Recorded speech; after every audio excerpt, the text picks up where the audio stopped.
Civilization, Volume 4, The Age of Faith, Part 1, by Will Durant. Copyright 1950 by Will Durant.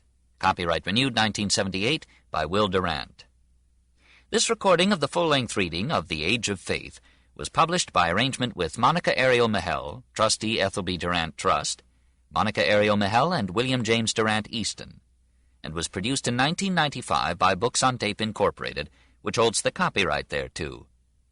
Neither this recording nor any part thereof may be reproduced or used for any purpose without prior written authority from Books on Tape Incorporated. This book is read by Alexander Adams. Please observe the following procedures as you listen to these tapes. If you have borrowed this book from your local library, please return it to them at the end of the agreed period. If you are one of our regular rental customers, you may keep your book for 30 days from date of receipt by you, but after that time we charge additional rental of 25 cents per day. Dates are checked by postmark. Please return this book at the earliest possible time so another subscriber can have the use of this recording.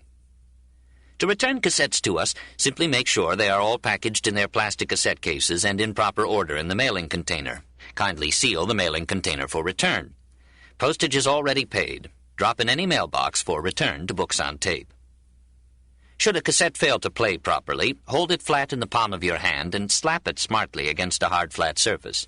If this does not work, or if you cannot otherwise free the reels, and if you are a library customer, please ask your local library to contact Books on Tape for a replacement cassette.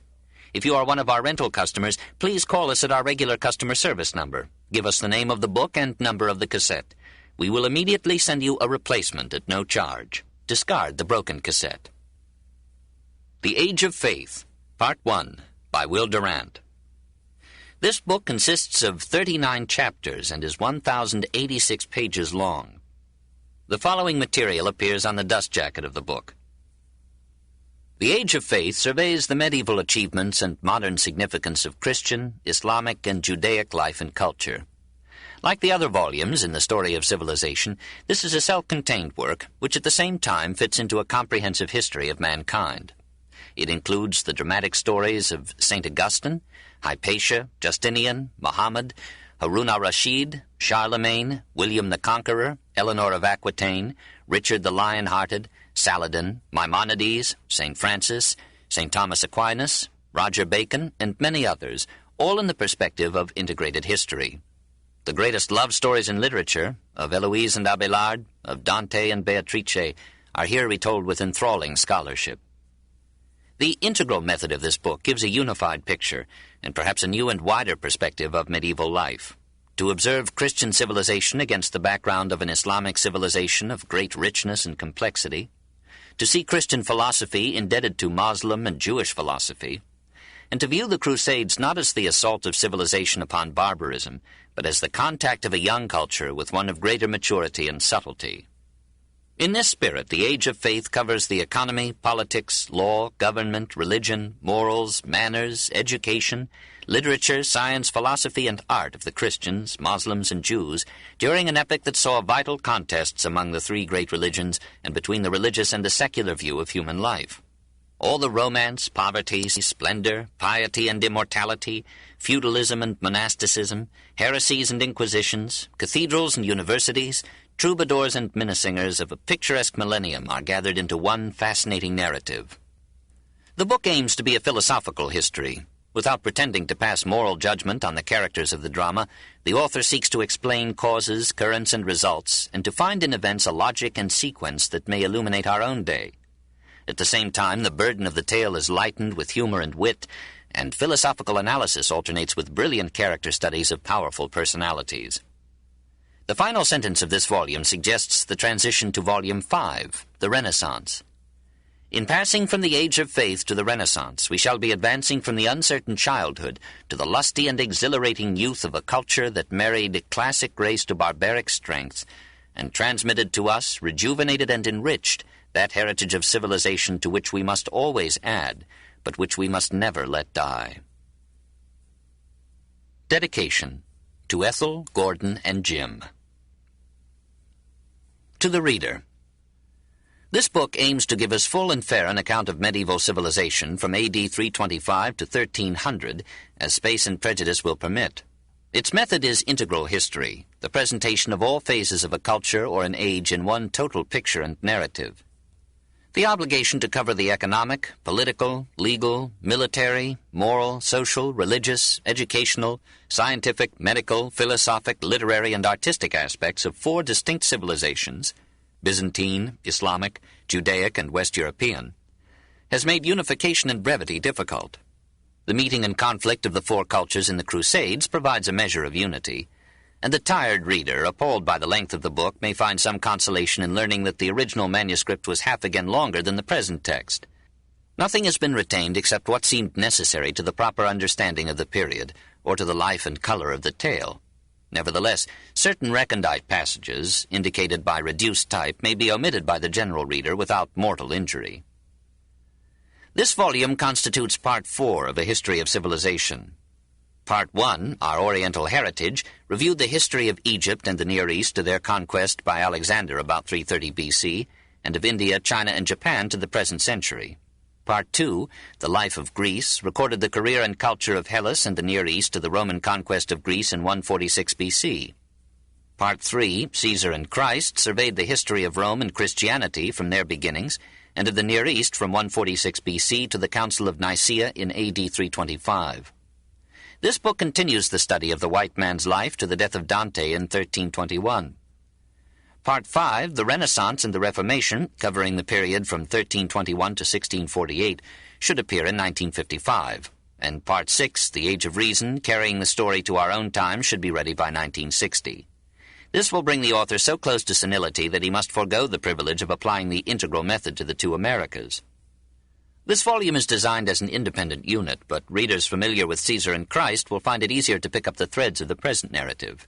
Chronology compels us to begin with those facets of the quadripartite medieval civilization which are most remote from our normal interest, the Byzantine and the Islamic. The Christian reader will be surprised by the space given to the Moslem culture, and the Moslem scholar will mourn the brevity with which the brilliant civilization of medieval Islam has here been summarized. A persistent effort has been made to be impartial, to see each faith and culture from its own point of view. But prejudice has survived, if only in the selection of material and the allotment of space. The mind, like the body, is imprisoned in its skin. The manuscript has been written 3 times, and each rewriting has discovered errors. Many must still remain. The improvement of the part is sacrificed to the completion of the whole. The correction of errors will be welcomed.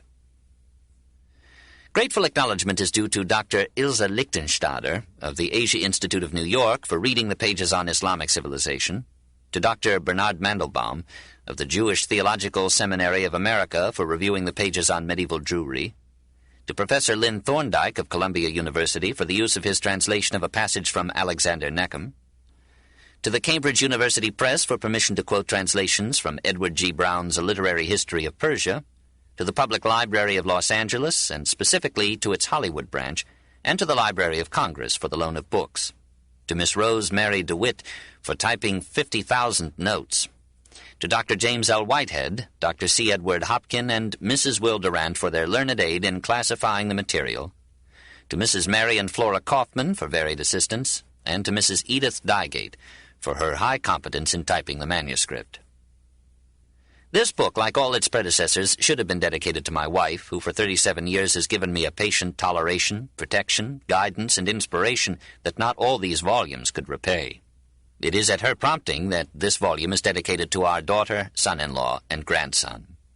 Will Durant, November 22, 1949. Book 1, The Byzantine Zenith, 325 to 565. Chapter 1, Julian the Apostate, 332 to 363. 1. The Legacy of Constantine. In the year 335, the Emperor Constantine, feeling the nearness of death, called his sons and nephews to his side, and divided among them, with the folly of fondness, the government of the immense empire that he had won. To his eldest son, Constantine II, he assigned the West, Britain, Gaul, and Spain. To his son Constantius, the East, Asia Minor, Syria, and Egypt. To his youngest son, Constans, North Africa, Italy, Illyricum, and Thrace, including the new and old capitals, Constantinople and Rome. And to 2 nephews, Armenia, Macedonia, and Greece. The first Christian emperor had spent his life and many another in restoring the monarchy and unifying the faith of the Roman Empire. His death in 337 risked all. He had a hard choice. His rule had not acquired the sanctity of time and could not ensure the peaceable succession of a sole heir. Divided government seemed a lesser evil than civil war. Civil war came nonetheless, and assassination simplified the scene. The army rejected the authority of any but Constantine's sons. All other male relatives of the dead emperor were murdered except his nephews Gallus and Julian. Gallus was ill and gave promise of an early death. Julian was 5, and perhaps the charm of his age softened the heart of Constantius, whom tradition and Ammianus credited with these crimes. Constantius renewed with Persia that ancient war between East and West which had never really ceased since Marathon, and allowed his brothers to eliminate one another in fraternal strife. Left sole emperor in 353, he returned to Constantinople and governed the reunified realm with dour dignity and devoted incompetence, too suspicious to be happy, too cruel to be loved, too vain to be great. The city that Constantine had called Nova Roma, but which even in his lifetime had taken his name, had been founded on the Bosporus by Greek colonists about 657 B.C. For almost 1,000 years it had been known as Byzantium, and Byzantine would persist as a label for its civilization and its art. No site on earth could have surpassed it for a capital. At Tilsit in 1807, Napoleon would call it the empire of the world and would refuse to yield it to a Russia fated by the direction of her rivers to long for its control. Here at any moment the ruling power could close a main door between East and West. Here the commerce of continents would congregate and deposit the products of 100 states. Here an army might stand poised to drive back the gentlemen of Persia, the Huns of the East, the Slavs of the North, and the barbarians of the West. The rushing waters provided defense on every side but one, which could be strongly walled. And in the Golden Horn, a quiet inlet of the Bosporus, war fleets and merchantmen might find a haven from attack or storm.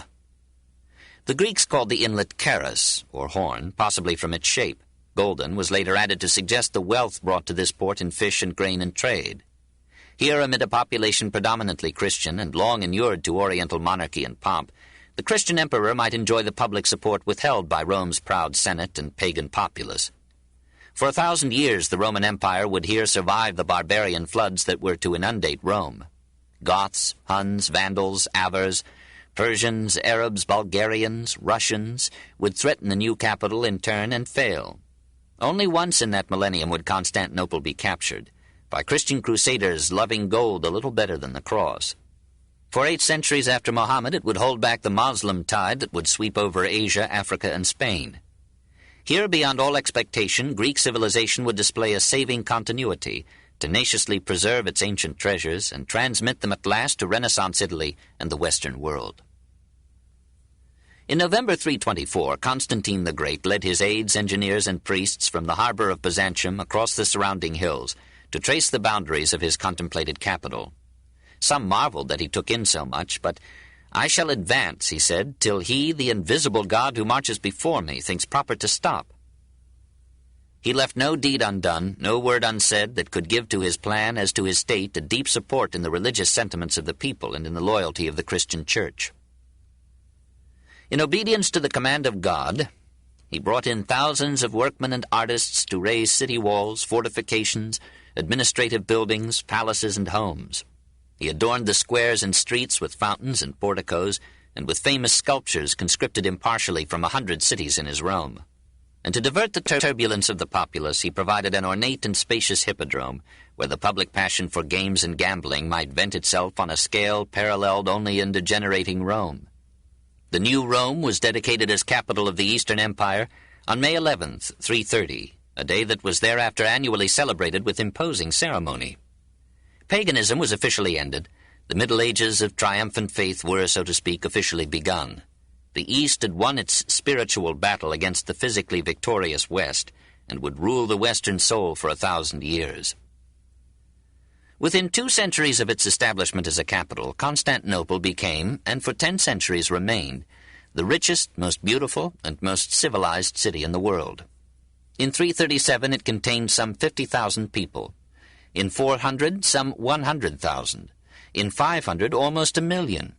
An official document circa 450 lists 5 imperial palaces, 6 palaces for the ladies of the court, 3 for high dignitaries, 4,388 mansions, 322 streets, 52 porticos. Add to these 1,000 shops, 100 places of amusement, sumptuous baths, brilliantly ornamented churches, and magnificent squares that were veritable museums of the art of the classic world. On the second of the hills that lifted the city above its encompassing waters lay the Forum of Constantine, an elliptical space entered under a triumphal arch at either end. Porticos and statuary formed its circumference. On the north side stood a stately Senate house. At the center rose a famous porphyry pillar, 120 feet high, crowned with the figure of Apollo, and ascribed to Phidias himself. From the Forum, a broad Misi, or middle way, lined with palaces and shops and shaded with colonnades, led westward through the city to the Augusteum, a plaza 1,000 by 300 feet, named after Constantine's mother Helena as Augusta. At the north end of this square rose the first form of St. Sophia, Church of the Holy Wisdom. On the east side was a second Senate chamber. On the south stood the main palace of the emperor and the gigantic public baths of Zeuxippus, containing hundreds of statues in marble or bronze. At the west end, a vaulted monument, the Million or Milestone, marked the point from which radiated the many magnificent roads, some still functioning, that bound the provinces to the capital. Here, too, on the west of the Augusteum, lay the great Hippodrome. Between this and St. Sophia, the imperial or sacred palace spread, a complex structure of marble surrounded by 150 acres of gardens and porticos. Here and there and in the suburbs were the mansions of the aristocracy. In the narrow, crooked, congested side streets were the shops of the tradesmen and the homes or tenements of the populace. At its western terminus, the middle way opened through the Golden Gate in the wall of Constantine upon the Sea of Marmara. Palaces lined the 3 shores and trembled with reflected glory in the waves. The population of the city was mainly Roman at the top, and for the rest overwhelmingly Greek. All alike called themselves Roman. While the language of the state was Latin, Greek remained the speech of the people, and by the 7th century displaced Latin even in government. Below the great officials and the senators was an aristocracy of landowners dwelling now in the city, now on their country estates. Scorned by these, but rivaling them in wealth, were the merchants who exchanged the goods of Constantinople and its hinterland for those of the world. Below these, a swelling bureaucracy of governmental employees. Below these, the shopkeepers and master workmen of 100 trades. Below these, a mass of formally free labor, voteless and riotous, normally disciplined by hunger and police, and bribed to peace by races, games, and a daily dole totaling 80,000 measures of grain or loaves of bread.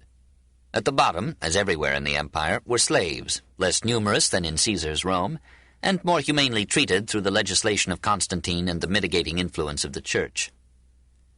Periodically, the free population rose from its toil to crowd the Hippodrome.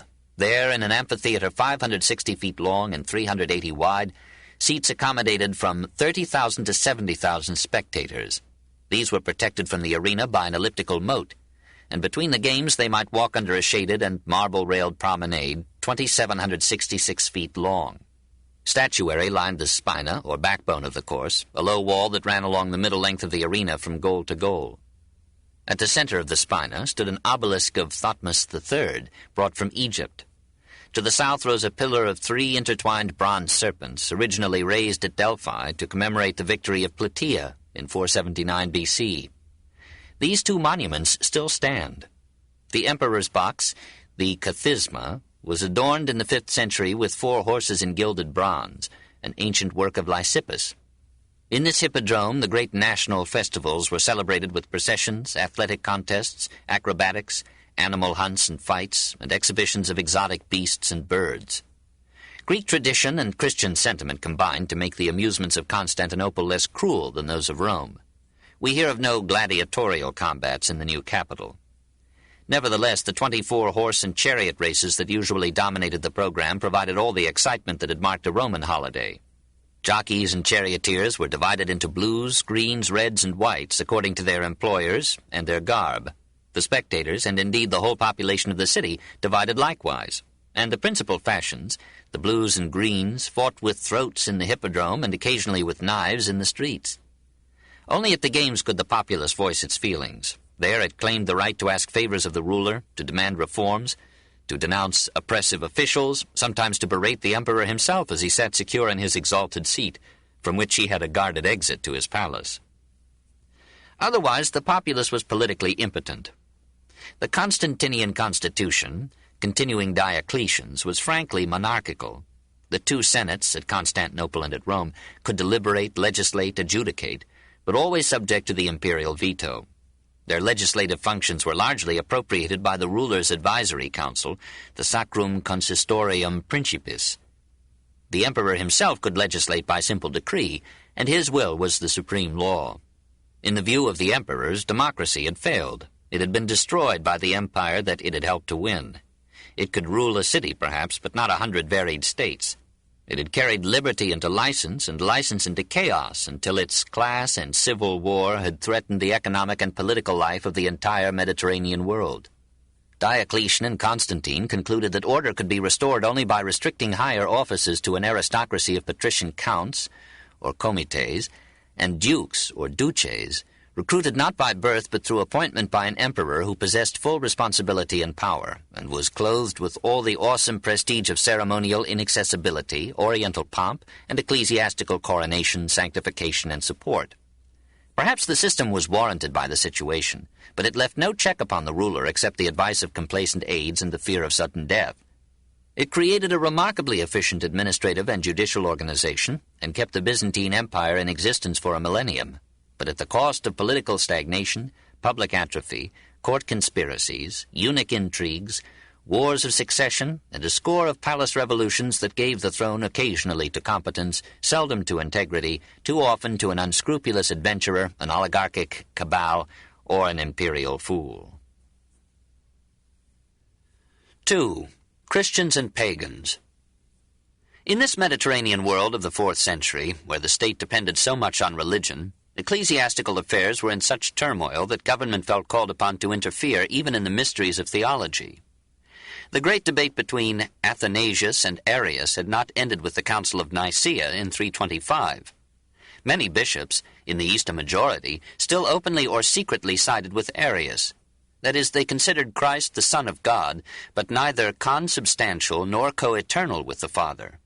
Constantine himself, after accepting the council's decree and banishing Arius, invited him to a personal conference in 331, could find no heresy in him, and recommended the restoration of Arius and the Arians to their churches. Athanasius protested. A council of Eastern bishops at Tyre deposed him from his Alexandrian see in 335, and for 2 years he lived as an exile in Gaul. Arius again visited Constantine and professed adherence to the Nicene Creed with subtle reservations that an emperor could not be expected to understand. Constantine believed him and bade Alexander, Patriarch of Constantinople, receive him into communion. The ecclesiastical historian Socrates here tells a painful tale. It was then Saturday, and Arius was expected to assemble with the congregation on the day following, but divine retribution overtook his daring criminality. For going out from the imperial palace and approaching the porphyry pillar in the Forum of Constantine, a terror seized him, accompanied by violent relaxation of his bowels. Together with the evacuations, his bowels protruded, followed by a copious hemorrhage and the descent of the smaller intestine. Moreover, portions of his spleen and his liver were eliminated in the effusion of blood, so that he almost immediately died. Hearing of this timely purge, Constantine began to wonder whether Arius had not been a heretic after all. But when the emperor himself died in the following year, he received the rites of baptism from his friend and counselor Eusebius, bishop of Nicomedia, an Arian. Constantius took theology more seriously than his father. He made his own inquiry into the paternity of Jesus, adopted the Arian view, and felt a moral obligation to enforce it upon all Christendom. Athanasius, who had returned to his see after Constantine's death, was again expelled in 339. Church councils, called and dominated by the new emperor, affirmed merely the likeness, not the consubstantiality of Christ with the Father. Ecclesiastics loyal to the Nicene Creed were removed from their churches, sometimes by the violence of mobs. For half a century it seemed that Christianity would be Unitarian and abandon the divinity of Christ. In those bitter days Athanasius spoke of himself as solus contra mundum. All the powers of the state were opposed to him, and even his Alexandrian congregation turned against him. 5 times he fled from his see, often in peril of his life, and wandered in alien lands. Through half a century, from 323 to 373, he fought with patient diplomacy and eloquent vituperation for the creed as it had been defined under his leadership at Nicaea. He stood firm even when Pope Liberius gave in. To him, above all, the Church owes her doctrine of the Trinity. Athanasius laid his case before Pope Julius I in 340. Julius restored him to his see, but a council of Eastern bishops at Antioch in 341 denied the Pope's jurisdiction and named Gregory, an Arian, as Bishop of Alexandria. When Gregory reached the city, the rival factions broke into murderous riots, killing many, and Athanasius, to end the bloodshed, withdrew in 342. In Constantinople, a similar contest raged. When Constantius ordered the replacement of the Orthodox patriot Paul by the Arian Macedonius, a crowd of Paul's supporters resisted the soldiery, and 3,000 persons lost their lives. Probably more Christians were slaughtered by Christians in these 2 years, from 342 to 43, than by all the persecutions of Christians by pagans in the history of Rome. Christians divided on almost every point but one, that the pagan temples should be closed, their property confiscated, and the same weapons of the state used against them and their worshippers that had formerly assailed Christianity. Constantine had discouraged, but not forbidden, pagan sacrifices and ceremonies. Constans forbade them on pain of death. Constantius ordered all pagan temples in the empire closed, and all pagan rituals to cease. Those who disobeyed were to forfeit their property and their lives, and these penalties were extended to provincial governors neglecting to enforce the decree. Nevertheless, pagan isles remained in the spreading Christian sea.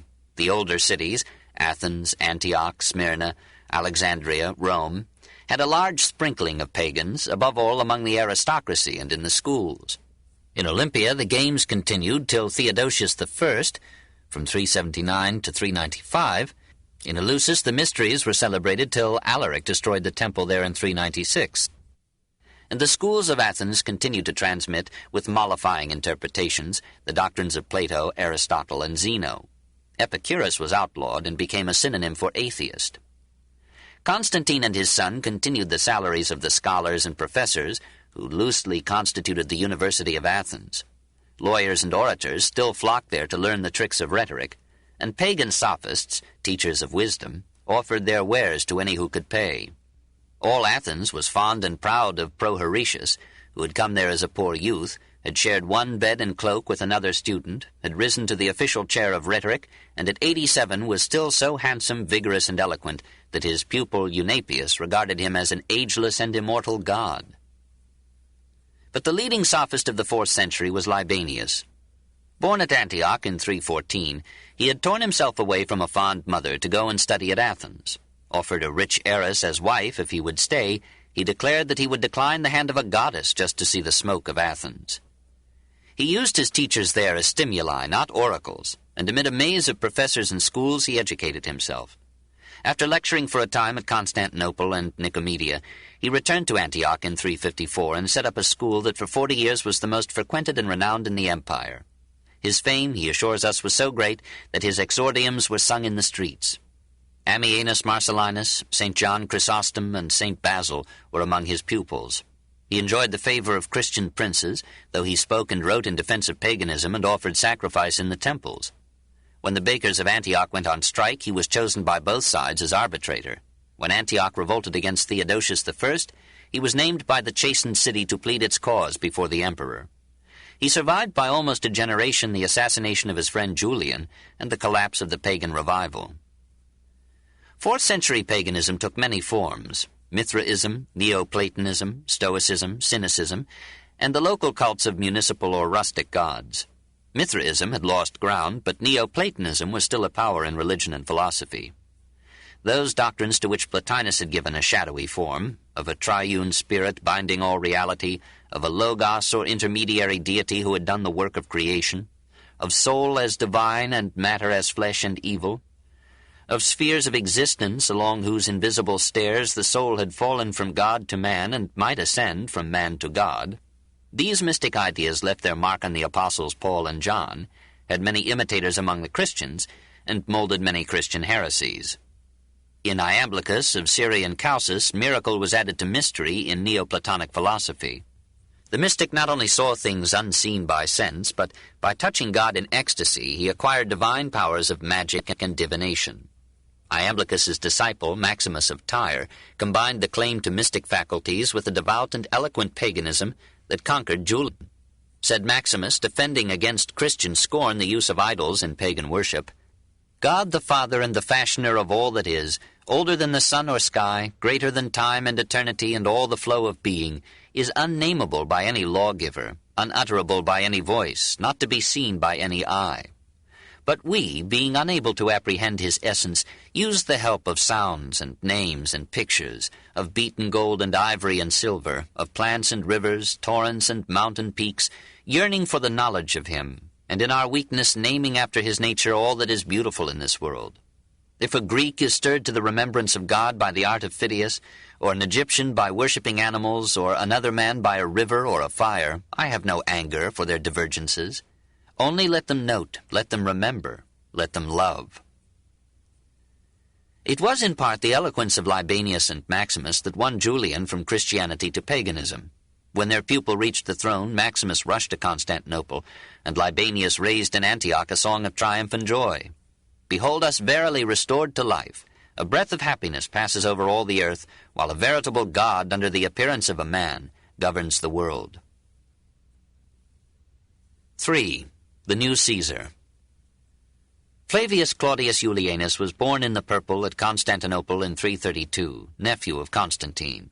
His father, his eldest brother, and most of his cousins were slain in the massacre that inaugurated the reign of Constantine's sons. He was sent to Nicomedia to be educated by Bishop Eusebius. He received an overdose of Christian theology and gave signs of becoming a saint. At 7, he began to study classical literature with Mardonius. The old eunuch's enthusiasm for Homer and Hesiod passed down to his pupil, and Julian entered with wonder and delight into the bright and poetic world of Greek mythology. In 341, for reasons now unknown, Julian and his brother Gallus were banished to Cappadocia, and were for 6 years practically imprisoned in the castle of Macellum. Released, Julian was for a time allowed to live in Constantinople, but his youthful vivacity, sincerity, and wit made him too popular for the emperor's peace of mind. He was again sent to Nicomedia, where he took up the study of philosophy. He wanted to attend the lectures of Libanius there, but was forbidden. However, he arranged to have full notes of the master's discourses brought to him.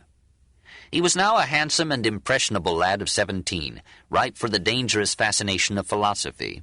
And while philosophy and free speculation came to him in all their lure, Christianity was presented to him as at once a system of unquestionable dogma and a church torn with scandal and schism by the Arian dispute and the mutual excommunications of East and West. In 351, Gallus was created Caesar, that is, heir apparent to the throne, and took up the task of government at Antioch. Safe for a while from imperial suspicion, Julian wandered from Nicomedia to Pergamum to Ephesus, studying philosophy under Eudicius, Maximus, and Chrysanthius, who completed his secret conversion to paganism. Suddenly in 354, Constantius summoned both Gallus and Julian to Milan, where he was holding court. Gallus had overreached his authority and had ruled the Asiatic provinces with a despotic cruelty that shocked even Constantius. Tried before the emperor, he was convicted of various offenses and was summarily beheaded. Julian was kept under guard for several months in Italy. At last he convinced a suspicious monarch that politics had never entered his head, and that his one interest was in philosophy. Relieved to find that he had only a philosopher to deal with, Constantius banished him to Athens in 355. Having expected death, Julian easily reconciled himself to an exile that placed him at the fountainhead of pagan learning, religion, and thought. 6 happy months he spent there, studying in the groves that had heard Plato's voice, making friends with Themistius and other immortal and forgotten philosophers, pleasing them with his eagerness to learn, and charming the citizens with the grace and modesty of his conduct. He compared these polished pagans, heirs of a millennium of culture, with the grave theologians who had surrounded him in Nicomedia, or those pious statesmen who had thought it necessary to kill his father, his brothers, and so many more. And he concluded that there were no beasts more ferocious than Christians. He wept when he heard of famous temples overthrown, of pagan priests proscribed, of their property distributed to eunuchs and partisans. It was probably at this time that in cautious privacy he accepted initiation into the mysteries at Eleusis. The morals of paganism condoned the dissembling of his apostasy. His friends and teachers, who shared his secret, could hardly consent to his revealing it. They knew that Constantius would crown him with inopportune martyrdom, and they looked forward to the time when their protege would inherit the throne and restore their emoluments and their gods. For 10 years Julian conformed in all externals to the Christian worship, and even read the Scriptures publicly in church. Amid all this apprehensive concealment, a second summons came to present himself before the emperor at Milan. He hardly dared go, but word was conveyed to him from the Empress Eusebia that she had promoted his cause at court, and that he had nothing to fear. To his astonishment, Constantius gave him his sister Helena in marriage, conferred upon him the title of Caesar, and assigned to him the government of Gaul in 355. The shy young celibate, who had come dressed in the cloak of a philosopher, adopted uncomfortably the uniform of a general and the duties of matrimony. It must have further embarrassed him to learn that the Germans, taking advantage of the civil wars that had almost destroyed the military power of the empire in the west, had invaded the Roman provinces on the Rhine, defeated a Roman army, sacked the old Roman colonia of Cologne, taken 44 other towns, captured all Alsace, and advanced 40 miles into Gaul. Faced with this new crisis, Constantius called upon the lad whom he both suspected and despised to metamorphose himself at once into an administrator and a warrior. He gave Julian a guard of 360 men, commissioned him to reorganize the army of Gaul, and sent him over the Alps. Julian spent the winter at Vienne on the Rhone, training himself with military exercises and zealously studying the art of war. In the spring of 356 he collected an army at Reims, drove back the German invaders, and recaptured Cologne. Besieged at Sens by the Alemanni, the tribe that gave a name to Germany, he repulsed their attacks for 30 days, managed to secure food for the population and his troops, and outwore the patience of the enemy. Moving south, he met the main army of the Alemanni near Strasbourg, formed his men into a crescent wedge, and with brilliant tactics and personal bravery led them to a decisive victory over forces far outnumbering his own. Gaul breathed more freely, but in the north the Salian Franks still ravaged the valley of the Meuse. Julian marched against them, defeated them, forced them back over the Rhine, and returned in triumph to Paris, the provincial capital. The grateful Gauls hailed the young Caesar as another Julius, and his soldiers already voiced their hopes that he would soon be emperor. He remained 5 years in Gaul, repeopling devastated lands, reorganizing the Rhine defenses, checking economic exploitation and political corruption, restoring the prosperity of the province and the solvency of the government, and at the same time reducing taxes. Men marveled that this meditative youth, so lately torn from his books, had transformed himself as if by magic into a general, a statesman, and a just but humane judge. He established the principle that an accused person should be accounted innocent till proved guilty. Numerius, a former governor of Gallia Narbonensis, was charged with embezzlement. He denied the charge and could not be confuted at any point. The judge, Delphidius, exasperated by lack of proofs, cried out, "Can anyone, most mighty Caesar, ever be found guilty if it be enough to deny the charge?" To which Julian replied, "Can anyone be proved innocent if it be enough to have accused him?" And this, says Ammianus, was one of many instances of his humanity. His reforms made him enemies. Officials who feared his scrutiny or envied his popularity sent to Constantius secret accusations to the effect that Julian was planning to seize the imperial throne. Julian countered by writing a fulsome panegyric of the emperor. Constantius, still suspicious, recalled the Gallic prefect Sallust, who had cooperated loyally with Julian. If we may believe Ammianus, the Empress Eusebia, childless and jealous, bribed attendants to give Julian's wife an abortifacient whenever she was with child. When, nevertheless, Helena bore a son, the midwife cut its navel string so near the body that the child bled to death. Amid all these worries, Julian received from Constantius in 360 a command to send the best elements of his Gallic army to join in the war against Persia. Constantius was not unjustified. Shapur II had demanded the return of Mesopotamia and Armenia in 358. When Constantius refused, Shapur besieged and captured Amida, now Diyarbakir, in Turkish Kurdistan. Constantius took the field against him and ordered Julian to turn over to the imperial legates for the campaign in Asia 300 men from each Gallic regiment. Julian protested that these troops had enlisted on the understanding that they would not be asked to serve beyond the Alps, and he warned that Gaul would not be safe should her army be so depleted. 6 years later, the Germans successfully invaded Gaul. Nevertheless, he ordered his soldiers to obey the legates. The soldiers refused, surrounded Julian's palace, acclaimed him Augustus, that is, emperor, and begged him to keep them in Gaul. He again counseled obedience. They persisted. Julian, feeling like an earlier Caesar, that the die was cast, accepted the imperial title and prepared to fight for the empire and his life. The army that had refused to leave Gaul now pledged itself to march to Constantinople and seat Julian on the throne. Constantius was in Cilicia when news reached him of the revolt.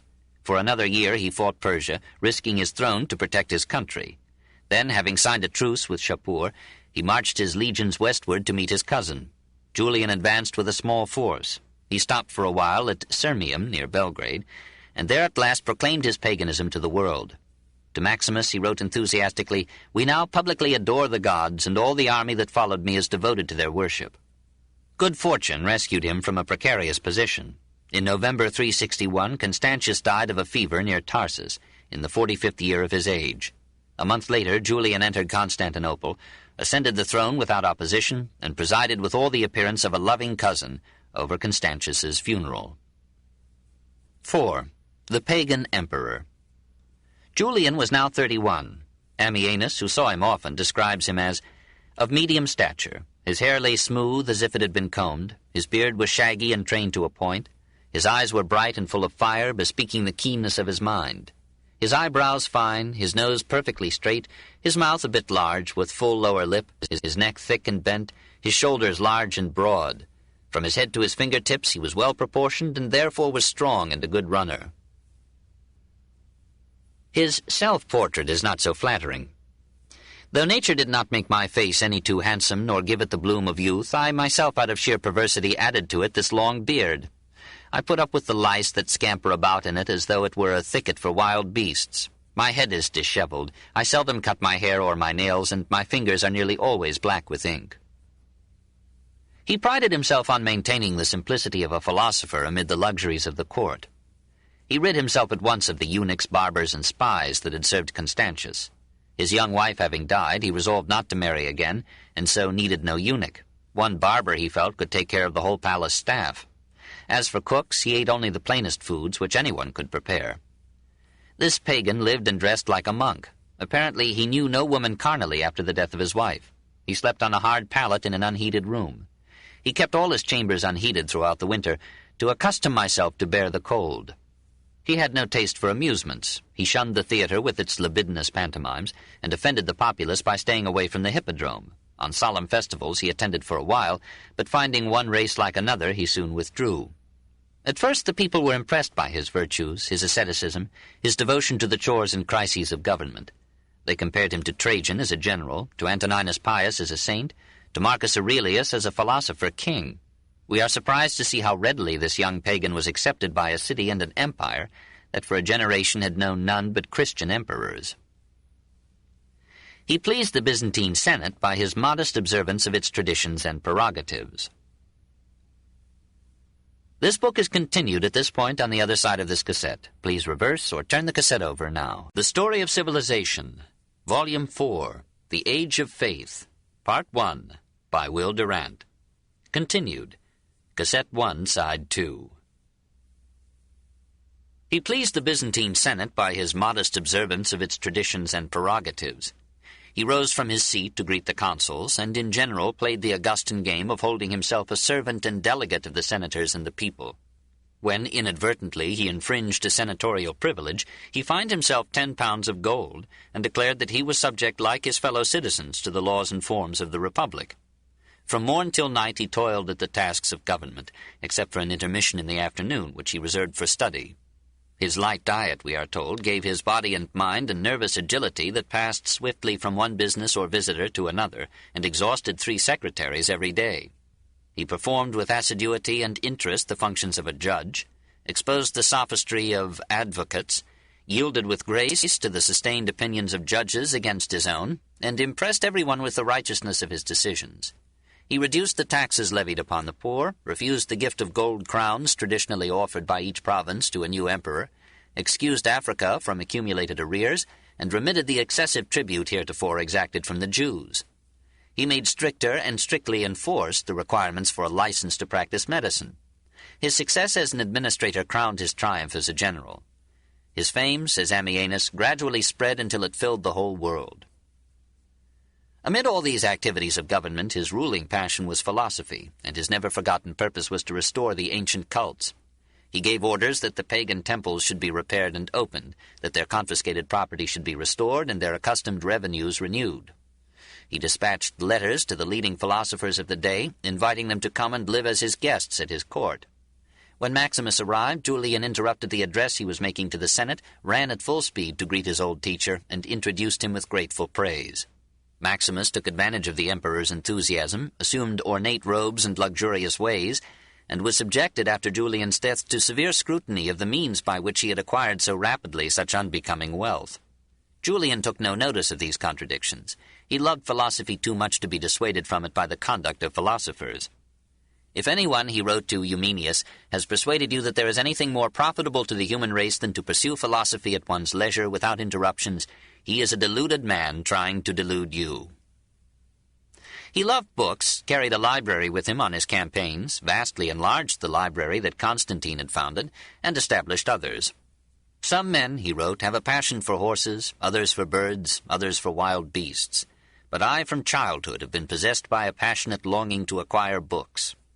Proud to be an author as well as a statesman, he sought to justify his policies with dialogues in the manner of Lucian, or orations in the style of Libanius, letters almost as fresh and charming as Cicero's, and formal philosophical treatises. In a hymn to a king's son, he expounded his new paganism. In an essay against the Galileans, he gave his reasons for abandoning Christianity. "The Gospels," he writes in a preview of higher criticism, "contradict one another, and agree chiefly in their incredibility. The Gospel of John differs substantially from the other three in narrative and theology, and the creation story of Genesis assumes a plurality of gods. Unless every one of these legends of Genesis is a myth, involving, as I indeed believe, some secret interpretation, they are filled with blasphemies against God. In the first place, he is represented as ignorant because she who was created to be a helpmate to Adam would be the cause of man's fall.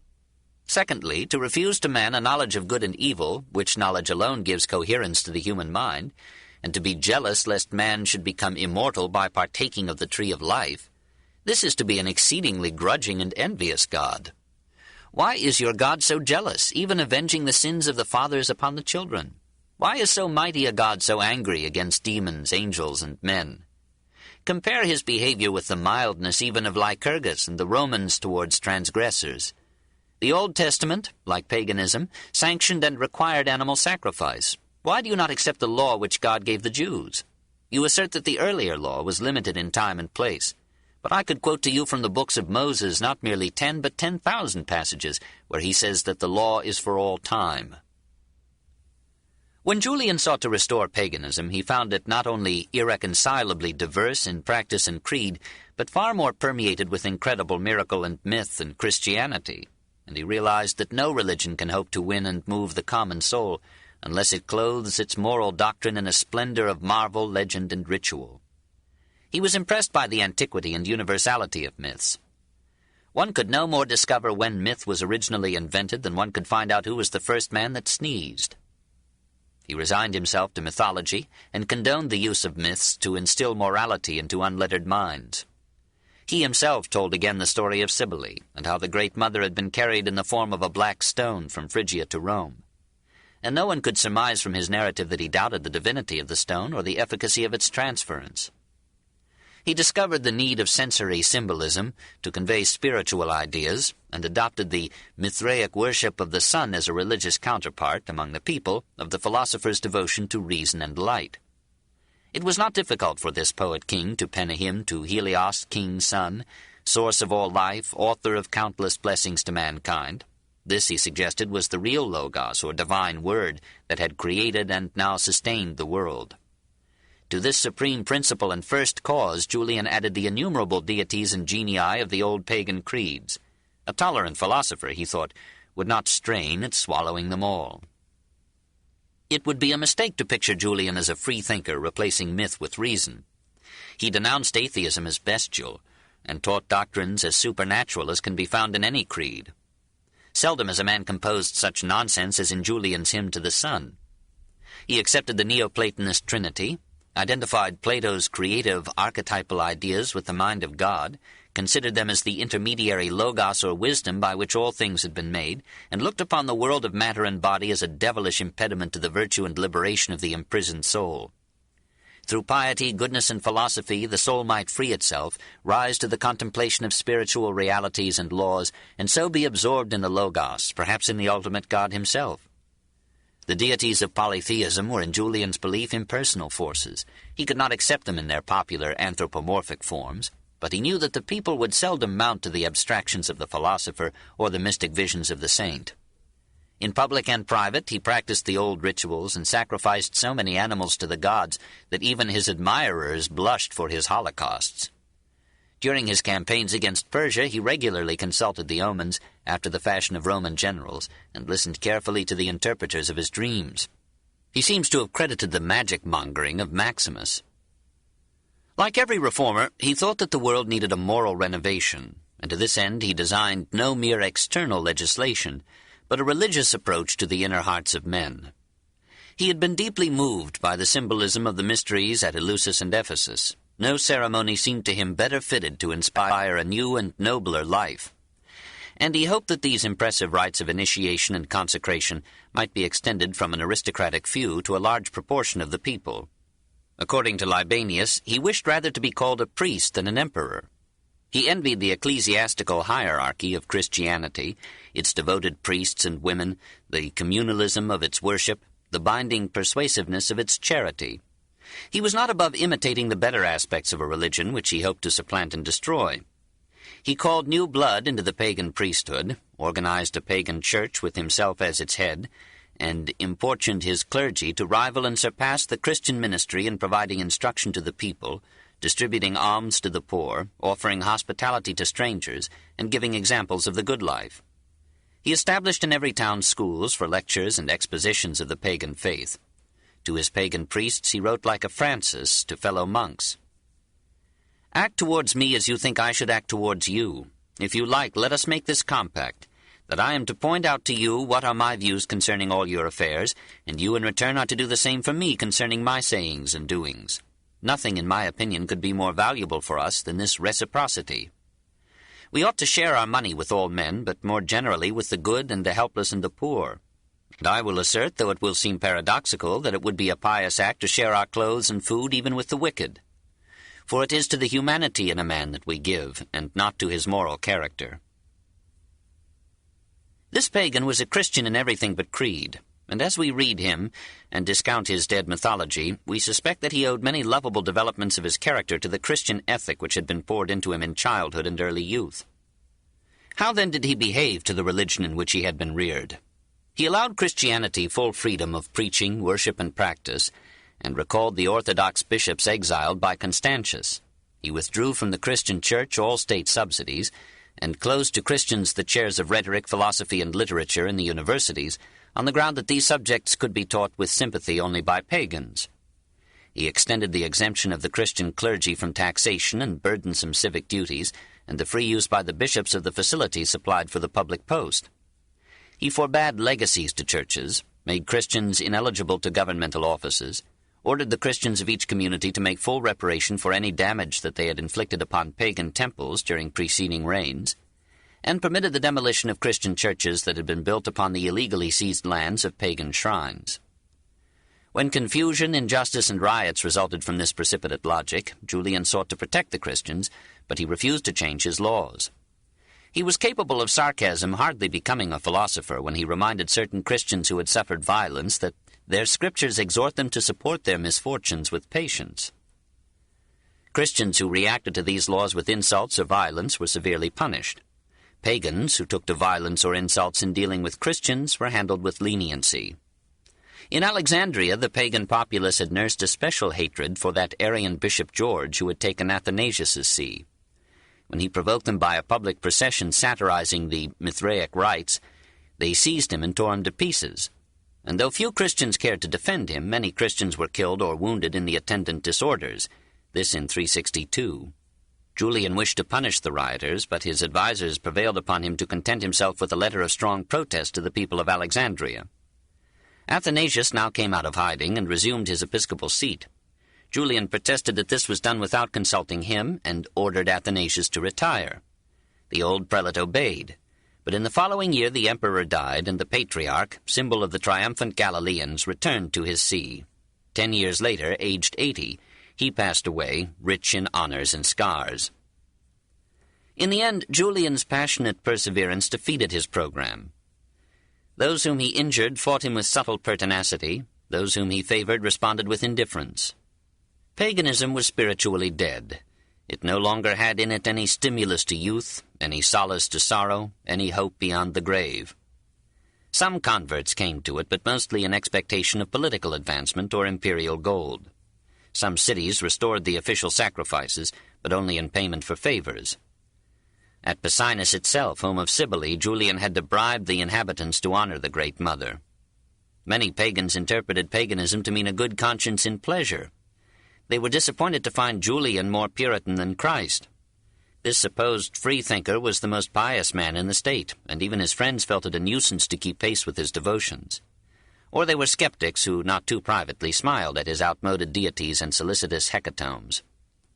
The custom of sacrificing animals on altars had almost died out in the East, and in the West outside of Italy.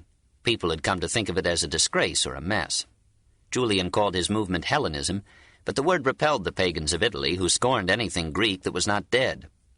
He relied too much on philosophical argument, which never reached to the emotional bases of faith. His works were intelligible only to the educated, who were too educated to accept them. His creed was an artificial syncretism that struck no roots in the hopes or fancies of men. Even before he died, his failure had become evident, and the army that loved and mourned him named a Christian to succeed to his throne. 5. Journey's End. His last great dream was to rival Alexander and Trajan, to plant the Roman standards in the Persian capitals, and end once and for all the Persian threat to the security of the Roman Empire. Eagerly he organized his army, chose his officers, repaired the frontier fortresses, provisioned the towns that would mark his route to victory. In the fall of 362 he came to Antioch and gathered his troops. The merchants of the city took advantage of the influx to raise prices. The people complained that everything is plentiful, but everything is dear. Julian called in the economic leaders and pled with them to restrain their profit-seeking. They promised but did not perform. And at last he appointed a fair price for everything and made it known to all men. Perhaps to force prices down, he had 400,000 modii, or pecks of corn, brought in from other cities in Syria and Egypt. The merchants protested that his prices made profit impossible. They secretly bought up the imported corn, took it and their goods to other towns, and Antioch found itself with much money and no food. Soon the populace denounced Julian for his interference. The wits of Antioch made fun of his beard and of his laborious attendance upon dead gods. He replied to them in a pamphlet, Misopagon, or Hater of Beards, whose wit and brilliance hardly became an emperor. He sarcastically apologized for his beard, and berated the Antiochians for their insolence, frivolity, extravagance, immorality, and indifference to the gods of Greece. The famous park called Daphne, once a sacred shrine of Apollo, had been changed into an amusement resort. Julian ordered the amusements ended and the shrine restored. This had hardly been completed when a fire consumed it. Suspecting Christian incendiarism, Julian closed the cathedral of Antioch and confiscated its wealth. Several witnesses were tortured, and a priest was put to death. The emperor's one consolation in Antioch was his feast of reason with Libanius. At last the army was ready, and in March 363 Julian began his campaign. He led his forces across the Euphrates, then across the Tigris, pursued the retreating Persians, but was harassed and almost frustrated by their scorched earth policy of burning all crops in their wake. Time and again his soldiers were near starvation. In this exhausting campaign the emperor showed his best qualities. He shared every hardship with his men, ate their scant fare or less, marched on foot through heat and flood, and fought in the front ranks in every battle. Persian women of youth and beauty were among his captives. He never disturbed their privacy, and allowed no one to dishonor them. Under his able generalship, his troops advanced to the very gates of Ctesiphon and laid siege to it. But the inability to get food compelled retreat. Shapur II chose 2 Persian nobles, cut off their noses, and bade them go to Julian in the guise of men who had deserted because of this cruel indignity, and lead him into a desert. They obeyed. Julian trusted them and followed them with his army for 20 miles into a waterless waste. While he was extricating his men from this snare, they were attacked by a force of Persians. The attack was repulsed, and the Persians fled. Julian, careless of his lack of armor, was foremost in their pursuit. A javelin entered his side and pierced his liver. He fell from his horse and was carried to a tent, where his physicians warned him that he had but a few hours to live. Libanius alleged that the weapon came from a Christian hand, and it was noted that no Persian claimed the reward that Shapur had promised for the slaying of the emperor. Some Christians, like Sozomen, agreed with Libanius's account and praised the assassin who, for the sake of God and religion, had performed so bold a deed. The final scene, June 27th, 363, was in the tradition of Socrates and Seneca. Julian, says Ammianus, lying in his tent, addressed his disconsolate and sorrowing companions. "Most opportunely, friends, has the time now come for me to leave this life, which I rejoice to restore to nature at her demand." All present wept, whereupon, even then maintaining his authority, he chided them, saying that it was unbecoming for them to mourn for a prince who was called for a union with heaven and the stars. As this made them all silent, he engaged with the philosophers Maximus and Priscus in an intricate discussion about the nobility of the soul.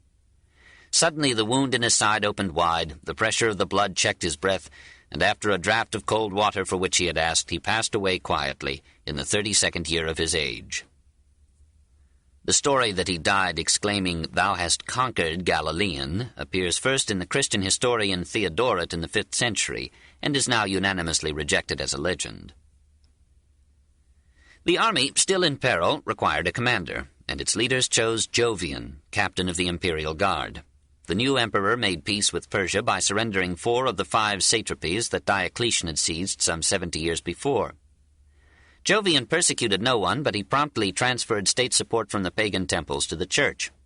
The Christians of Antioch celebrated with public rejoicings the death of the pagan emperor. For the most part, however, the victorious Christian leaders preached to their congregations a generous forgetfulness of the injuries that Christianity had borne.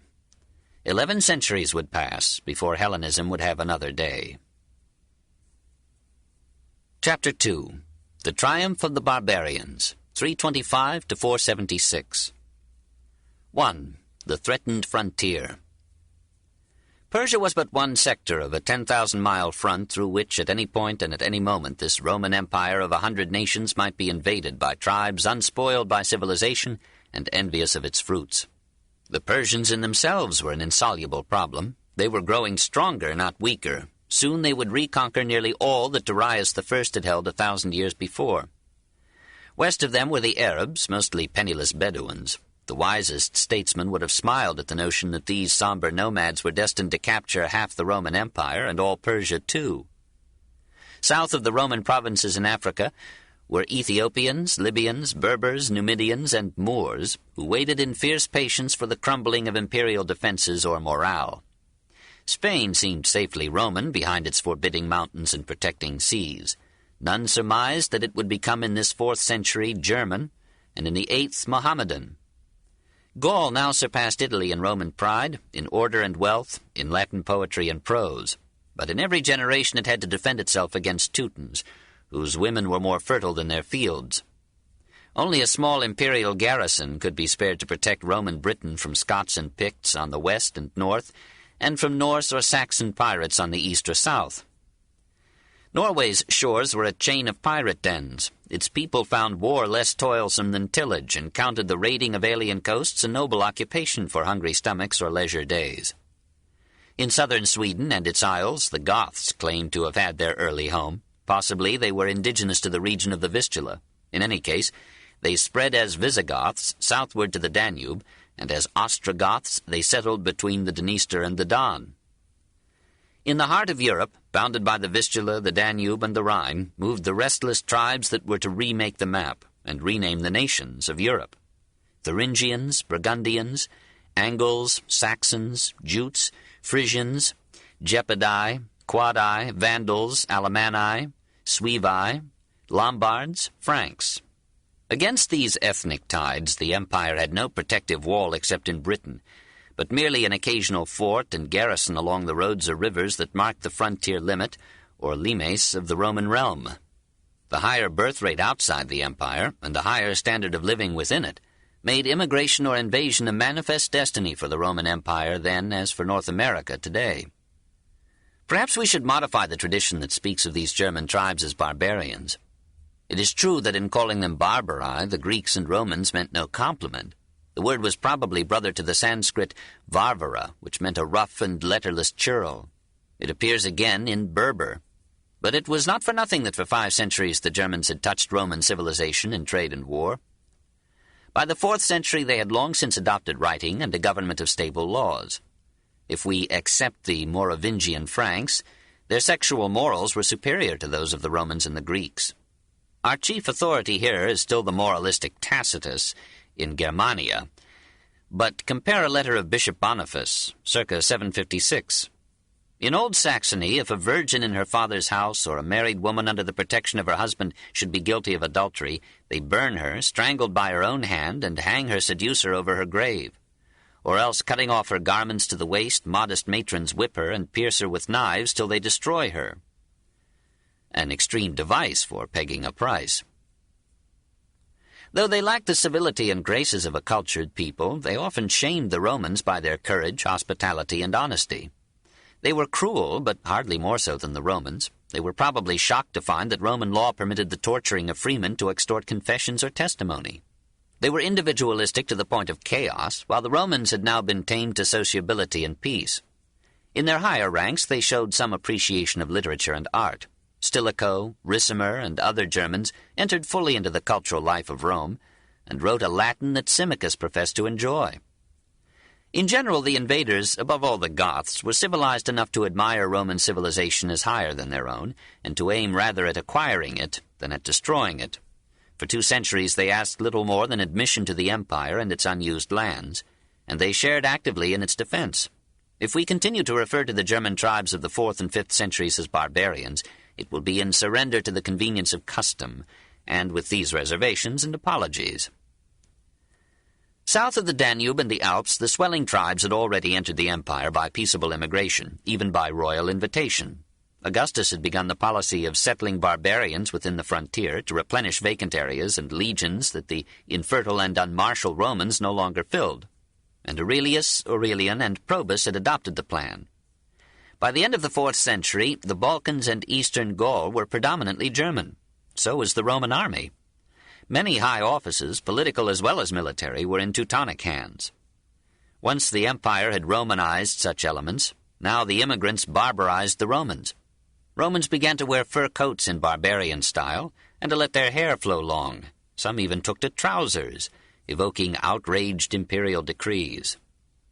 The cue for the great invasion came from far-off Mongolian plains. The Xiongnu, or Huns, a division of the Turanian stock, occupied in our 3rd century the region north of Lake Balkhash and the Aral Sea.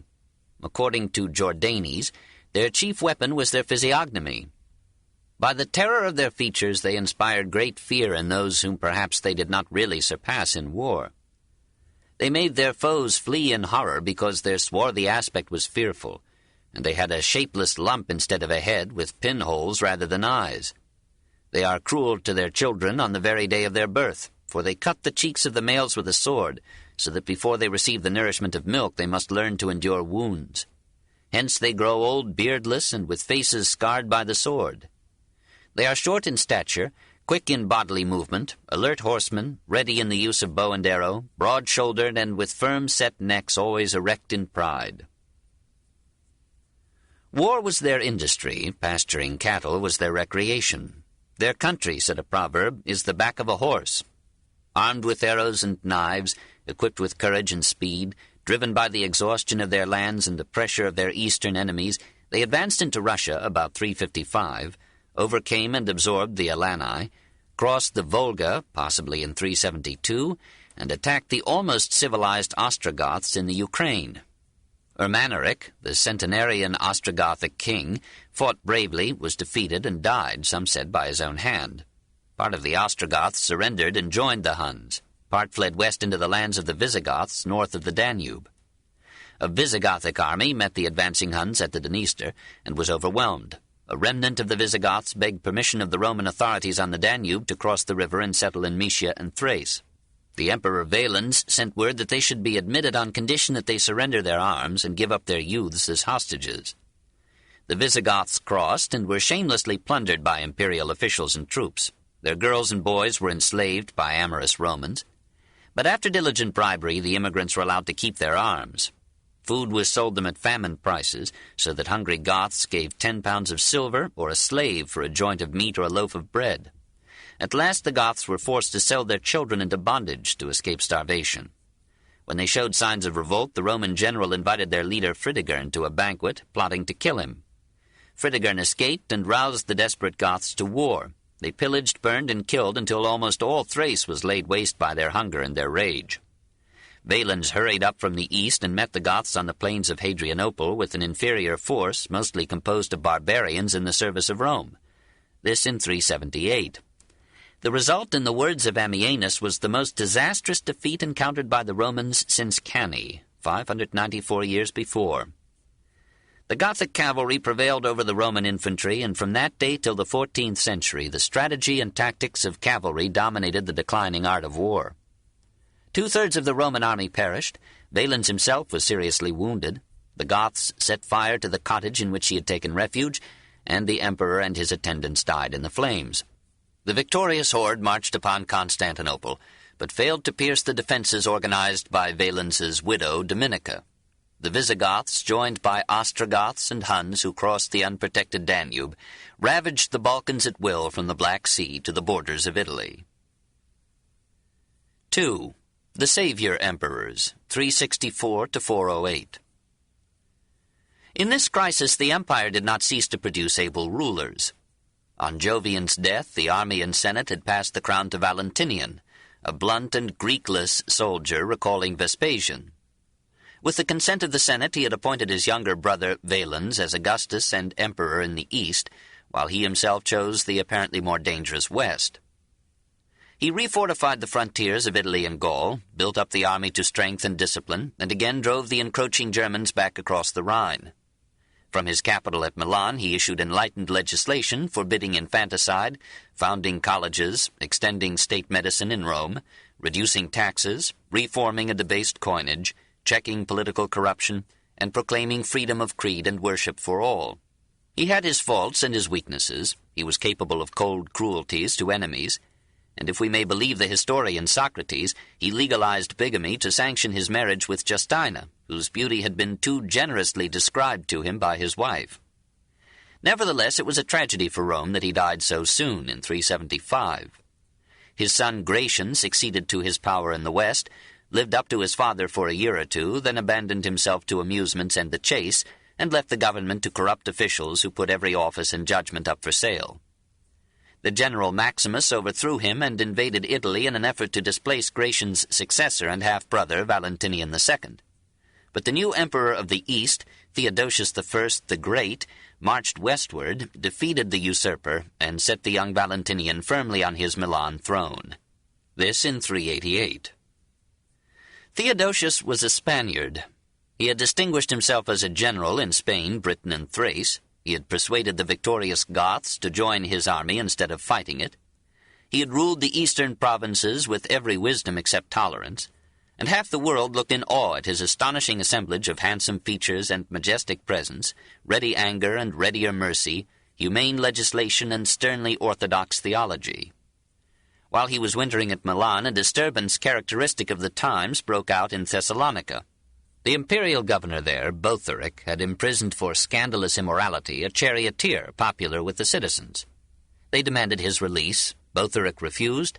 The crowd overcame his garrison, killed him and his aides, tore their bodies to pieces, and paraded the streets displaying the severed limbs as emblems of victory.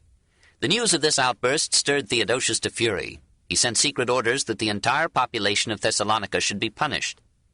The people were invited into the hippodrome for games. Hidden soldiery fell upon them there and massacred 7,000 men, women, and children. This in 390. Theodosius sent a second order mitigating the first, but it came too late. The Roman world was shocked by this savage retaliation, and Ambrose, who administered with Stoic Christianity the See of Milan, wrote to the emperor that he, the bishop, could not again celebrate Mass in the imperial presence, until Theodosius should have atoned before all the people for his crime. Though privately remorseful, the emperor was reluctant to lower the prestige of his office by so public a humiliation. He tried to enter the cathedral, but Ambrose himself barred the way. After weeks of vain efforts, Theodosius yielded, stripped himself of all the insignia of empire, entered the cathedral as a humble penitent, and begged heaven to forgive his sins, this in 390. It was an historic triumph and defeat in the war between church and state. When Theodosius returned to Constantinople, Valentinian II, a lad of 20, proved inadequate to the problems that enmeshed him. His aides deceived him and took power into their venal hands. His master of the militia, the pagan Frank Arbogast, assumed imperial authority in Gaul, and when Valentinian went to Vienne to assert his sovereignty, he was assassinated in 392.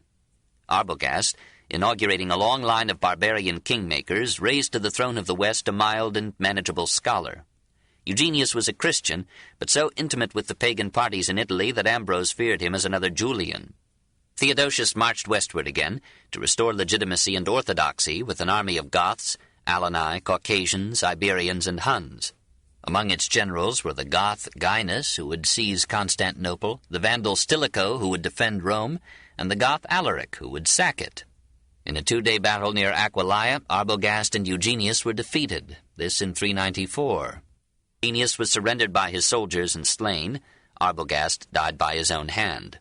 Theodosius summoned his 11-year-old son Honorius to be emperor of the West, and named his 18-year-old son Arcadius as co-emperor of the East. Then, exhausted by his campaigns, he died at Milan in 395, in the 50th year of his age. The empire that he had repeatedly united was again divided, and except briefly under Justinian, it would never be united again. Theodosius's sons were effeminate weaklings nursed in an enfeebling security. Though their morals were almost as excellent as their intentions, they were not made to be pilots in a storm. They soon lost hold of affairs and surrendered administration and policy to their ministers.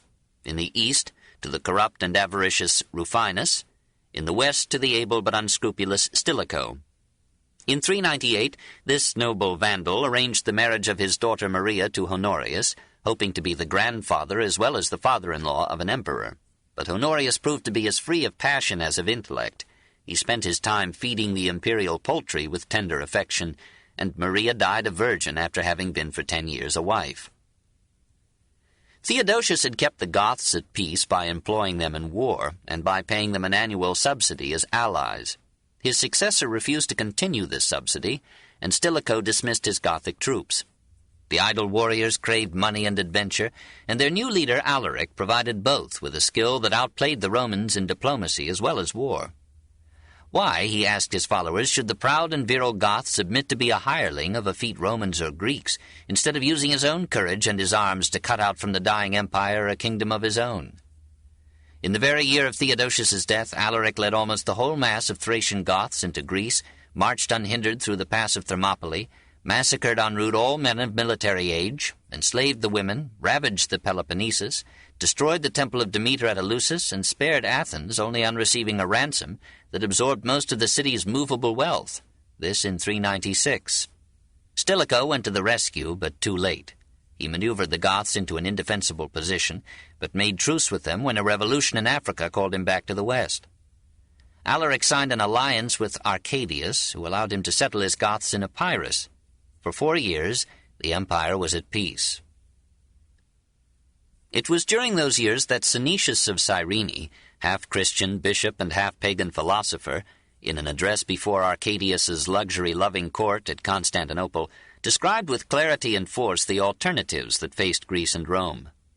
How could the empire survive if its citizens continued to shirk military service and to entrust its defense to mercenaries recruited from the very nations that threatened it? He proposed an end to luxury and ease, and the enlistment or conscription of a citizen army aroused to fight for country and freedom. And he called upon Arcadius and Honorius to rise and smite the insolent barbarian hosts within the empire, and to drive them back to their lairs behind the Black Sea, the Danube, and the Rhine. The court applauded Synesius's address as an elegant oratorical exercise, and returned to its feasts. Meanwhile, Alaric compelled the armorers of Epirus to make for his Goths a full supply of pikes, swords, helmets, and shields. In 401 he invaded Italy, plundering as he came. Thousands of refugees poured into Milan and Ravenna, and then fled to Rome. Farmers took shelter within the walled towns, while the rich gathered whatever of their wealth they could move and frantically sought passage to Corsica, Sardinia, or Sicily. Stilicho denuded the provinces of their garrisons to raise an army capable of stemming the Gothic flood. And at Palencia, on Easter morning of 402, he pounced upon the Goths, who had interrupted pillage for prayer. The battle was indecisive. Alaric retreated, but ominously toward unprotected Rome, and only a massive bribe from Honorius persuaded him to leave Italy.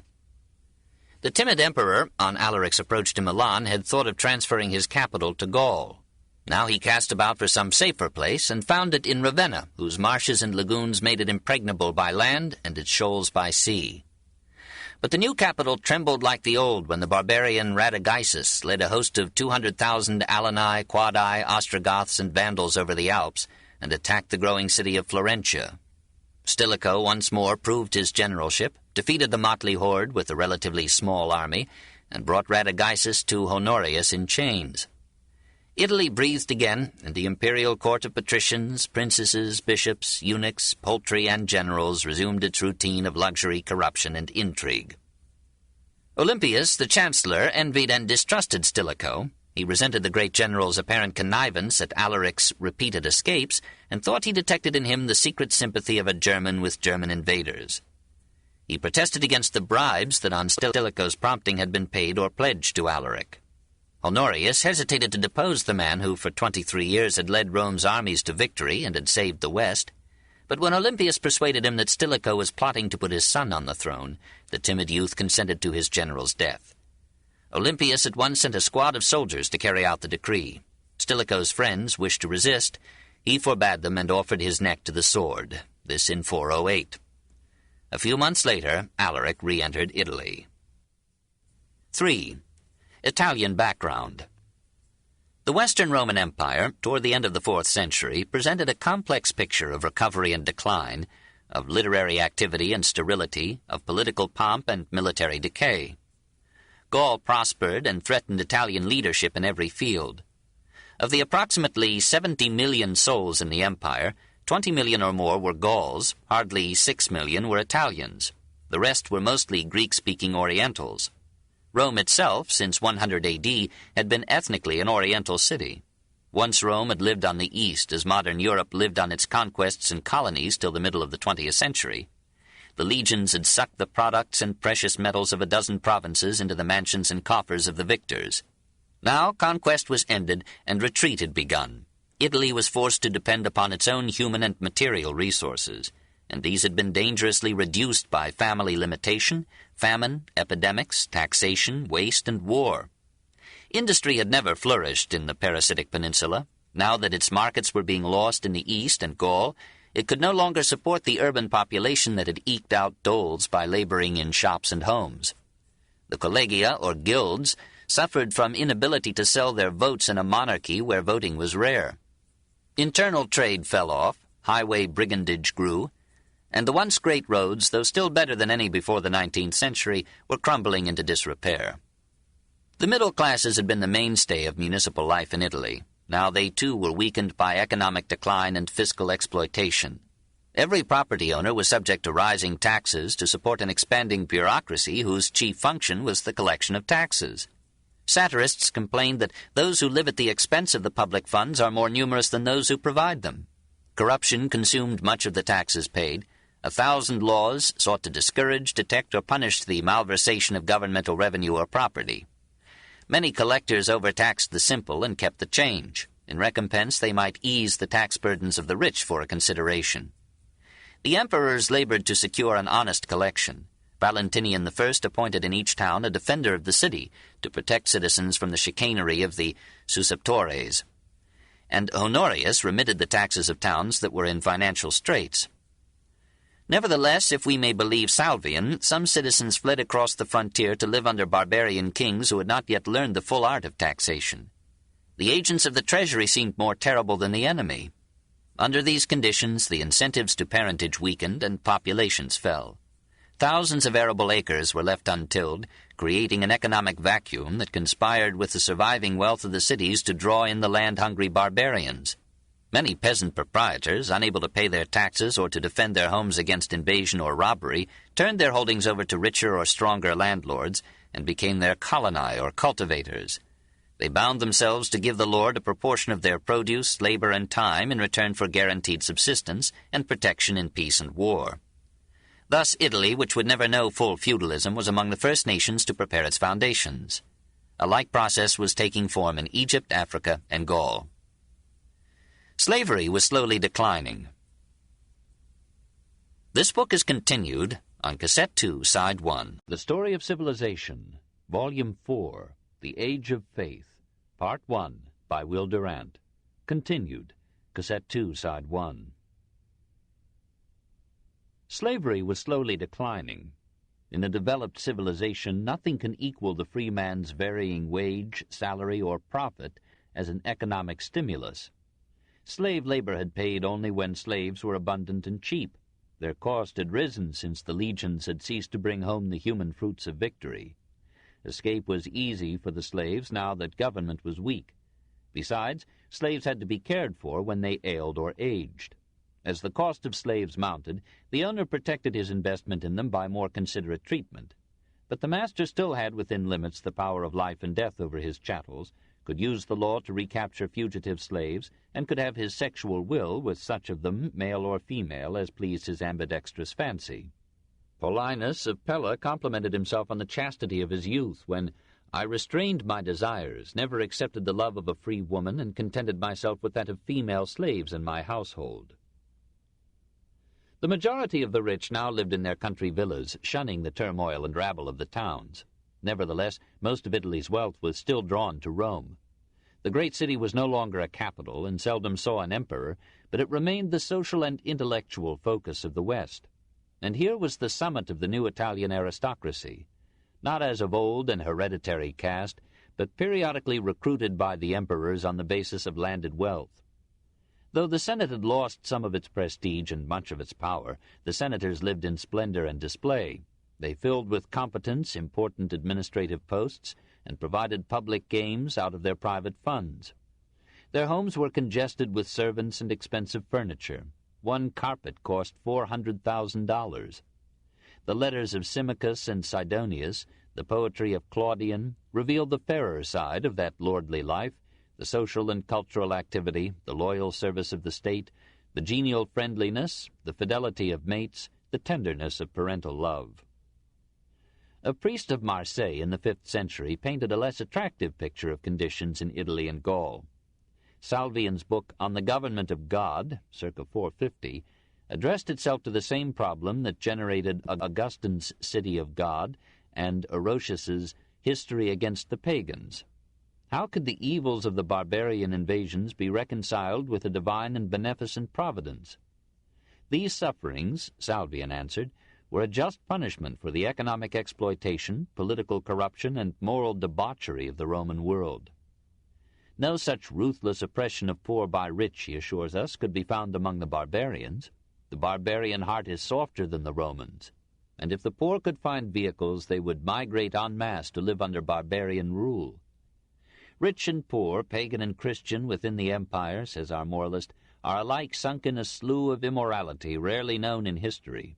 Adultery and drunkenness are fashionable vices, virtue and temperance are the butts of 1,000 jokes, the name of Christ has become a profane expletive among those who call him God.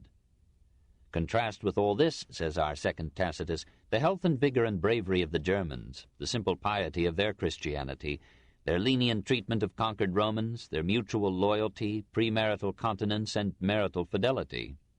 The Vandal chieftain Gaiseric, on capturing Christian Carthage, was shocked to find a brothel at almost every corner. He closed these dens and gave the prostitutes a choice between marriage and banishment. The Roman world is degenerating physically, has lost all moral valor, and leaves its defense to mercenary foreigners. How should such cowards deserve to survive? The Roman Empire, Salvian concludes, is either dead or drawing its last breath, even at the height of its luxury and games. Moritur et ridit. It laughs and dies. It is a terrible picture, obviously exaggerated.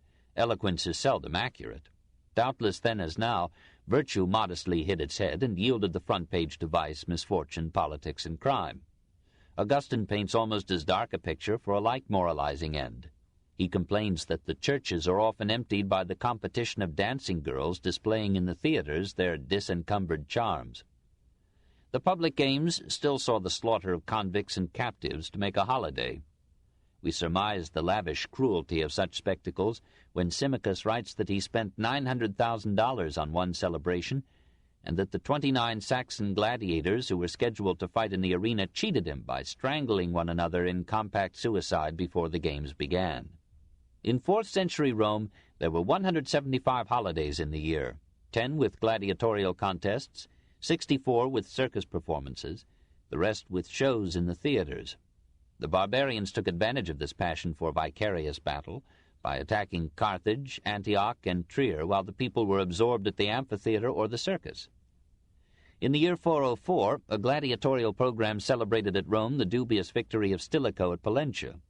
Blood had begun to flow when an Oriental monk, Telemachus, leaped from the stands into the arena and demanded that the combats cease. The infuriated spectators stoned him to death, but the Emperor Honorius, moved by the scene, issued an edict abolishing gladiatorial games. Circus races continued till 549, when they were ended by the exhaustion of the city's wealth in the Gothic Wars. Culturally, Rome had not seen so busy an age since Pliny and Tacitus. Music was the rage. Ammianus complains that it had displaced philosophy and had turned the libraries into tombs. He describes gigantic hydraulic organs and lyres as large as chariots. Schools were numerous. Everyone, says Symmachus, had an opportunity to develop his capacities. The universities of professors paid by the state taught grammar, rhetoric, literature, and philosophy to students drawn from all the western provinces, while the encompassing barbarians patiently studied the arts of war. Every civilization is a fruit from the sturdy tree of barbarism, and falls at the greatest distance from the trunk. Into this city of 1,000,000 souls, about the year 365, came a Syrian Greek of noble birth and handsome figure, Ammianus Marcellinus of Antioch. He had been a soldier on the staff of Ursicinus in Mesopotamia as an active participant in the wars of Constantius, Julian, and Jovian. He had lived before he wrote. When peace came in the East, he retired to Rome and undertook to complete Livy and Tacitus by writing the history of the empire from Nerva to Valens. He wrote a difficult and involved Latin, like a German writing French. He had read too much Tacitus and had too long spoken Greek. He was a frank pagan, an admirer of Julian, a scorner of the luxury that he ascribed to the bishops of Rome. But for all that he was generally impartial, praised many aspects of Christianity, and condemned Julian's restriction of academic freedom as a fault to be overwhelmed with eternal silence. He was as well educated as a soldier can find time to be. He believed in demons and theurgy, and quoted in favor of divination its arch-opponent Cicero. But he was, by and large, a blunt and honest man, just to all factions and men. No wordy deceit adorns my tale, but untrammeled faithfulness to facts. He hated oppression, extravagance, and display, and spoke his mind about them wherever found. He was the last of the classic historians. After him, in the Latin world, there were only chroniclers. In that same Rome, whose manners seemed to Ammianus snobbish and corrupt, Macrobius found a society of men who graced their wealth with courtesy, culture, and philanthropy. He was primarily a scholar, loving books and a quiet life. In 399, however, we find him serving as vicarius, or imperial legate, in Spain. His commentary on Cicero's Dream of Scipio became a popular vehicle of Neoplatonist mysticism and philosophy. His chef-d'oeuvre, quoted by almost every historian these last 1,500 years, was the Saturnalia, or Feast of Saturn, a curiosities of literature in which the author gathered the heterogeneous harvest of his studious days and bookish nights. He improved upon Aulus Gellius while poaching upon him by putting his material into the form of an imaginary dialogue among real men, Praetextatus, Symmachus, Flavian, Servius, and others, gathered to celebrate the 3-day feast of the Saturnalia with good wine, good food, and learned conversation. Belisarius, a physician, is asked some medical questions. Is a simple better than a varied diet? Why do women rarely and old men so regularly get drunk? Is the nature of women colder or hotter than that of men? There is a discourse on the calendar, a long analysis of Virgil's vocabulary, grammar, style, philosophy, and plagiarisms, a collection of bon mots from all ages, a treatise on rich banquets and rare foods. In the evenings, lighter questions amuse these pundits. Why do we blush with shame and pale with fear? Why does baldness begin at the top of the head? Which came first, the chicken or the egg? Ovumne prius fuerit an gallina. Here and there in the medley are some noble passages, as when the Senator Praetextatus speaks of slavery. I shall value men not by their status, but by their manners and their morals. These come from our character, that from chance. You must seek for your friends, Evangelists, not only in the forum or the Senate, but in your own house. Treat your slave with gentleness and goodness. Admit him to your conversation, occasionally even into your intimate counsel. Our ancestors, removing pride from the master and shame from the slave, called the former pater familias, the latter familiaris, that is, one of the family. Your slaves will respect you more readily than they will fear you. It was some such circle as this that, about 394, welcomed into its number a poet destined to sing the swan song of Rome's magnificence. Claudius Claudianus, like Ammianus, was born in the East and spoke Greek as a mother tongue, but he must have learned Latin at an early age to write it so fluently well. After a short stay in Rome, he went to Milan, found a place on Stilicho's staff, became unofficial poet laureate to the Emperor Honorius, and married a lady of birth and wealth. Claudian had an eye to the main chance and did not propose to be buried in Potter's Field. He served Stilicho with melodious panegyrics and with savagely vituperative poems against Stilicho's rivals. In 400 he returned to Rome and was gratefully acclaimed when, in a poem on the consulate of Stilicho, he wrote for the eternal city a eulogy worthy of Virgil himself. Consul all but peer of the gods, protector of a city greater than any that on earth the air encompasses, whose amplitude no eye can measure, whose beauty no imagination can picture, whose praise no voice can sound, who raises a golden head under the neighboring stars, and with her 7 hills imitates the 7 regions of heaven. Mother of arms and of law, who extends her sway over all the earth, and was the earliest cradle of justice.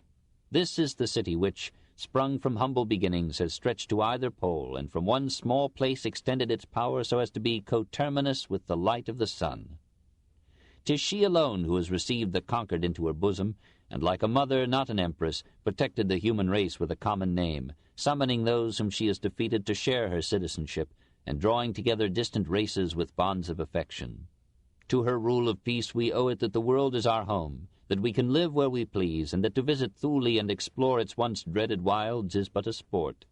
Thanks to her, all and sundry may drink the waters of the Rhone and quaff Orontes' stream. Thanks to her, we are all one people. The grateful Senate raised a statue to Claudian in Trajan's Forum as to the most glorious of poets, who had united Virgil's felicity with Homer's power. After further verses in honor of remunerative subjects, Claudian turned his talents to the rape of Proserpine, and told the old tale with haunting pictures of land and sea, and a tender note that recalls the Greek love romances of the time. In 408 he learned that Stilicho had been assassinated, and that many of the general's friends were being arrested and executed. We do not know the remainder of his story. In Rome, as in Athens and Alexandria, substantial pagan minorities survived, and 700 pagan temples were still standing at the end of the 4th century. Jovian and Valentinian I do not seem to have closed the temples opened by Julian. The Roman priests still, in 394, met in their sacred colleges, the Lupercalia were celebrated with their old half-savage rites, and the Via Sacra now and then resounded with the prescient bellowing of oxen driven to sacrifice. The most highly respected of Rome's latter-day pagans was Vettius Praetextatus, leader of the pagan majority in the Senate. All men admitted his virtues: integrity, learning, patriotism, fine family life. Some compared him to old Cato and Cincinnatus. Time remembers better his friend Symmachus, who lived from 345 to 410, whose letters paint so pleasant a picture of that charming aristocracy which thought itself immortal on the eve of death. Even his family seemed immortal. His grandfather had been consul in 330, his father prefect in 364. He himself was prefect in 384, and consul in 391. His son was a praetor, his grandson would be consul in 446, his great-grandson would be consul in 485, his great-great-grandsons would both be consuls in 522. His wealth was immense. He had 3 villas near Rome, 7 others in Latium, 5 on the Bay of Naples, others elsewhere in Italy, so that he could travel up and down the peninsula and be everywhere at home. No one is recorded as having grudged him this wealth, for he spent it generously, and redeemed it with a life of study, public service, blameless morals, and 1,000 acts of inconspicuous philanthropy. Christians as well as pagans, barbarians as well as Romans, were among his faithful friends. Perhaps he was a pagan before he was a patriot. He suspected that the culture that he represented and enjoyed was bound up with the old religion, and he feared that the one could not fall without the other. Through fidelity to the ancient rites, the citizen would feel himself a link in a chain of marvelous continuity, from Romulus to Valentinian, and would learn to love a city and a civilization so bravely built through 1,000 years. Not without reason, his fellow citizens chose Quintus Aurelius Symmachus as their representative in their last dramatic struggle for their gods. In 380, the Emperor Gratian, won to a passionate orthodoxy by the eloquent Ambrose, proclaimed the Nicene Creed as compulsory on all the peoples subject to the governments of our clemency, and denounced as mad and insane the followers of other faiths. In 382 he ordered an end to payments by the imperial or municipal treasuries for pagan ceremonies, Vestal virgins or priests, confiscated all lands belonging to temples and priestly colleges, and bade his agents remove from the Senate House in Rome that statue of the goddess Victory which Augustus had placed there in 29 B.C., and before which 12 generations of senators had taken their vows of allegiance to the emperor. A delegation headed by Symmachus was appointed to the Senate to acquaint Gratian with the case for Victoria. Gratian refused to receive them and ordered Symmachus banished from Rome, this in 382. In 383, Gratian was killed, and the hopeful Senate sent a deputation to his successor.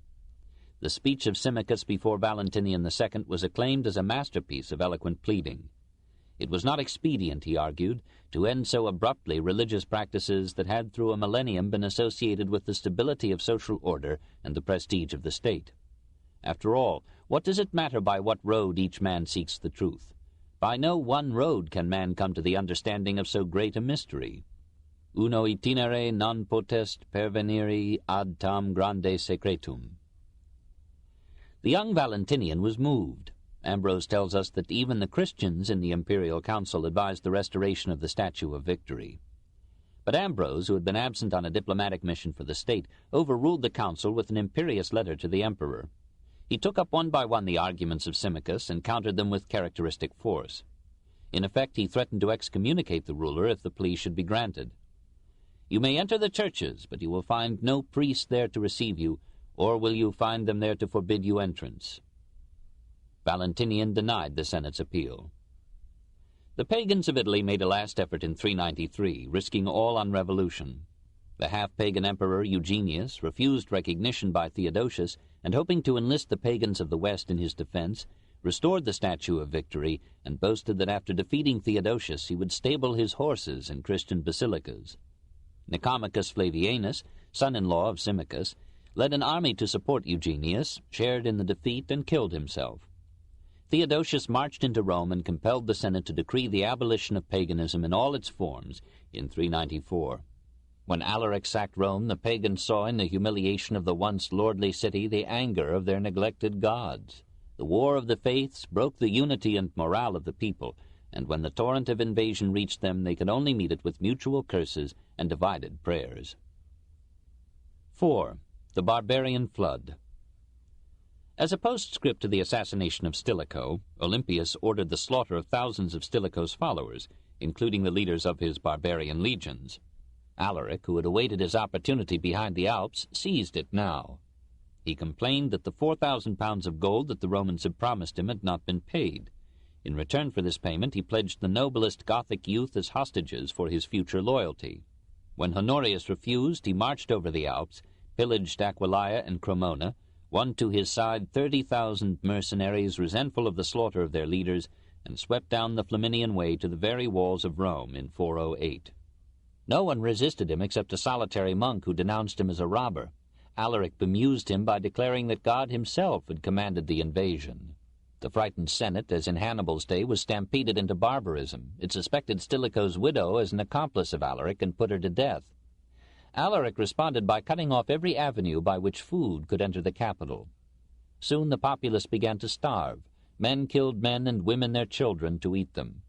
A delegation was sent to Alaric asking terms. They warned him that 1,000,000 Romans were ready to resist.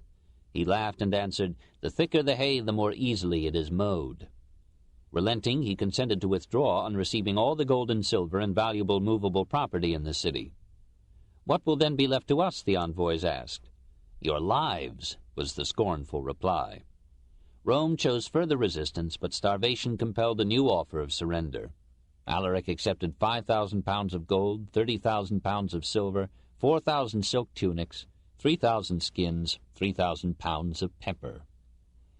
Meanwhile, an incalculable number of barbarian slaves, escaping from their Roman masters, entered the service of Alaric. As if in compensation, a Gothic leader, Sarus, deserted Alaric for Honorius, took with him a considerable force of Goths, and attacked the main barbarian army. Alaric, holding this to be a violation of the truce that had been signed, again besieged Rome. A slave opened the gates, the Goths poured in, and for the first time in 800 years the great city was taken by an enemy, this in 410. For 3 days Rome was subjected to a discriminate pillage that left the churches of St. Peter and St. Paul untouched, and spared the refugees who sought sanctuary in them. But the Huns and slaves in the army of 40,000 men could not be controlled. Hundreds of rich men were slaughtered, their women were raped and killed. It was found almost impossible to bury all the corpses that littered the streets. Thousands of prisoners were taken, among them Honorius's half-sister Galla Placidia. Gold and silver were seized wherever found, works of art were melted down for the precious metals they contained, and many masterpieces of sculpture and pottery were joyously destroyed by former slaves who could not forgive the poverty and toil that had generated this beauty and wealth. Alaric restored discipline and led his troops southward to conquer Sicily, but in that same year he was stricken with fever and died at Cosenza. Slaves diverted the flow of the river Busento to bear a secure and spacious grave for him. The stream was then brought back to its course, and to conceal the spot the slaves who had performed these labors were slain.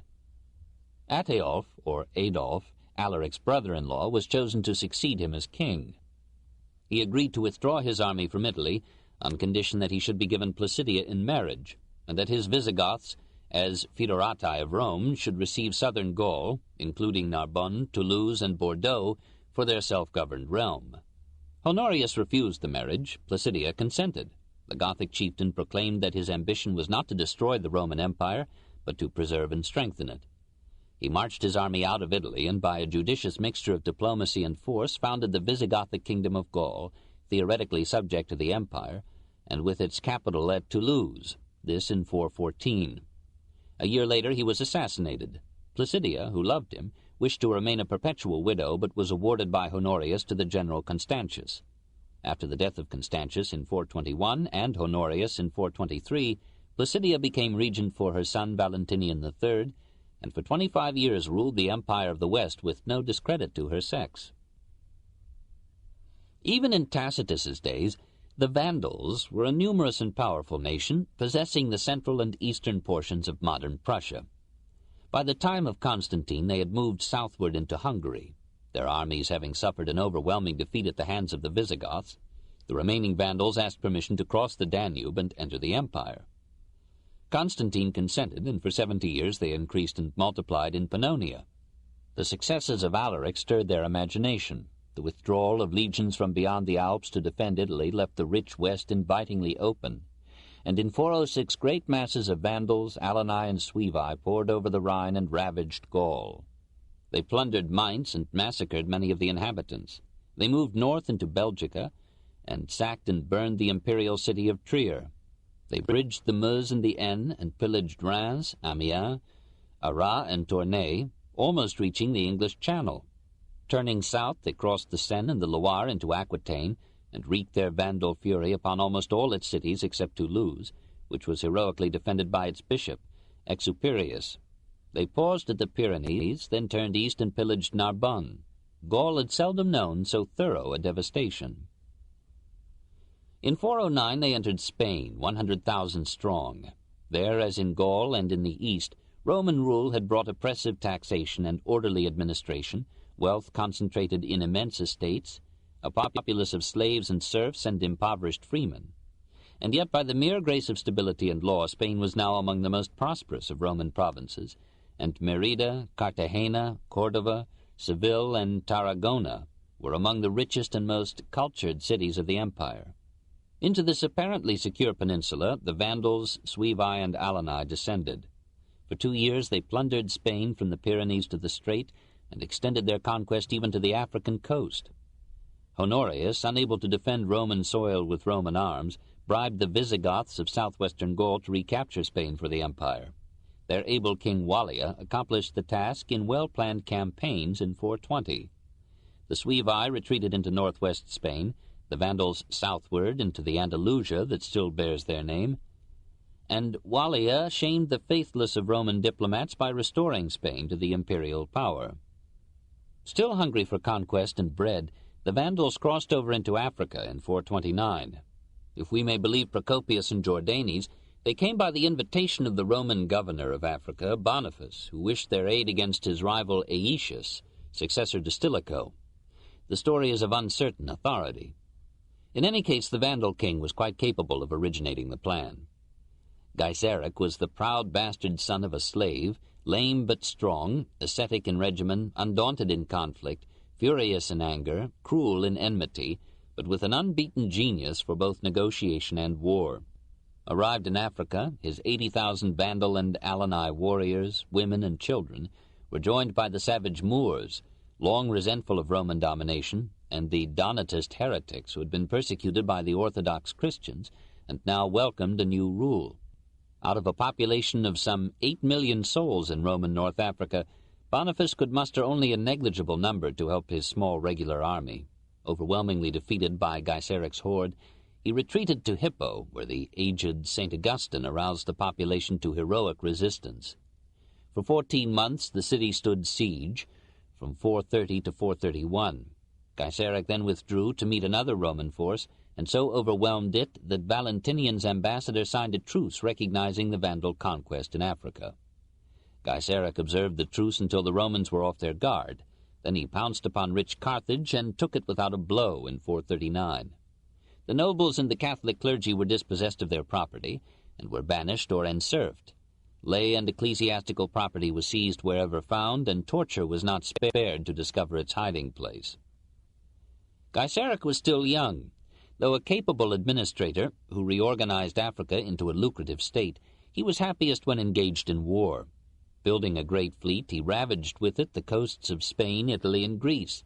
No one could tell where his cavalry-laden ships would land next. Never in Roman history had such unhindered piracy prevailed in the western Mediterranean. At last the emperor, as the price of the African corn on which Ravenna as well as Rome lived, made peace with the barbarian king, and even pledged him an imperial daughter in marriage. Rome, soon to be destroyed, continued to laugh and play. 3/4 of a century had passed since the Huns had precipitated the barbarian invasions by crossing the Volga. Their further movement westward had been a slow migration, less like the conquest of Alaric and Gaiseric than like the spread of colonists across the American continent. Gradually they had settled down in and near Hungary and had brought under their rule many of the German tribes. About the year 433, the Hun king Rua died and left his throne to his nephews, Bleda and Attila. Bleda was slain, some said by Attila, about 444, and Attila, that is in Gothic, Little Father, ruled divers tribes north of the Danube from the Don to the Rhine. The Gothic historian Jordanes describes him, we do not know how accurately. He was a man born into the world to shake the nations, the scourge of all lands, who in some way terrified all mankind by the rumors noised abroad concerning him. He was haughty in his walk, rolling his eyes hither and thither so that the power of his proud spirit appeared in the movement of his body. He was indeed a lover of war, yet restrained in action, mighty in counsel, gracious to suppliants, and lenient to those who were once received under his protection. He was short of stature, with a broad chest and a large head. His eyes were small, his beard was thin and sprinkled with gray. He had a flat nose and a swarthy complexion, revealing his origin. He differed from other barbarian conquerors in trusting to cunning more than to force. He ruled by using the heathen superstitions of his people to sanctify his majesty. His victories were prepared by the exaggerated stories of his cruelty, which perhaps he had himself originated. At last even his Christian enemies called him the scourge of God, and were so terrified by his cunning that only the Goths could save them. He could neither read nor write, but this did not detract from his intelligence. He was not a savage.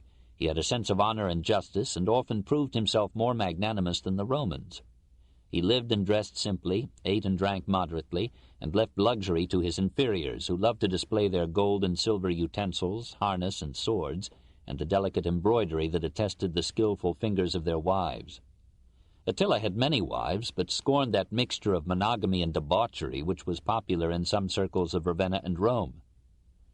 His palace was a huge log house, floored and walled with planed planks, but adorned with elegantly carved or polished wood, and reinforced with carpets and skins to keep out the cold.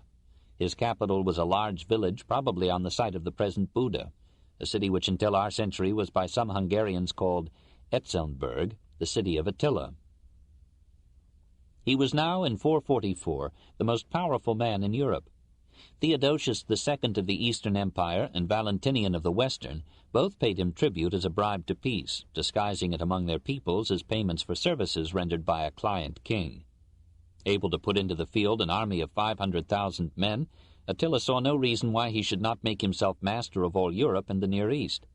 In 441 his generals and troops crossed the Danube, captured Sirmium, Singidunum, now Belgrade, Nisus, now Nish, and Sardica, now Sofia, and threatened Constantinople itself. Theodosius II sent an army against them. It was defeated, and the Eastern Empire won peace only by raising its yearly tribute from 700 to 2,100 pounds of gold. In 447 the Huns entered Thrace, Thessaly, and Scythia, now southern Russia, sacked 70 towns, and took thousands into slavery. The captured women were added to the wives of the captors, and so began generations of blood mixture that left traces of Mongol features as far west as Bavaria. These Hun raids ruined the Balkans for 4 centuries.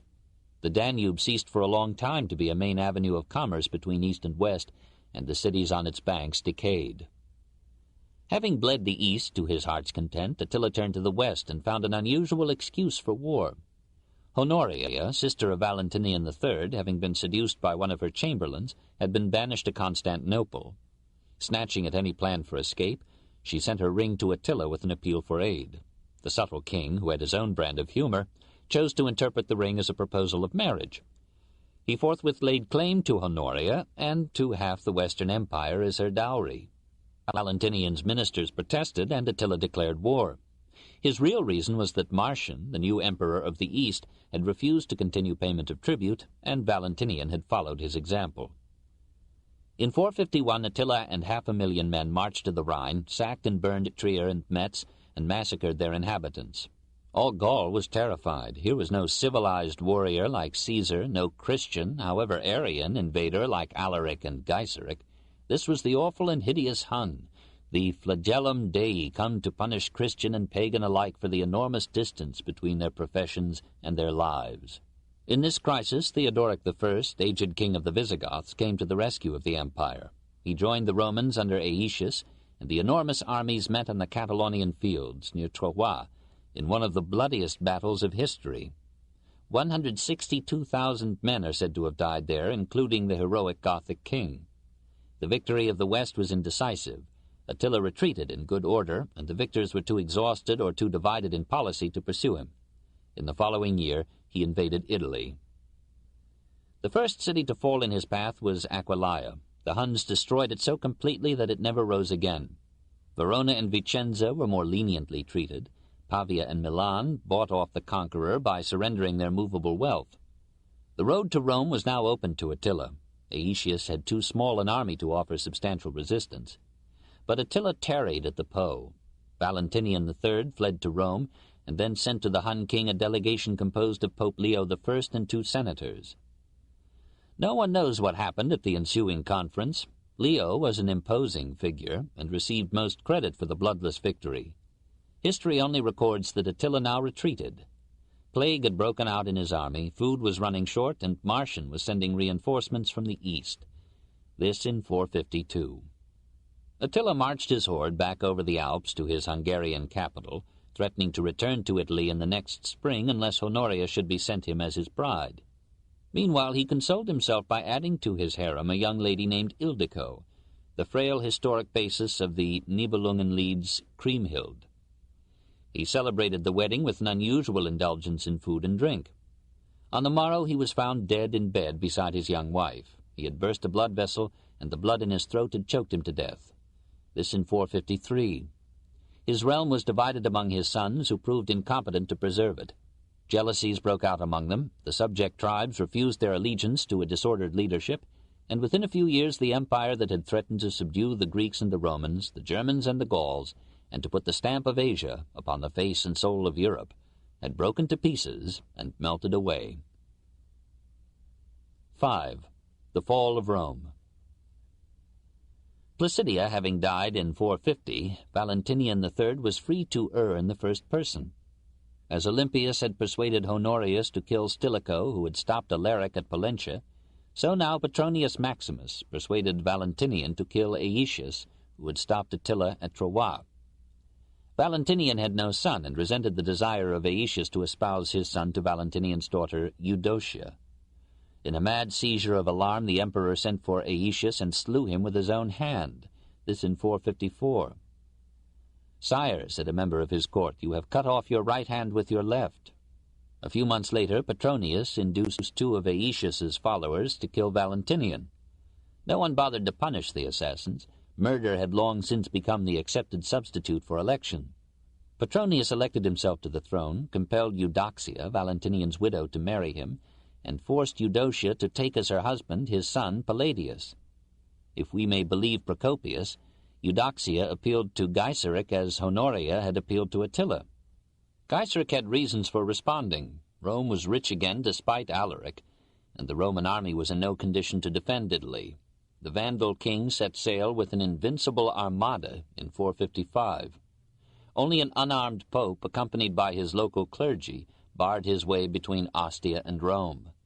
Leo was not able this time to dissuade the conqueror, but he secured a pledge against massacre, torture, and fire. For 4 days the city was surrendered to pillage. Christian churches were spared, but all the surviving treasures of the temples were taken to the Vandal galleys. The gold tables, 7-branched candlesticks, and other sacred vessels of Solomon's temple, brought to Rome by Titus 4 centuries before, were included in these spoils. All precious metals, ornaments, and furniture in the imperial palace were removed, and whatever remained of value in the homes of the rich. Thousands of captives were enslaved. Husbands were separated from wives, parents from children. Gaiseric took the Empress Eudoxia and her 2 daughters with him to Carthage, married Eudocia to his son Huneric, and sent the Empress and Placidia, the younger, to Constantinople at the request of the Emperor Leo I. All in all, this sack of Rome was no indiscriminate vandalism, but quite in accord with the ancient laws of war. Carthage had leniently revenged the Roman ruthlessness of 146 B.C. Chaos in Italy was now complete.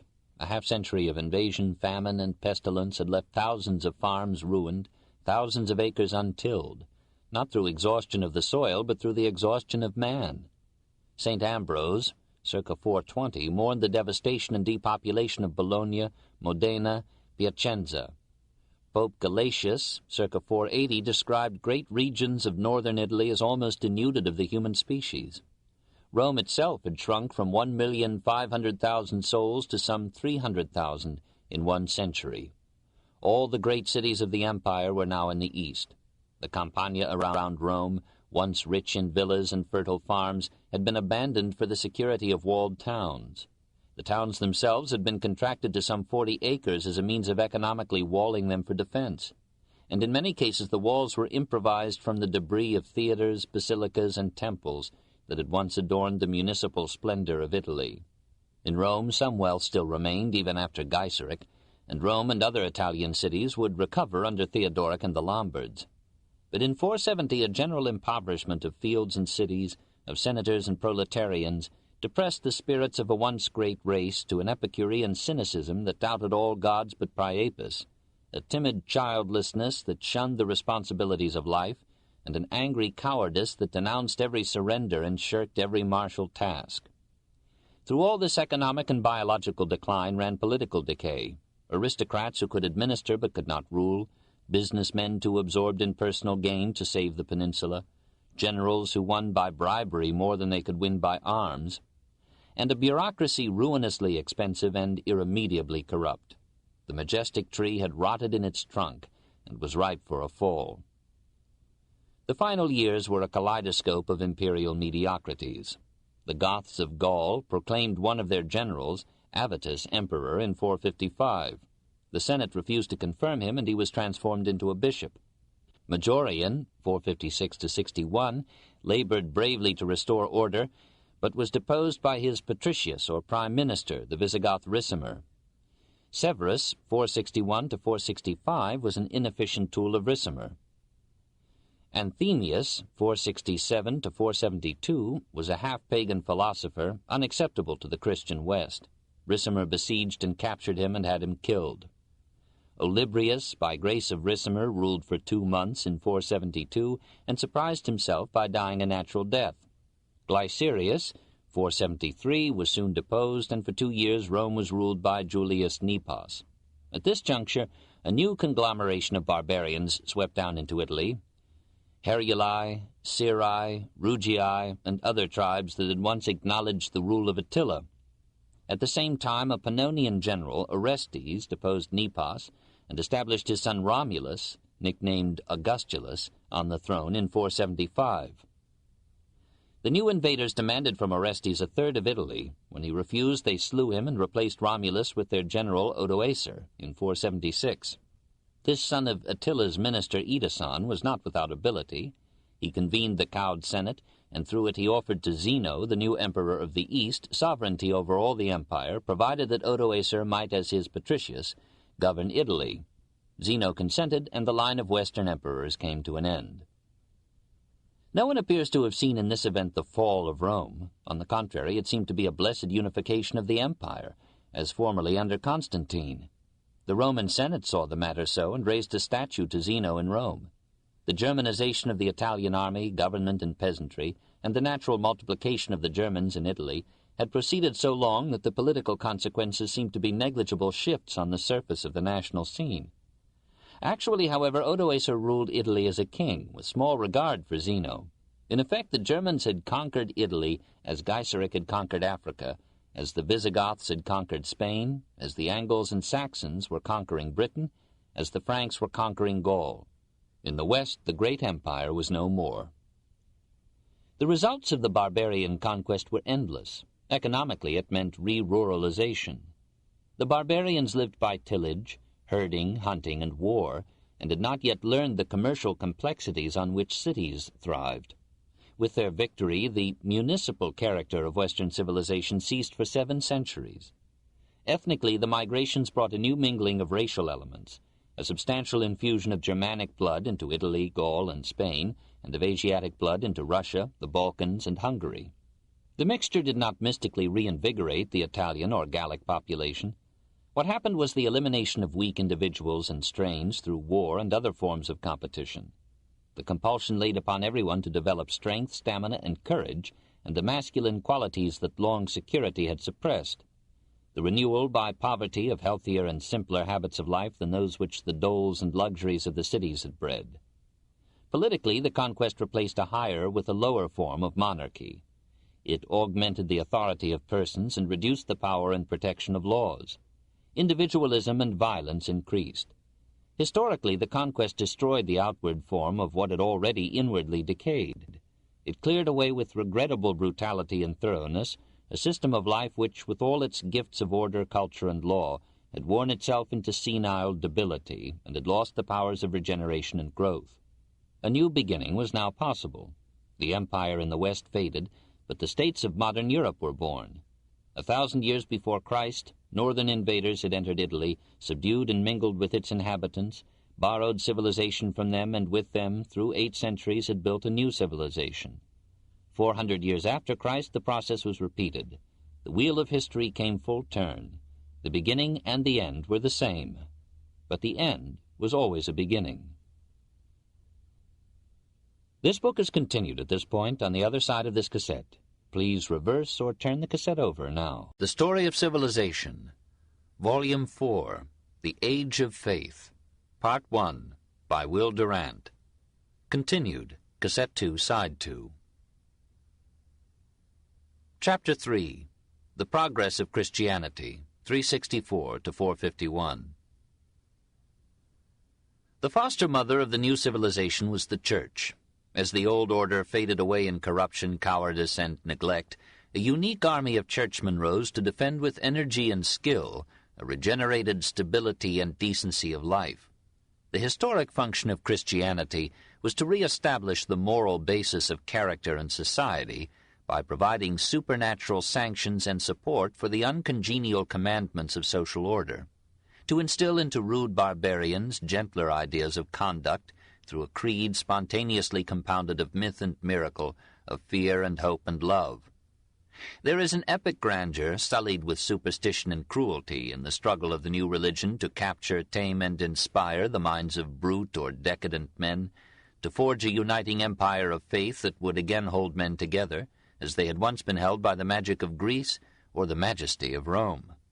Institutions and beliefs are the offspring of human needs, and understanding must be in terms of these necessities. 1. The organization of the Church. If art is the organization of materials, the Roman Catholic Church is among the most imposing masterpieces of history.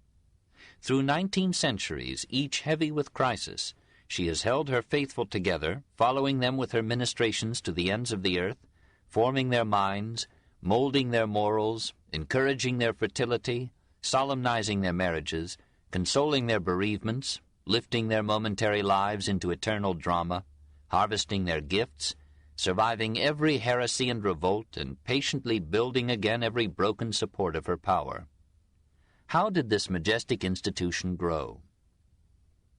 It began in the spiritual hunger of men and women harassed with poverty, wearied with conflict, awed by mystery, or fearful of death. To millions of souls, the Church brought a faith and hope that inspired and canceled death. That faith became their most precious possession, for which they would die or kill, and on that rock of hope the Church was built. It was at first a simple association of believers, an ecclesia or gathering. Each ecclesia or church chose one or more presbyteroi, elders, priests, to lead them, and one or more readers, acolytes, subdeacons, and deacons to assist the priest. As the worshippers grew in number and their affairs became more complex, the congregation chose a priest or layman in each city to be an episkopos, overseer, bishop, to coordinate their functioning. As the number of bishops grew, they in turn required supervision and coordination. In the 4th century we hear of archbishops, metropolitans, or primates governing the bishops and the churches of a province. Over all these grades of clergy, patriarchs held sway at Constantinople, Antioch, Jerusalem, Alexandria, and Rome. At the call of a patriarch or an emperor, the bishops and archbishops convened in synods or councils. If a council represented only a province, it was called provincial. If it represented only the east or the west, it was called plenary. If both, it was general. If its decrees were accepted as binding upon all Christians, it was ecumenical, that is, applying to the oikoumene, or total Christian inhabited world. The occasionally resultant unity gave the Church its name of Catholic, or universal. This organization, whose power rested at last upon belief and prestige, required some regulation of the ecclesiastical life. In the first 3 centuries of Christianity, celibacy was not required of a priest. He might keep a wife whom he had married before ordination, but he must not marry after taking holy orders. And no man could be ordained who had married 2 wives, or a widow, a divorcee, or a concubine. Like most societies, the Church was harassed with extremists. In reaction against the sexual license of pagan morals, some Christian enthusiasts concluded from a passage in St. Paul that any commerce between the sexes was sinful. They denounced all marriage and trembled at the abomination of a married priest. The Provincial Council of Gengra, circa 362, condemned these views as heretical, but the Church increasingly demanded celibacy in her priests. Property was being left in rising amounts to individual churches. Now and then a married priest had the bequest written in his name and transmitted it to his children. Clerical marriage sometimes led to adultery or other scandal and lowered the respect of the people for the priest. A Roman synod of 386 advised the complete continence of the clergy, and a year later Pope Siricius ordered the unfrocking of any priest who married or continued to live with his wife. Jerome, Ambrose, and Augustine supported this decree with their triple power, and after a generation of sporadic resistance it was enforced with transient success in the West. The gravest problem of the Church, next to reconciling her ideals with her continuance, was to find a way of living with the state. The rise of an ecclesiastical organization side by side with the officials of the government created a struggle for power in which the accepted subjection of one to the other was the prerequisite of peace. In the East, the Church became subordinate to the state. In the West, she fought for independence, then for mastery. In either case, the union of church and state involved a profound modification of Christian ethics. Tertullian, Origen, and Lactantius had taught that war is always unlawful. The Church, now protected by the state, resigned herself to such wars as she deemed necessary to protect either the state or the Church. She had not in herself the means of force, but when force seemed desirable, she could appeal to the secular arm to implement her will. She received from the state and from individuals splendid gifts of money, temples, or lands. She grew rich, and needed the state to protect her in all the rights of property. Even when the state fell, she kept her wealth. The barbarian conquerors, however heretical, seldom robbed the Church. The authority of the word so soon rivaled the power of the sword. 2. The Heretics. The most unpleasant task of ecclesiastical organization was to prevent a fragmentation of the Church through the multiplication of heresies, that is, doctrines contrary to conciliar definitions of the Christian creed. Once triumphant, the Church ceased to preach toleration. She looked with the same hostile eye upon individualism and belief as the state upon secession or revolt. Neither the Church nor the heretics thought of heresy in purely theological terms. The heresy was in many cases the ideological flag of a rebellious locality seeking liberation from the imperial power. So the Monophysites wished to free Syria and Egypt from Constantinople, the Donatists hoped to free Africa from Rome, and as church and state were now united, the rebellion was against both. Orthodoxy opposed nationalism, heresy defended it. The Church labored for centralization and unity, the heretics for local independence and liberty. Arianism, overcome within the empire, won a peculiar victory among the barbarians. Christianity had been first carried to the Teutonic tribes by Roman captives taken in the Gothic invasions of Asia Minor in the 3rd century. The apostle, Ulfilas, who lived possibly from 311 to 381, was not quite an apostle. He was the descendant of a Christian captive from Cappadocia, and was born and raised among the Goths who lived north of the Danube. About 341 he was consecrated as their bishop by Eusebius, the Arian prelate of Nicomedia. When the Gothic chieftain Athanaric persecuted the Christians in his dominions, Ulfilas obtained permission from the Arian Constantius to bring the little community of Gothic Christians across the Danube into Thrace. To instruct and multiply his converts, he patiently translated, from the Greek into Gothic, all the Bible except the books of Kings, which he omitted as dangerously martial. And as the Goths had as yet no written language, he composed a Gothic alphabet based upon the Greek. His Bible was the first literary work in any Teutonic tongue. The devoted and virtuous life of Ulfilas generated among the Goths such confidence in his wisdom and integrity that his Arian Christianity was accepted by them without question. As other barbarians received their Christianity in the 4th and 5th centuries from the Goths, nearly all the invaders of the empire were Arians, and the new kingdoms established by them in the Balkans, Gaul, Spain, Italy, and Africa were officially Arian. Conquerors and conquered differed by only an iota in their faith. The Orthodox held Christ to be identical in being. The Arians considered him only similar in being, with God the Father. But the difference became vital in the politics of the 5th and 6th centuries. By this chance concatenation of events, Arianism held its ground till the Orthodox Franks overthrew the Visigoths in Gaul, Belisarius conquered Vandal Africa and Gothic Italy, and Recared, in 589, changed the faith of the Visigoths in Spain. We cannot interest ourselves today in the many winds of doctrine that agitated the Church in this period. Eunomians, Anamians, Apollinarians, Macedonians, Sabellians, Massalians, Novatians, Priscillianists. We can only mourn over the absurdities for which men have died and will. Manichaeism was not so much a Christian heresy as a Persian dualism of God and Satan, good and evil, light and darkness. It thought to reconcile Christianity and Zoroastrianism, and was bitterly buffeted by both.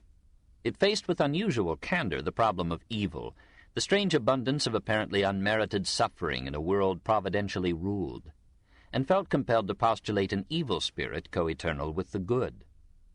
During the 4th century, Manichaeism made many converts in East and West. Several of the emperors used ruthless measures against it. Justinian made it a capital crime. Gradually it faded out, but it left its influence on such later heretics as the Paulicians, Bogomiles, and Albigensians. In 385, a Spanish bishop, Priscillian, was accused of preaching Manichaeism and universal celibacy. He denied the charges. He was tried before the usurping Emperor Maximus at Trier, 2 bishops being his accusers. He was condemned, and over the protests of St. Ambrose and St. Martin, he and several of his companions were burned to death. While meeting all these assailants, the Church found herself almost overwhelmed by the Donatist heresy in Africa. Donatus, Bishop of Carthage in 315, had denied the efficacy of sacraments administered by priests in a state of sin. The Church, unwilling to risk so much on the virtues of the clergy, wisely repudiated the idea. The heresy nevertheless spread rapidly in North Africa. It enlisted the enthusiasm of the poor, and the theological aberration grew into a social revolt. Emperors fulminated against the movement. Heavy fines and confiscations were decreed for persistence in it. The power of buying, selling, or bequeathing property was denied to the Donatists. They were driven from their churches by imperial soldiery, and the churches were turned over to Orthodox priests. Bands of revolutionaries, at once Christian and communist, took form under the name of circumcellions, or prowlers. They condemned poverty and slavery, cancelled debts and liberated slaves, and proposed to restore the mythical equality of primitive man. When they met a carriage drawn by slaves, they put the slaves in the carriage and made the master pull it behind him. Usually they contented themselves with robbery, but sometimes, irritated by resistance, they would blind the orthodox or the rich by rubbing lime into their eyes, or would beat them to death with clubs, or so their enemies relate. If they in turn met death, they rejoiced, certain of paradise. Fanaticism finally captured them completely. They gave themselves up as heretics and solicited martyrdom. They stopped wayfarers and asked to be killed, and when even their enemies tired of complying, they leaped into fires or jumped from precipices or walked into the sea. Augustine fought Donatism with every means, and for a time seemed to have overcome it. But when the Vandals arrived in Africa, the Donatists reappeared in great number and rejoiced at the expulsion of the Orthodox priests. A tradition of fierce sectarian hatred was handed down with pious persistence, and left no united opposition when in 670 the Arabs came. Meanwhile, Pelagius was stirring 3 continents with his attack on the doctrine of original sin, and Nestorius was courting martyrdom by doubts concerning the Mother of God. Nestorius had been a pupil of Theodora of Mopsuestia, who lived from possibly 350 to possibly 428, who had almost invented the higher criticism of the Bible. The Book of Job, said Theodore, was a poem adapted from pagan sources. The Song of Songs was an epithalamium of frankly sensual significance. Many of the Old Testament prophecies, supposedly referring to Jesus, alluded only to pre-Christian events, and Mary was the mother not of God, but only of the human nature in Jesus. Nestorius raised himself to the episcopal see at Constantinople in 428, drew crowds with his eloquence, made enemies by his harsh dogmatism, and gave them their opportunity by adopting the ungallant opinion of Theodore about Mary. If Christ was God, then, said most Christians, Mary was Theotokos, God-bearing, the mother of God. Nestorius thought the term too strong. Mary, he said, was mother only of the human, not of the divine nature in Christ. It would be better, he suggested, to call her the mother of Christ. Cyril, Archbishop of Alexandria, preached at Easter in 429 a sermon announcing the Orthodox doctrine, that Mary is the true mother not of the Godhead itself, but of the incarnate Logos, or Word of God, containing both the divine and the human natures of Christ. Pope Celestine I, stirred by a letter from Cyril, called a council at Rome in 430, which demanded that Nestorius be deposed or retract. When Nestorius refused, an ecumenical council at Ephesus in 431 not only deposed but excommunicated him. Many bishops protested, but the people of Ephesus broke out into demonstrations of joy that must have awakened memories of Diana Artemis. Nestorius was allowed to retire to Antioch, but as he continued to defend himself and demand restoration, the Emperor Theodosius II banished him to an oasis in the Libyan desert. He survived many years. At last the Byzantine court took pity on him and sent him an imperial pardon. The messenger found him dying, this circa 451.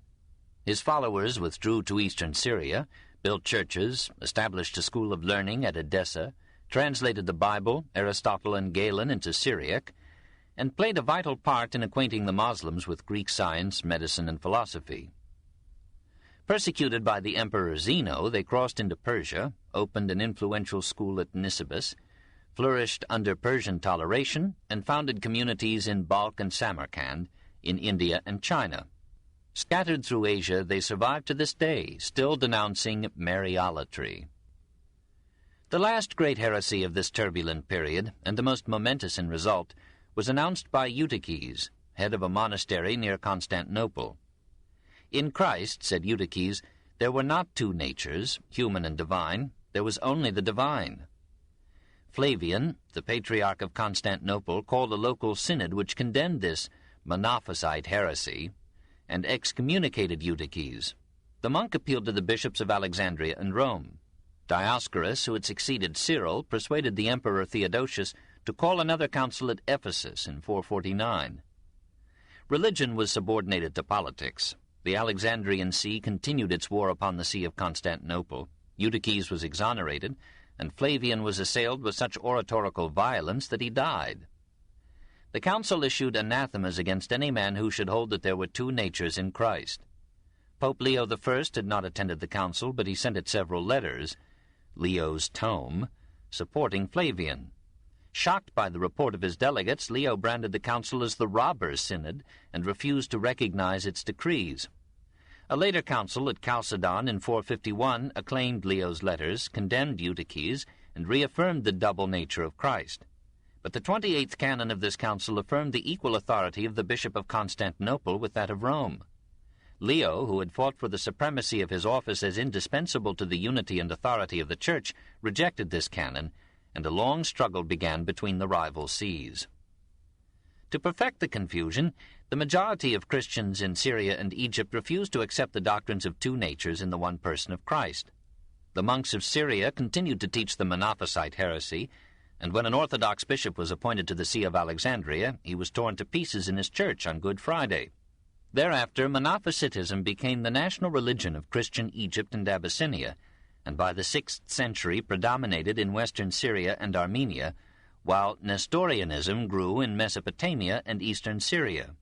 The success of the religious rebellion strengthened political revolt, and when the conquering Arabs in the 7th century poured into Egypt and the Near East, half the population welcomed them as liberators from the theological, political, and financial tyranny of the Byzantine capital. 3. The Christian West. 1. Rome. The bishops of Rome in the 4th century did not show the Church at her best. Sylvester, from 314 to 335, earned the credit for converting Constantine, and pious belief represented him as receiving from the emperor in the donation of Constantine nearly all of Western Europe. But he did not behave as if he owned half the white man's world. Julius I, from 337 to 352, strongly affirmed the supreme authority of the Roman See, but Liberius, from 352 to 366, submitted, through weakness or age, to the Arian dictates of Constantius. Upon his death, Damasus and Ursinus contested the papacy. Rival mobs supported them in the most vigorous tradition of Roman democracy. In one day and in one church, 137 persons were killed in the dispute. Praetextatus, then pagan prefect of Rome, banished Ursinus, and Damasus ruled for 18 years with pleasure and skill. He was an archaeologist and adorned the tombs of the Roman martyrs with beautiful inscriptions. He was also, said the irreverent, an Oriscalpius matronarum, a scratcher of ladies' ears. that is, an expert in wheedling gifts for the church from the rich matrons of Rome.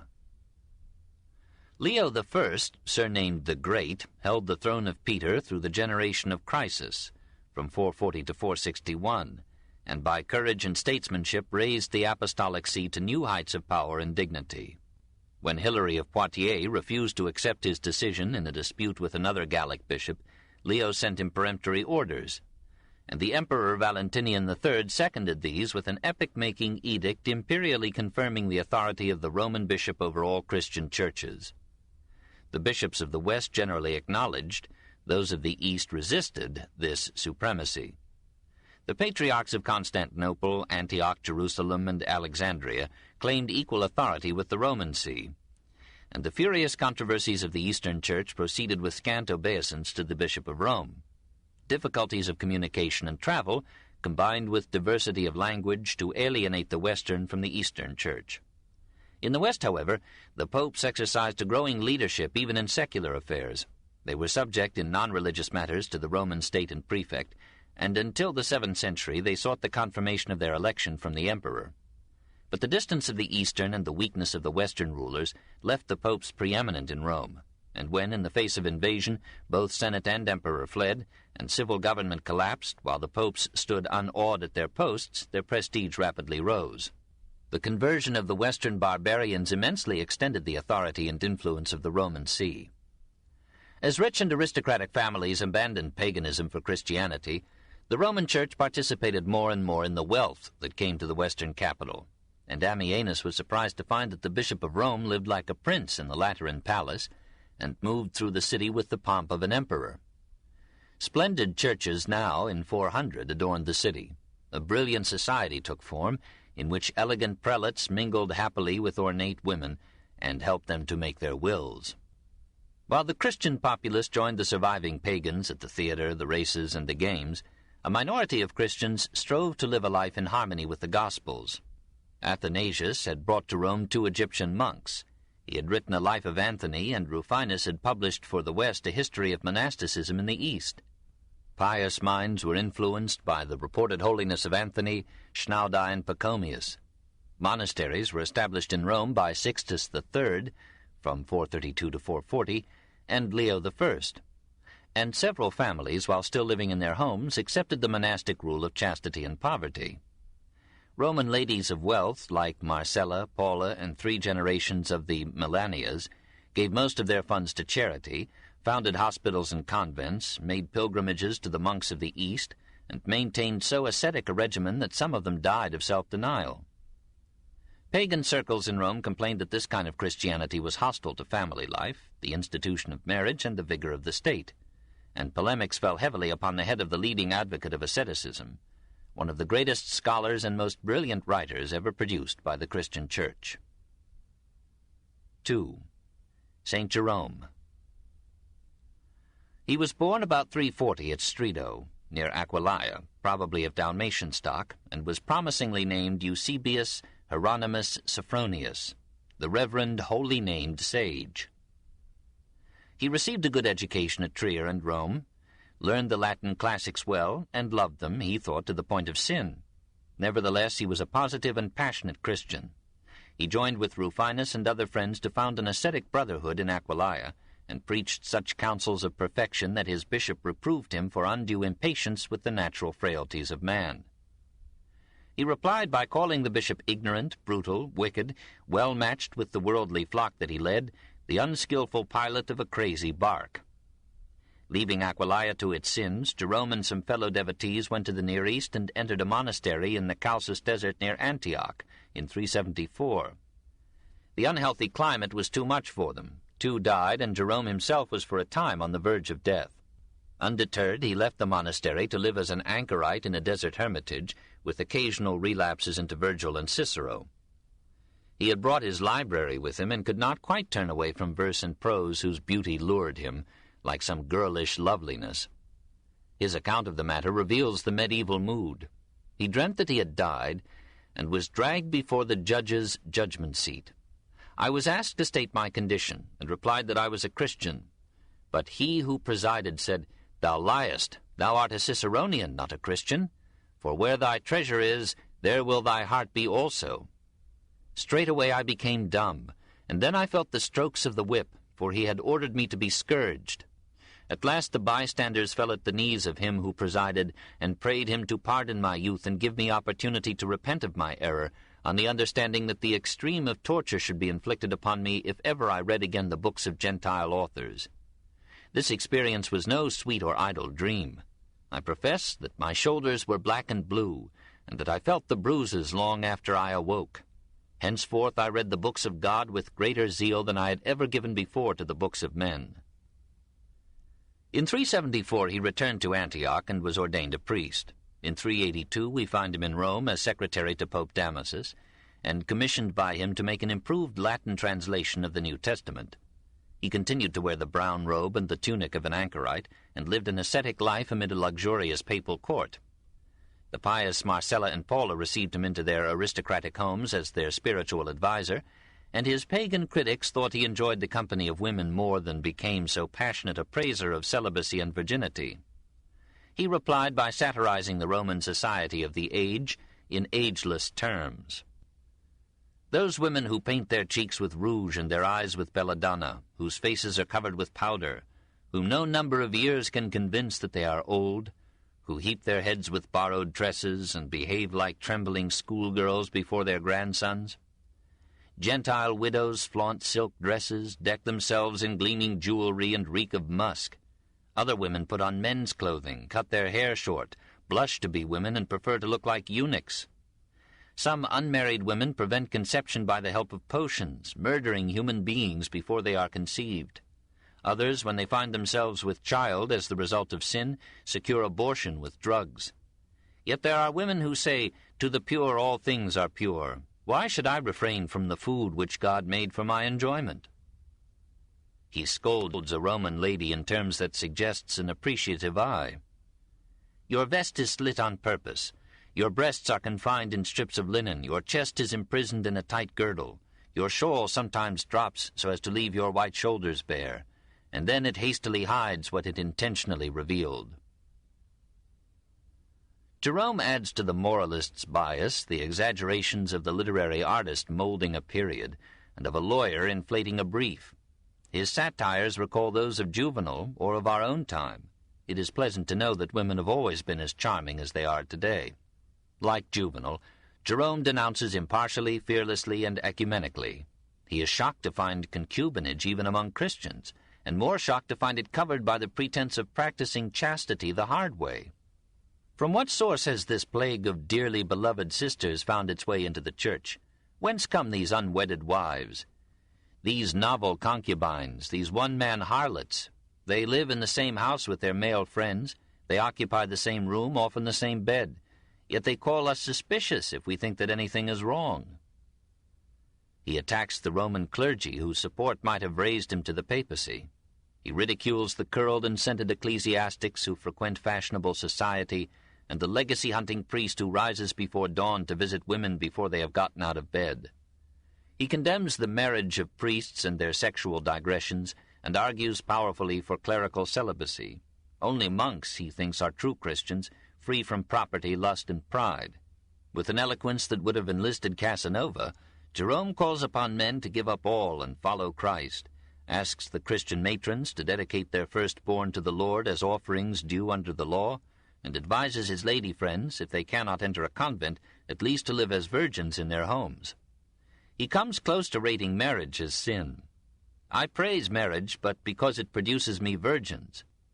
He proposes to cut down by the axe of virginity the wood of marriage, and exalts John the celibate apostle over Peter, who had a wife.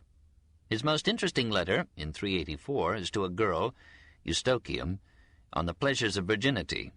He is not against marriage, but those who avoid it escape from Sodom and painful pregnancies and bawling infants and household cares and the tortures of jealousy. He admits that the path of purity is also hard, and that eternal vigilance is the price of virginity. Virginity can be lost even by a thought. Let your companions be those who are pale of face and thin with fasting. Let your fasts be of daily occurrence. Wash your bed and water your couch nightly with tears. Let the seclusion of your own chamber ever guard you. Ever let the bridegroom sport with you within. When sleep falls upon you, he will come behind the wall and will put his hand through the door and will touch your belly. And you will awake and rise up and cry, I am sick with love. And you will hear him answer, a garden enclosed is my sister, my spouse, a spring shut up, a fountain sealed. The publication of this letter, Jerome tells us, was greeted with showers of stones. Perhaps some readers sensed a morbid prurience in these strange counsels in a man apparently not yet free from the heat of desire. When, a few months later, in 384, the young ascetic Blasilla died, many blamed the austerities that had been taught her by Jerome. Some pagans proposed to throw him into the Tiber with all the monks of Rome. Unrepentant, he addressed to the hysterically mournful mother a letter of consolation and reproof. In the same year, Pope Damasus passed away, and his successor did not renew Jerome's appointment as papal secretary. In 385 he left Rome forever, taking with him Blasilla's mother Paula and Eustochium, her sister. At Bethlehem he built a monastery of which he became head, a convent over which first Paula and then Eustochium presided, a church for the common worship of the monks and nuns, and a hospice for pilgrims to the Holy Land. He made his own cell in a cave, gathered his books and papers there, gave himself up to study, composition, and administration, and lived there the remaining 34 years of his life. He quarreled at Penn's Point with Chrysostom, Ambrose, Pelagius, and Augustine. He wrote with dogmatic force 100 works on questions of casuistry and biblical interpretation, and his writings were eagerly read even by his enemies. He opened a school in Bethlehem where he humbly and freely taught children a variety of subjects, including Latin and Greek. Now a confirmed saint, he felt that he could read again the classic authors whom he had forsworn in his youth. He resumed the study of Hebrew, which he had begun in his first sojourn in the East, and in 18 years of patient scholarship he achieved that magnificent and sonorous translation of the Bible into Latin which is known to us as the Vulgate, and remains as the greatest and most influential literary accomplishment of the 4th century.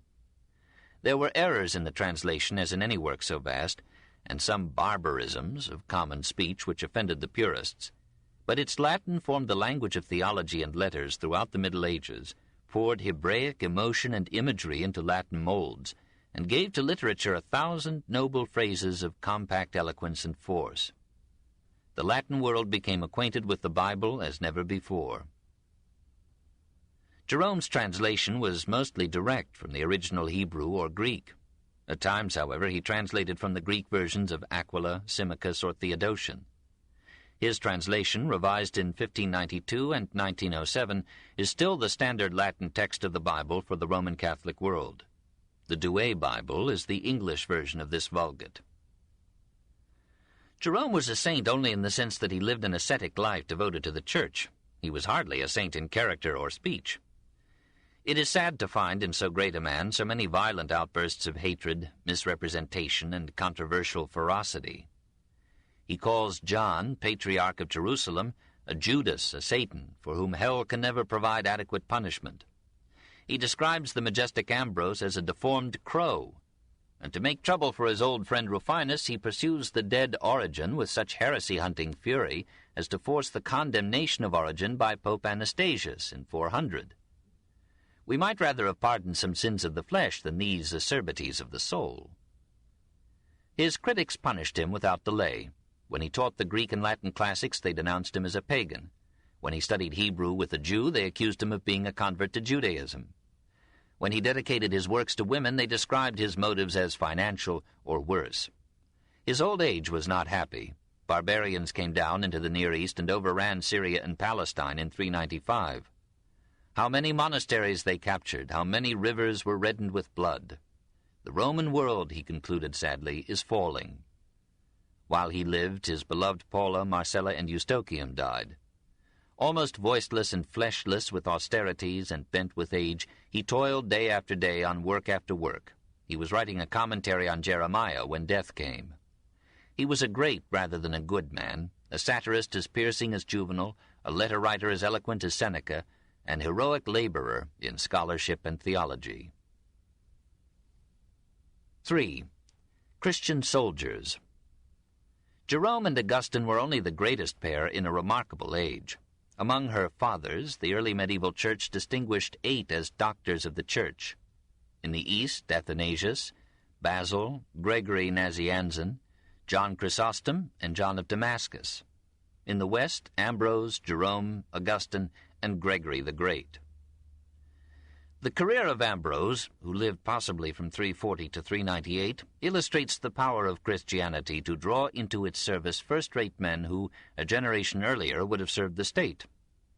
Born at Trier, son of the prefect of Gaul, he was by every precedent destined to a political career, and we are not surprised to hear of him next as provincial governor of northern Italy. Residing at Milan, he was in close touch with the Emperor of the West, who found in him the old Roman qualities of solid judgment, executive ability, and quiet courage. Learning that rival factions were gathering at the cathedral to choose a bishop, he hurried to the scene, and by his presence and his words quelled an incipient disturbance. When the factions could not agree on a candidate, someone suggested Ambrose. His name brought the people to an enthusiastic unanimity, and the governor, protesting and still unbaptized, was hurriedly christened, ordained to the diaconate, then to the priesthood, then to the episcopacy, all in 1 week, this in 374. He filled his new office with the dignity and mastery of a statesman. He abandoned the trappings of political position and lived in exemplary simplicity. He gave his money and property to the poor and sold the consecrated plate of his church to ransom captives of war. He was a theologian who powerfully defended the Nicene Creed, an orator whose sermons helped to convert Augustine, a poet who composed some of the Church's earliest and noblest hymns, a judge whose learning and integrity shamed the corruption of secular courts, a diplomat entrusted with difficult missions by both Church and State, a good disciplinarian who upheld but overshadowed the Pope, an ecclesiastic who brought the great Theodosius to penance and dominated the policies of Valentinian III. The young emperor had an Arian mother, Justina, who tried to secure a church in Milan for an Arian priest. The congregation of Ambrose remained night and day in the beleaguered church in a holy sit-down strike against the empress's orders to surrender the building. Then it was, says Augustine, that the custom arose of singing hymns and songs, after the use of the eastern provinces, to save the people from being utterly worn out by their long and sorrowful vigils. Ambrose fought a famous battle against the empress and won a signal victory for intolerance. At Nola, in southern Italy, Paulinus, from 353 to 431, exemplified a gentler type of Christian saint. Born in an old rich family of Bordeaux and married to a lady of like high lineage, he studied under the poet Ausonius, entered politics, and rapidly advanced. Suddenly, conversion came to him in the full sense of a turning away from the world. He sold his property and gave all to the poor except enough to keep himself in the barest necessities, and his wife Therasia agreed to live with him as his chaste sister in Christ. The monastic life not yet having established itself in the West, they made their modest home at Nola a private monastery and lived there for 35 years, abstaining from meat and wine, fasting many days in every month, and happy to be released from the complexities of wealth. The pagan friends of his youth, above all his old teacher Ausonius, protested against what seemed to them a withdrawal from the obligations of civic life. He answered by inviting them to come and share his bliss. In a century of hatred and violence, he kept to the end a spirit of toleration. Pagans and Jews joined Christians at his funeral. Paulinus wrote charming verse, but only incidentally. The poet who best expressed the Christian view in this age was the Spaniard Aurelius Prudentius Clemens, circa 348 to 410. While Claudian and Ausonius cluttered their compositions with dead gods, Prudentius sang in the ancient meters the new and living themes. Stories of the martyrs, Peri Stephanon or Book of Crowns, hymns for every hour of the day, and an answer in verse to Symmachus's plea for the Statue of Victory. It was in this last poem that he made a memorable appeal to Honorius to suppress gladiatorial combats. He did not hate the pagans. He had kind words for Symmachus and even for Julian, and he begged his fellow Christians not to destroy pagan works of art. He shared Claudian's admiration for Rome and rejoiced that one might pass through most of the white man's world and be under the same laws, everywhere secure. Wherever we are, we live as fellow citizens. In this Christian poet we catch a last echo of the achievement and mastery of Rome. It was not Rome's least glory that Gaul had now so high a civilization. Corresponding to Ausonius and Sidonius in literature were the great bishops of 4th century Gaul, Hilary of Poitiers, Remy of Reims, Euphronius of Autun, Martin of Tours. Hilary, who died circa 367, was one of the most active defenders of the Nicene Creed and wrote a treatise in 12 books struggling to explain the Trinity. Yet in his modest see at Poitiers we see him living the good life of a devoted churchman, rising early, receiving all callers, hearing complaints, adjusting disputes, saying Mass, preaching, teaching, dictating books and letters, listening to pious readings at his meals, and every day performing some manual labor like cultivating the fields or weaving garments for the poor. This was the ecclesiastic at his best. St. Martin left more of a name. 3,675 churches and 425 villages in France bear it today. He was born in Pannonia about 316. At 12, he wished to become a monk, but at 15 his father compelled him to join the army. He was an unusual soldier, giving his pay to the poor, helping the distressed, practicing humility and patience, as if he would make a monastery out of the army camp. After 5 years in military service, Martin realized his ambition and went to live as a monk in a cell, first in Italy, then at Poitiers, near the Hilary he loved. In 371, the people of Tours clamored to have him as their bishop, despite his shabby garments and rough hair. He agreed, but insisted on still living like a monk. 2 miles from the city, at Marmoutier, he built a monastery, gathered together 80 monks, and lived with them a life of unpretentious austerity. His idea of a bishop was of a man who not only celebrated Mass, preached, administered the sacraments, and raised funds, but also fed the hungry, clothed the naked, visited the sick, and helped the unfortunate. Gaul loved him so that all its parts told stories of his miracles, even of his having raised 3 men from the dead. France made him one of her patron saints. The monastery that Martin had founded at Poitiers in 362 was the first of many that now sprang up in Gaul. Because the monastic idea had come to Rome through Athanasius's Life of Anthony and Jerome's powerful call to the anchoritic life, the West first took up the most arduous and lonely forms of monasticism and tried to practice in less genial climates the rigors of monks living under the Egyptian sun. The monk Wulfilic lived for years with bare legs and feet on a column at Trier. In winter the nails fell from his toes and icicles hung from his beard. St. Senec, near Tours, enclosed himself so narrowly within 4 walls that the lower half of his body could not move. In this situation he lived many years, an object of veneration to the populace. St. John Cassian brought the ideas of Pachomius to balance the ecstasy of Anthony. Inspired by some sermons of Chrysostom, he established a monastery and convent at Marseille in 415 and wrote for it the first Western regimen for the monastic life. Before he died in 435, some 5,000 monks in Provence were living by his rule. Soon after 400, St. Honoratus and St. Capratius built a monastery on the island of Lerins, facing Cannes. These institutions trained men to cooperative labor, study, and scholarship, rather than to solitary devotion. They became schools of theology and vitally influenced the thought of the West. When the rule of St. Benedict came to Gaul in the next century, it built upon the tradition of Cassian, one of the most beneficent religious orders in history. 4. The Christian East. 1. The monks of the East.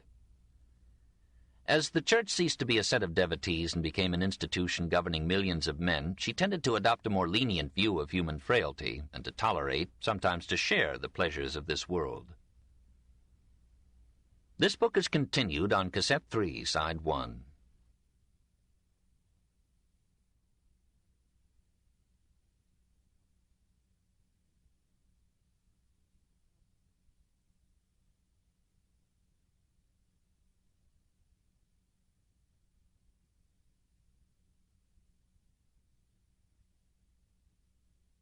The Story of Civilization, Volume 4, The Age of Faith, Part 1, by Will Durant. Continued, Cassette 3, Side 1. As the Church ceased to be a set of devotees and became an institution governing millions of men, she tended to adopt a more lenient view of human frailty and to tolerate, sometimes to share, the pleasures of this world. A minority of Christians held such condescension to be treason to Christ. They resolved to gain heaven by poverty, chastity, and prayer, and retired completely from the world. Possibly Ashoka's missionaries, circa 250 B.C., had brought to the Near East the monastic forms as well as the theory and ethics of Buddhism. And pre-Christian anchorites like those of Serapis in Egypt, or the Essene communities in Judea, may have transmitted to Anthony and Pachomius the ideals and methods of the strictly religious life. Monasticism was for many souls a refuge from the chaos and war of the barbarian invasions. There were no taxes in the monastery or the desert cell, no military service, no marital strife, no weary toil. Ordination to the priesthood was not required of a monk, and after a few years of peace would come eternal bliss. Egypt, whose climate almost invited monasticism, teemed with Anchoritic and Cenobitic monks, following the solitary habits of Anthony or the community life that Pachomius had established at Theban. The Nile was banked with monasteries and convents, some containing as many as 3,000 monks and nuns. Of the Anchorites, Anthony, circa 251 to 356, was by far the most renowned. After wandering from solitude to solitude, he fixed his cell on Mount Cozim, near the Red Sea.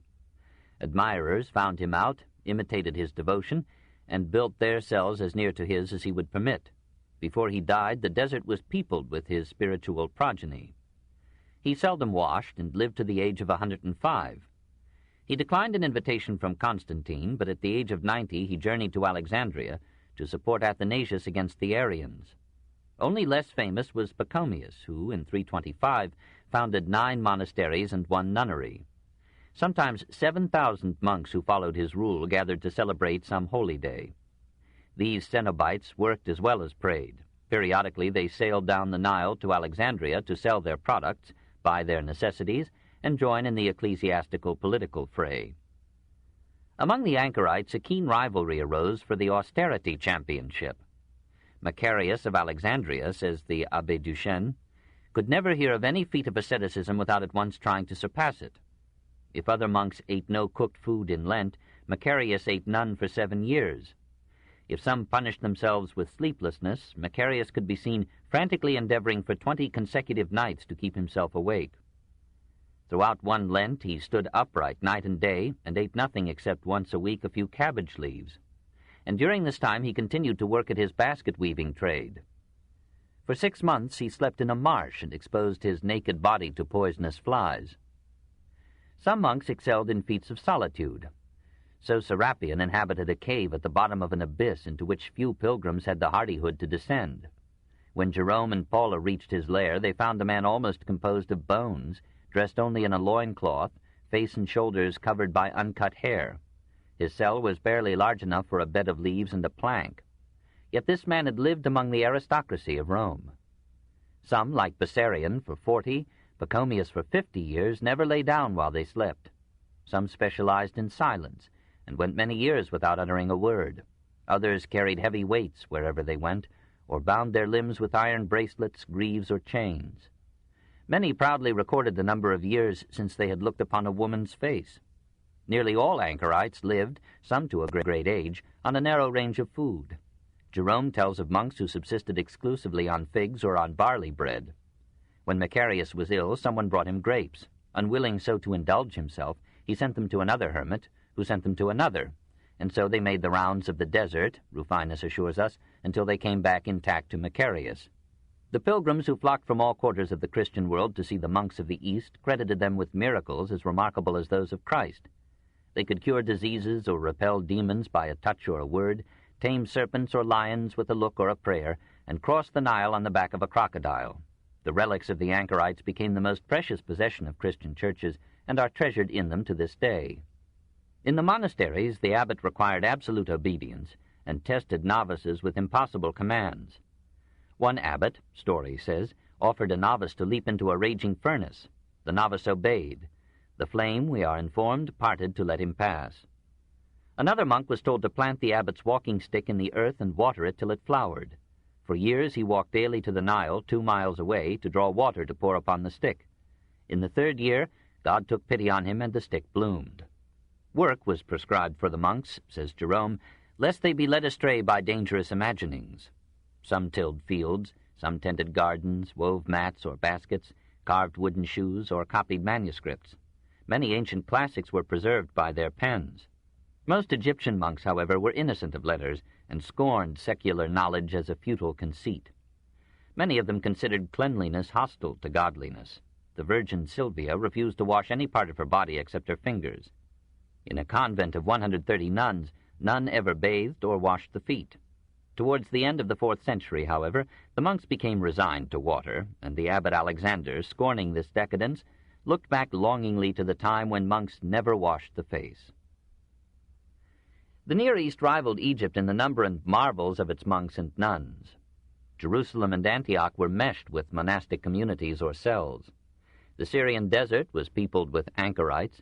Some of them, like Hindu fakirs, bound themselves with chains to immovable rocks. Others disdained so settled a habitation and roamed over the mountains eating grass. Simeon Stylites, possibly from 390 to 459, we are told, used to go without food through the 40 days of Lent.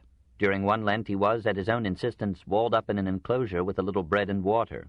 On Easter he was unwalled, and the bread and the water were found untouched. At Kalat Zaman, in northern Syria, about 422, Simeon built himself a column 6 feet high and lived on it. Ashamed of his moderation, he built and lived on ever taller columns until he made his permanent abode on a pillar 60 feet high. Its circumference at the top was little more than 3 feet. A railing kept the saint from falling to the ground in his sleep. On this perch Simeon lived uninterruptedly for 30 years, exposed to rain and sun and cold. A ladder enabled disciples to take him food and remove his waste. He bound himself to the pillar by a rope. The rope became embedded in his flesh, which putrefied around it, stank, and teemed with worms. Simeon picked up the worms that fell from his sores and replaced them there, saying to them, "Eat what God has given you." From his high pulpit he preached sermons to the crowds that came to see him, converted barbarians, performed marvelous cures, played ecclesiastical politics, and shamed the moneylenders into reducing their interest charges from 12 to 6%. His exalted piety created a fashion of pillar hermits, which lasted for 12 centuries, and, in a thoroughly secularized form, persists today. The Church did not approve of such excesses. Perhaps she sensed a fierce pride in these humiliations, a spiritual greed in this self-denial, a secret sensualism in this flight from woman and the world. The records of these ascetics abound in sexual visions and dreams. Their cells resounded with their moans as they struggled with imaginary temptations and erotic thoughts. They believed that the air about them was full of demons assailing them. The monks seemed to have found it harder to be virtuous in solitude than if they had lived among all the opportunities of the town. It was not unusual for anchorites to go mad. Rufinus tells of a young monk whose cell was entered by a beautiful woman. He succumbed to her charms, after which she disappeared, he thought, into the air. The monk ran out wildly to the nearest village and leaped into the furnace of a public bath to cool his fire. In another case, a young woman begged admission to a monk's cell on the plea that wild beasts were pursuing her. He consented to take her in briefly, but in that hour she happened to touch him, and the flame of desire sprang up in him as if all his years of austerity had left it undimmed. He tried to grasp her, but she vanished from his arms and his sight, and a chorus of demons, we are told, exulted with loud laughter over his fall. This monk, says Rufinus, could no longer bear the monastic life. Like Paphnus in Anatole France's Thais, he could not exorcise the vision of beauty that he had imagined or seen. He left his cell, plunged into the life of the city, and followed that vision at last into hell. The organized church had at first no control over the monks, who rarely took any degree of holy orders. Yet she felt responsibility for their excesses, since she shared in the glory of their deeds. She could not afford to agree completely with monastic ideals. She praised celibacy, virginity, and poverty, but could not condemn marriage or parentage or property as sins. She had now a stake in the continuance of the race. Some monks left their cells or monasteries at will and troubled the populace with their begging.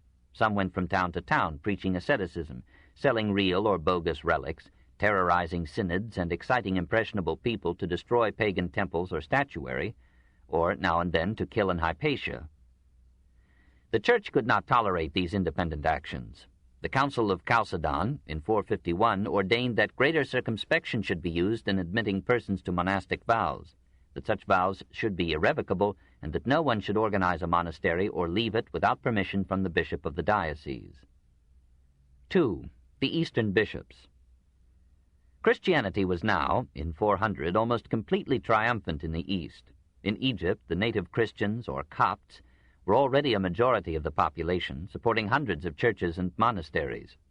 90 Egyptian bishops acknowledged the authority of the Patriarch in Alexandria, who almost rivaled the power of the pharaohs and the Ptolemies.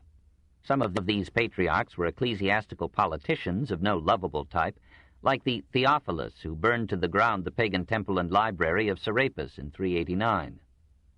More pleasing is the modest bishop of Ptolemais, Synesius. Born in Cyrene, circa 365, he studied mathematics and philosophy at Alexandria under Hypatia. To the end of his life he remained her devoted friend, calling her the true exponent of the true philosophy. He visited Athens and was there confirmed in his paganism, but in 403 he married a Christian lady and gallantly accepted Christianity. He found it a simple courtesy to transform his Neoplatonic trinity of the One, the Nous, and the Soul, into the Father, Spirit, and the Son. He wrote many delightful letters and some minor philosophical works, of which none is of value to anyone today except his essay In Praise of Baldness. In 410, Theophilus offered him the bishopric of Ptolemais. He was now a country gentleman with more money than ambition. He protested that he was unfit, that he did not, as the Nicene Creed required, believe in the resurrection of the body, that he was married, and had no intention of abandoning his wife. Theophilus, to whom dogmas were instruments, winked at these errors and transformed Synesius into a bishop before the philosopher could make up his mind. It was typical of him that his last letter was to Hypatia and his last prayer to Christ. In Syria, the pagan temples were disposed of in the manner of Theophilus. Imperial edicts ordered them closed. The surviving pagans resisted the order but resigned themselves to defeat on noting the indifference with which their gods accepted destruction. Asiatic Christianity had saner leaders than those of Egypt.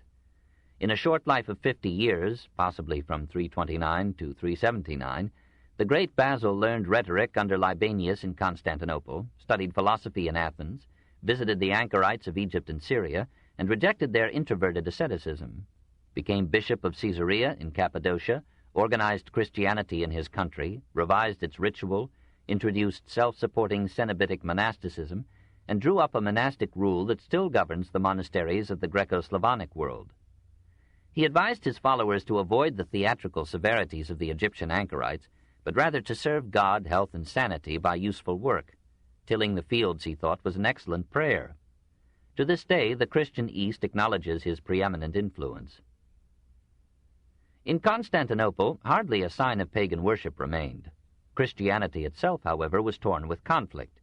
Arianism was still powerful, new heresies were always rising, and every man had his own theology. This city, wrote Basil's brother Gregory of Nyassa about 380, is full of mechanics and slaves who are all of them profound theologians and preach in the shops and the streets. If you desire a man to change a piece of silver, he informs you wherein the Son differs from the Father. If you ask the price of a loaf, you are told that the Son is inferior to the Father. And if you inquire whether the bath is ready, the answer is, the Son was made out of nothing. In the reign of Theodosius I, the Syrian Isaac founded the first monastery in the new capital. Similar institutions rapidly multiplied, and by 400 the monks were a power and a terror in the city, playing a noisy role in the conflicts of patriarch with patriarch and of patriarch with emperor. Gregory Nazianzen learned the bitterness of sectarian hatred when he accepted a call from the Orthodox Christians of Constantinople to be their bishop in 379. Valens had just died, but the Arians whom that emperor had set up were still in ecclesiastical control and held their services in St. Sophia. Gregory had to house his altar and his congregation in the home of a friend, but he called his modest church by a hopeful name, Anastasia, or Resurrection. He was a man of equal piety and learning. He had studied in Athens along with his countryman Basil, and only his second successor would rival his eloquence. His congregation grew and grew till it was larger than those of the official basilicas. On the eve of Easter, 379, a crowd of Arians attacked the Anastasia chapel with a volley of stones. 18 months later, the Orthodox Emperor Theodosius led Gregory in pomp and triumph to his proper throne in St. Sophia. But ecclesiastical politics soon ended his tranquility. Jealous bishops proclaimed his appointment invalid and ordered him to defend himself before a council. Too proud to fight for his see, Gregory resigned in 381 and returned to Cappadocian Nazianzus to spend the remaining 8 years of his life in obscurity and peace. When his indifferent successor died, the imperial court invited to St. Sophia a priest of Antioch known to history as St. John Chrysostom of the Golden Mouth. Born, possibly in 345, of a noble family, he had imbibed rhetoric from Libanius, had familiarized himself with pagan literature and philosophy. In general, the Eastern prelates were more learned and disputatious than those of the West. John was a man of keen intellect and sharper temper. He disturbed his new congregation by taking Christianity seriously, condemning in plain terms the injustices and immoralities of the age. He denounced the theater as an exhibition of lewd women and as a school of profanity, seduction, and intrigue. He asked the opulent Christians of the capital why they spent so much of their wealth in loose living instead of giving most of it to the poor as Christ had commanded. He wondered why some men had 20 mansions, 20 baths, 1,000 slaves, doors of ivory, floors of mosaic, walls of marble, ceilings of gold, and threatened the rich with hell for entertaining their guests with oriental dancing girls. He scolded his clergy for their lazy and luxurious lives and their suspicious use of women to minister to them in their rectories. He deposed 13 of the bishops under his jurisdiction for licentiousness or simony, and he reproved the monks of Constantinople for being more frequently in the streets than in their cells. He practiced what he preached. The revenues of his see were spent not in the display that usually marked the Eastern bishoprics, but in the establishment of hospitals and in assistance to the poor. Never had Constantinople heard sermons so powerful, brilliant, and frank. Here were no pious abstractions, but Christian precepts applied so specifically that they hurt. Who could be more oppressive than the landlords? If you look at the way in which they treat their miserable tenants, you will find them more savage than barbarians. They lay intolerable and continual imposts upon men who are weakened with hunger and toil throughout their lives, and they put upon them the burden of oppressive services. They make them work all through the winter in cold and rain. They deprive them of sleep and send them home with empty hands. The tortures and beatings, the exactions and ruthless demands for services which such men suffer from agents are worse than hunger. Who could recount the ways in which these agents use them for profit and then cheat them? Their labor turns the agent's olive press, but they receive not a scrap of the produce which they are compelled illegally to bottle for the agents, and they get only a tiny sum for their work. Congregations like to be scolded, but not to be reformed. The women persisted in their perfumes, the wealthy in their banquets, the clergy in their female domestics, the theaters in their revelations, and soon every group in the city except the powerless poor was against the man with the golden mouth. The Empress Eudoxia, wife of Arcadius, was leading the gay set of the capital in luxurious living. She interpreted one of John's sermons as alluding to her, and she demanded of her weakling husband that he call a synod to try the patriarch. In 403, a council of Eastern bishops met at Chalcedon. John refused to appear on the ground that he should not be tried by his enemies. The council deposed him, and he went quietly into exile. But so great a clamor of protest arose from the people that the frightened emperor recalled him to his see. A few months later, he was again denouncing the upper classes and made some critical comments on a statue of the empress. Eudoxia once more demanded his expulsion, and Theophilus of Alexandria, always ready to weaken a rival see, reminded Arcadius that the Chalcedon decree of deposition still stood and could be enforced. Soldiers were sent to seize Chrysostom. He was conveyed across the Bosporus and banished to a village in Armenia in 404. When his faithful followers heard the news, they broke out in wild insurrection, and in the tumult St. Sophia and the nearby Senate House were set on fire. From his exile, Chrysostom sent letters of appeal to Honorius and the Bishop of Rome. Arcadius ordered him removed to the remote desert of Pitius in Pontus. On the way, the exhausted prelate died at Comana in the 62nd year of his age, in 407. From that time to this, with brief intermissions, the Eastern Church has remained the servant of the state. 5. St. Augustine, 354 to 430. 1. The Sinner. The North Africa in which Augustine was born was a miscellany of breeds and creeds. Punic and Numidian blood mingled with Roman in the population, perhaps in Augustine. So many of the people spoke Punic, the old Phoenician language of Carthage, that Augustine as bishop appointed only priests who could speak it. Donatism challenged orthodoxy, Manichaeism challenged both, and apparently the majority of the people were still pagan. Augustine's birthplace was Tagaste in Numidia. His mother, St. Monica, was a devoted Christian, whose life was almost consumed in caring and praying for her wayward son.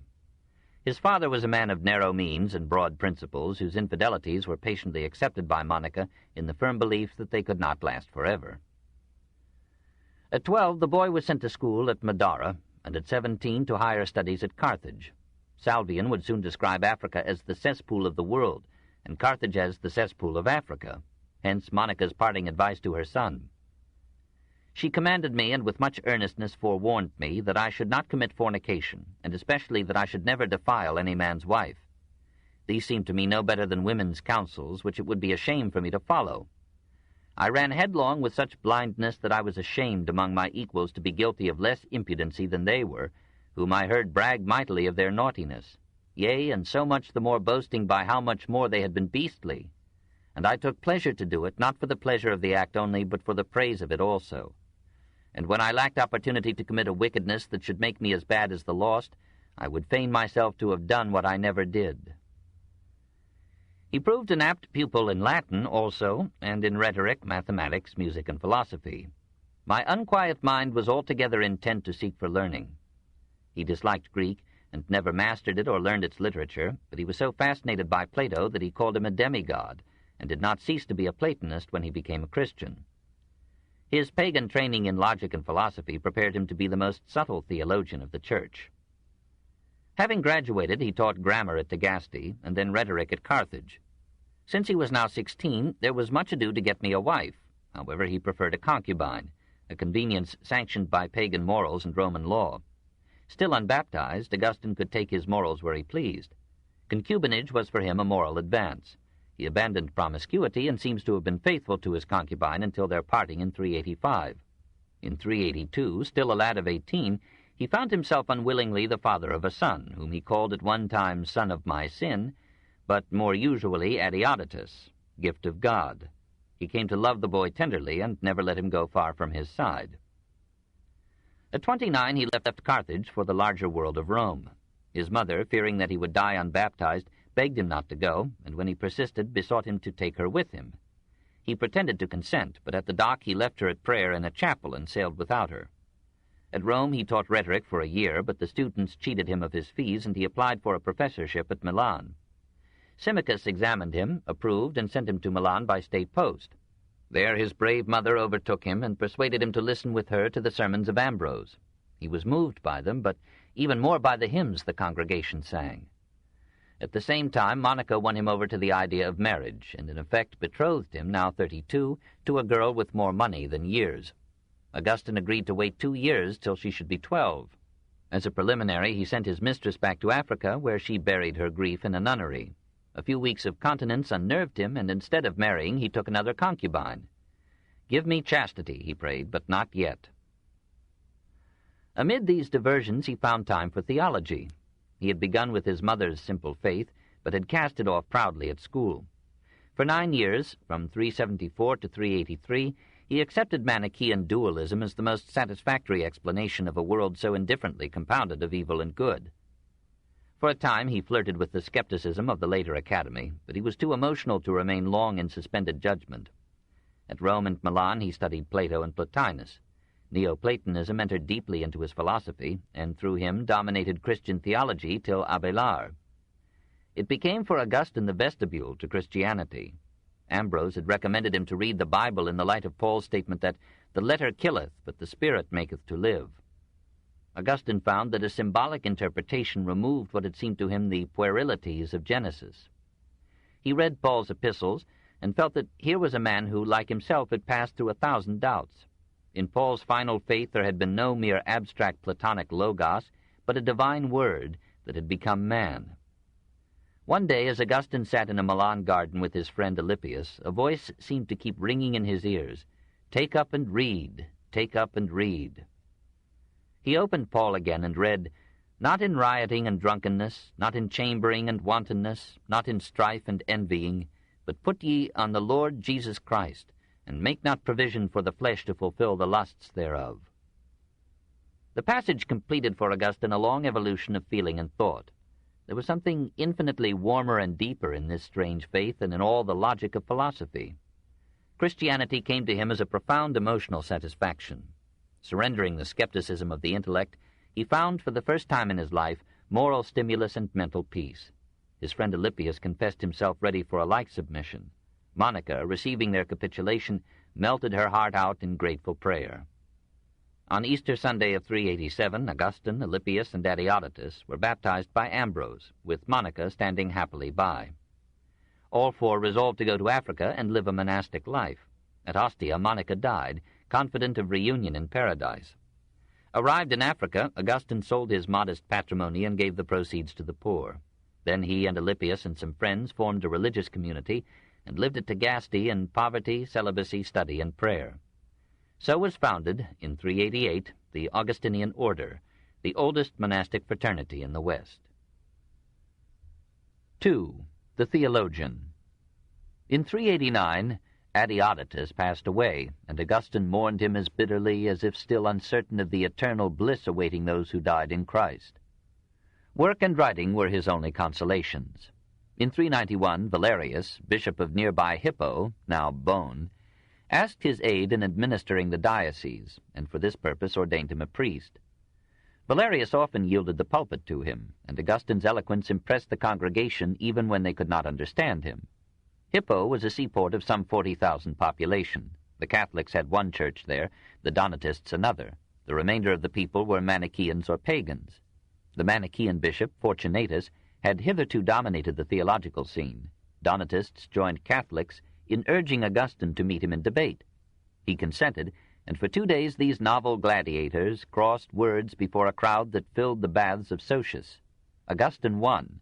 Fortunatus left Hippo and never returned, this in 392.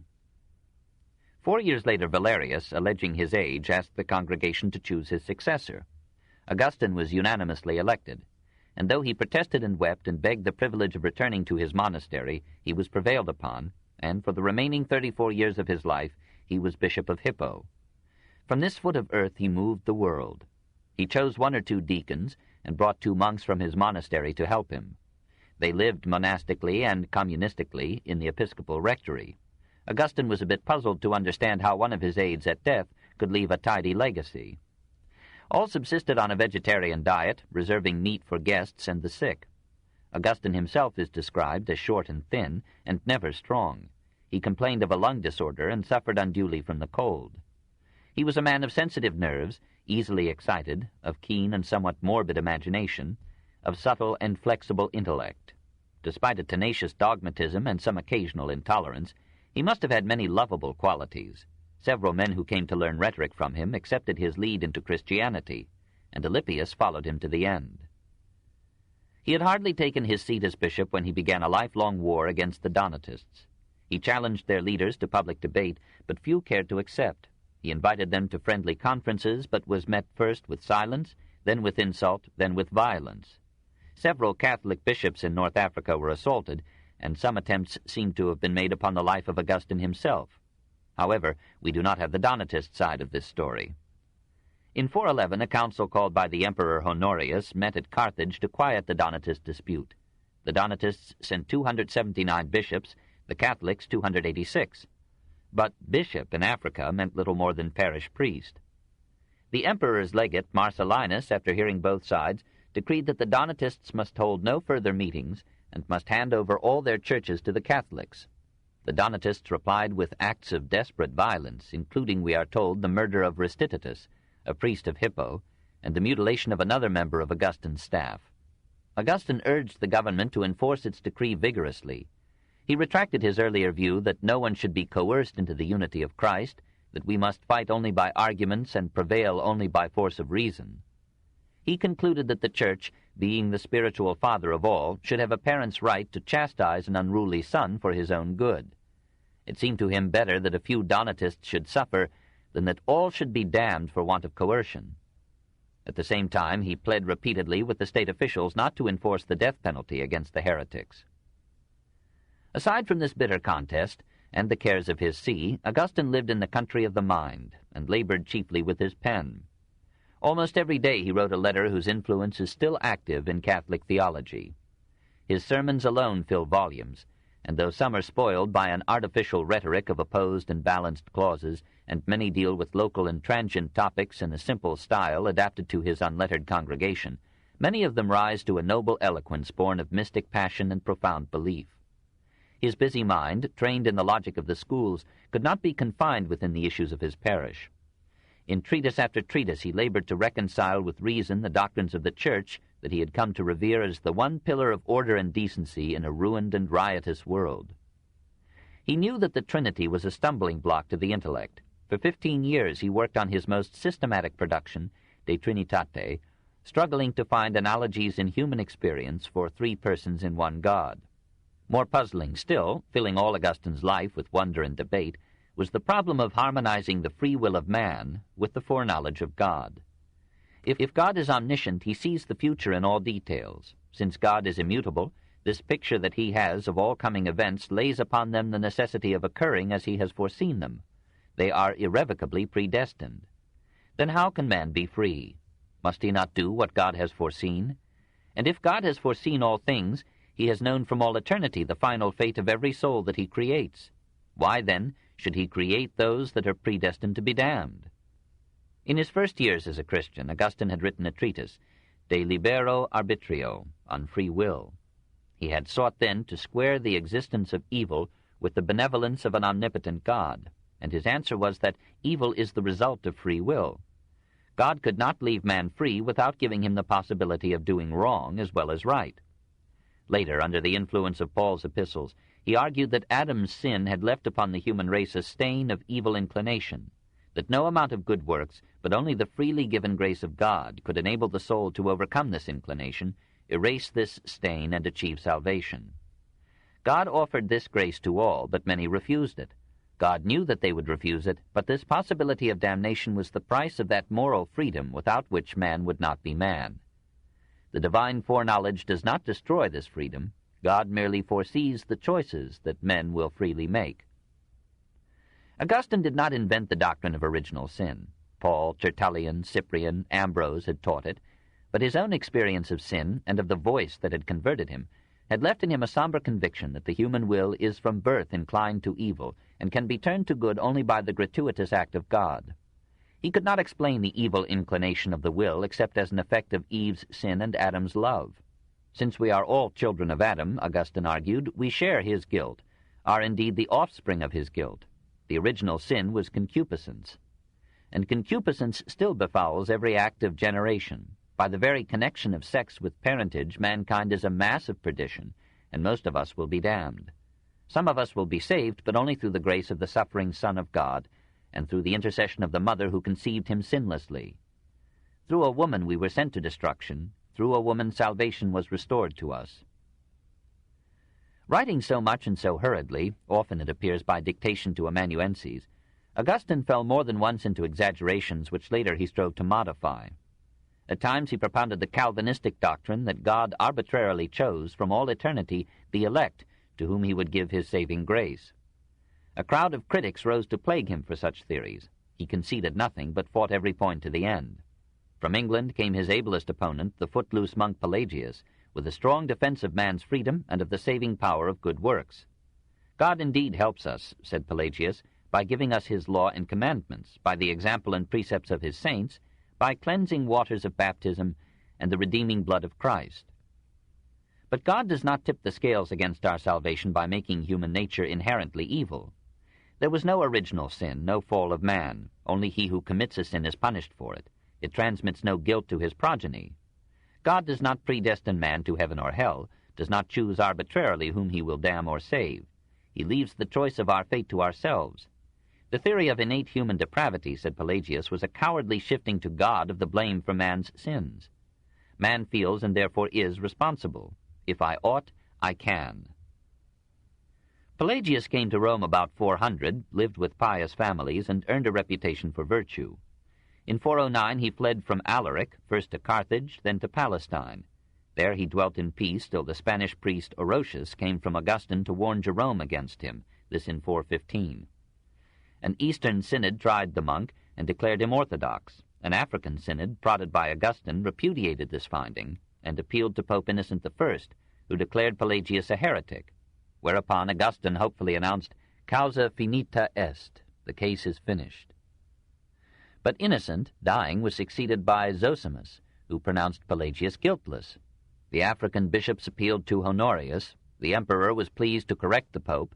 Zosimus yielded in 418, and the Council of Ephesus in 431 condemned as a heresy the Pelagian view that man can be good without the helping grace of God.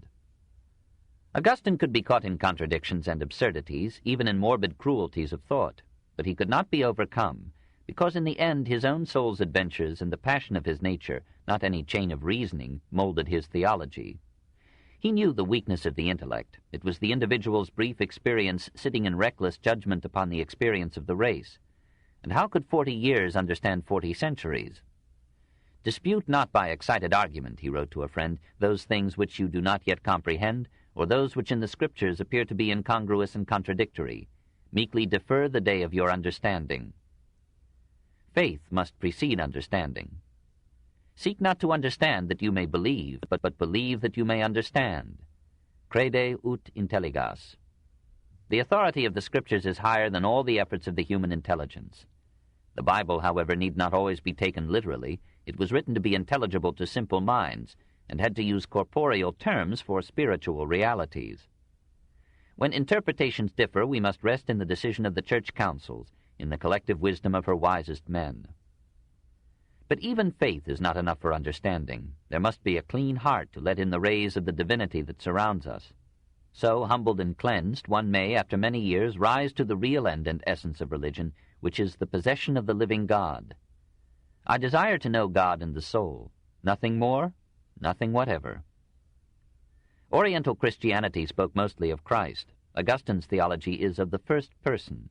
It is of and to God the Father that he speaks and writes. He gives no description of God, for only God can know God fully. Probably the true God has neither sex, age, nor body. But we can know God, in a sense, intimately through creation. Everything in the world is an infinite marvel in its organization and functioning, and would be impossible without a creative intelligence. The order, symmetry, and rhythm of living things proclaims a kind of Platonic deity, in whom beauty and wisdom are one. We need not believe, says Augustine, that the world was created in 6 days. Probably God in the beginning created only a nebulous mass, nebulosa species, but in this mass lay the seminal order, or productive capacities, rationes seminales, from which all things would develop by natural causes. For Augustine, as for Plato, the actual objects and events of this world pre-existed in the mind of God as the plan of a building is conceived by the architect before it is built, and creation proceeds in time according to these eternal exemplars in the divine mind. 3. The Philosopher. How shall we do justice, so briefly, to so powerful a personality and so fertile a pen? Through 230 treatises he spoke his mind on almost every problem of theology and philosophy, and usually in a style warm with feeling and bright with new-coined phrases from his copious mint. He discussed with diffidence and subtlety the nature of time. He anticipated Descartes' cogito ergo sum. To refute the academics who denied that man can be certain of anything, he argued, who doubts that he lives and thinks? For if he doubts, he lives.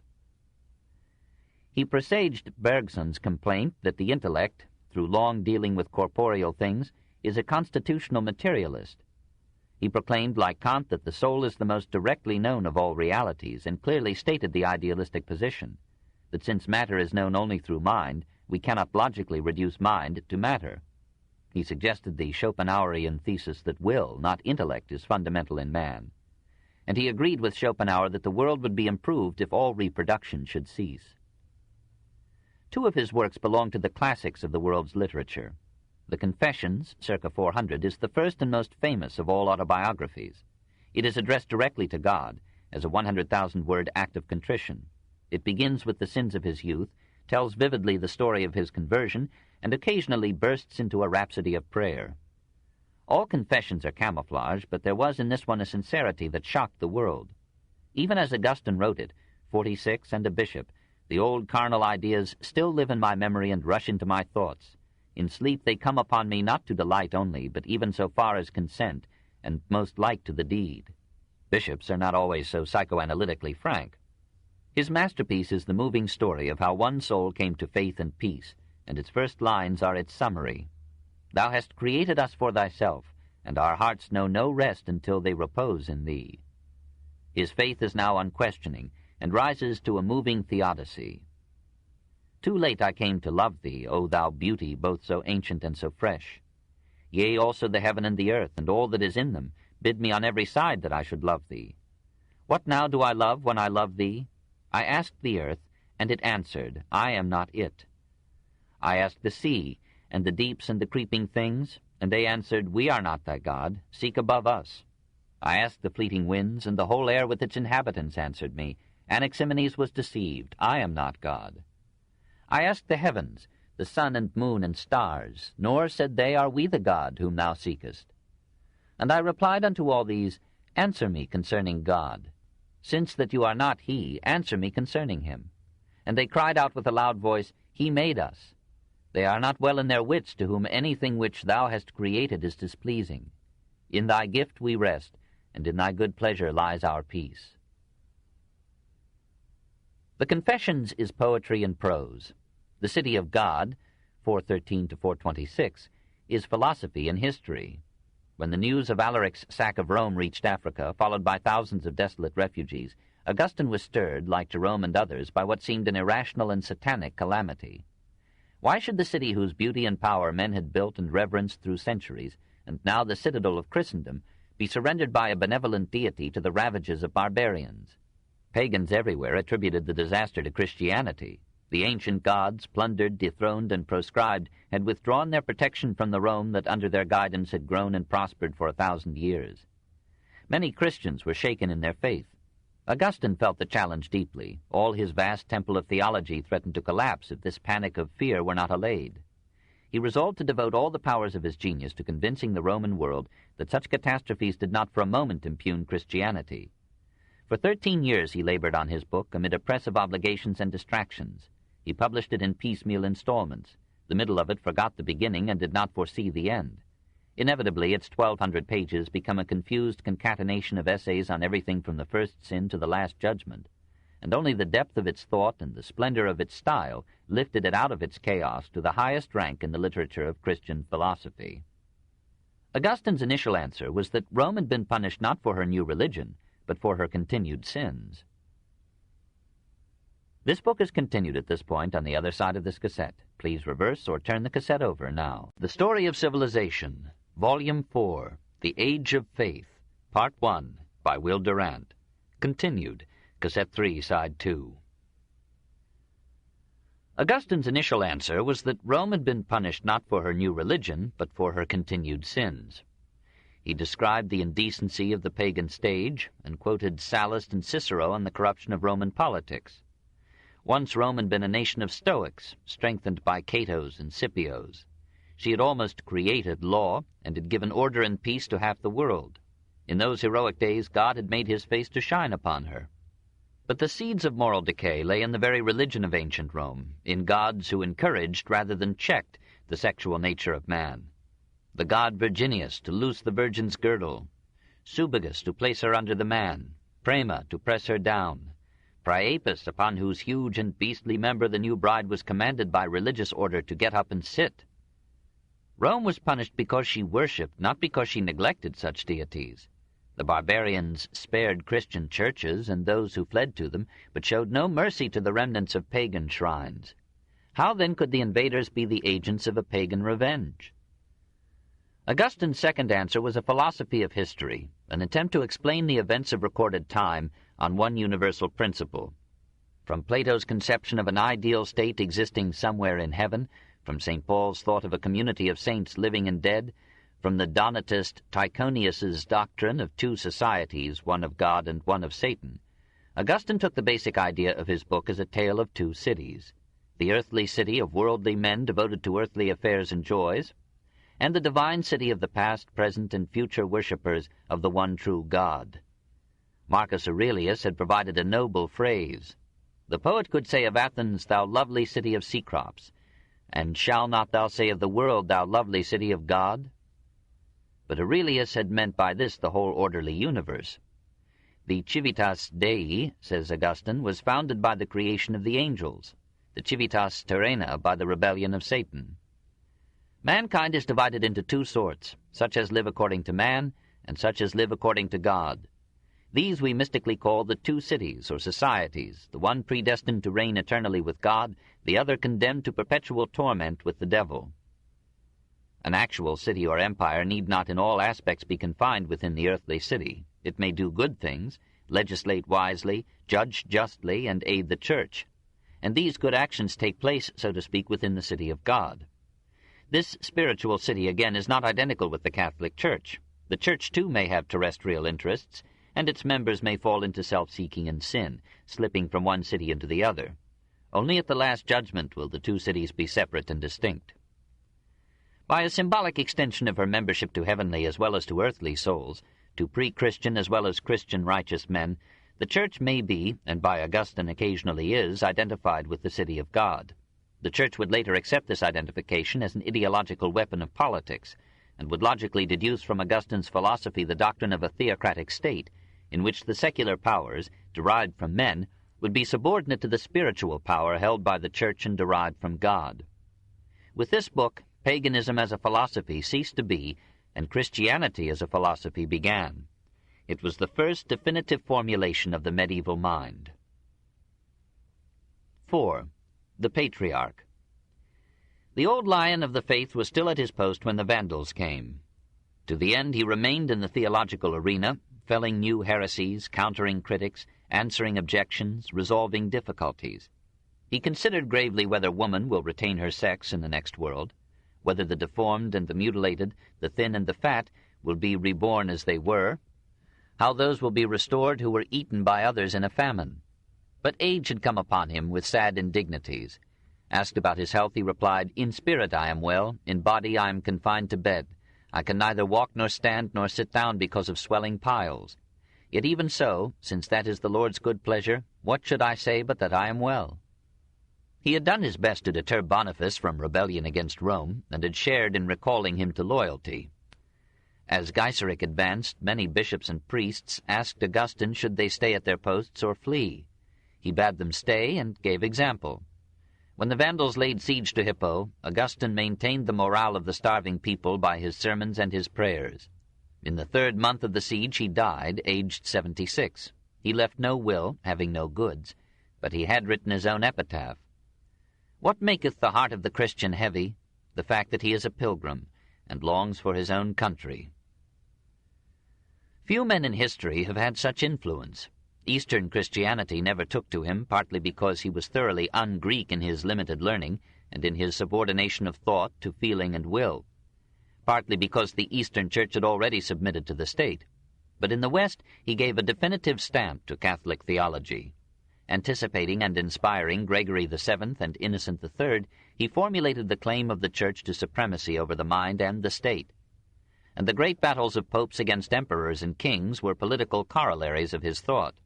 Until the 13th century, he dominated Catholic philosophy, giving it a Neoplatonic tinge, and even Aquinas the Aristotelian often followed his lead. Wycliffe, Huss, and Luther believed they were returning to Augustine when they left the Church, and Calvin based his ruthless creed upon Augustine's theories of the elect and the damned. At the same time that he stimulated men of intellect, he became an inspiration to those whose Christianity was more of the heart than of the head. Mystics tried to retrace his steps in seeking a vision of God, and men and women found food and phrases for their piety in the humility and tenderness of his prayers. It may be the secret of his influence that he united and strengthened both the philosophical and the mystical strains in Christianity, and opened a path not only for Thomas Aquinas, but for Thomas à Kempis as well. His subjective, emotional, anti-intellectual emphasis marked the end of classical, the triumph of medieval literature. To understand the Middle Ages, we must forget our modern rationalism, our proud confidence in reason and science, our restless search after wealth and power and an earthly paradise. We must enter sympathetically into the mood of men disillusioned of these pursuits, standing at the end of 1,000 years of rationalism, finding all dreams of utopia shattered by war and poverty and barbarism, seeking consolation in the hope of happiness beyond the grave, inspired and comforted by the story and figure of Christ, throwing themselves upon the mercy and goodness of God, and living in the thought of his eternal presence, his inescapable judgment, and the atoning death of his Son.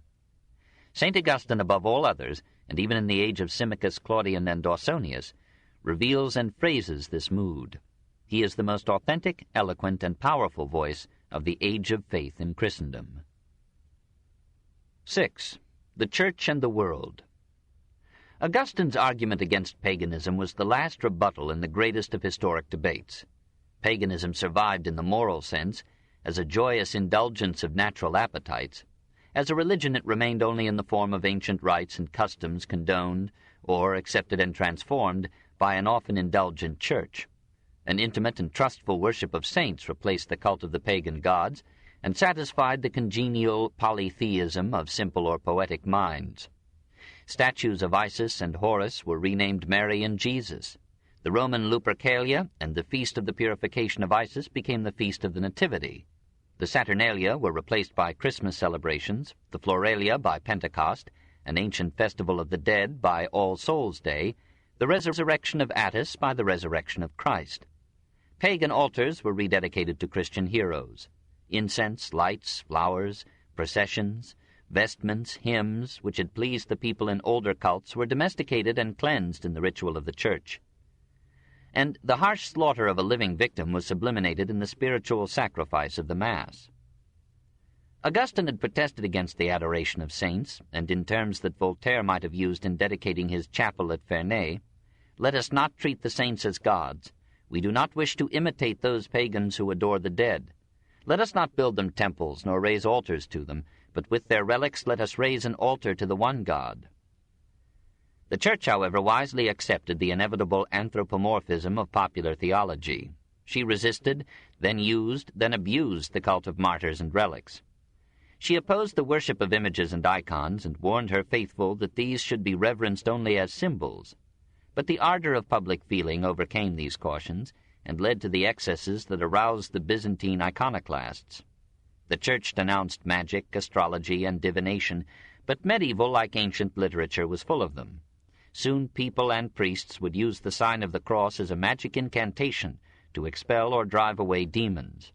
Exorcisms were pronounced over the candidate for baptism, and total nude immersion was required lest a devil should hide in some clothing or ornament.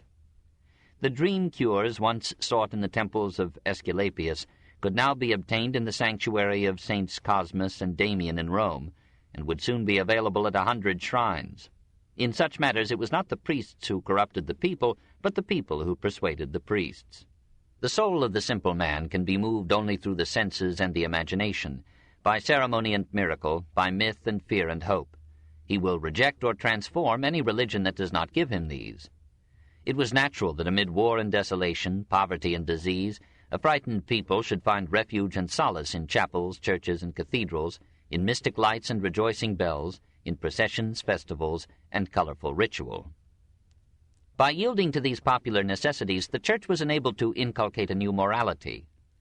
Ambrose, always the Roman administrator, had tried to formulate the ethics of Christianity in Stoic terms, converting Cicero to his needs. And in the greater Christians of the Middle Ages, from Augustine to Savonarola, the Stoic ideal of self-control and uncompromising virtue informed the Christian mold. But that masculine morality was not the ideal of the people. They had had Stoics long enough. They had seen the masculine virtues incarnadine half the world.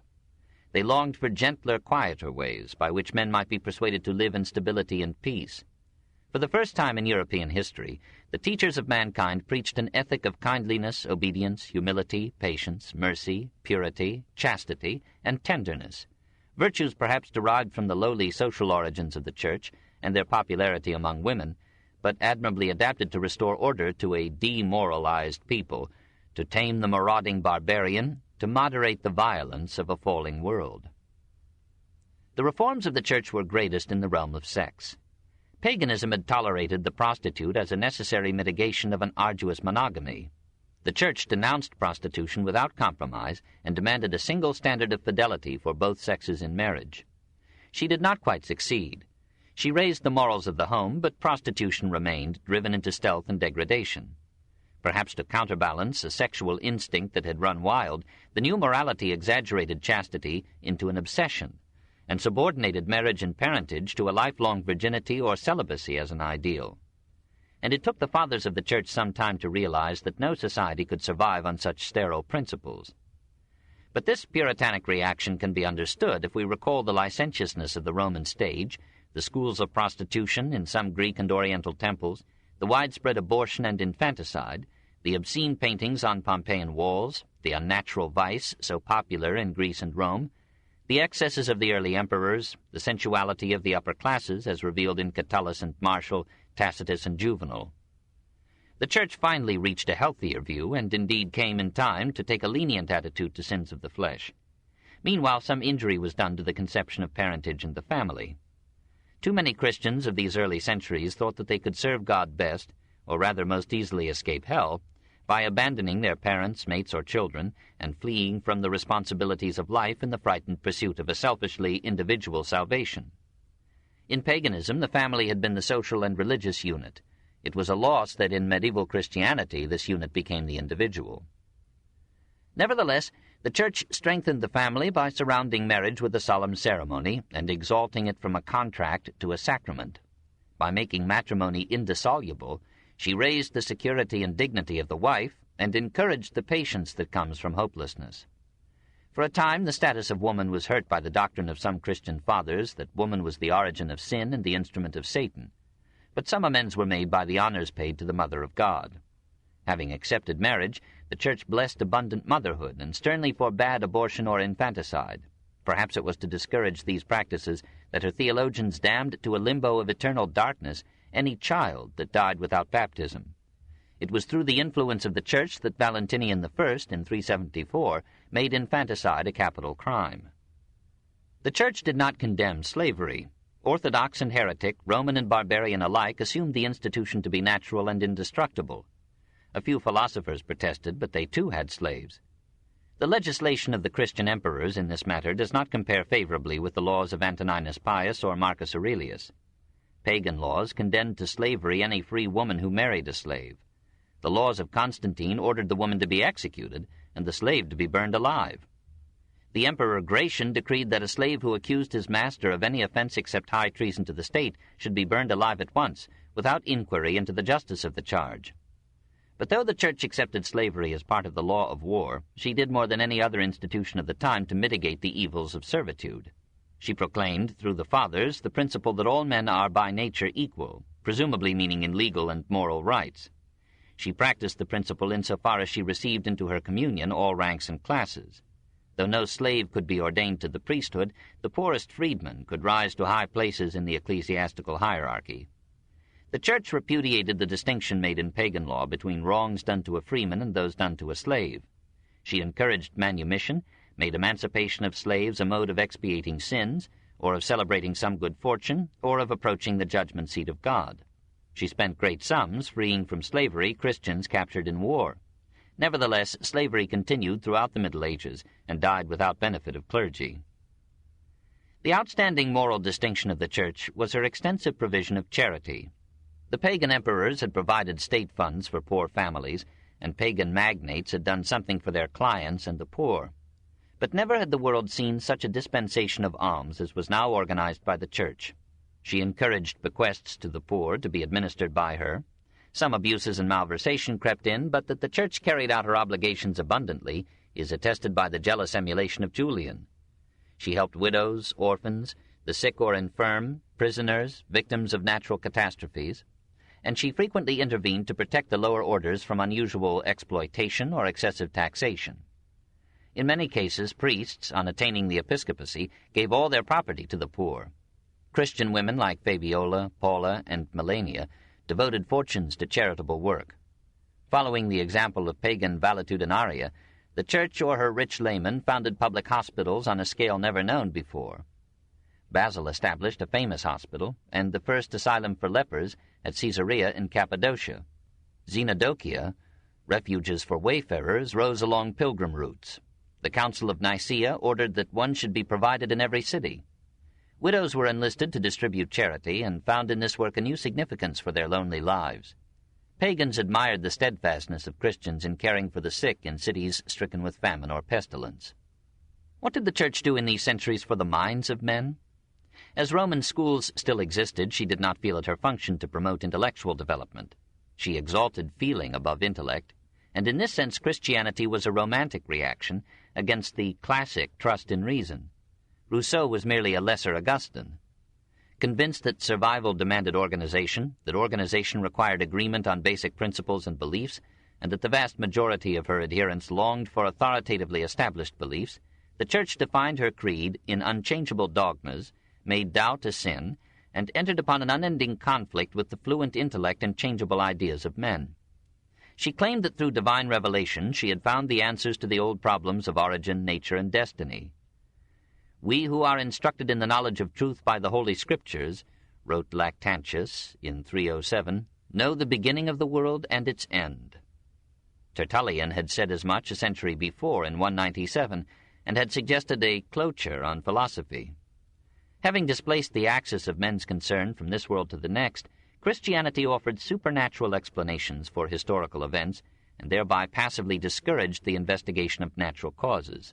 Many of the advances made by Greek science through 7 centuries were sacrificed to the cosmology and biology of Genesis. Did Christianity bring a literary decline?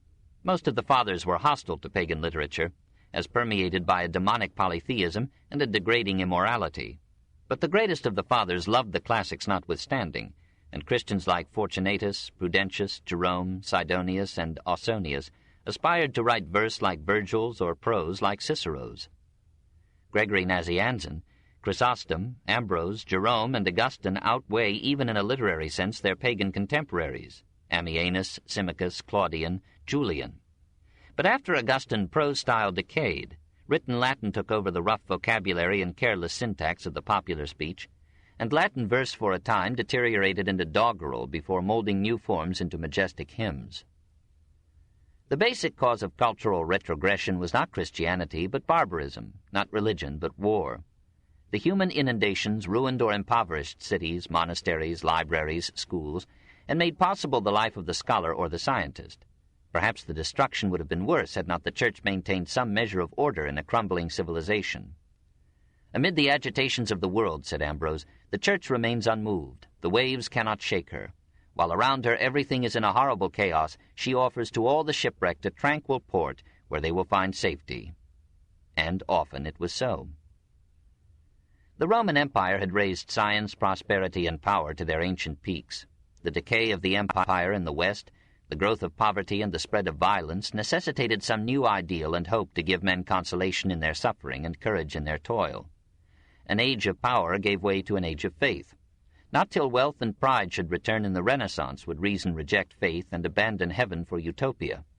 But if thereafter reason should fail and science should find no answers, but should multiply knowledge and power without improving conscience or purpose, if all utopias should brutally collapse in the changeless abuse of the weak by the strong, then men would understand why once their ancestors, in the barbarism of those early Christian centuries, turned from science, knowledge, power, and pride, and took refuge for 1,000 years in humble faith, hope, and charity.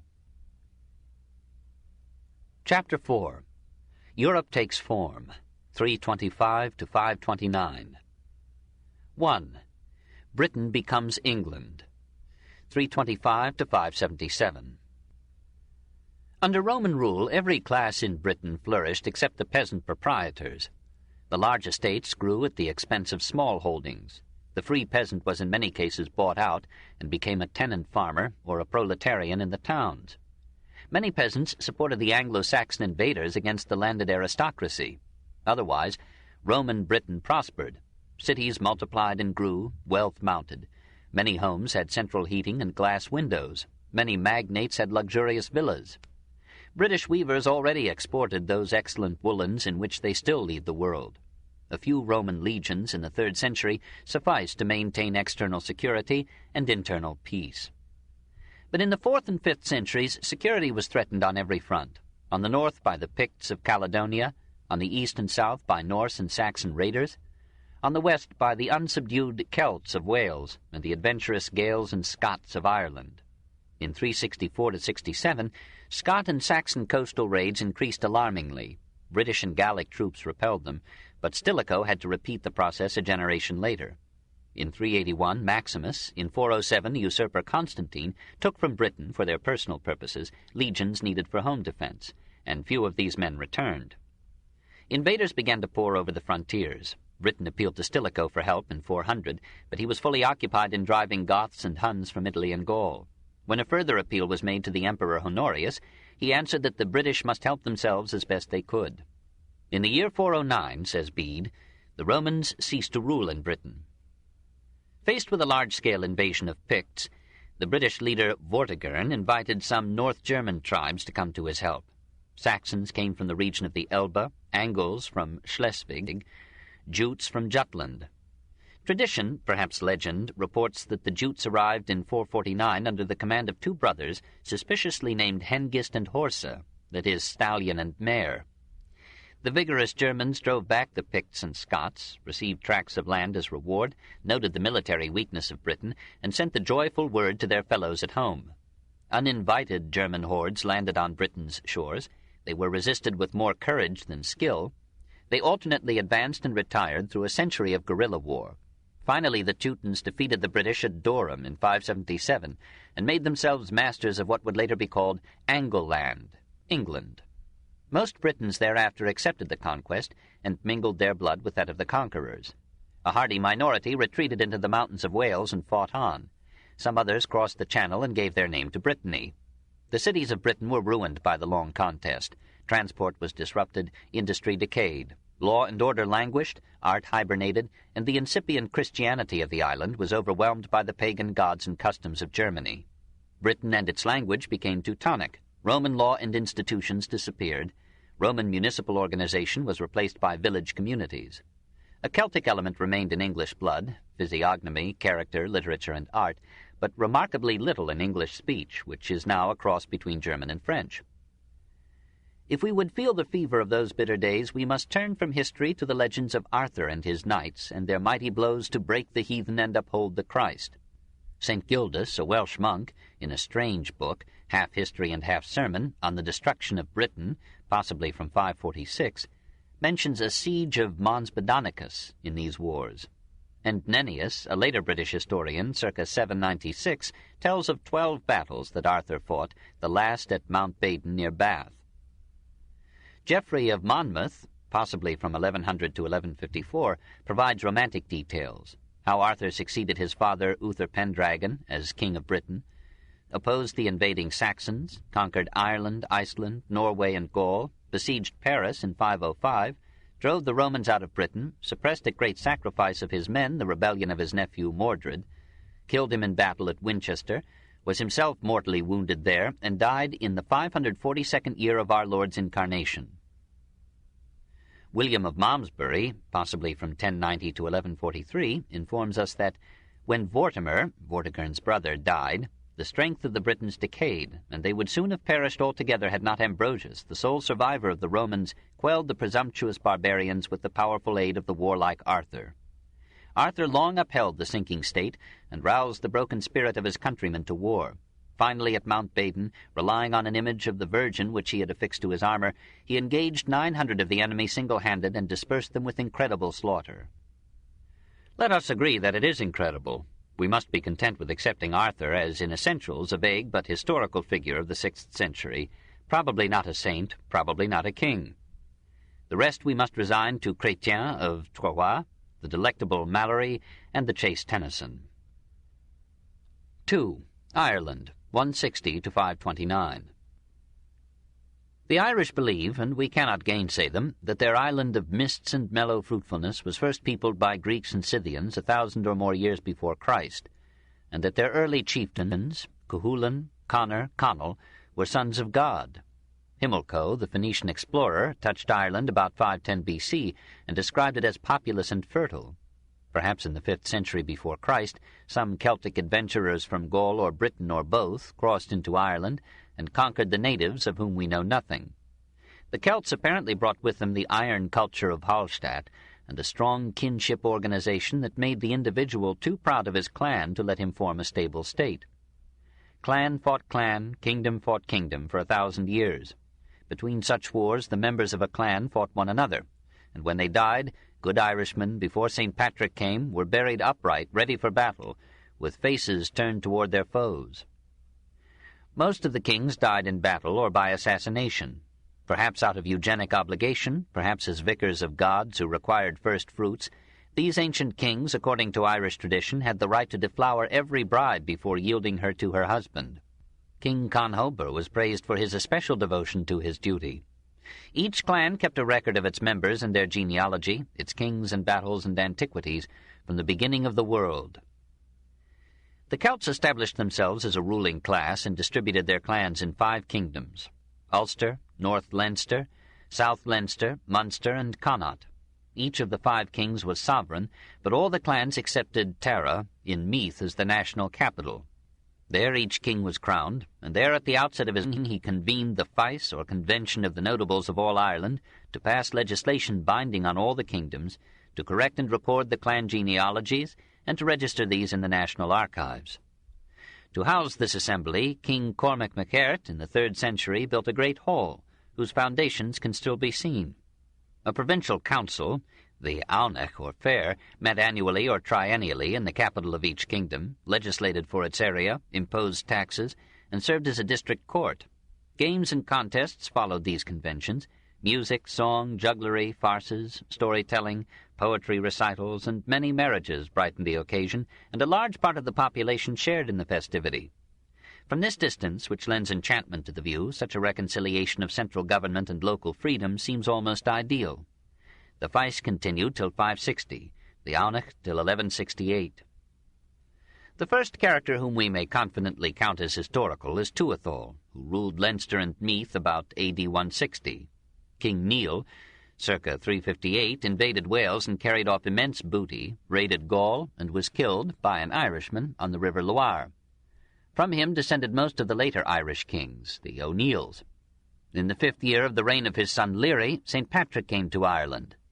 Before this time, the Irish had developed an alphabet of straight lines in various combinations. They had an extensive literature of poetry and legend, transmitted orally, and they had done good work in pottery, bronze, and gold. Their religion was an animistic polytheism, which worshipped sun and moon and divers natural objects, and peopled 1,000 spots in Ireland with fairies, demons, and elves. A priestly clan of white-robed druids practiced divination, ruled sun and winds with magic wands and wheels, caused magic showers and fires, memorized and handed down the chronicles and poetry of the tribe, studied the stars, educated the young, counseled the kings, acted as judges, formulated laws, and sacrificed to the gods from altars in the open air. Among the sacred idols was a gold-covered image called the Crom Cruach. This was the god of all the Irish clans. To him, apparently, sacrifice was offered of the firstborn child in every family, perhaps as a check on excessive population. The people believed in reincarnation, but they also dreamed of a heavenly isle across the sea, where there is no wailing or treachery, nothing rough or harsh, but sweet music striking upon the ear, a beauty of a wondrous land whose view is a fair country, incomparable in its haze. A story told how Prince Conall, moved by such descriptions, embarked in a boat of pearl and set out to find this happy land. Christianity had come to Ireland a generation or more before Patrick. An old chronicle, confirmed by Bede, writes under the year 431, Palladius is ordained by Pope Celestin and is sent as their first bishop to the Irish believers in Christ. Palladius, however, died within the year, and the honor of making Ireland unalterably Catholic fell to her patron saint. He was born in the village of Bonaventa in western England, of a middle-class family, about 389. As the son of a Roman citizen, he was given a Roman name, Patricius. He received only a modest education and apologized for his rusticitas, but he studied the Bible so faithfully that he could quote it from memory to almost any purpose.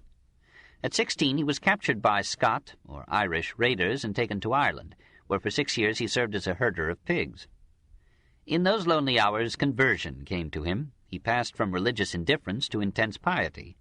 He describes himself as rising every day before dawn to go out and pray in whatever weather, hail or rain or snow. At last he escaped, found his way to the sea, was picked up, desolate, by sailors, and was carried to Gaul, perhaps to Italy. He worked his way back to England, rejoined his parents, and lived with them a few years. But something called him back to Ireland, perhaps some memory of its rural loveliness, or the hearty kindliness of its people. He interpreted the feeling as a divine message, a call to convert the Irish to Christianity. He went to Lerins and Auxerre, studied for the priesthood, and was ordained. When news reached Auxerre that Palladius was dead, Patrick was made a bishop, dowered with relics of Peter and Paul, and sent to Ireland in 432. He found there, on the throne of Tara, an enlightened pagan, Leary. Patrick failed to convert the king, but won full freedom for his mission. The Druids opposed him and showed the people their magic. Patrick met them with the formulas of the exorcists, a minor clerical order, whom he had brought with him to cast out demons.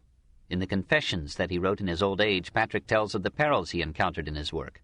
12 times his life was in danger. Once he and his companions were seized, held captive a fortnight, and threatened with death. But some friends persuaded the captors to set them free. Pious tradition tells 100 fascinating stories of his miracles. He gave sight to the blind and hearing to the deaf, says Nennius, cleansed the lepers, cast out devils, redeemed captives, raised 9 persons from the dead, and wrote 365 books.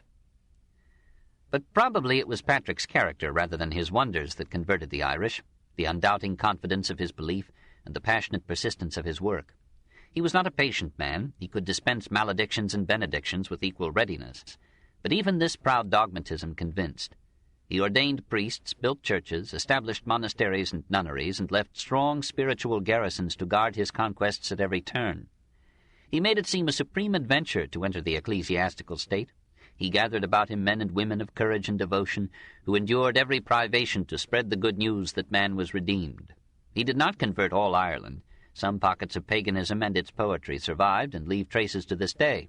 But when he died in 461, it could be said of him, as of no other, that one man had converted a nation.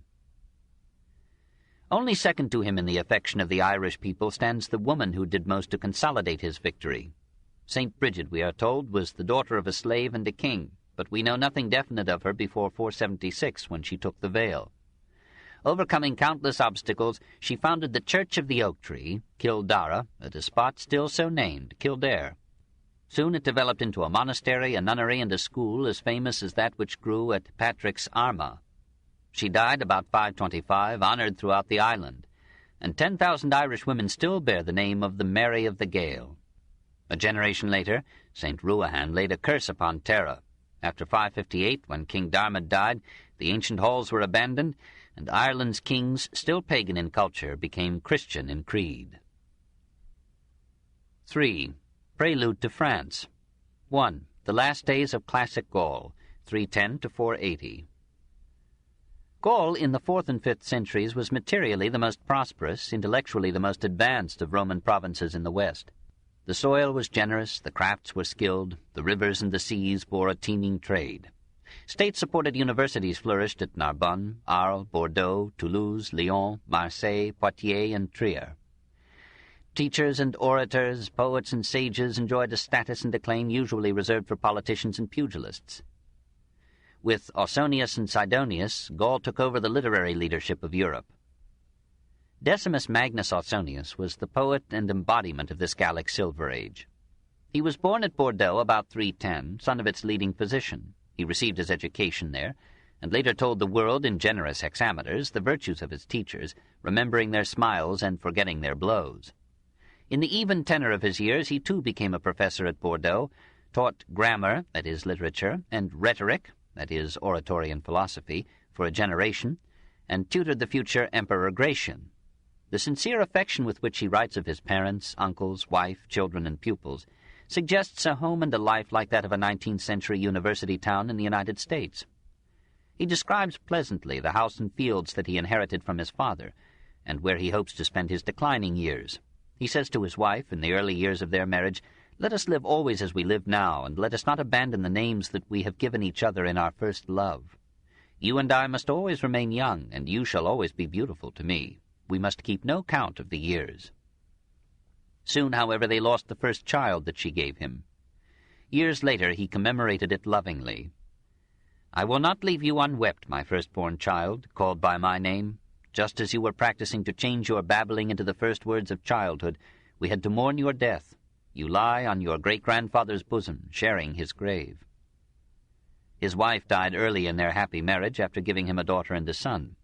He was so deeply bound to her that he never married again, and in his old age he described with fresh grief the pain of his loss and the somber silence of the house that had known the care of her hands and the cadence of her feet. His poems pleased his time by their tender sentiment, their rural pictures, the purity of their Latin, the almost Virgilian smoothness of their verse. Paulinus, the future saint, compared his prose with Cicero's, and Symmachus could not find in Virgil anything lovelier than Ausonius's Mosella. The poet had grown fond of that river while with Gratian at Trier. He describes it as running through a very Eden of vineyards, orchards, villas, and prospering farms. For a time he makes us feel the verdure of its banks and the music of its flow.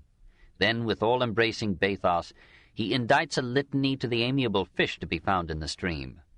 This Whitmanesque passion for cataloguing relatives, teachers, pupils, fish, is not redeemed by Whitman's omnivorous feeling and lusty philosophy. Ausonius, after 30 years of grammar, could hardly burn with more than literary passions. His poems are rosaries of friendship, litanies of praise. But those of us who have not known such alluring uncles or seductive professors are rarely exalted by these doxologies. When Valentinian I died in 375, Gratian, now emperor, called his old tutor to him and showered him and his with political plums.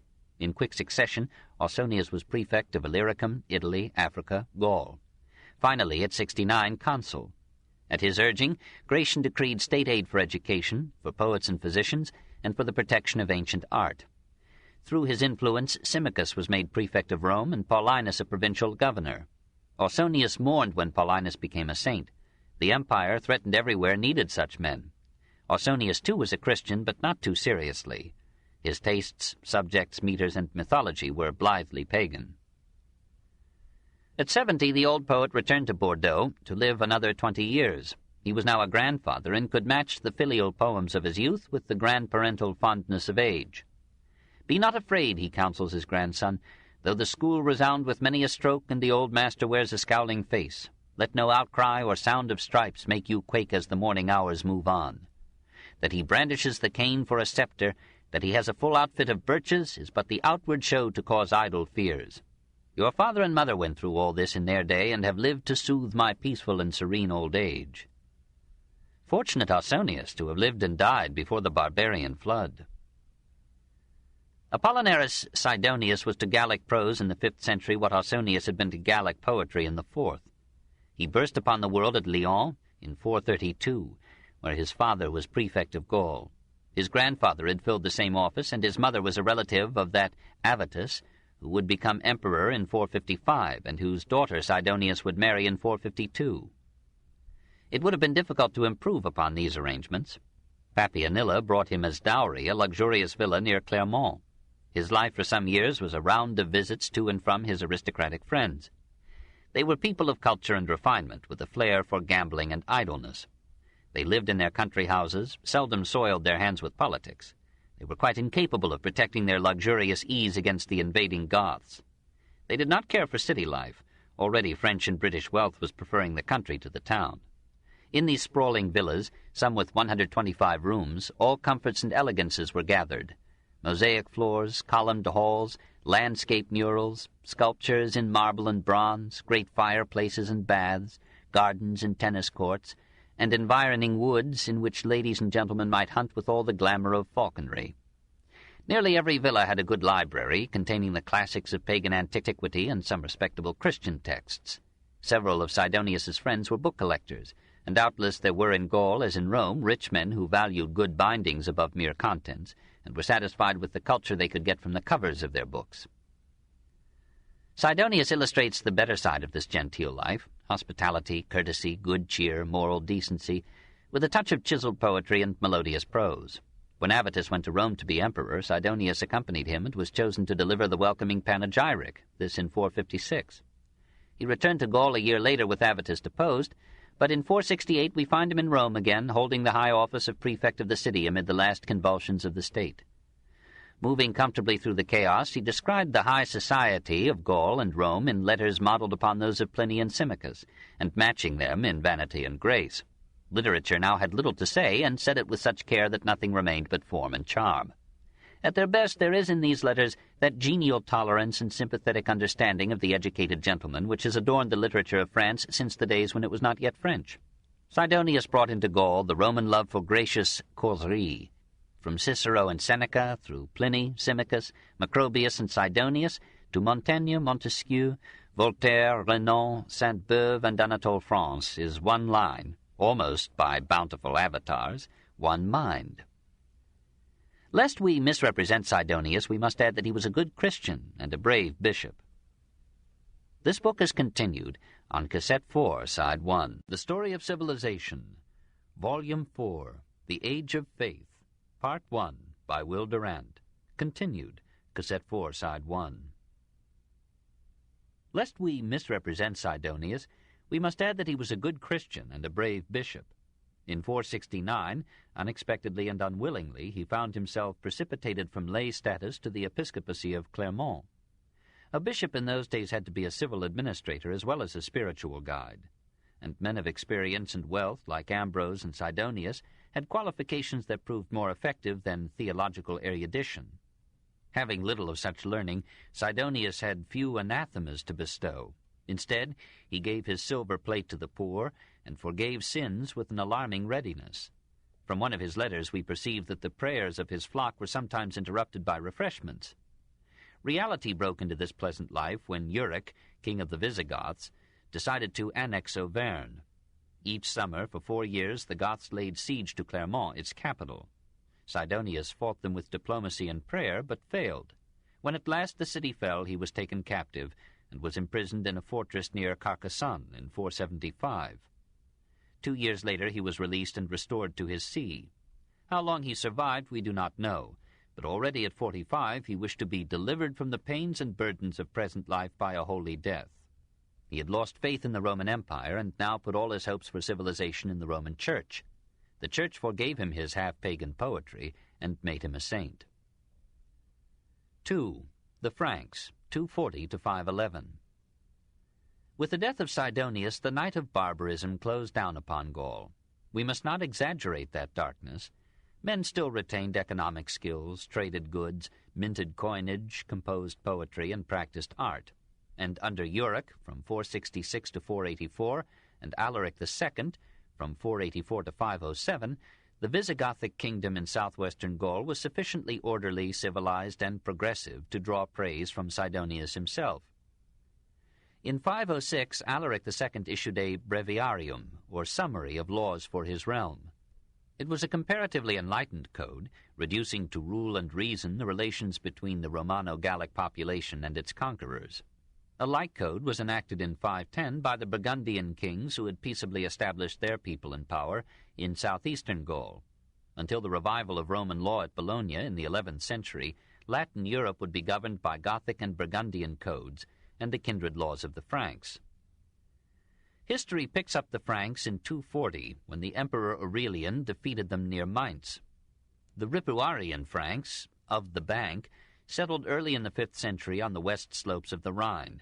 They captured Cologne in 463, made it their capital, and extended their power in the Rhine Valley from Aachen to Metz. Some Frank tribes remained on the east side of the river and gave their name to Franconia. The Salic Franks may have taken their distinguished name from the river Saale, now IJssel in the Netherlands. Thence they moved south and west, and about 356 occupied the region between the Meuse, the ocean, and the Somme. For the most part, their spread was by peaceful migration, sometimes by Roman invitation to settle sparsely occupied lands. By these diverse ways, northern Gaul had become half-Frank by 430. They brought their Germanic language and pagan faith with them, so that during the 5th century Latin ceased to be the speech and Christianity the religion of the peoples along the lower Rhine. The Salic Franks described themselves in the prologue to their Salic law as the glorious people, wise in counsel, noble in body, radiant in health, excelling in beauty, daring, quick, hardened. This is the people that shook the cruel yoke of the Romans from its neck. They considered themselves not barbarians, but self-liberated freemen. Frank meant free, and franchised. They were tall and fair, knotted their long hair in a tuft on the head, and let it fall thence like a horse's tail, wore moustaches but no beards, bound their tunics at the waist with leather belts covered with segments of enameled iron. From this belt hung sword and battle-axe, and articles of toilet like scissors and combs. The men as well as the women were fond of jewelry and wore rings, armlets, and beads. Every able-bodied male was a warrior, taught from youth to run, leap, swim, and throw his lance or axe to its mark. Courage was the supreme virtue, for which murder, rapine, and rape might readily be forgiven. But history, by telescoping one dramatic event into the next, leaves a false impression of the Franks as merely warriors. Their conquests and battles were no more numerous and far less extensive and destructive than our own. Their laws show them engaged in agriculture and handicrafts, making northeastern Gaul a prosperous and usually peaceful rural society. The Salic law was formulated early in the 6th century, probably in the same generation that saw Justinian's full development of Roman law. We are told that 4 venerable chieftains wrote it, and that it was examined and approved by 3 successive assemblies of the people. Trial was largely by compurgation and ordeal.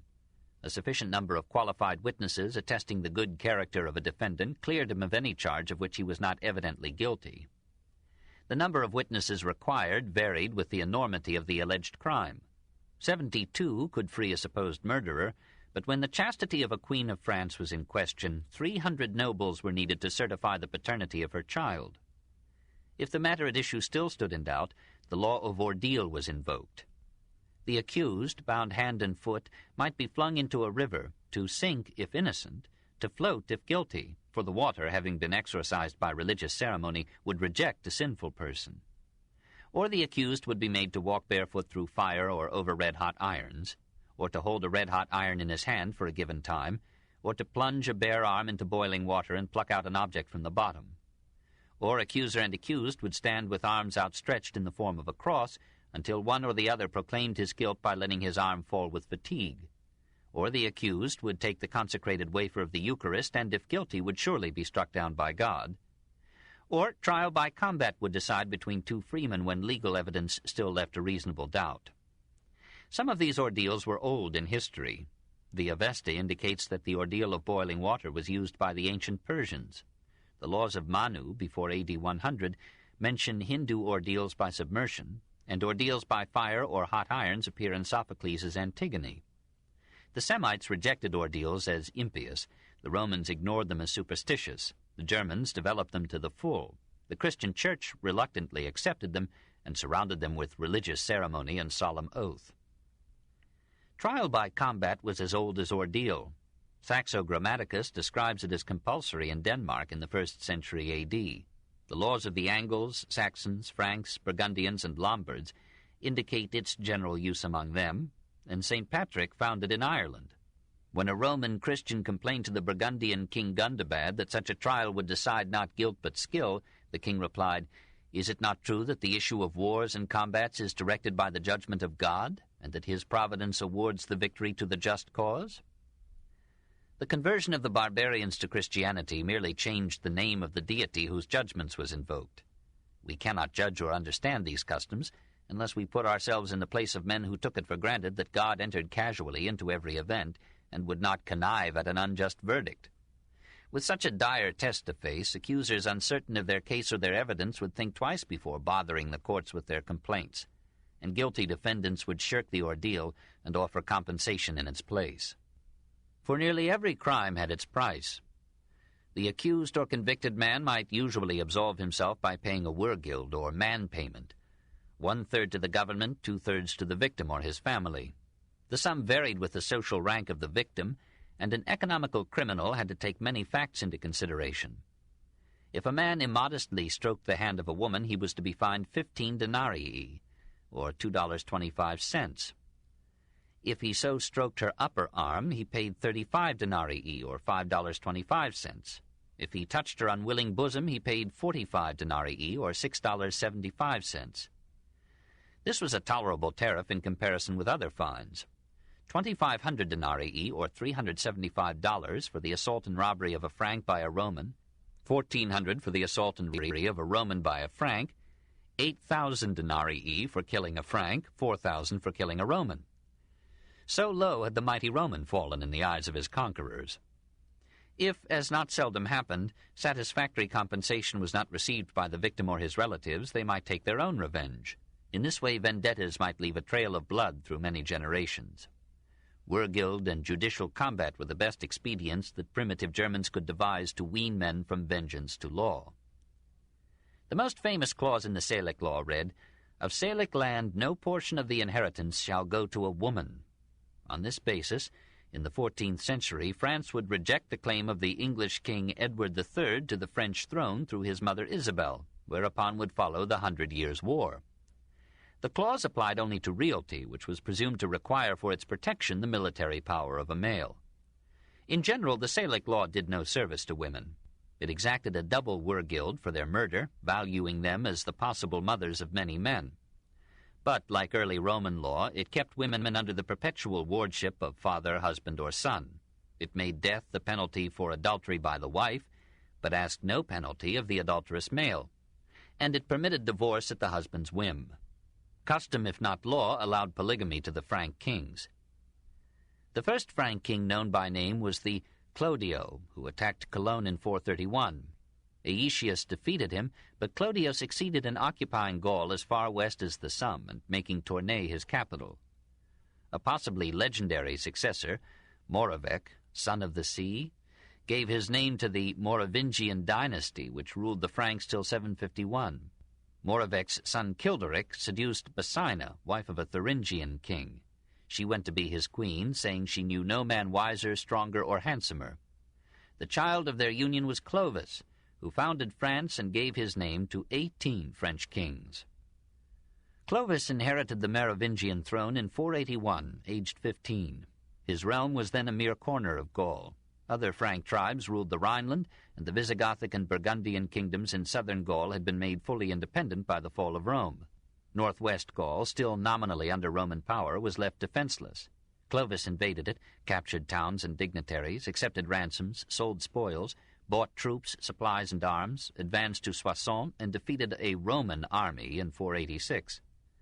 During the next 10 years he extended his conquests till they touched Brittany and the Loire. He won over the Gallic population by leaving them in possession of their lands, and the Orthodox Christian clergy by respecting their creed and their wealth. In 493 he married a Christian, Clotilda, who soon converted him from paganism to Nicene Christianity.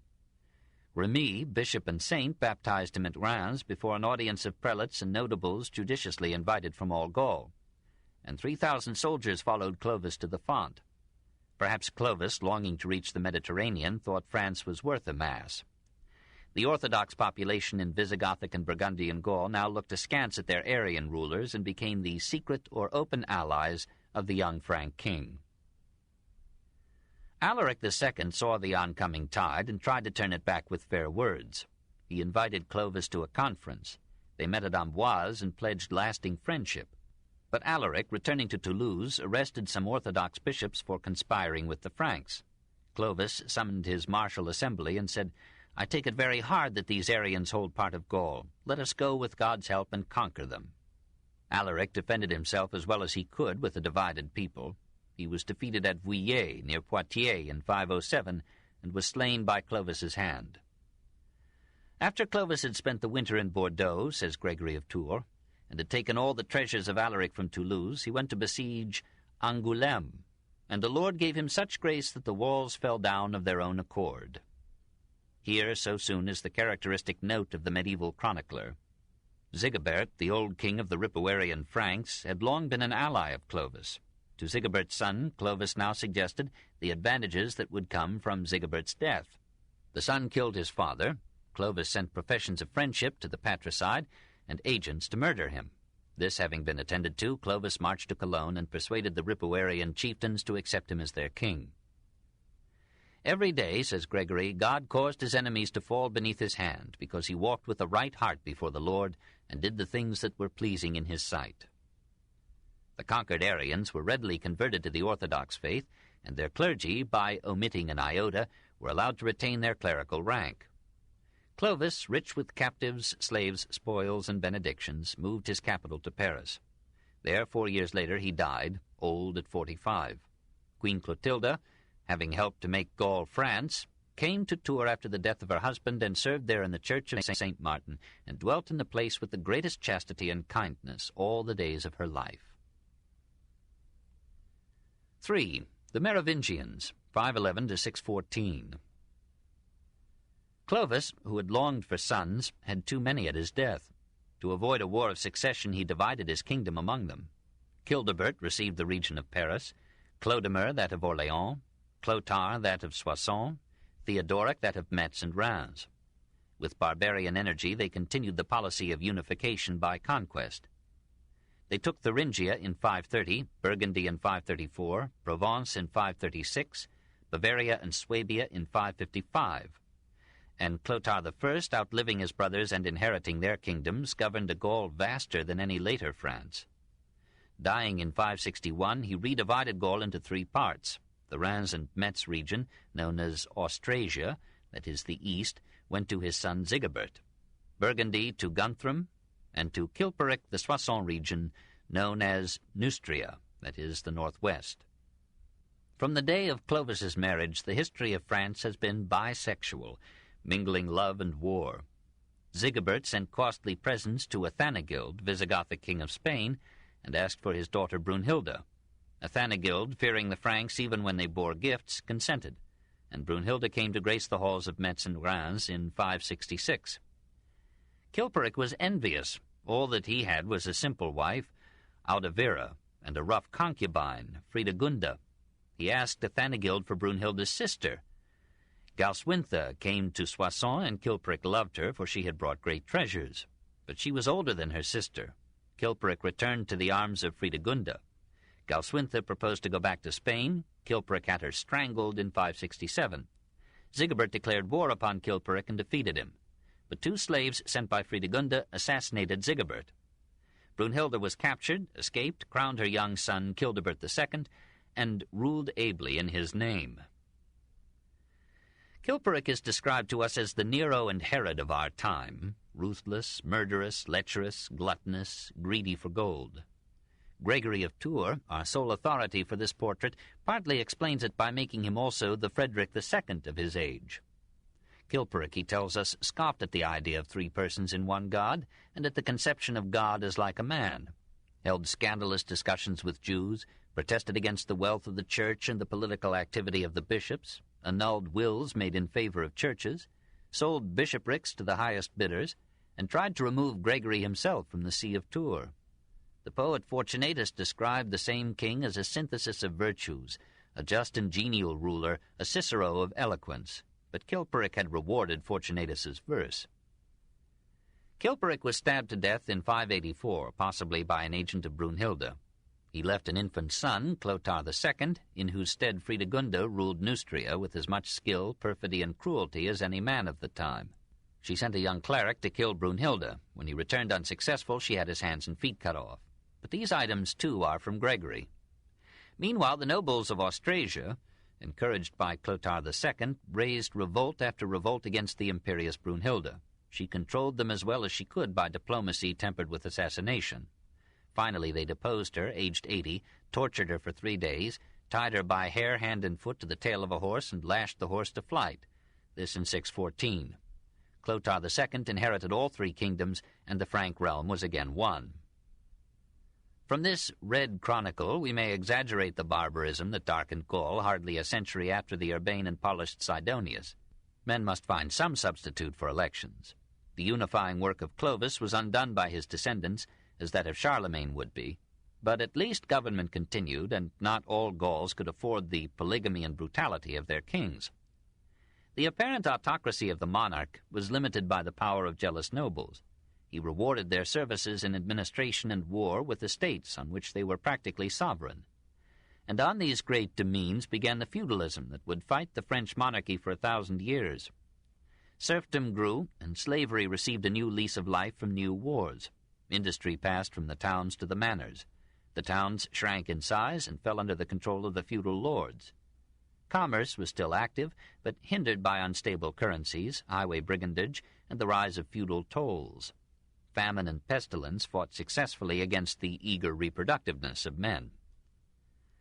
The Frank chieftains intermarried with what remained of the Gallo-Roman senatorial class and generated the aristocracy of France. It was, in these centuries, a nobility of force, relishing war, scorning letters, proud of its long beards and silken robes, and almost as polygamous as any Moslem save Mohammed. Seldom has an upper class shown such contempt for morality. Conversion to Christianity had no effect upon them. Christianity seemed to them merely an expensive agency of rule and popular pacification. And in the triumph of barbarism and religion, barbarism dominated for 5 centuries.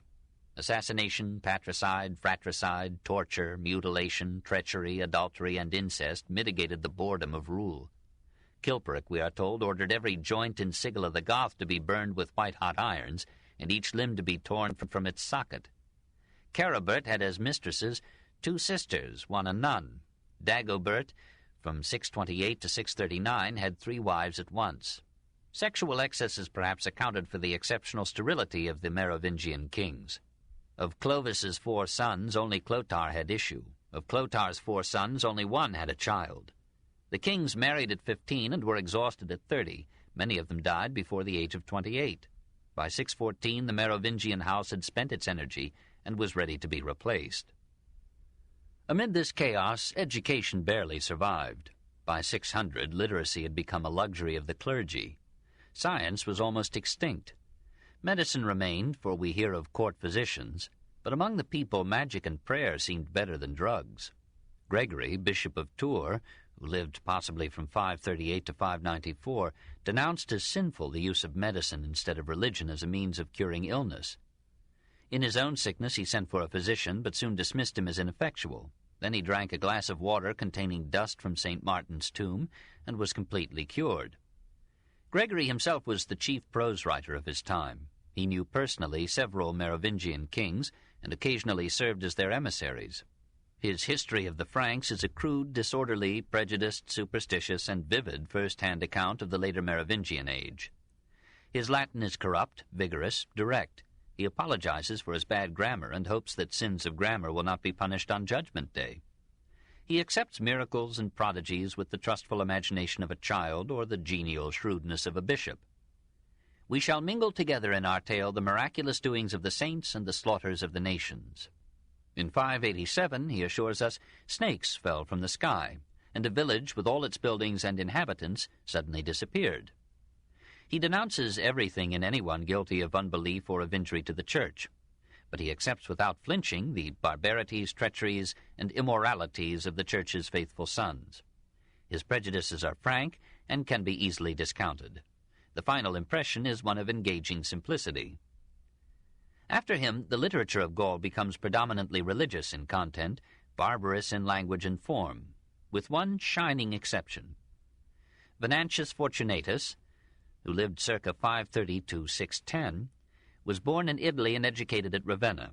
At 35, he moved to Gaul, wrote lauds for its bishops and queens, and developed a platonic affection for Radegunda, wife of the first Clotaire. When she founded a convent, Fortunatus became a priest, her chaplain, and finally Bishop of Poitiers.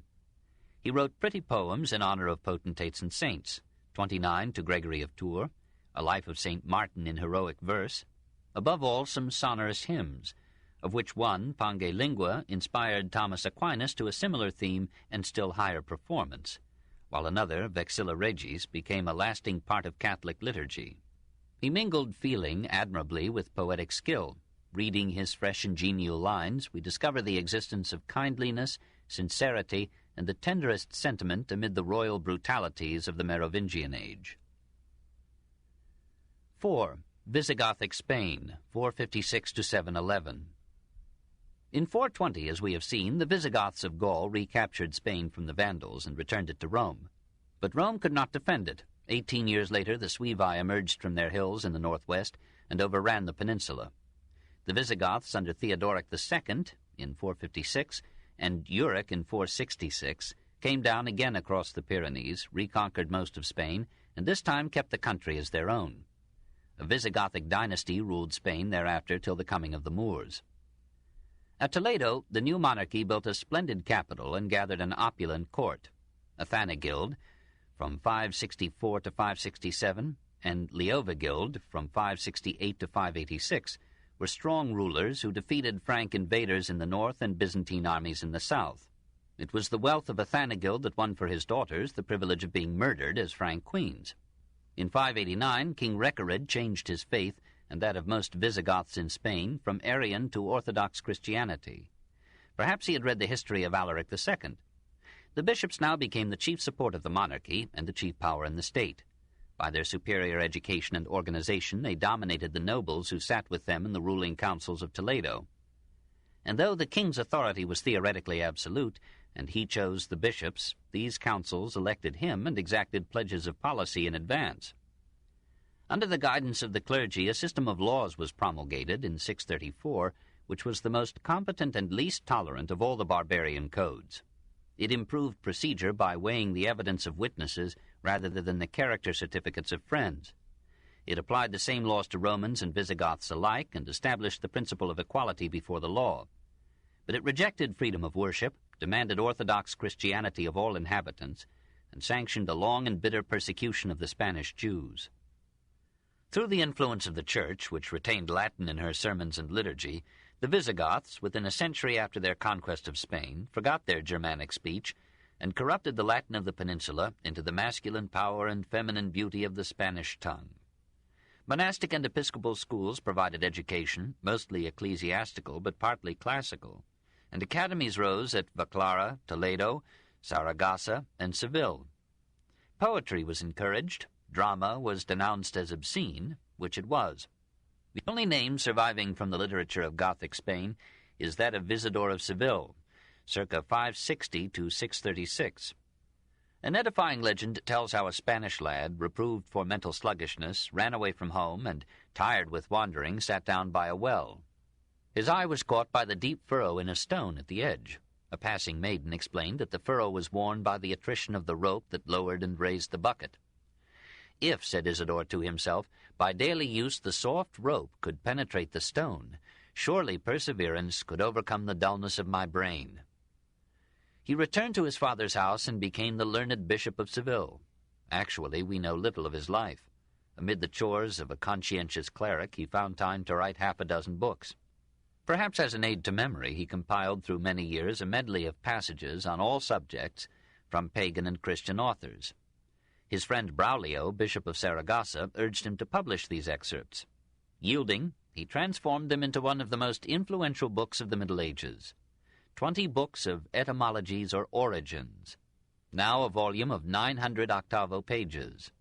It is an encyclopedia, but not alphabetically arranged. It deals successively with grammar, rhetoric, and logic as the trivium, then with arithmetic, geometry, music, and astronomy as the quadrivium, then with medicine, law, chronology, theology, anatomy, physiology, zoology, cosmography, physical geography, architecture, surveying, mineralogy, agriculture, war, sports, ships, costumes, furniture, domestic utensils. And under each topic it defines and seeks the origin of the basic terms. Man, we learn, is called homo because God made him from the earth, humus. The knees are genua because in the fetus they lie opposite the cheeks, or geni.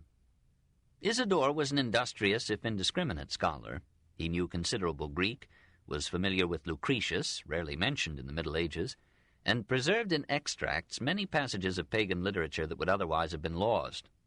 His work is a farrago of weird etymologies, incredible miracles, fanciful allegorical interpretations of the Scriptures, science and history distorted to prove moral principles, and factual errors that a little observation would have set straight. His book stands as a lasting monument to the ignorance of his time. Of the arts in Visigothic Spain, almost nothing remains. Apparently Toledo, Italica, Cordova, Granada, Merida, and other cities had fine churches, palaces, and public buildings, designed in classic styles, but distinguished by Christian symbols and Byzantine ornament.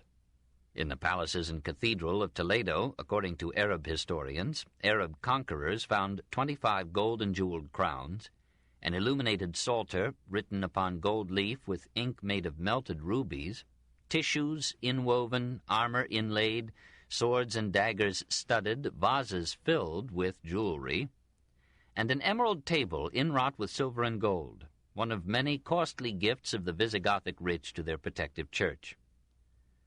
Under the Visigothic regime, the exploitation of the simple or unfortunate by the clever or the strong continued as under other governmental forms.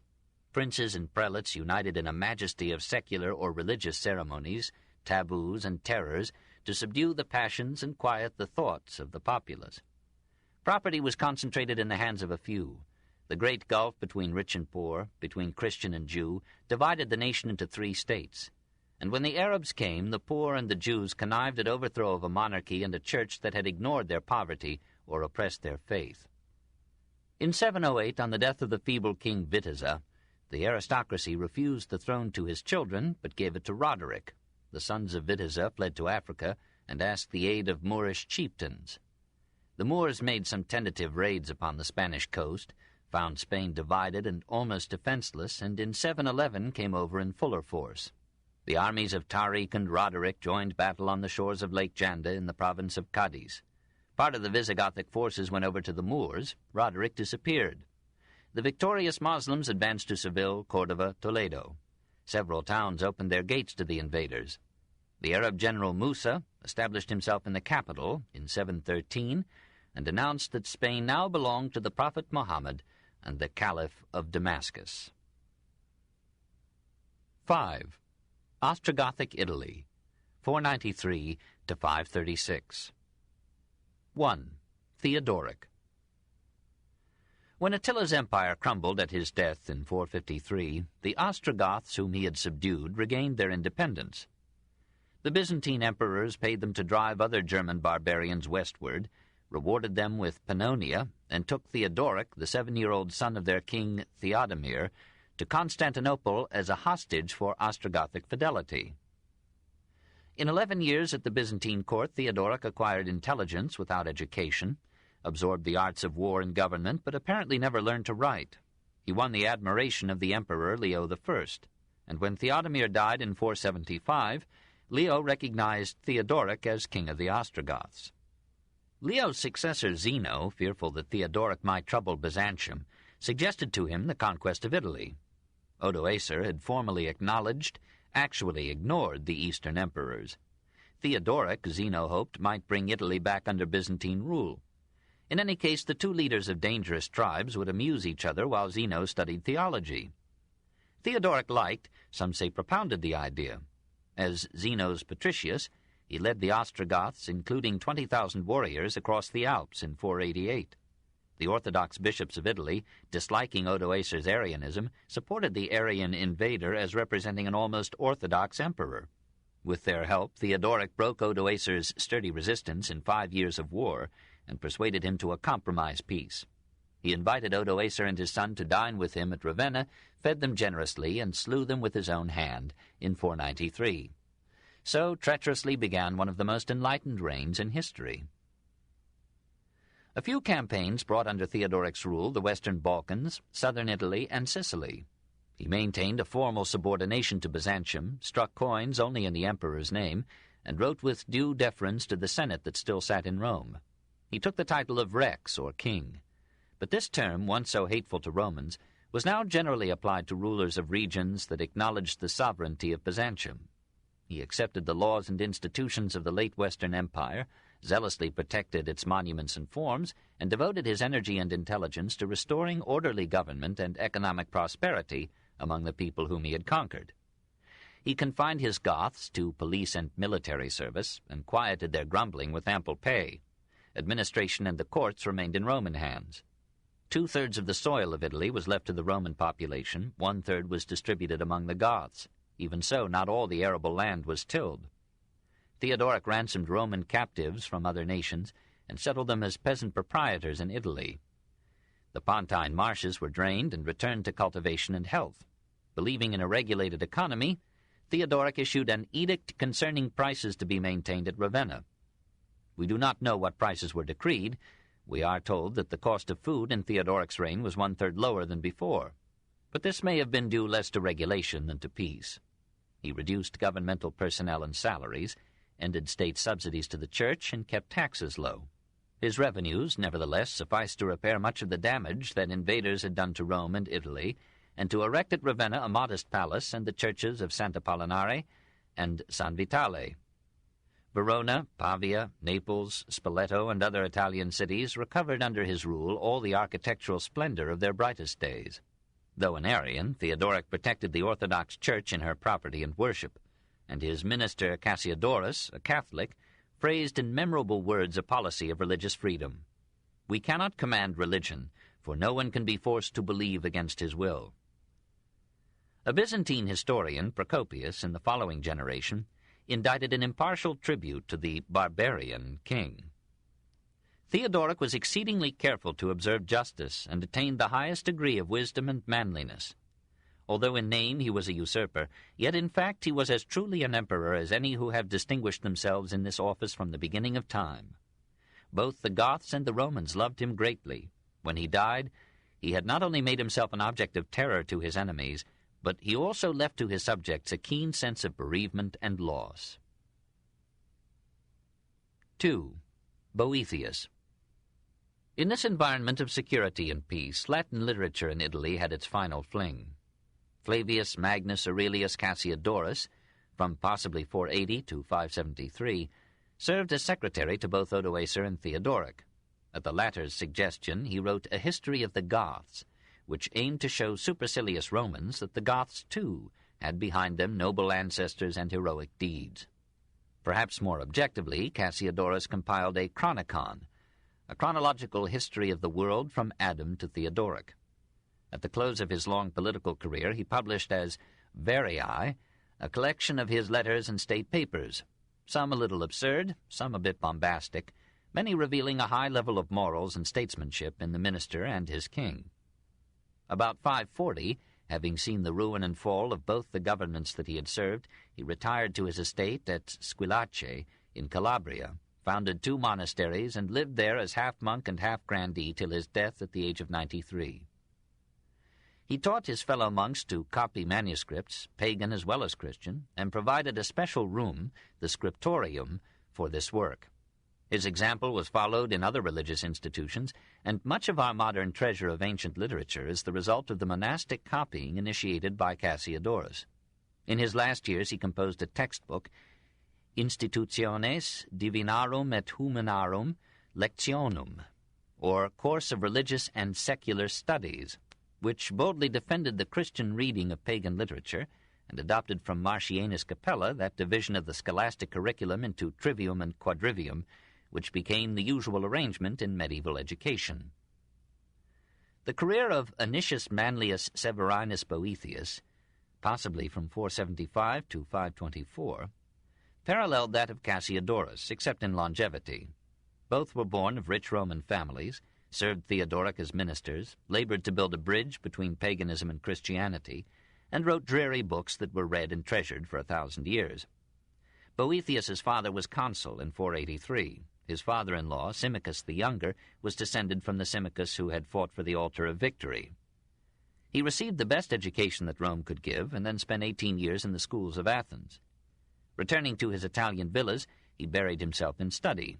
Resolved to save the elements of a classical culture that was visibly dying, he gave his time, the scholar's most grudging gift, to summarizing in lucid Latin the works of Euclid on geometry, of Nicomachus on arithmetic, of Archimedes on mechanics, of Ptolemy on astronomy.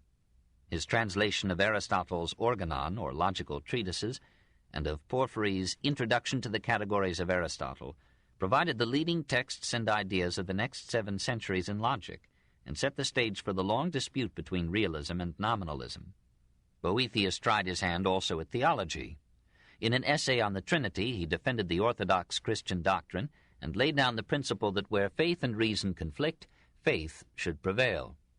None of these writings repays reading today, but it would be hard to exaggerate their influence on medieval thought. Moved by his family's tradition of public service, Boethius dragged himself from these abstruse pursuits into the whirlpool of political life. He rose rapidly, became consul, then patricius, then master of the offices, that is, prime minister, in 522. He distinguished himself by both his philanthropy and his eloquence. Men compared him with Demosthenes and Cicero. But eminence makes enemies. The Gothic officials at the court resented his sympathy with the Roman and the Catholic population and aroused the suspicions of the king. Theodoric was now 69, failing in health and mind, wondering how to transmit in stability the rule of an Arian Gothic family over a nation 9/10 Roman and 8/10 Catholic. He had reason to believe that both the aristocracy and the church were his foes, who impatiently awaited his death.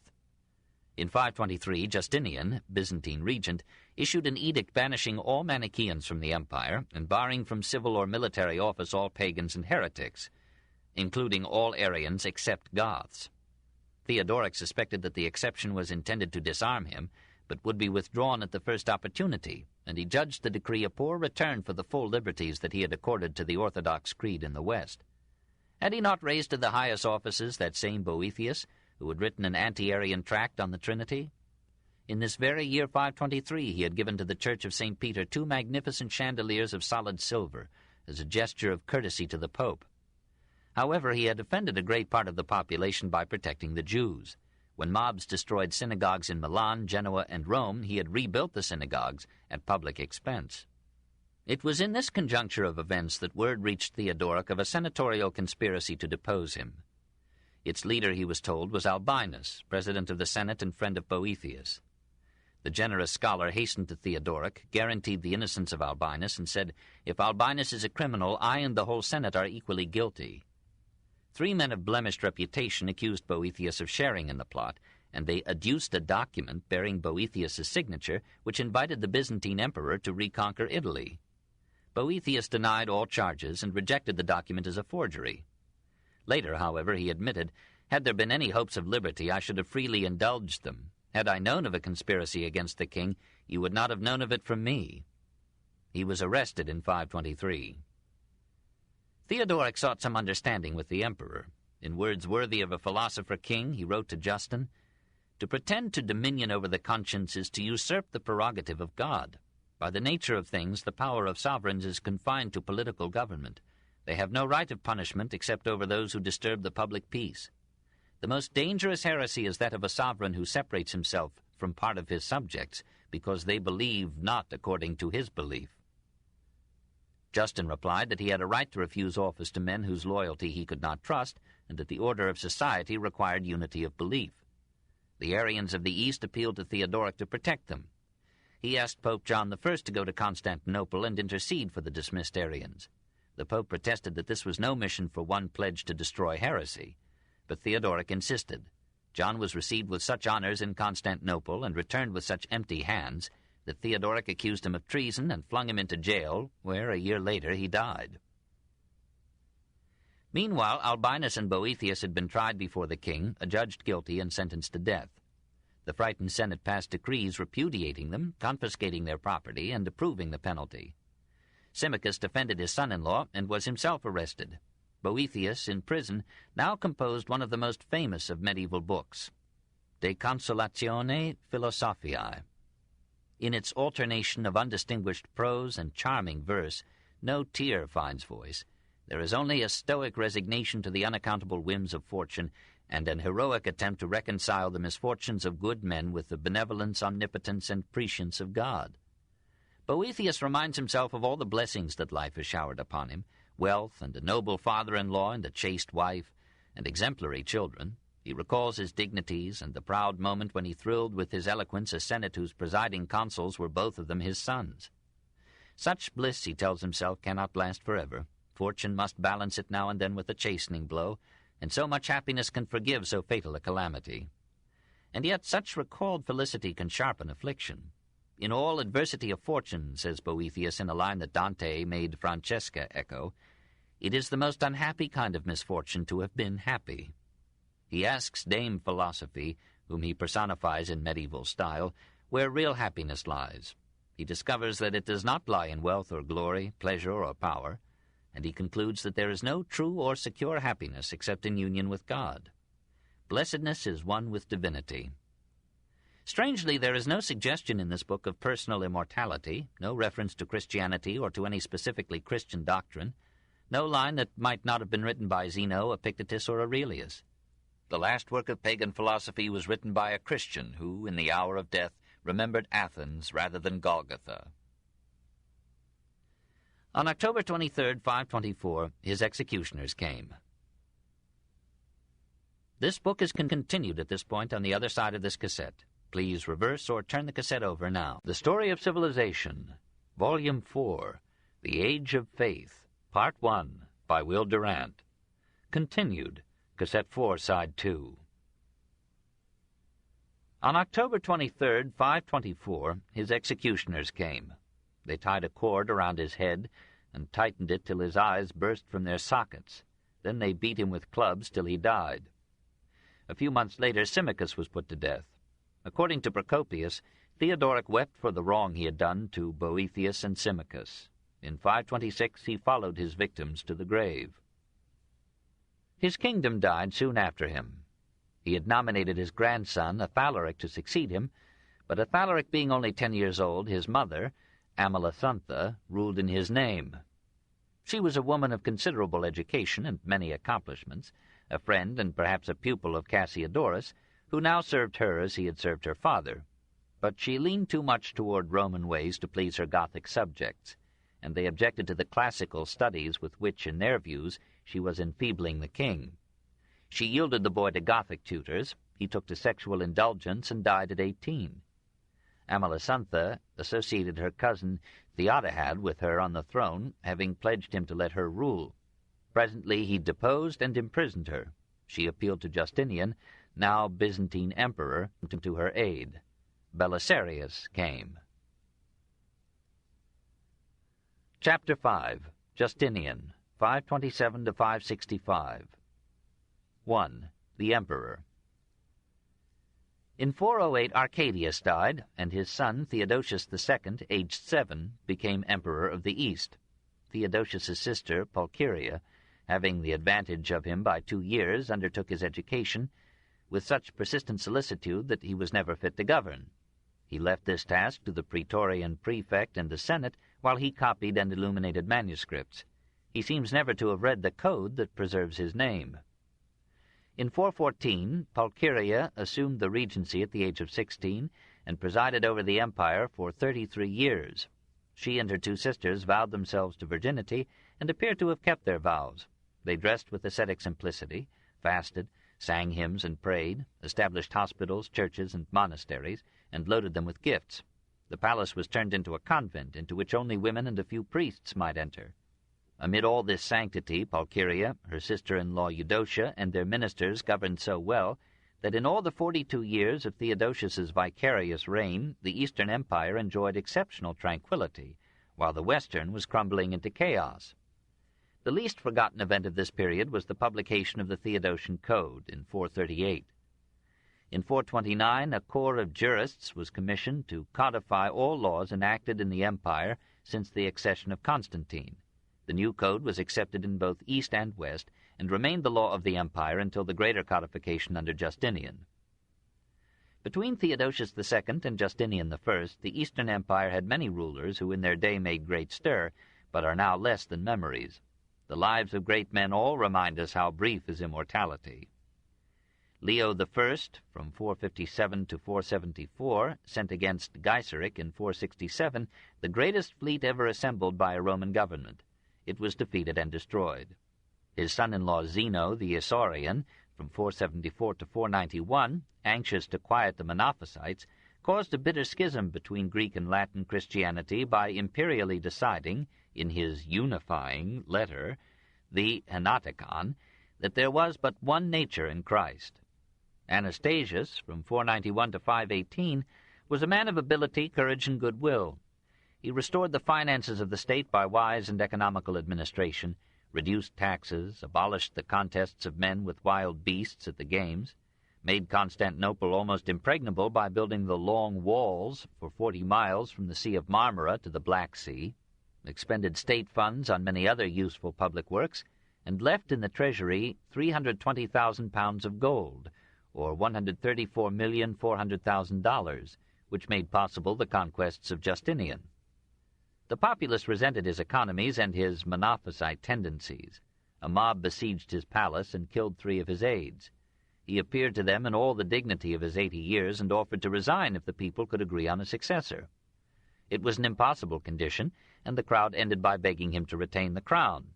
When presently he died, the throne was usurped by Justin, an illiterate senator, from 518 to 527, who so loved his septuagenarian ease that he left the management of the empire to his brilliant regent and nephew, Justinian.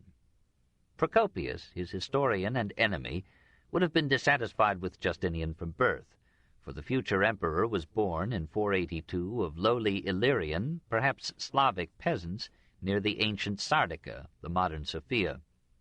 His uncle Justin brought him to Constantinople and procured him a good education. Justinian so distinguished himself as an officer in the army, and as for 9 years aide and apprentice to Justin, that when the uncle died in 527, the nephew succeeded him as emperor.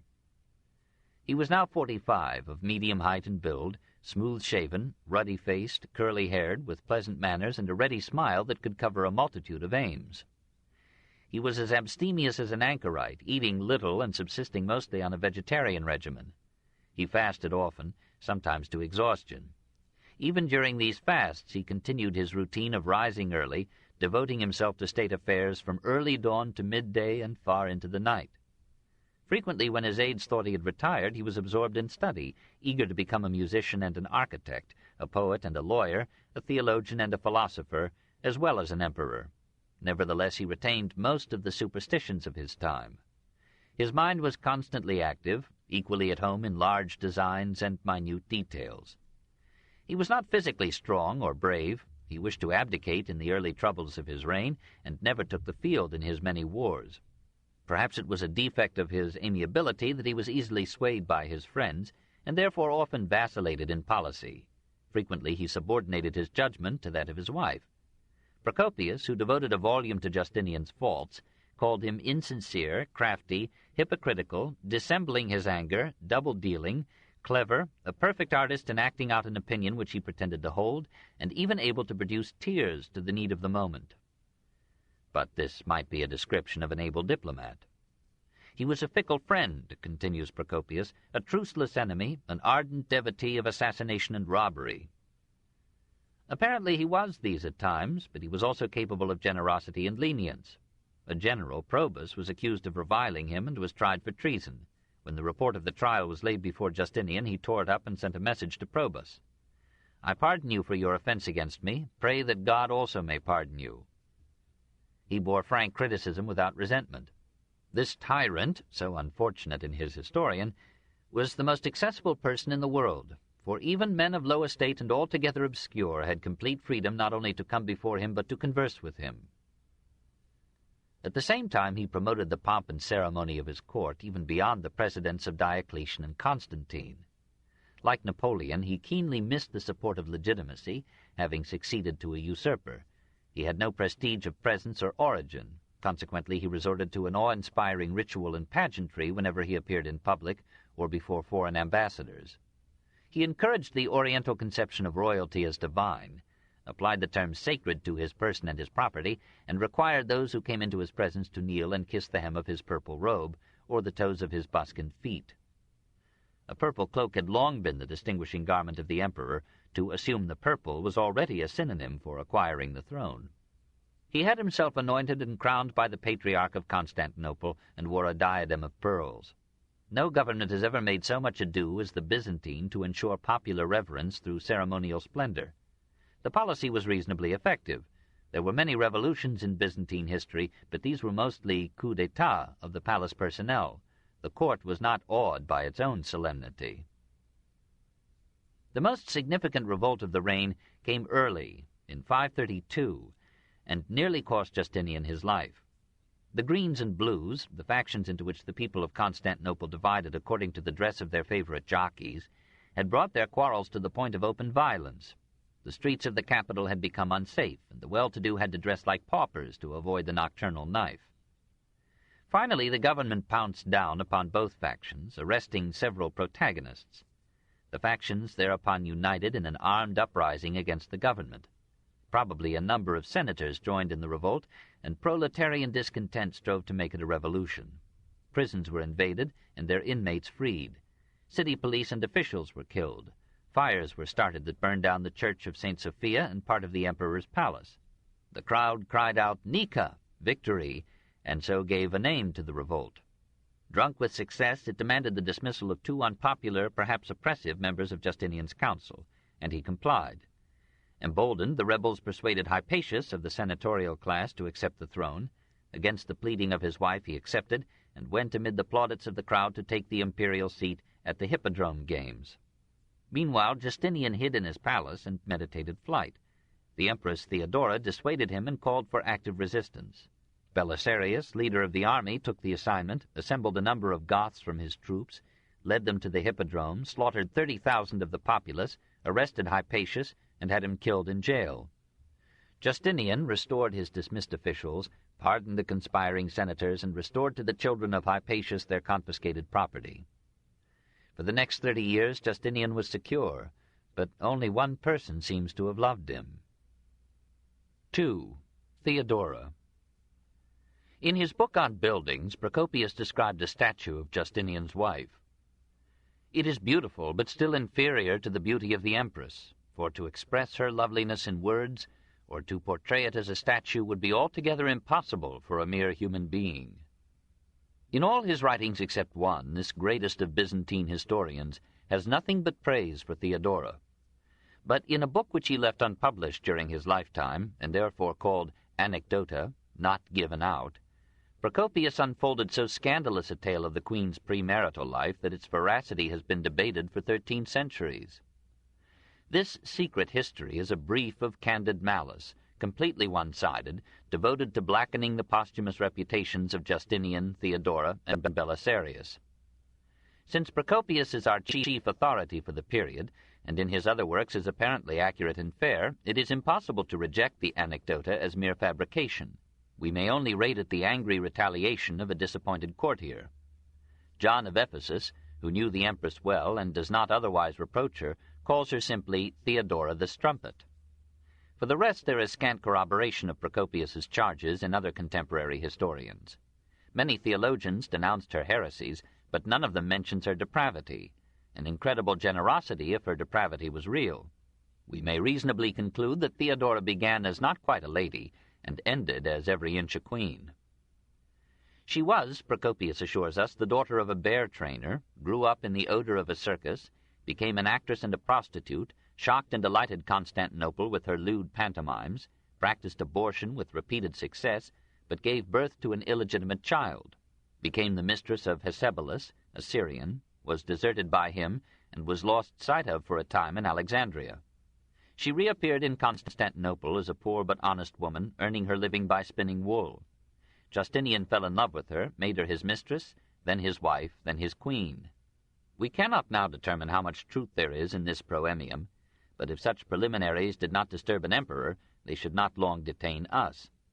Shortly after their marriage, Justinian was crowned in St. Sophia. Theodora was crowned empress at his side, and not even a priest, says Procopius, showed himself outraged. From whatever she had been, Theodora became a matron whose imperial chastity no one impugned. She was avid of money and power. She sometimes gave way to an imperious temper. She occasionally intrigued to achieve ends opposed to Justinian's. She slept much, indulged heartily in food and drink, loved luxury, jewelry, and display, spent many months of the year in her palaces on the shore. Nevertheless, Justinian remained always enamored of her, and bore with philosophic patience her interferences with his schemes. He had invested her uxoriously with a sovereignty theoretically equal to his own, and could not complain if she exercised her power. She took an active part in diplomacy and in ecclesiastical politics, made and unmade popes and patriarchs, and deposed her enemies. Sometimes she countermanded her husband's orders, often to the advantage of the state. Her intelligence was almost commensurate with her power. Procopius charges her with cruelty to her opponents, with dungeon imprisonments and a few murders. Men who seriously offended her were likely to disappear without trace, as in the political morals of our century. But she knew mercy, too. She protected for 2 years, by hiding him in her own apartments, the patriarch Anthemius, who had been exiled by Justinian for heresy. Perhaps she was too lenient with the adulteries of Belisarius's wife, but to balance this she built a pretty convent of repentance for reformed prostitutes. Some of the girls repented of their repentance and threw themselves from the windows, literally bored to death. She took a grandmotherly interest in the marriages of her friends, arranged many matches, and sometimes made marriage a condition of advancement at her court. As might have been expected, she became in old age a stern guardian of public morals. Finally, she interested herself in theology and debated with her husband the nature of Christ. Justinian labored to reunite the Western and the Eastern Church. Unity of religion, he thought, was indispensable to the unity of the empire. But Theodora could not understand the two natures in Christ, though she raised no difficulties about the three persons in God. She adopted the Monophysite doctrine, perceived that on this point the East would not yield to the West, and judged that the strength and fortune of the empire lay in the rich provinces of Asia, Syria, and Egypt, rather than in Western provinces ruined by barbarism and war. She softened Justinian's orthodox intolerance, protected heretics, challenged the papacy, secretly encouraged the rise of an independent Monophysite church in the East. And on these issues she fought tenaciously and ruthlessly against emperor and pope. 3. Belisarius. Justinian can be forgiven his passion for unity. It is the eternal temptation of philosophers as well as of statesmen, and generalizations have sometimes cost more than war.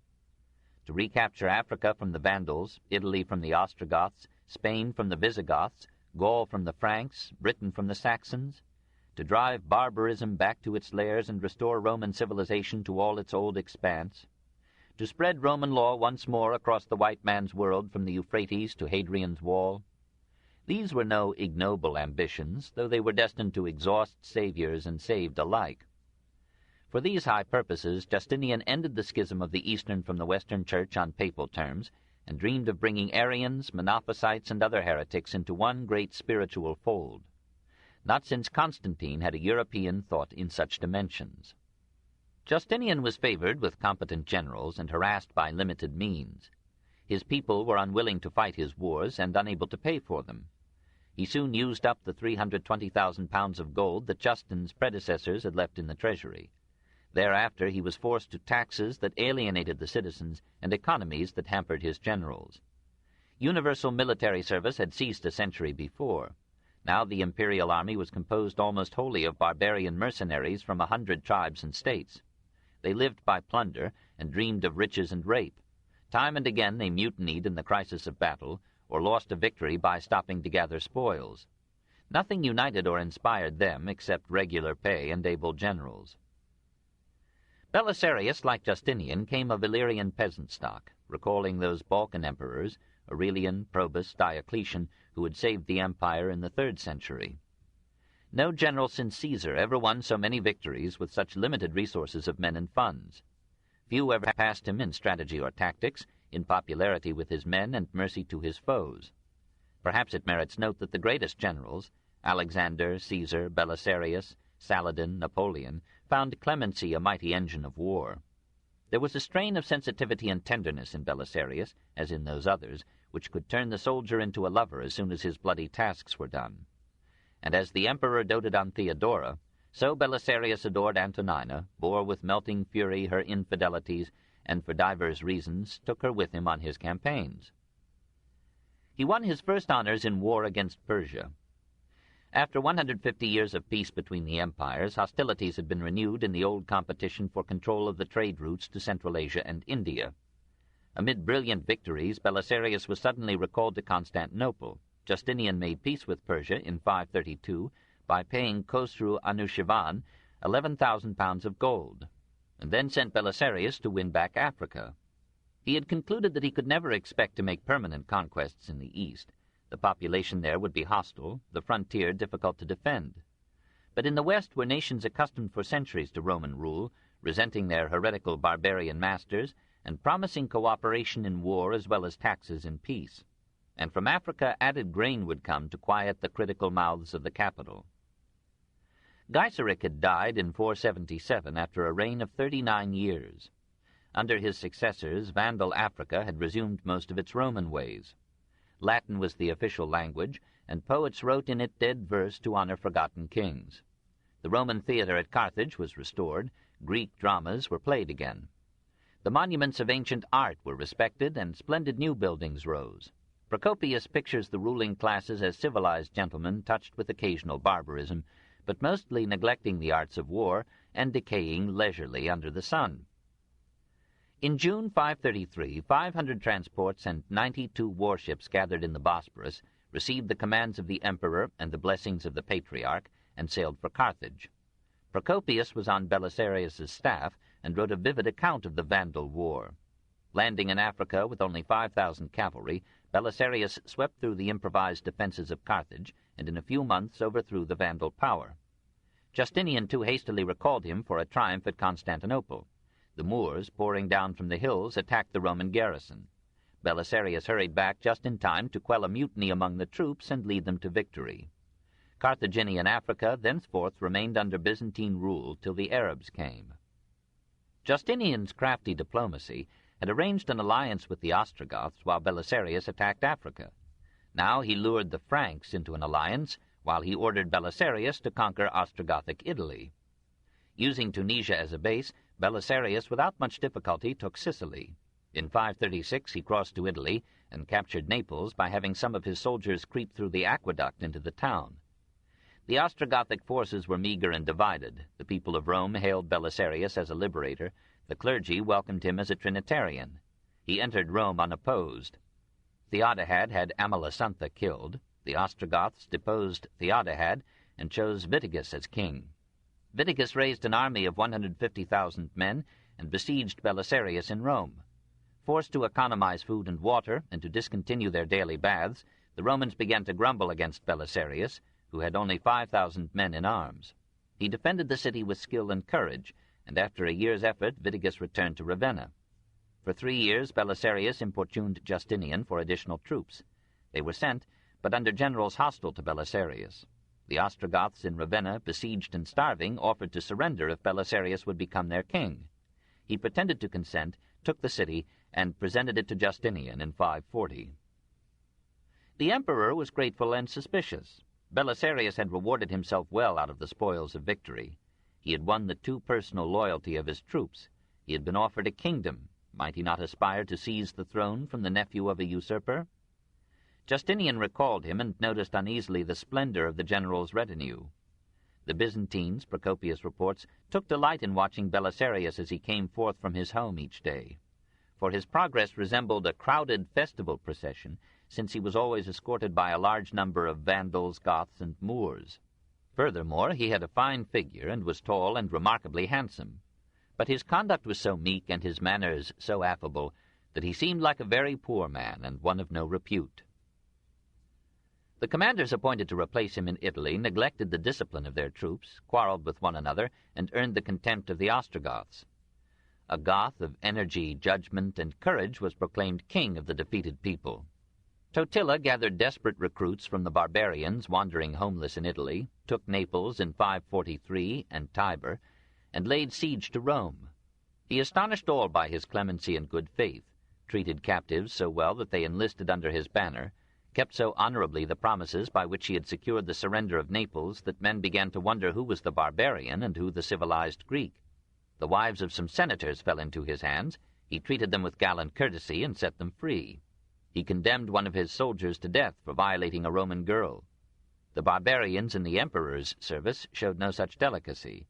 Unpaid by the nearly bankrupt Justinian, they ravaged the country till the population remembered with longing the order and justice of Theodoric's rule. Belisarius was ordered to the rescue. Reaching Italy, he made his way alone through Totila's lines into beleaguered Rome. He was too late. The Greek garrison was demoralized. Its officers were incompetent cowards.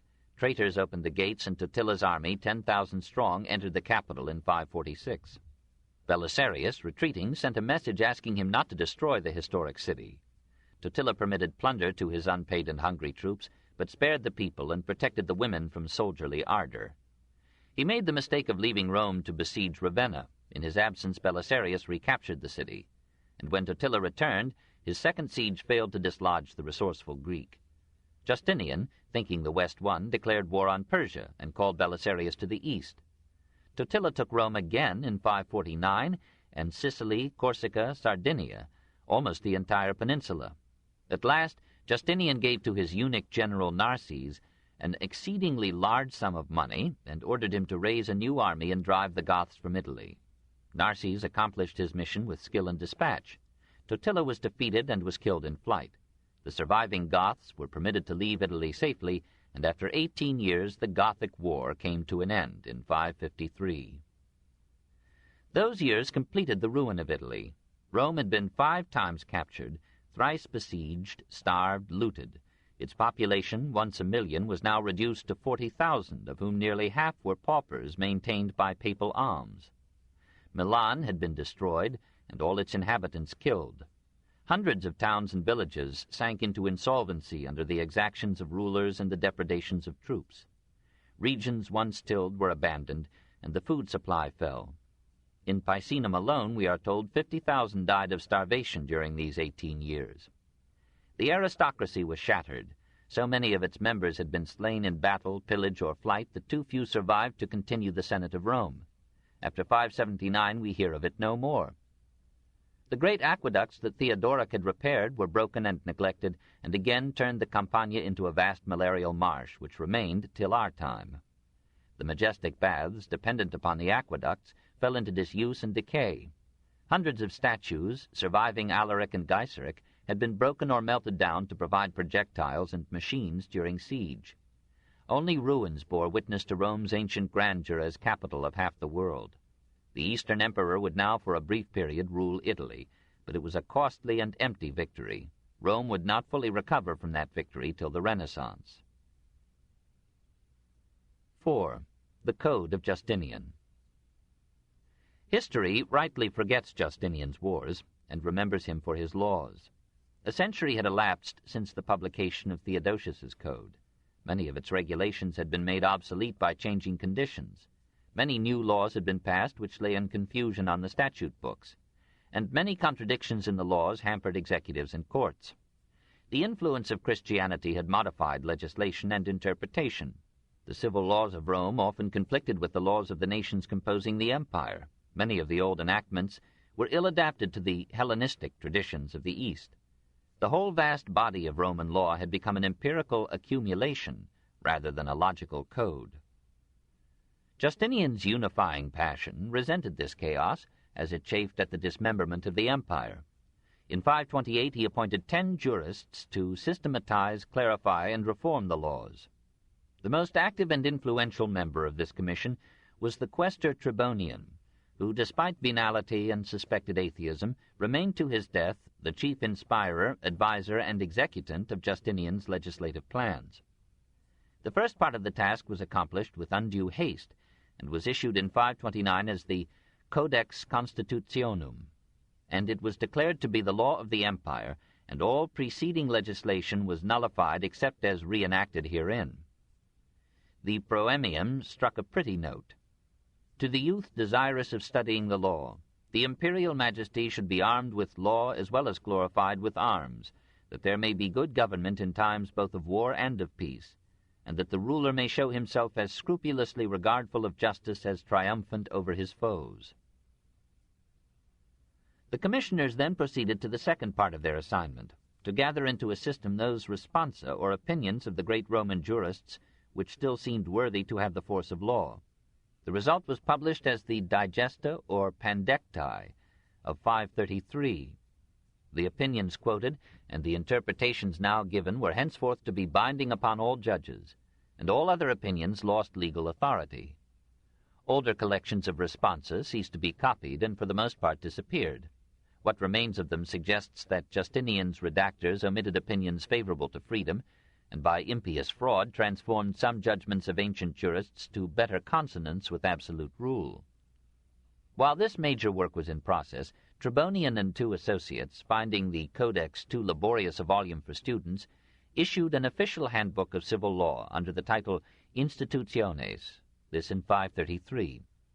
Essentially, this reproduced, amended, and brought up to date the commentaries of Gaius, who in the 2nd century had with admirable skill and clarity summarized the civil law of his time.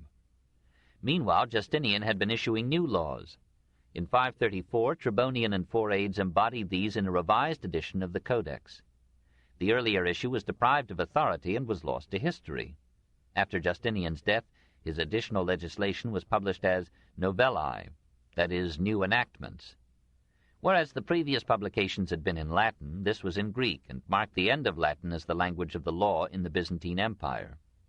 All these publications came to be known as the Corpus Juris Civilis, or body of civil law, and were loosely referred to as the Code of Justinian. This code, like the Theodosian, enacted Orthodox Christianity into law. It began by declaring for the Trinity, and anathematized Nestorius, Eutyches, and Apollinaris.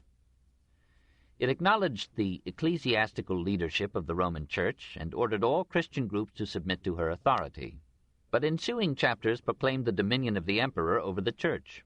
All ecclesiastical, like all civil law, was to emanate from the throne. The code proceeded to make laws for metropolitans, bishops, abbots, and monks, and specified penalties for clerics who gambled or attended the theater or the games. Manichaeans or relapsed heretics were to be put to death. Donatists, Montanists, Monophysites, and other dissenters were to suffer confiscation of their goods and were declared incompetent to buy or sell, to inherit or bequeath. They were excluded from public office, forbidden to meet, and disqualified from suing Orthodox Christians for debt. A gentler enactment empowered bishops to visit prisons and to protect prisoners from abuses of the law.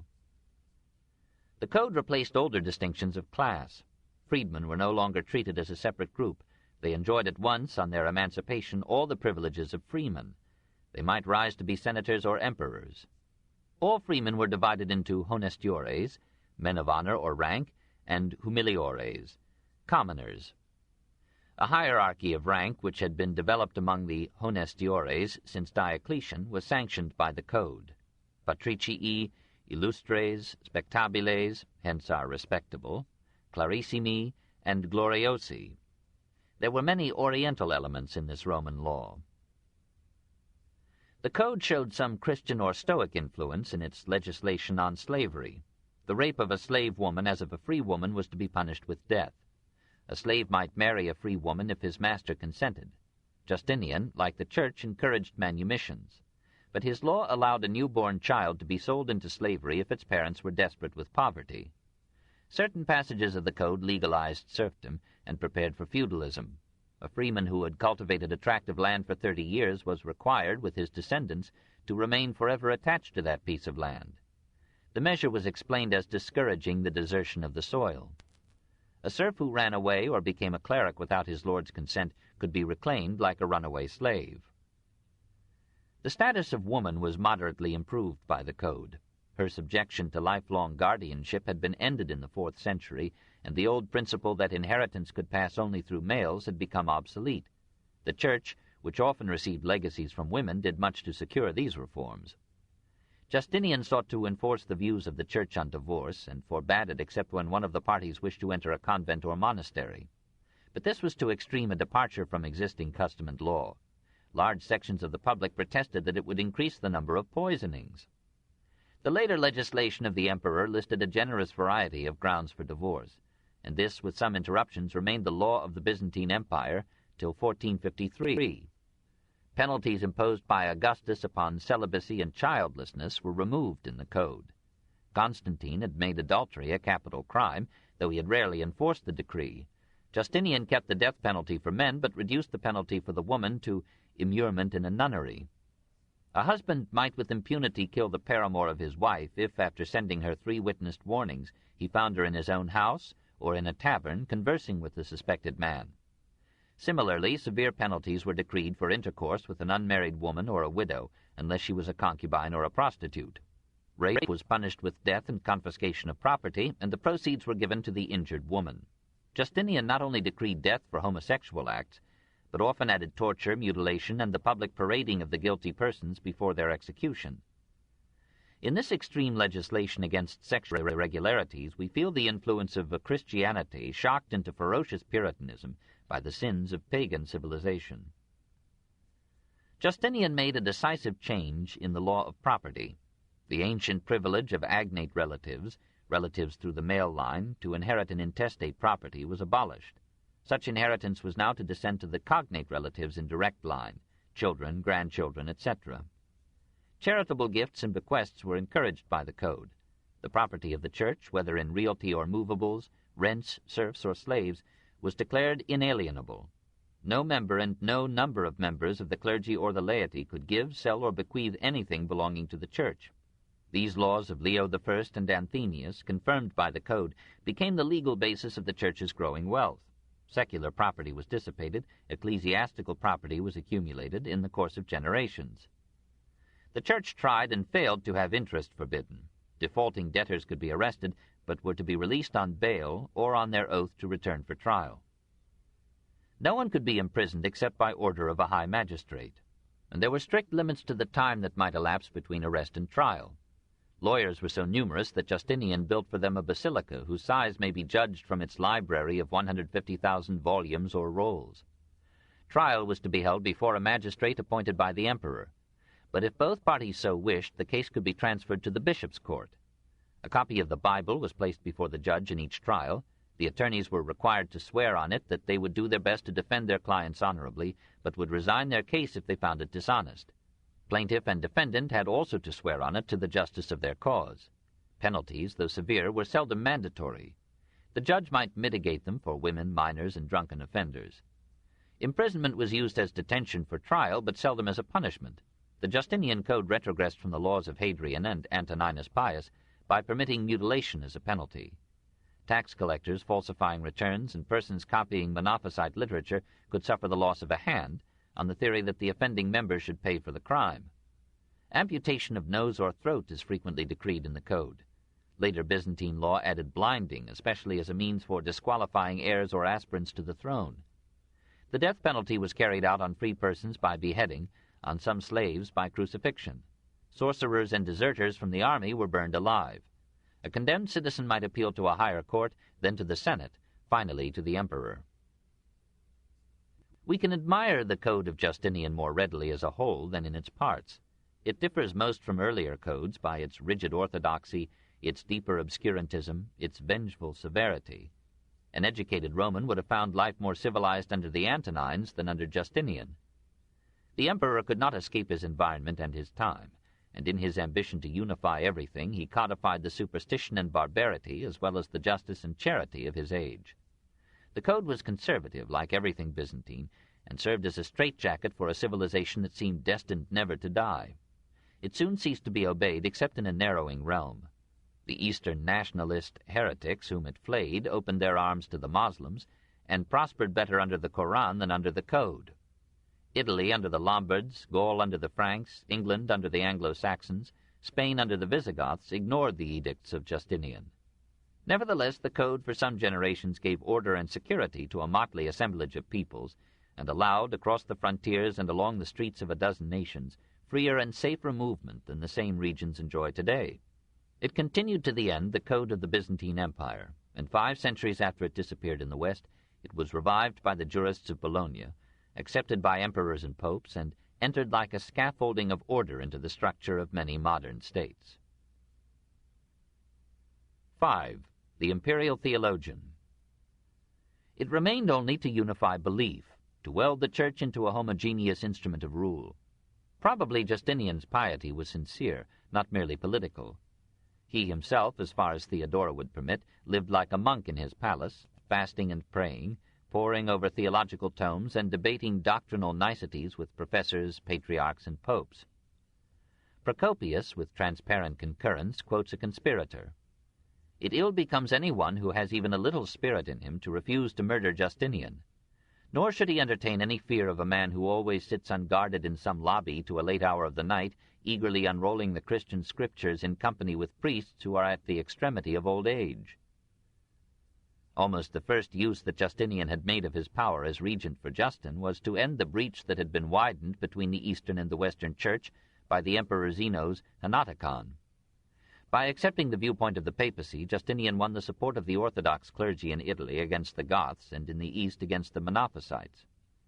This sect, arguing passionately that there was but one nature in Christ, had become almost as numerous in Egypt as the Catholics. In Alexandria they were so advanced that they in turn could divide into Orthodox and heterodox Monophysites. These factions fought in the streets, while their women joined in with missiles from the roofs. When the armed forces of the emperor installed a Catholic bishop in the see of Athanasius, the congregation greeted his first sermon with a volley of stones, and was slaughtered in situ by the imperial soldiery. When Catholicism controlled the Alexandrian episcopacy, heresy spread throughout the countryside. The peasants ignored the decrees of the patriarch and the orders of the emperor, and Egypt was half lost to the empire a century before the Arabs came. In this matter, as in many others, the persisting Theodora overcame the vacillating Justinian. She intrigued with Vigilius, a Roman deacon, to make him pope if he would offer concessions to the Monophysites.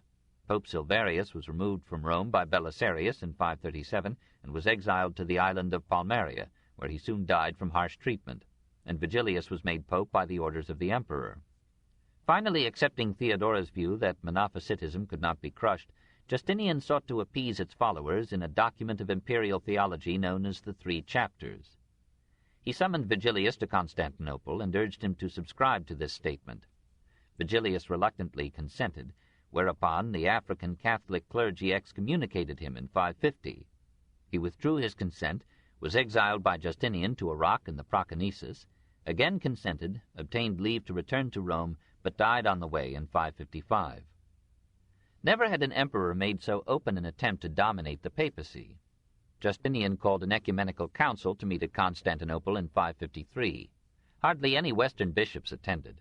The council approved Justinian's formulas, the Western Church rejected them, and Eastern and Western Christianity resumed their schism for a century. In the end, death won all arguments. Theodora's passing in 548 was to Justinian the heaviest of many blows that broke down his courage, clarity, and strength. He was then 65, weakened by asceticism and recurrent crises. He left the government to subordinates, neglected the defenses he had so labored to build, and abandoned himself to theology. 100 disasters darkened the remaining 17 years during which he outlived himself. Earthquakes were especially frequent in this reign. A dozen cities were almost wiped out by them, and their rehabilitation drained the treasury. In 542, plague came. In 556, famine. In 558, plague again. In 559, the Kotriger Huns crossed the Danube, plundered Mysia and Thrace, took thousands of captives, violated matrons, virgins, and nuns, threw to the dogs the infants born to women captives on the march, and advanced to the walls of Constantinople. The terrified emperor appealed to the great general who had so often saved him. Belisarius was old and feeble. Nevertheless, he put on his armor, gathered 300 veterans who had fought with him in Italy, recruited a few hundred untrained men, and went out to meet 7,000 Huns. He disposed his forces with his wonted foresight and skill, concealing 200 of his best soldiers in adjoining woods. When the Huns moved forward, these men fell upon their flank, while Belisarius met the attack at the head of his little army. The barbarians turned and fled before a single Roman was mortally injured. The populace at the capital complained that Belisarius had not pursued the enemy and brought back the Hun leader as captive. The jealous emperor listened to envious calumnies against his general, suspected him of conspiracy, and ordered him to dismiss his armed retainers. Belisarius died in 565, and Justinian confiscated half his property. The emperor outlived the general by 8 months. In his final years, his interest in theology had borne strange fruit. The defender of the faith had become a heretic. He announced that the body of Christ was incorruptible, and that Christ's human nature had never been subject to any of the wants and indignities of mortal flesh. The clergy warned him that if he died in this error, his soul would be delivered to the flames and burn there eternally. He died unrepentant in 565, after a life of 83 years and a reign of 38. Justinian's death was one more point at which antiquity might be said to end. This book is continued on Cassette 5, Side 1, The Story of Civilization, Volume 4, The Age of Faith, Part 1, by Will Durant. Continued, Cassette 5, Side 1. Justinian's death was one more point at which antiquity might be said to end. He was a true Roman emperor, thinking in terms of all the empire, east and west, struggling to keep back the barbarians and to bring again to the vast realm an orderly government of homogeneous laws. He had accomplished a good measure of this aim. Africa, Dalmatia, Italy, Corsica, Sardinia, Sicily, and part of Spain had been regained. The Persians had been driven out of Syria. The empire had doubled its extent in his reign. Though his legislation was barbarously severe on heresy and sexual immorality, it represented, by its unity, lucidity, and scope, one of the peaks in the history of law. His administration was sullied with official corruption, extreme taxation, capricious pardons, and punishments, but it was also distinguished by a painstaking organization of imperial economy and government, and it created a system of order which, though a stranger to freedom, held civilization together in a corner of Europe while the rest of the continent plunged into the Dark Ages. He left his name upon the history of industry and art. St. Sophia is also his monument. To Orthodox contemporaries it must have seemed that once more the empire had turned back the tide and won a respite from death. It was a pitifully brief respite. Justinian had left the treasury empty as he had found it full. His intolerant laws and thieving tax-gatherers had alienated nations as fast as his armies had conquered them. And those armies, decimated, scattered, and ill-paid, could not long defend what they had so devastatingly won.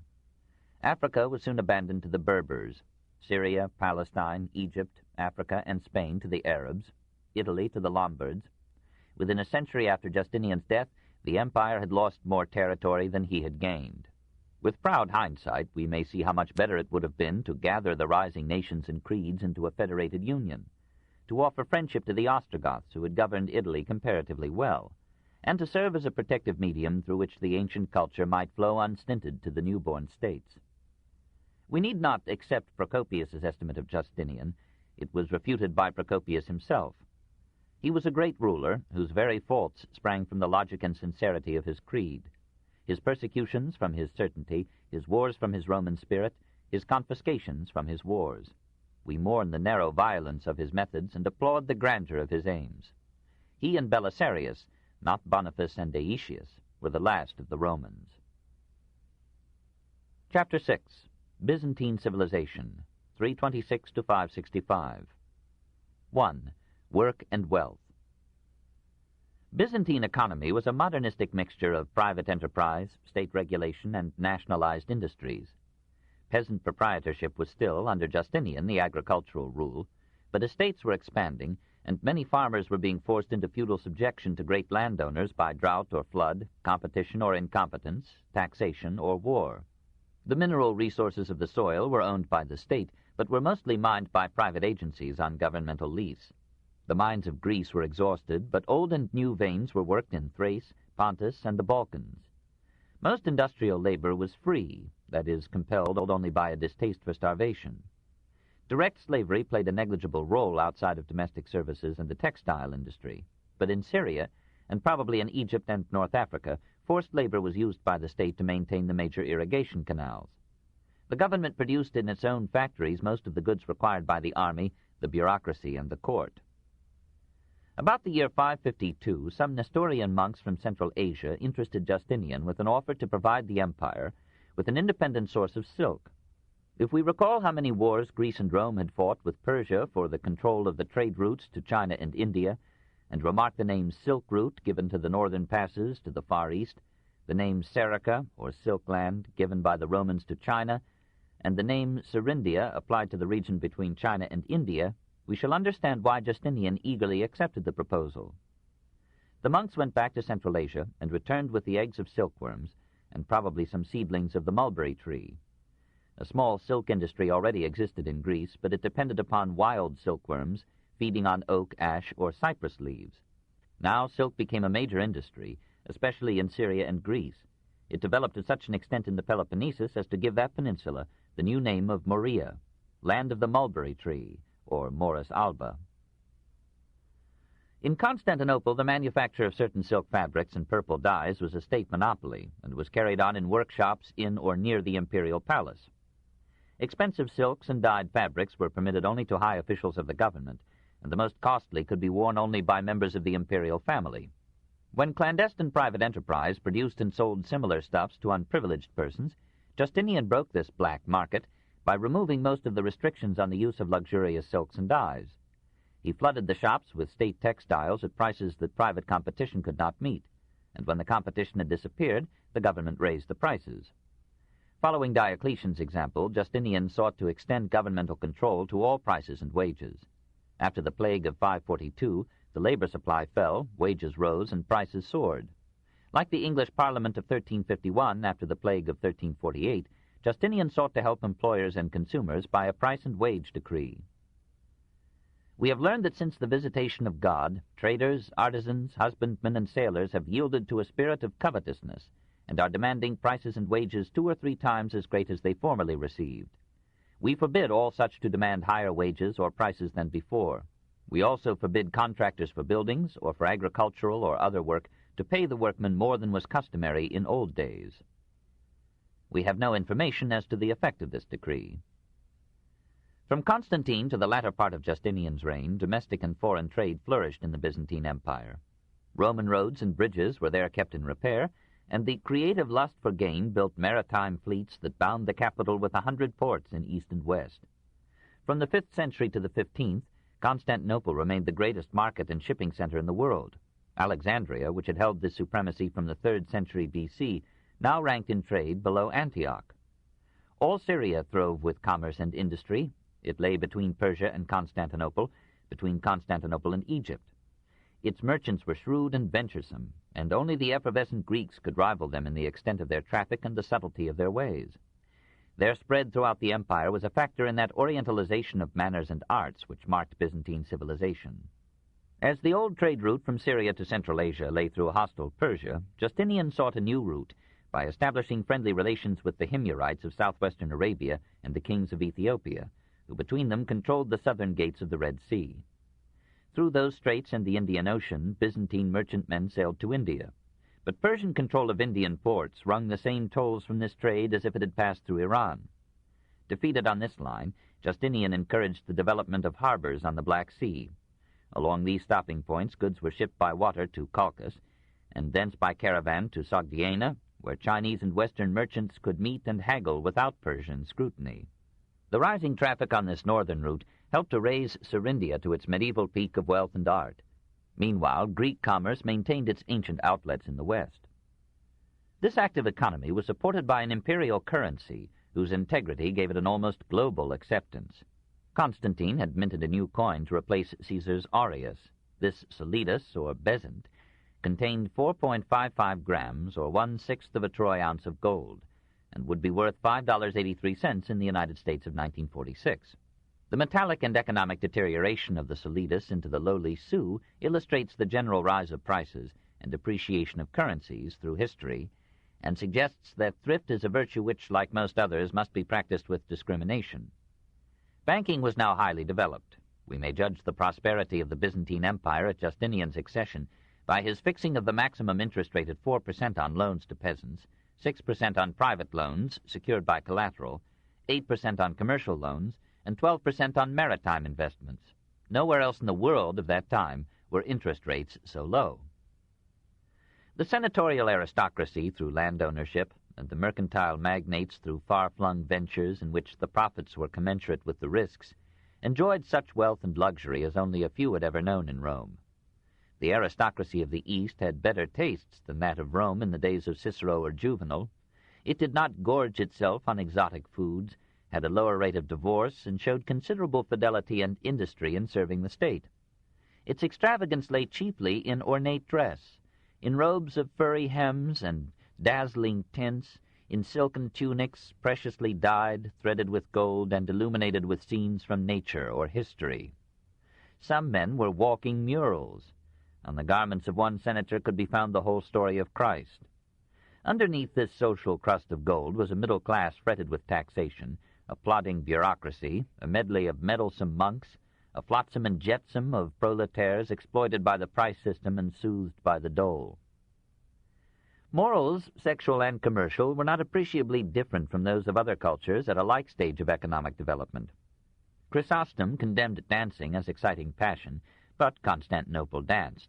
The Church continued to refuse baptism to actors, but the Byzantine stage continued to display its suggestive pantomimes. People must be consoled for monogamy and prose. Procopius's secret history, never trustworthy, reports that practically all women were corrupt in his time. Contraceptives were a subject of assiduous study and research. Oribatius, the outstanding physician of the 4th century, gave them a chapter in his Compendium of Medicine. Another medical writer, Aetius, in the 6th century, recommended the use of vinegar or brine, or the practice of continence at the beginning and end of the menstrual period. Justinian and Theodora sought to diminish prostitution by banishing procuresses and brothel keepers from Constantinople, with transient results. In general, the status of woman was high. Never had women been more unfettered in law and custom, or more influential in government. 2. Science and Philosophy, 364 to 565. What, in this apparently religious society, was the fate of education, learning, literature, science, and philosophy? Primary instruction continued in the hands of private teachers paid by the parents per pupil and term. Higher education, till Theodosius II, was provided both by lecturers operating under their own power and through professors paid by city or state. Libanius complained that these were too poorly paid, that they longed through hunger to go to the baker, but refrained through fear of being asked to pay their debts. However, we read of teachers like Eumenius, who received 600,000 sesterces, possibly $30,000 a year. In this, as in other fields, the best and the worst received too much, the rest too little. Julian, to propagate paganism, introduced state examinations and appointments for all university teachers. Theodosius II, for opposite reasons, made it a penal offense to give public instruction without a state license, and such licenses were soon confined to conformists with the Orthodox creed. The great universities of the East were at Alexandria, Athens, Constantinople, and Antioch, specializing respectively in medicine, philosophy, literature, and rhetoric. Oribasius of Pergamum, who lived circa 325 to 403, physician to Julian, compiled a medical encyclopedia of 70 books. Aetius of Amida, court physician under Justinian, wrote a similar survey, distinguished by the best ancient analysis of ailments of the eye, ear, nose, mouth, and teeth, with interesting chapters on goiter and hydrophobia, and surgical procedures ranging from tonsillectomy to hemorrhoids. Alexander of Tralles, circa 525 to 605, was the most original of these medical authors. He named various intestinal parasites, accurately described disorders of the digestive tract, and discussed with unprecedented thoroughness the diagnosis and treatment of pulmonary diseases.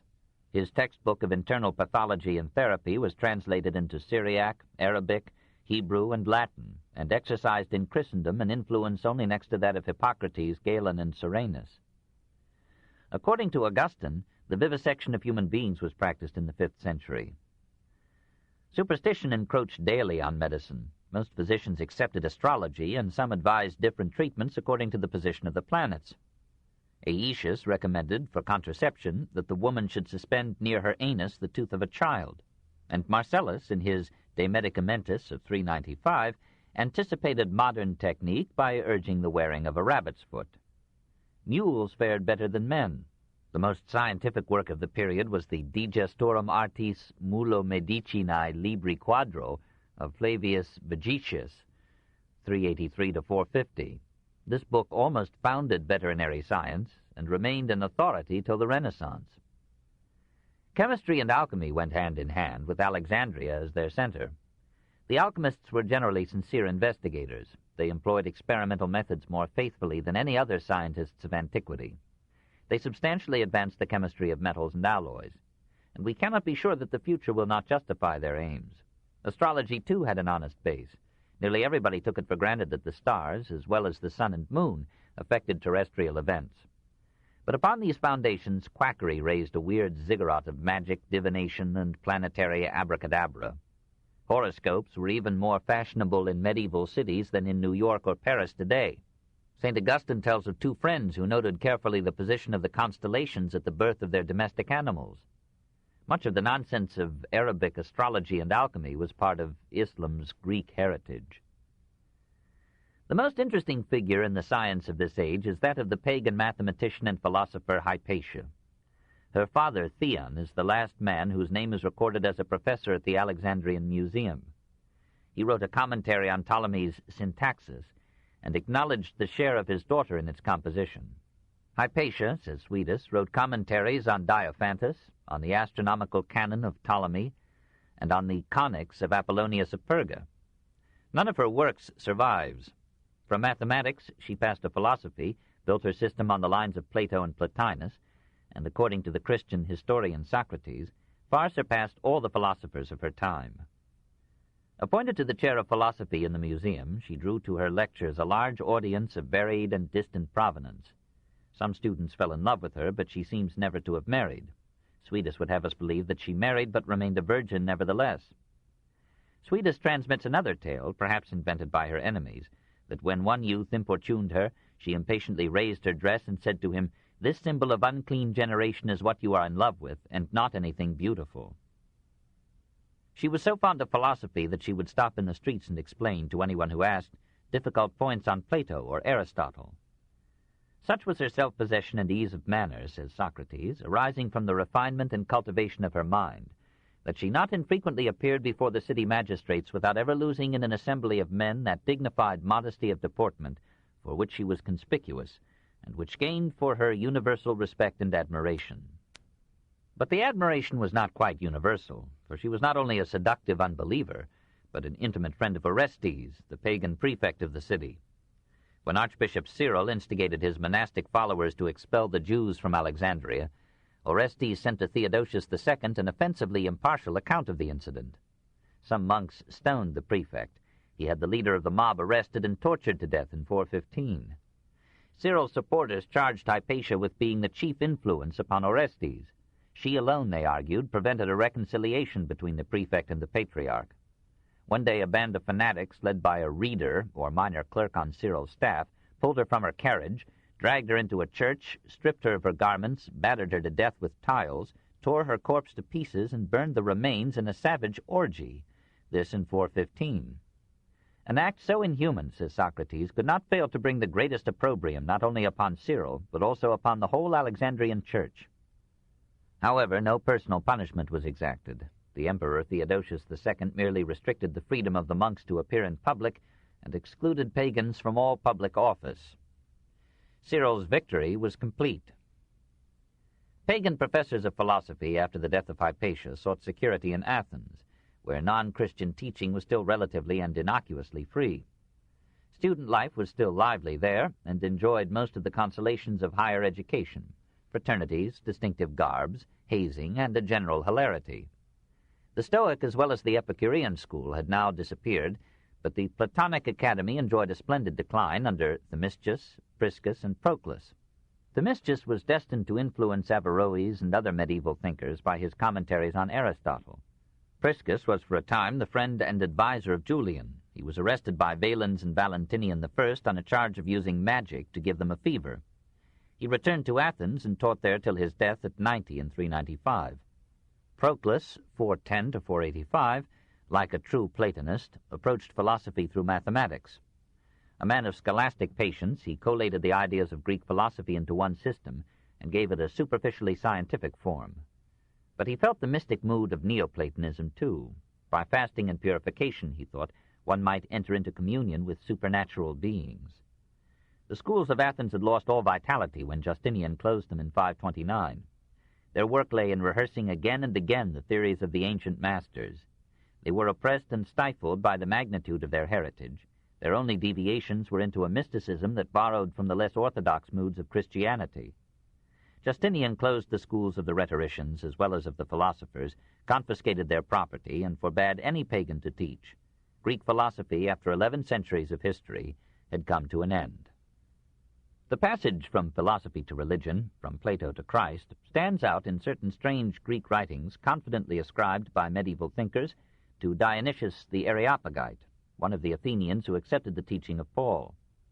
These works are chiefly four: on the celestial hierarchy, on the ecclesiastical hierarchy, on the divine names, and on mystical theology. We do not know by whom they were written, or when, or where. Their contents indicate an origin between the 4th and 6th centuries. We only know that few books have more deeply influenced Christian theology. John Scotus Erigena translated and built on one of them. Albertus Magnus and Thomas Aquinas reverenced them. 100 mystics, Jewish and Moslem as well as Christian, fed on them, and medieval art and popular theology accepted them as an infallible guide to celestial beings and ranks. Their general purpose was to combine Neoplatonism with Christian cosmology. God, though incomprehensibly transcendent, is nevertheless immanent in all things as their source and life. Between God and man intervene 3 triads of supernatural beings: seraphim, cherubim, and thrones; dominations, virtues, and powers; principalities, archangels, and angels. The reader will recall how Dante ranged these 9 groups around the throne of God, and how Milton wove some of their names into a sonorous line.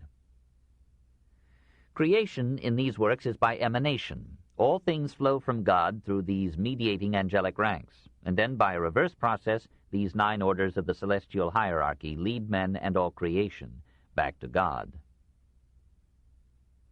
3. Literature, 364 to 565.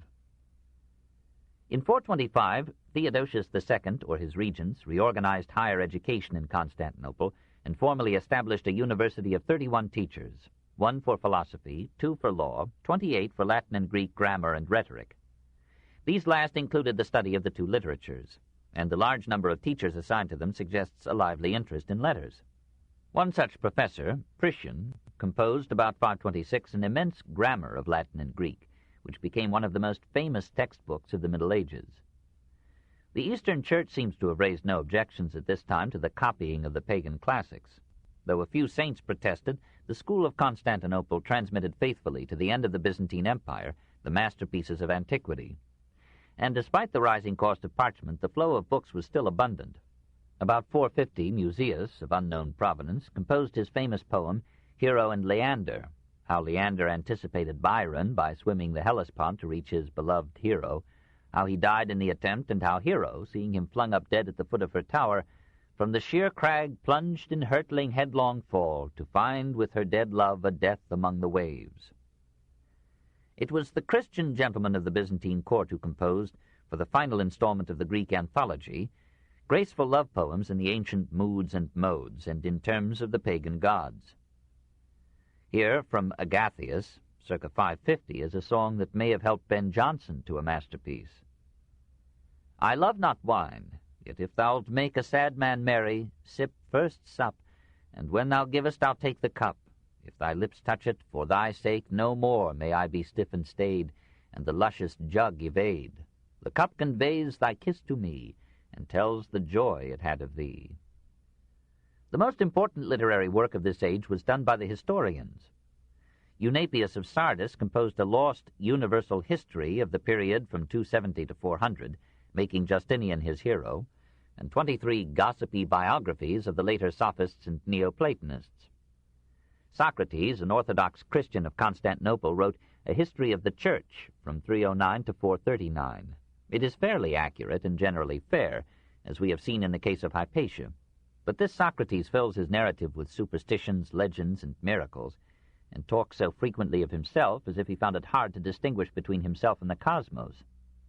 He ends with a novel plea for peace among the sects. If peace comes, he thinks, historians will have nothing to write about, and that miserable tribe of tragedy-mongers will cease. Mostly copied from Socrates is the ecclesiastical history of Sozomen, a convert from Palestine, and, like his model, a lawyer at the capital. Apparently a legal training was no handicap to superstition. Zosimus of Constantinople composed about 475 a history of the Roman Empire. He was a pagan, but did not yield to his Christian rivals in credulity and nonsense. Toward 525, Dionysius Exiguus, Denis the Short, suggested a new method of dating events from the supposed year of Christ's birth. The proposal was not accepted by the Latin Church till the 10th century, and the Byzantines continued to the end to number their years from the creation of the world. It is discouraging to note how many things were known to the youth of our civilization, which are unknown to us today. The one great historian of the period was Procopius. Born in Palestinian Caesarea in 490, he studied law, came to Constantinople, and was appointed secretary and legal advisor to Belisarius. He accompanied the general on the Syrian, African, and Italian campaigns and returned with him to the capital. In 550, he published his Books of the Wars.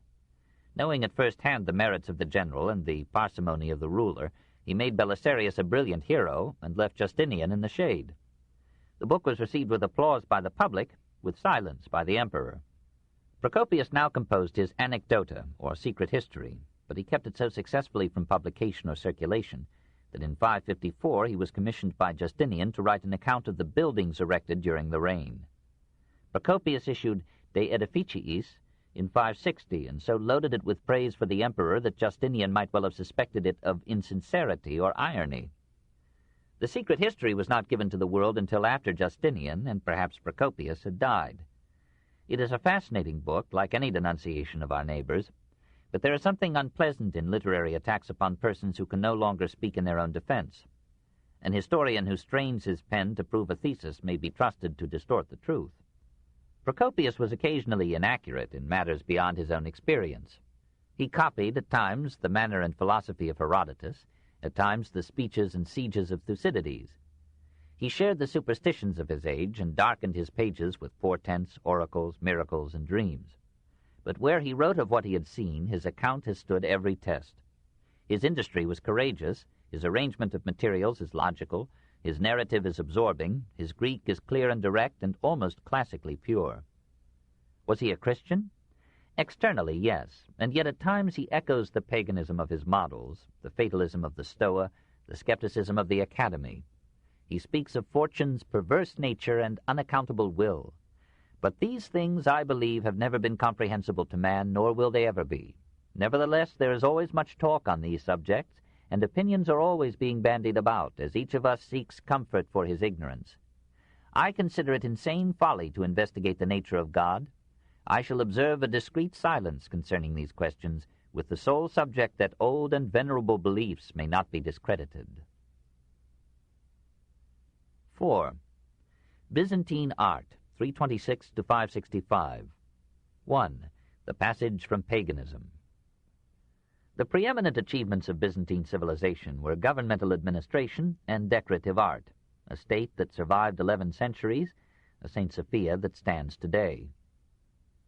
By Justinian's time, pagan art was finished, and half of its works had been mutilated or destroyed.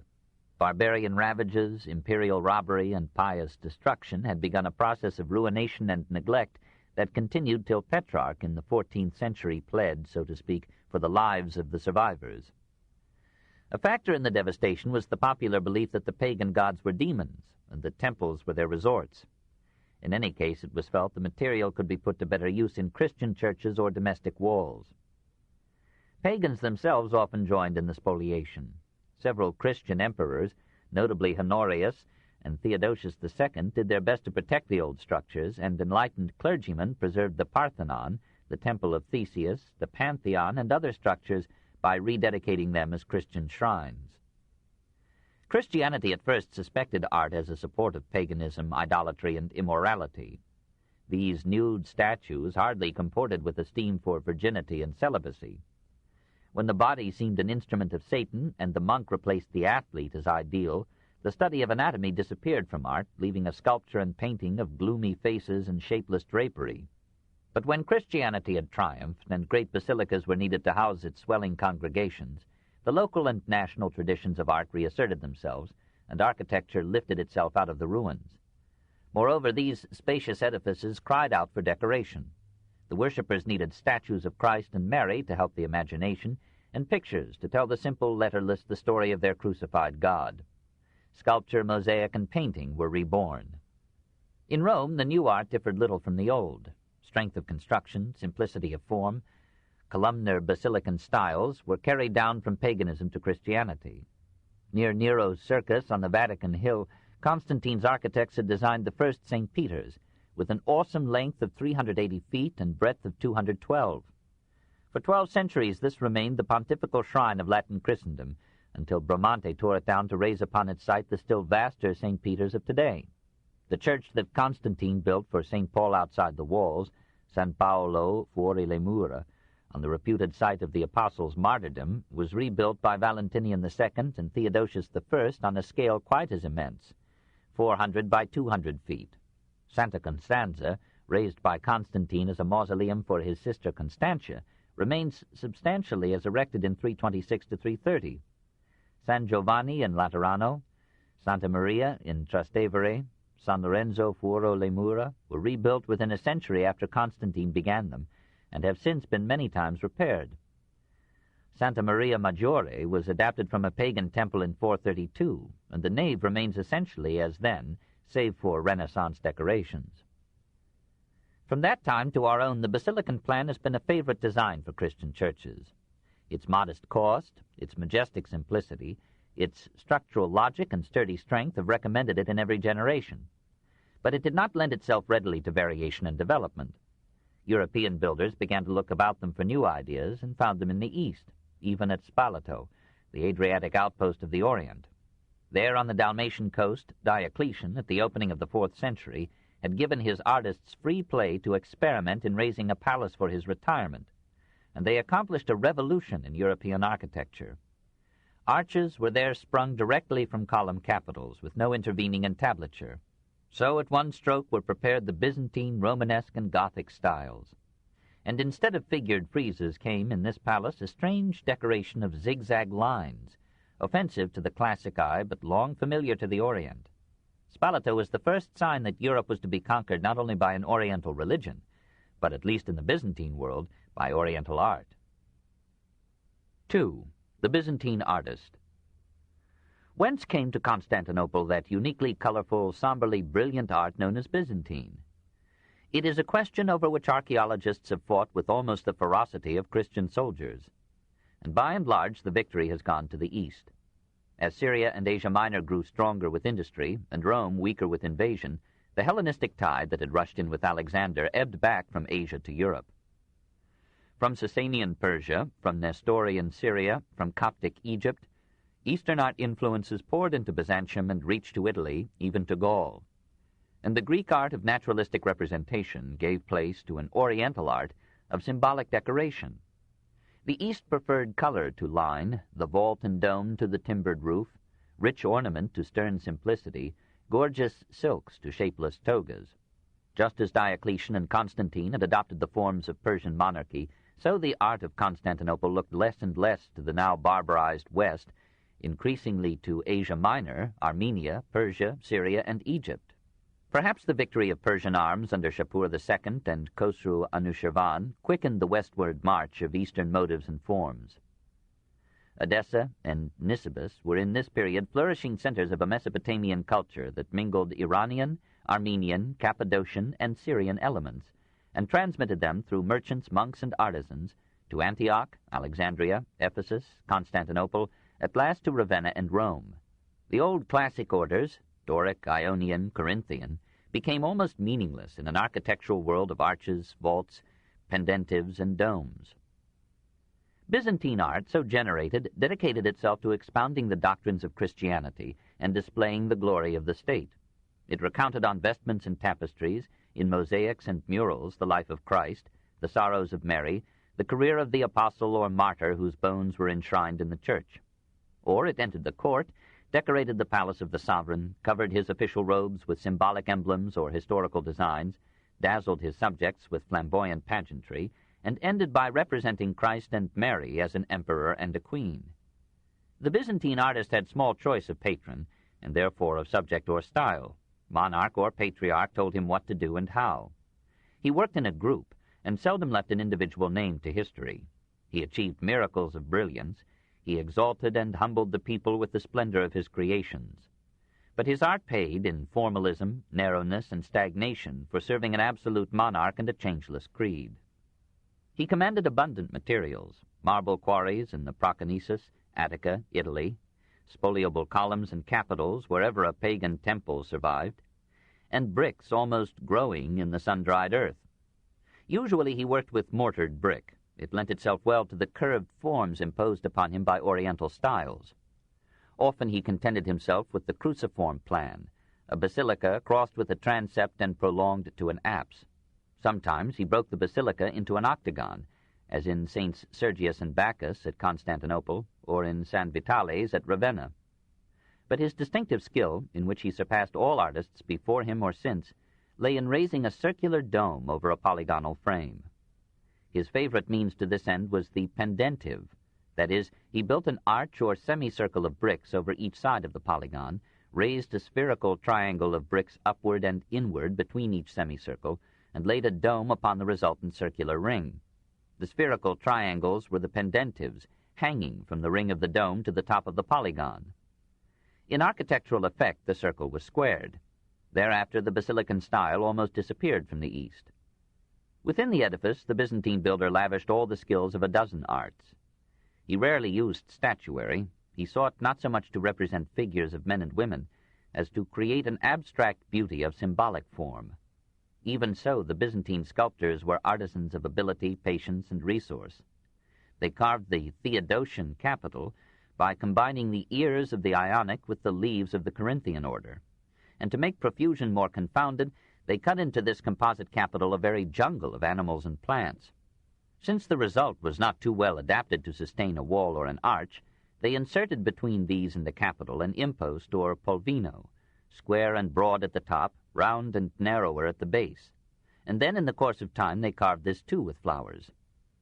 Here again, as in the domed square, Persia conquered Greece. But further, painters were assigned to adorn the walls with edifying or terrifying pictures. Mosaicists laid their cubes of brightly colored stone or glass in backgrounds of blue or gold, upon the floors or walls or over the altar, or in the spandrels of the arches, or wherever an empty surface challenged the oriental eye. Jewelers set gems into vestments, altars, columns, walls. Metal workers inserted gold or silver plates. Woodworkers carved the pulpit or chancel rails. Weavers hung tapestries, laid rugs, and covered altar and pulpit with embroidery and silk. Never before had an art been so rich in color, so subtle in symbolism, so exuberant in decoration, so well adapted to quiet the intellect and stir the soul. 3. St. Sophia. Not till Justinian did the Greek, Roman, Oriental, and Christian factors complete their fusion into Byzantine art. The Nika revolt gave him, like another Nero, an opportunity to rebuild his capital. In the ecstasy of a moment's freedom, the mob had burned down the Senate House, the baths of Zeuxippus, the porticos of the Augusteum, a wing of the Imperial Palace, and St. Sophia, Cathedral of the Patriarch. Justinian might have rebuilt these on their old plans, and within a year or two. Instead, he resolved to spend more time, money, and men, make his capital more beautiful than Rome, and raise a church that would outshine all other edifices on the earth. He began now one of the most ambitious building programs in history. Fortresses, palaces, monasteries, churches, porticos, and gates rose throughout the empire. In Constantinople, he rebuilt the Senate House in white marble and the baths of Zeuxippus in polychrome marble, raised a marble portico and promenade in the Augusteum, and brought fresh water to the city in a new aqueduct that rivaled Italy's best. He made his own palace the acme of splendor and luxury. Its floors and walls were of marble, its ceilings recounted in mosaic brilliance the triumphs of his reign, and showed the senators in festal mood, bestowing upon the emperor honors almost divine. And across the Bosporus, near Chalcedon, he built, as a summer residence for Theodora and her court, the palatial villa of Heretics, equipped with its own harbor, forum, church, and baths. 40 days after the Nika revolt had subsided, he began a new St. Sophia, dedicated not to any saint of that name, but to the Hagia Sophia, the holy wisdom or creative logos of God himself. From Tralles in Asia Minor, from Ionian Miletus, he summoned Anthemius and Isidore, the most famous of living architects, to plan and superintend the work. Abandoning the traditional basilican form, they conceived a design whose center would be a spacious dome resting not on walls, but on massive piers, and buttressed by a half-dome at either end. 10,000 workmen were engaged, 320,000 pounds of gold, or $134 million, were spent on the enterprise, quite emptying the treasury. Provincial governors were directed to send to the new shrine the finest relics of ancient monuments. Marbles of a dozen kinds and tints were imported from a dozen areas. Gold, silver, ivory, and precious stones were poured into the decoration. Justinian himself shared busily in the design and the construction, took no small part, his scornful adulator tells us, in solving technical problems. Dressed in white linen, with a staff in his hand and a kerchief on his head, he haunted the operation day after day, encouraging the workers to complete their tasks competently and on time. In 5 years and 10 months the edifice was complete, and on December 26, 537, the emperor and the patriarch Minas led a solemn inaugural procession to the resplendent cathedral. Justinian walked alone to the pulpit, and lifting up his hands cried out, "Glory be to God, who has thought me worthy to accomplish so great a work. O Solomon, I have vanquished you." The ground plan was a Greek cross, 250 by 225 feet. Each end of the cross was covered by a minor dome. The central dome rose over the square, 100 by 100 feet, formed by the intersecting arms. The apex of the dome was 180 feet above the ground. Its diameter was 100 feet, 32 less than the dome of the Pantheon in Rome. The latter had been poured in concrete in one solid piece. St. Sophia's dome was made of brick in 30 converging panels, a much weaker construction. In fact, in 558, an earthquake caused half the central dome to crash into the church. The dead Isidore's son, Isidore, rebuilt the dome, strengthening its supports and raising it 25 feet higher than before. Cracks in these supports suggest that the dome now lives a precarious life. The distinction of this dome was not in size, but in support. It rested not on a circular structure, as in the Pantheon, but on pendentives and arches that mediated between the circular rim and the square base. Never has this architectural problem been more satisfactorily solved. Procopius described the dome as a work admirable and terrifying, seeming not to rest on the masonry below it, but to be suspended by a chain of gold from the height of the sky. The interior was a panorama of luminous decoration. Marble of many colors, white, green, red, yellow, purple, gold, made the pavement, walls, and two-storied colonnades look like a field of flowers. Delicate stone carvings covered capitals, arches, spandrels, moldings, and cornices with classic leaves of acanthus and vine. Mosaics of unprecedented scope and splendor looked down from walls and vaults. 40 silver chandeliers hanging from the rim of the dome helped as many windows to illuminate the church. The sense of spaciousness left by the long nave and aisles, and by the pillarless space under the central dome, the metal lacework of the silver railing before the apse, and of the iron railing in the upper gallery, the pulpit inset with ivory, silver, and precious stones, the solid silver throne of the patriarch, the silk and gold curtain that rose over the altar with figures of the emperor and the empress receiving the benedictions of Christ and Mary, the golden altar itself of rare marbles and bearing sacred vessels of silver and gold. This lavish ornamentation might have warranted Justinian in anticipating the boast of the Mughal Shahs, that they built like giants and finished like jewelers. St. Sophia was at once the inauguration and the culmination of the Byzantine style. This book is continued at this point on the other side of this cassette. Please reverse or turn the cassette over now. The Story of Civilization, Volume 4, The Age of Faith, Part 1, by Will Durant, continued, Cassette 5, Side 2. St. Sophia was at once the inauguration and the culmination of the Byzantine style. Men everywhere spoke of it as the Great Church, and even the skeptical Procopius wrote of it with awe. When one enters this building to pray, he feels that it is not the work of human power. The soul, lifting itself to the sky, realizes that here God is close by, and that he takes delight in this, his chosen home. The Turks, after capturing Constantinople in 1453, covered the mosaics of St. Sophia with plaster, abhorring the graven images as idolatry. But in recent years the Turkish government has permitted a corps of workers from the Byzantine Institute of Boston, Massachusetts, to uncover these unsurpassed examples of the mosaic art. The Turkish conquerors almost atoned by adding 4 graceful minarets, completely harmonious with the domical design. 4. From Constantinople to Ravenna. St. Sophia was Justinian's supreme achievement, more lasting than his conquests or his laws. But Procopius describes 24 other churches built or rebuilt by him in the capital, and remarks, if you should see one of them by itself, you would suppose that the emperor had built this work only, and had spent the whole time of his reign on this one alone. Throughout the empire this fury of construction raged till Justinian's death, and that 6th century, which marked the beginning of the Dark Ages in the West, was in the East one of the richest epochs in architectural history. In Ephesus, Antioch, Gaza, Jerusalem, Alexandria, Salonika, Ravenna, Rome, and from Crimean Kerch to African Sfax, 1,000 churches celebrated the triumph both of Christianity over paganism and of the Oriental Byzantine over the Greco-Roman style. External columns, architraves, pediments, and friezes made way for the vault, the pendentive, and the dome. Syria had a veritable renaissance in the 4th, 5th, and 6th centuries. Her schools at Antioch, Berytus, now Beirut, Edessa, and Nisibis poured forth orators, lawyers, historians, and heretics. Her artisans excelled in mosaics, textiles, and all decorative arts. Her architects raised 100 churches. Her sculptors adorned them with lavish reliefs. Alexandria was the one city in the empire that never ceased to prosper. Her founder had chosen for her a site that almost forced the Mediterranean world to use her ports and enhance her trade. None of her ancient or early medieval architecture has survived, but the scattered relics of her work in metal, ivory, wood, and portraiture suggest a people as rich in art as in sensuality and bigotry. Coptic architecture, which had begun with the Roman basilica, became under Justinian predominantly Oriental. The architectural splendor of Ravenna began soon after Honorius made it the seat of the Western Empire in 404.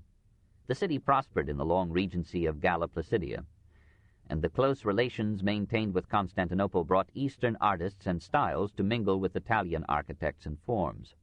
The typical Oriental plan of a dome placed with pendentives over the transept of a cruciform base appeared there as early as 450 in the mausoleum where Placidia at last found tranquility.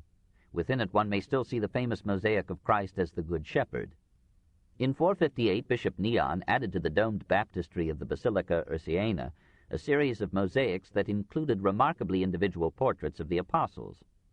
About 500, Theodoric built for his Arian bishop a cathedral named after St. Apollinaris, the reputed founder of the Christian community in Ravenna.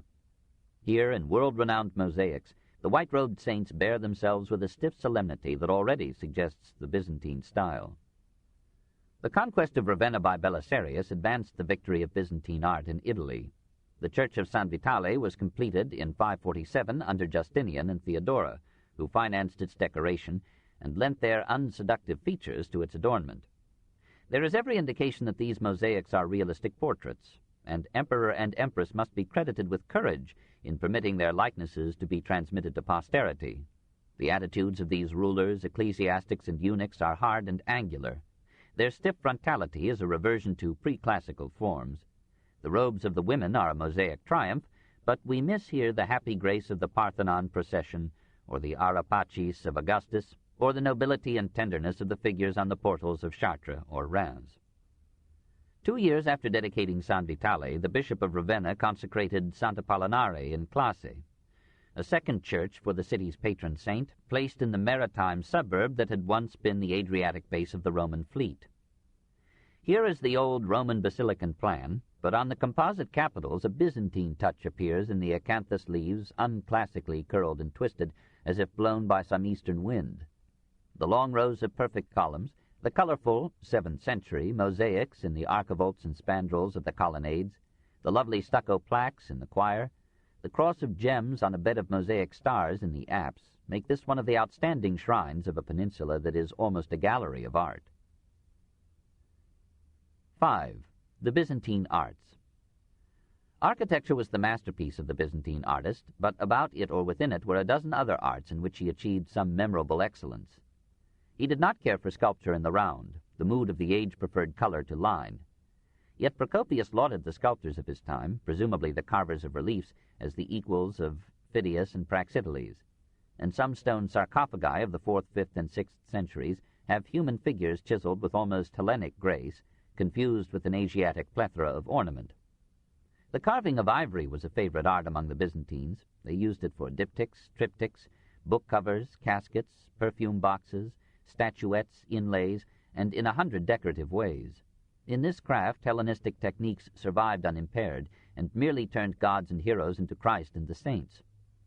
The ivory chair of Bishop Maximian in the Basilica Ursiana at Ravenna, circa 550, is a major achievement in a minor art. While the Far East in the 6th century was experimenting with oil colors, Byzantine painting adhered to traditional Greek methods. Encaustic, colors burned into panels of wood, canvas, or linen; fresco, colors mixed with lime and applied to wet plaster surfaces; and tempera, colors mixed with size or gum or glue and white of egg and applied to panels or to plaster already dry. The Byzantine painter knew how to represent distance and depth, but usually shirked the difficulties of perspective by filling in the background with buildings and screens. Portraits were numerous, but few have survived. Church walls were decorated with murals. The fragments that remain show a rough realism, unshapely hands, stunted figures, sallow faces, and incredible coiffures. The Byzantine artist excelled and reveled in the minute. His extant masterpieces of painting are not murals or panels, but the miniatures with which he literally illuminated, made bright with color, the publications of his age. Books, being costly, were adorned like other precious objects. The miniaturist first sketched his design upon papyrus, parchment, or vellum with a fine brush or pen, laid down a background usually in gold or blue, filled in his colors, and decorated background and borders with graceful and delicate forms. At first he had merely elaborated the initial letter of a chapter or a page. Sometimes he essayed a portrait of the author. Then he illustrated the text with pictures. Finally, as his art improved, he almost forgot the text and spread himself out in luxurious ornament, taking a geometrical or floral motive or a religious symbol and repeating it in a maze of variations until all the page was a glory of color and line, and the text seemed like an intrusion from a coarser world. The illumination of manuscripts had been practiced in Pharaonic and Ptolemaic Egypt, and had passed thence to Hellenistic Greece and Rome. The Vatican treasures an Aeneid, the Ambrosian library at Milan an Iliad, both ascribed to the 4th century and completely classic in ornament. The transition from pagan to Christian miniatures appears in the Topographia Christiana, of Cosmas Indicopleustes, circa 547, who earned his sobriquet by sailing to India and his fame by trying to prove that the earth is flat. The oldest extant religious miniature is a 5th century Genesis, now in the Library of Vienna. The text is written in gold and silver letters on 24 leaves of purple vellum. The 48 miniatures in white, green, violet, red, and black picture the story of man from Adam's fall to Jacob's death. Quite as beautiful are the Joshua Rotulus, little roll of the Book of Joshua in the Vatican, and the Book of the Gospels, illuminated by the monk Rabula in Mesopotamia in 586. From Mesopotamia and Syria came the figures and symbols that dominated the iconography or picture writing of the Byzantine world. Repeated in 1,000 forms in the minor arts, they became stereotyped and conventional, and shared in producing the deadly immutability of Byzantine art. Loving brilliance and permanence, the Byzantine painter made mosaic his favorite medium. For floors he chose tesserae of colored marble, as Egyptians, Greeks, and Romans had done. For other surfaces he used cubes of glass or enamel in every shade, cut in various sizes, but usually 1/8 of an inch square. Precious stones were sometimes mingled with the cubes. Mosaic was often employed in making portable pictures or icons to be set up in churches or homes, or carried on travels as aids to devotion and safety. Preferably, however, the mosaicist sought the larger scope of church or palace walls. In his studio, upon a canvas bearing a colored design, he tentatively laid his cubes, and here his art was strained to produce immediately under his hand the precise gradation and melting of colors to be felt by other eyes from greater distances. Meanwhile, a coat of heavy cement and then a coat of fine cement were laid upon the surface to be covered. Into this matrix the mosaicist, following his canvas model, pressed his cubes, usually with cut edges to the front to catch the light. Curved surfaces like domes, and the conches or shell-like half-domes of apses, were favored, since they would catch at different times and angles a variety of softened and shaded light. From this painstaking art, Gothic would derive part of its inspiration for stained glass.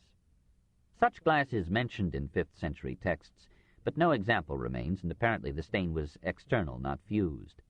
Glass cutting and blowing were now 1,000 years old, and Syria, their earliest known home, was still a center of the crafts. The art of engraving precious metals or stones had deteriorated since Aurelius. Byzantine gems, coins, and seals are of relatively poor design and workmanship. Jewelers nevertheless sold their products to nearly every class, for ornament was the soul of Byzantium. Goldsmith and silversmith studios were numerous in the capital. Gold pyxes, chalices, and reliquaries adorned many altars, and silver plate oppressed the tables of moneyed homes. Every house, almost every person, carried some textile finery. Egypt led the way here with its delicate, many-colored, figured fabrics, garments, curtains, hangings, and coverings. The Copts were the masters in these fields.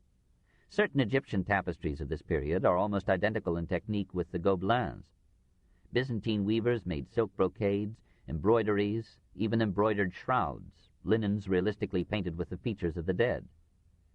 In Constantinople, a man was known by the garments he wore. Each class prized and defended some distinctive refinement of dress, and a Byzantine assemblage doubtless shone like a peacock's tail. Among all classes, music was popular. It played a rising role in the liturgy of the church and helped to fuse emotion into belief. In the 4th century, Alypius wrote a musical introduction, whose extant portions are our chief guide to the musical notation of the Greeks. This representation of notes by letters was replaced in that century by abstract signs, or numes. Ambrose apparently introduced these to Milan, Hilary to Gaul, Jerome to Rome. About the end of the 5th century, Romanus, a Greek monk, composed the words and music of hymns that still form part of the Greek liturgy, and have never been equaled in depth of feeling and power of expression. Boethius wrote an essay De Musica, summarizing the theories of Pythagoras, Aristoxenus, and Ptolemy. This little treatise was used as a text in music at Oxford and Cambridge until our times. One must be an Oriental to understand an Oriental art. To a Western mind, the essence of Byzantinism means that the East had become supreme in the heart and head of Greece. In the autocratic government, the hierarchical stability of classes, the stagnation of science and philosophy, the state-dominated church, the religion-dominated people, the gorgeous vestments and stately ceremonies, the sonorous and scenic ritual, the hypnotic chant of repetitious music, the overwhelming of the senses with brilliance and color, the conquest of naturalism by imagination, the submergence of representative under decorative art. The ancient Greek spirit would have found this alien and unbearable, but Greece herself was now part of the Orient. An Asiatic lassitude fell upon the Greek world precisely when it was to be challenged in its very life by the renewed vitality of Persia and the incredible energy of Islam. Chapter 7. The Persians, 224 to 641. 1. Sasanian Society. Beyond the Euphrates or the Tigris, through all the history of Greece and Rome, lay that almost secret empire which for 1,000 years had stood off expanding Europe and Asiatic hordes, never forgetting its Achaemenid glory, slowly recuperating from its Parthian wars, and so proudly maintaining its unique and aristocratic culture under its virile Sasanian monarchs that it would transform the Islamic conquest of Iran into a Persian Renaissance. Iran meant more in our 3rd century than Iran or Persia today. It was by its very name the land of the Aryans, and included Afghanistan, Baluchistan, Sogdiana, and Balkh, as well as Iraq. Persia, anciently the name of the modern province of Fars, was but a southeastern fraction of this empire, but the Greeks and Romans, careless about barbarians, gave the name of a part to the whole. Through the center of Iran, from Himalayan southeast to Caucasian northwest, ran a mountainous dividing barrier. To the east was an arid, lofty plateau. To the west lay the green valleys of the twin rivers, whose periodic overflow ran into a labyrinth of canals and made western Persia rich in wheat and dates, vines and fruits. Between or along the rivers, or hiding in the hills, or hugging desert oases, were a myriad of villages, 1,000 towns, 100 cities. Ecbatana, Rai, Mosul, Istakhr, once Persepolis, Susa, Seleucia, and magnificent Ctesiphon, seat of the Sasanian kings. Ammianus describes the Persians of this period as almost all slender, somewhat dark, with not uncomely beards, and long shaggy hair.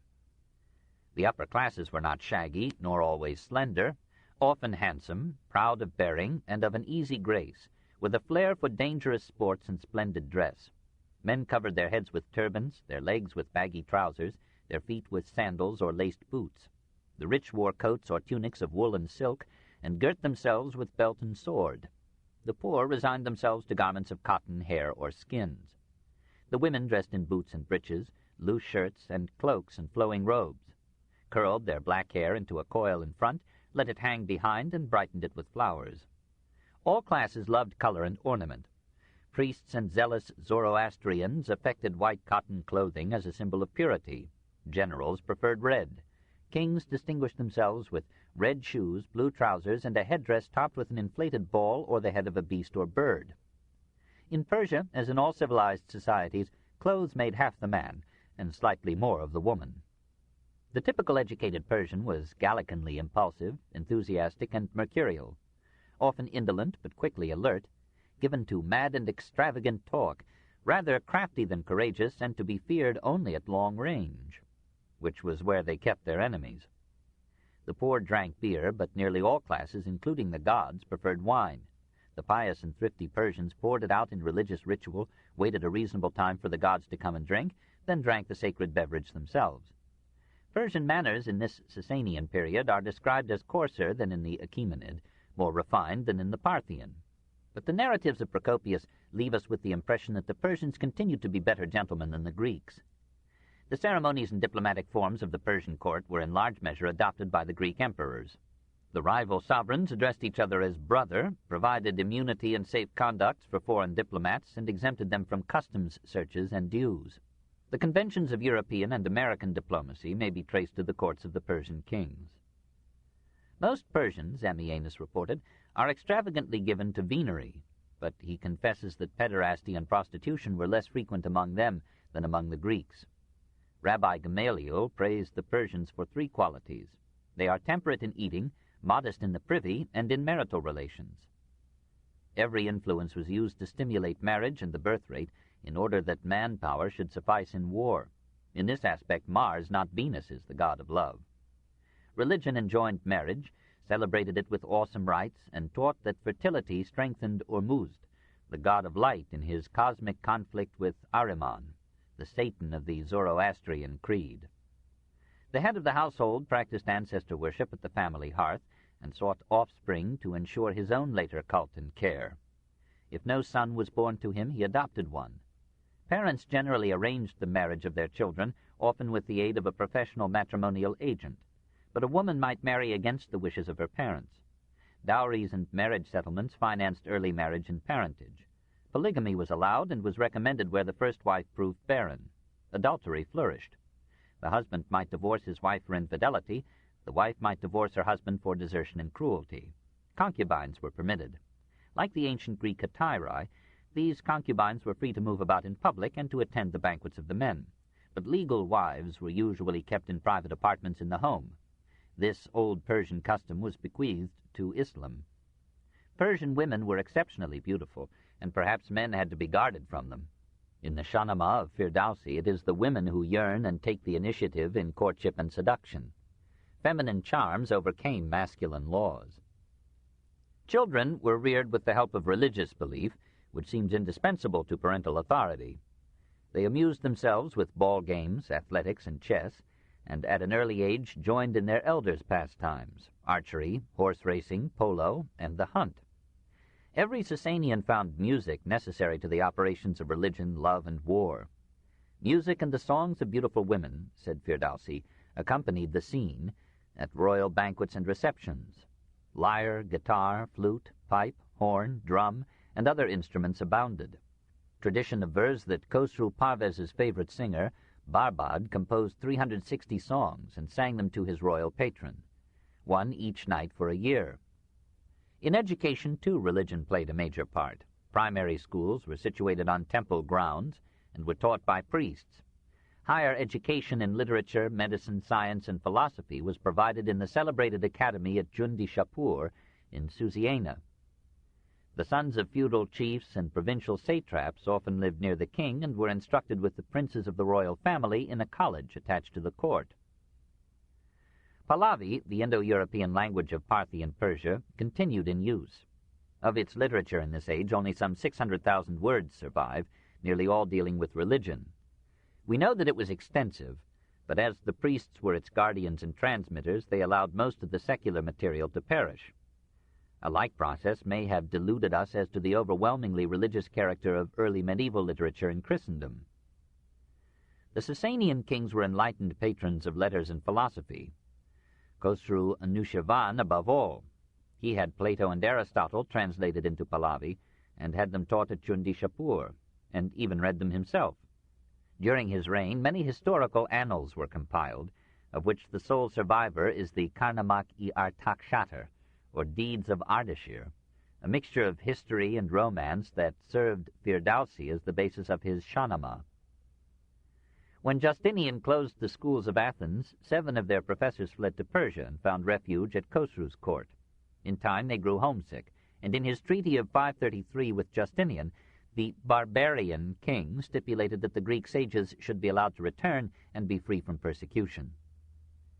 Under this enlightened monarch, the College of Jundi Shapur, which had been founded in the 4th or 5th century, became the greatest intellectual center of the time. Students and teachers came to it from every quarter of the world. Nestorian Christians were received there and brought Syriac translations of Greek works in medicine and philosophy. Neoplatonists there planted the seeds of Sufi mysticism. There the medical lore of India, Persia, Syria, and Greece mingled to produce a flourishing school of therapy. In Persian theory, disease resulted from contamination and impurity of one or more of the 4 elements: fire, water, earth, and air. Public health, said Persian physicians and priests, required the burning of all putrefying matter, and individual health demanded strict obedience to the Zoroastrian code of cleanliness. Of Persian astronomy in this period, we only know that it maintained an orderly calendar, divided the year into 12 months of 30 days, each month into 2 7-day and 2 8-day weeks, and added 5 intercalary days at the end of the year. Astrology and magic were universal. No important step was taken without reference to the status of the constellations, and every earthly career, men believed, was determined by the good and evil stars that fought in the sky. As angels and demons fought in the human soul, the ancient war of Ormuzd and Ahriman. The Zoroastrian religion was restored to authority and affluence by the Sasanian dynasty. Lands and tithes were assigned to the priests. Government was founded on religion, as in Europe. An archimagus, second only to the king in power, headed an omnipresent hereditary priestly caste of magi, who controlled nearly all the intellectual life of Persia, frightened sinners and rebels with threats of hell, and kept the Persian mind and masses in bondage for 4 centuries. Now and then they protected the citizen against the tax-gatherer and the poor against oppression. The Magian organization was so rich that kings sometimes borrowed great sums from the temple treasuries. Every important town had a fire temple in which a sacred flame, supposedly inextinguishable, symbolized the god of light. Only a life of virtue and ritual cleanliness could save the soul from Ahriman. In the battle against that devil, it was vital to have the aid of the Magi and their magic, their divinations, incantations, sorceries, and prayers. So helped, the soul would attain holiness and purity, pass the awful assize of the Last Judgment, and enjoy everlasting happiness in paradise. Around this official faith, other religions found modest room. Mithras, the sun god so popular with the Parthians, received a minor worship as chief helper of Ormuzd. But the Zoroastrian priests, like the Christians, Muslims, and Jews, made persistent apostasy from the national creed a capital crime. When Mani, circa 216 to 276, claiming to be a 4th divine messenger in the line of Buddha, Zoroaster, and Jesus, announced a religion of celibacy, pacifism, and quietism, the militant and nationalistic Magi had him crucified, and Manichaeism had to seek its main success abroad. To Judaism and Christianity, however, the Sasanian priests and kings were generally tolerant, much as the popes were more lenient with Jews than with heretics. A large number of Jews found asylum in the western provinces of the Persian Empire. Christianity was already established there when the Sasanians came to power. It was tolerated until it became the official faith of Persia's immemorial enemies, Greece and Rome. It was persecuted after its clergy, as at Nisibis in 338, took an active part in the defense of Byzantine territory against Shapur II, and the Christians in Persia revealed their natural hopes for a Byzantine victory. In 341, Shapur ordered the massacre of all Christians in his empire. Entire villages of Christians were being slaughtered when he restricted the proscription to priests, monks, and nuns. Even so, 16,000 Christians died in a persecution that lasted till Shapur's death in 379. Yezdegerd I, from 399 to 420, restored religious freedom to the Christians and helped them rebuild their churches. In 422, a council of Persian bishops made the Persian Christian Church independent of both Greek and Roman Christianity. Within the framework of religious worship and dispute, governmental edicts and crises, civil and foreign wars, the people impatiently provided the sinews of state and church, tilling the soil, pasturing flocks, practicing handicrafts, arguing trade. Agriculture was made a religious duty, to clear the wilderness, cultivate the earth, eradicate pests and weeds, reclaim wastelands, harness the streams to irrigate the land. These heroic labors, the people were told, ensured the final victory of Ormuzd over Ahriman. Much spiritual solace was needed by the Persian peasant, for usually he toiled as tenant for a feudal lord and paid from 1/6 to 1/3 of his crops in taxes and dues. About 540, the Persians took from India the art of making sugar from the cane. The Greek Emperor Heraclius found a treasury of sugar in the royal palace at Ctesiphon in 627. The Arabs, conquering Persia 14 years later, soon learned to cultivate the plant and introduced it into Egypt, Sicily, Morocco, and Spain, whence it spread through Europe. Animal husbandry was a Persian forte. Persian horses were second only to Arab steeds in pedigree, spirit, beauty, and speed. Every Persian loved a horse as Rustam loved Rakush.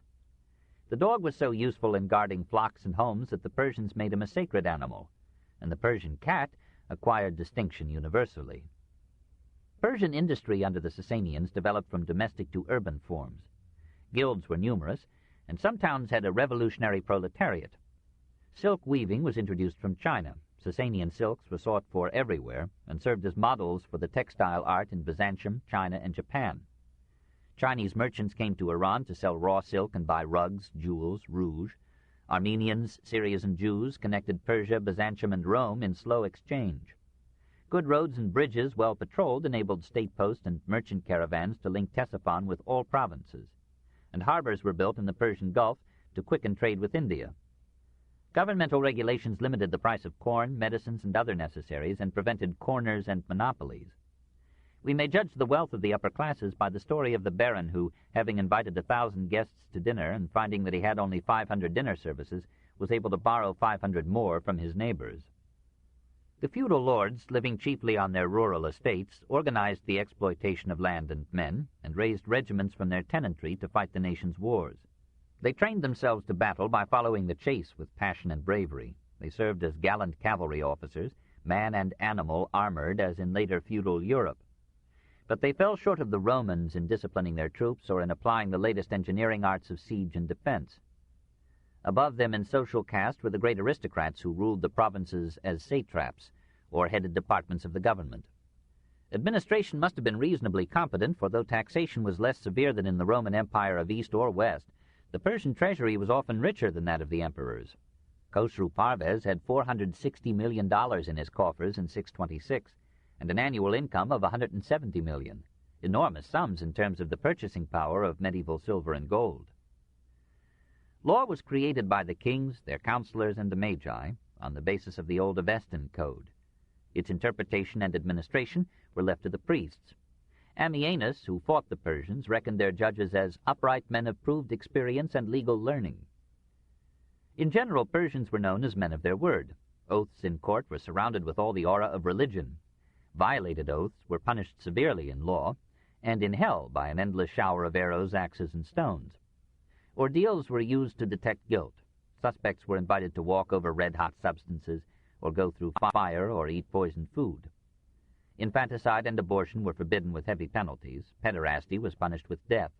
The detected adulterer was banished. The adulteress lost her nose and ears. Appeal could be made to higher courts, and sentences of death could be carried out only after review and approval by the king. The king attributed his power to the gods, presented himself as their vicegerent, and emulated their superiority to their own decrees. He called himself, when time permitted, King of Kings, King of the Aryans and the non-Aryans, Sovereign of the universe, Descendant of the gods. Shapur II added, Brother of the sun and moon, Companion of the stars. Theoretically absolute, the Sasanian monarch usually acted with the advice of his ministers, who composed a council of state. Masudi, the Muslim historian, praised the excellent administration of the Sasanian kings, their well-ordered policy, their care for their subjects, and the prosperity of their domains. Said Khosrow Anushirvan, according to Ibn Khaldun, Without army, no king. Without revenues, no army. Without taxes, no revenue. Without agriculture, no taxes. Without just government, no agriculture.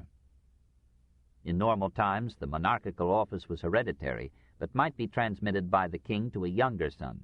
In 2 instances, the supreme power was held by queens. When no direct heir was available, the nobles and prelates chose a ruler, but their choice was restricted to members of the royal family. The life of the king was an exhausting round of obligations. He was expected to take fearlessly to the hunt. He moved to it in a brocaded pavilion drawn by 10 camels royally dressed. 7 camels carried his throne, 100 bore his minstrels. 10,000 knights might accompany him, but if we may credit the Sasanian rock reliefs, he had at last to mount a horse, face in the first person a stag, ibex, antelope, buffalo, tiger, lion, or some other of the animals gathered in the king's park or paradise. Back in his palace he confronted the chores of government amid 1,000 attendants and in a maze of officious ceremony. He had to dress himself in robes heavy with jewelry, seat himself on a golden throne, and wear a crown so burdensome that it had to be suspended an invisible distance from his immovable head. So he received ambassadors and guests, observed 1,000 punctilios of protocol, passed judgment, received appointments and reports. Those who approached him prostrated themselves, kissed the ground, rose only at his bidding, and spoke to him through a handkerchief held to their mouths, lest their breath infect or profane the king. At night he retired to one of his wives or concubines and eugenically disseminated his superior seed. 2. Sasanian royalty. Sasan in Persian tradition was the priest of Persepolis. His son Papik was a petty prince of Kur. Papik killed Gozir, ruler of the province of Persis, made himself king of the province, and bequeathed his power to his son Shapur. Shapur died of a timely accident and was succeeded by his brother Ardashir. Artabanus V, last of the Arsacid or Parthian kings of Persia, refused to recognize this new local dynasty. Ardashir overthrew Artabanus in battle in 224 and became king of kings in 226. He replaced the loose feudal role of the Arsacids with a strong royal power governing through a centralized but spreading bureaucracy, won the support of the priestly caste by restoring the Zoroastrian hierarchy and faith, and roused the pride of the people by announcing that he would destroy Hellenistic influence in Persia, avenge Darius II against the heirs of Alexander, and reconquer all the territory once held by the Achaemenid kings. He almost kept his word. His swift campaigns extended the boundaries of Persia to the Oxus in the northeast and to the Euphrates in the west. Dying in 241, he placed the crown on the head of his son Shapur, and bade him drive the Greeks and Romans into the sea. Shapur, or Sapor I, from 241 to 272, inherited all the vigor and craft of his father. The rock reliefs represent him as a man of handsome and noble features, but these reliefs were doubtless stylized compliments. He received a good education and loved learning. He was so charmed by the conversation of the sophist Eustathius, the Greek ambassador, that he thought of resigning his throne and becoming a philosopher. Unlike his later namesake, he gave full freedom to all religions, allowed Mani to preach at his court, and declared that Magi, Manichaeans, Jews, Christians, and all men of whatever religion should be left undisturbed in his empire. Continuing Ardashir's redaction of the Avesta, he persuaded the priests to include in this Persian Bible secular works on metaphysics, astronomy, and medicine, mostly borrowed from India and Greece. He was a liberal patron of the arts. He was not as great a general as Shapur II or the two Khosrus, but he was the ablest administrator in the long Sasanian line. He built a new capital at Shapur, whose ruins still bear his name, and at Shushtar, on the Karun River, he raised one of the major engineering works of antiquity, a dam of granite blocks forming a bridge 1,710 feet long and 20 feet wide. The course of the stream was temporarily changed to allow the construction. Its bed was solidly paved, and great sluice gates regulated the flow. Tradition says that Shapur used Roman engineers and prisoners to design and build this dam, which continued to function to our own century. Turning reluctantly to war, Shapur invaded Syria, reached Antioch, and was defeated by a Roman army, and made a peace in 244 that restored to Rome all that he had taken. Resenting Armenia's cooperation with Rome, he entered that country and established there a dynasty friendly to Persia in 252. His right flank so protected, he resumed the war with Rome, defeated and captured the Emperor Valerian in 260, sacked Antioch, and took thousands of prisoners to forced labor in Iran. Odenathus, governor of Palmyra, joined forces with Rome and compelled Shapur again to resign himself to the Euphrates as the Roman-Persian frontier. His successors from 272 to 302 were royal mediocrities. History makes short shrift of Hormizd II, from 302 to 309, for he maintained prosperity and peace. He went about repairing public buildings and private dwellings, especially those of the poor, all at state expense. He established a new court of justice, devoted to hearing the complaints of the poor against the rich, and often presided himself. We do not know if these strange habits precluded his son from inheriting the throne. In any case, when Hormizd died, the nobles imprisoned his son and gave the throne to his unborn child, whom they confidently hailed as Shapur II. And to make matters clear, they crowned the fetus by suspending the royal diadem over the mother's womb. With this good start, Shapur II entered upon the longest reign in Asiatic history, from 309 to 379. From childhood he was trained for war. He hardened his body and will, and at 16 took the government and the field. Invading eastern Arabia, he laid waste a score of villages, killed thousands of captives, and led others into bondage by cords attached to their wounds. In 337 he renewed the war with Rome for mastery of the trade routes to the Far East, and continued it with pacific intervals almost till his death. The conversion of Rome and Armenia to Christianity gave the old struggle a new intensity, as if the gods in Homeric frenzy had joined the fray. Through 40 years, Shapur fought a long line of Roman emperors. Julian drove him back to Ctesiphon, but retreated ingloriously. Jovian, outmaneuvered, was forced to a peace in 363 that yielded to Shapur the Roman provinces on the Tigris and all Armenia. When Shapur II died, Persia was at the height of its power and prestige, and 100,000 acres had been improved with human blood. In the next century, war moved to the eastern frontier. About 425, a Turanian people known to the Greeks as Ephthalites and mistakenly called White Huns captured the region between the Oxus and the Jaxartes. The Sasanian king Bahram I, from 420 to 438, named Gur, the wild ass, because of his reckless hunting feats, fought them successfully, but after his death they spread through fertility and war, and built an empire extending from the Caspian to the Indus, with its capital at Gurgan and its chief city at Balkh. They overcame and slew King Firuz from 459 to 484, and forced King Balas from 484 to 488 to pay them tribute. So threatened in the east, Persia was at the same time thrown into chaos by the struggle of the monarchy to maintain its authority against the nobles and the priests. Kavad I, from 488 to 531, thought to weaken these enemies by encouraging a communist movement which had made them the chief object of its attack. About 490, Mazdak, a Zoroastrian priest, had proclaimed himself God-sent to preach an old creed, that all men are born equal, that no one has any natural right to possess more than another, that property and marriage are human inventions and miserable mistakes, and that all goods and all women should be the common property of all men. His enemies claimed that he condoned theft, adultery, and incest as natural protests against property and marriage, and as legitimate approximations to utopia. The poor and some others heard him gladly, but Mazdak was probably surprised to receive the approval of a king. His followers began to plunder not only the homes but the harems of the rich, and to carry off for their own uses the most illustrious and costly concubines. The outraged nobles imprisoned Kavad and set his brother Jamasp upon the throne. After 3 years in the Castle of Oblivion, Kavad escaped and fled to the Ephthalites.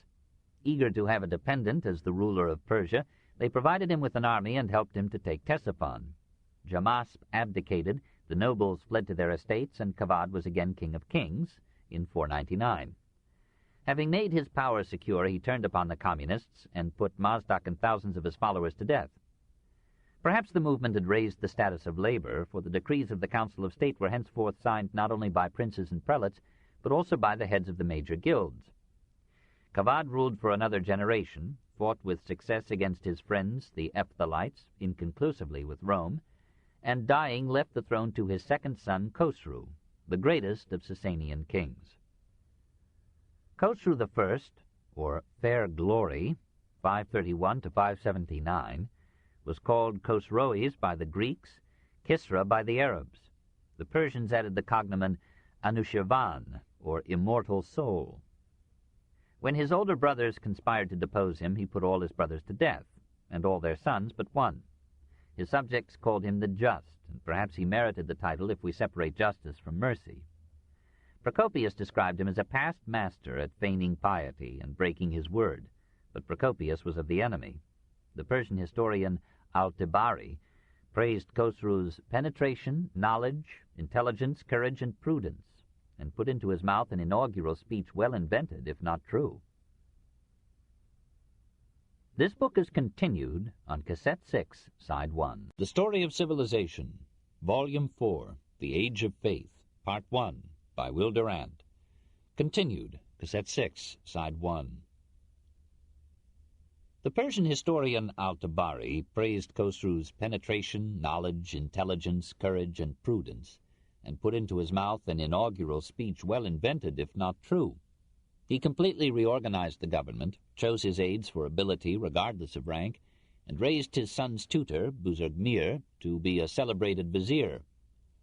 He replaced untrained feudal levies with a standing army disciplined and competent. He established a more equitable system of taxation and consolidated Persian law. He built dams and canals to improve the water supply of the cities and the irrigation of farms. He reclaimed wastelands by giving their cultivators cattle, implements, and seed. He promoted commerce by the construction, repair, and protection of bridges and roads. He devoted his great energy zealously to the services of his people and the state.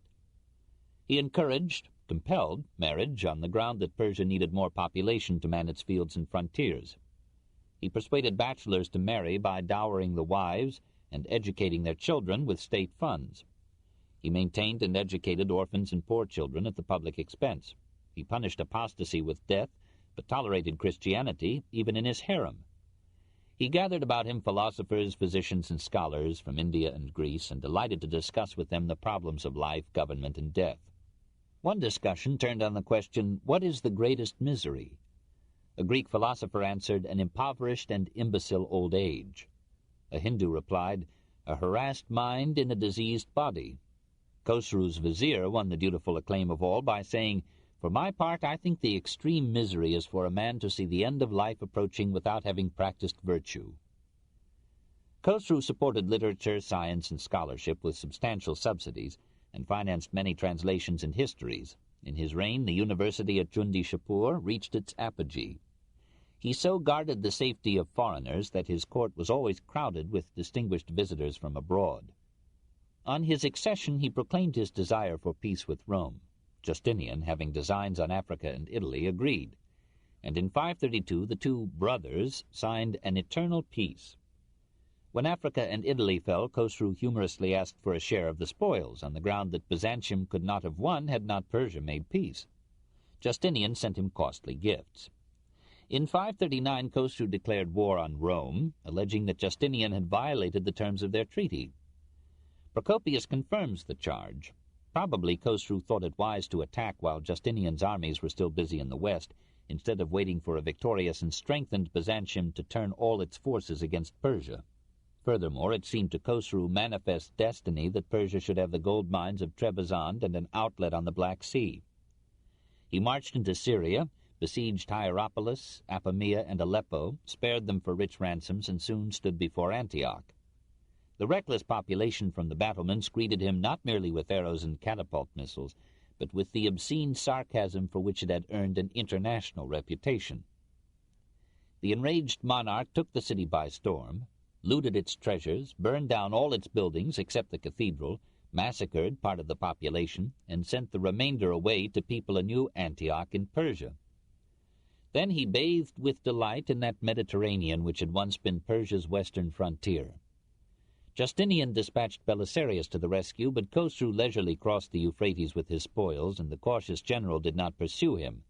This in 541.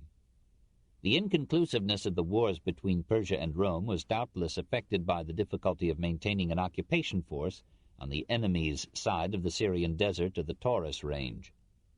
Modern improvements in transport and communications have permitted greater wars.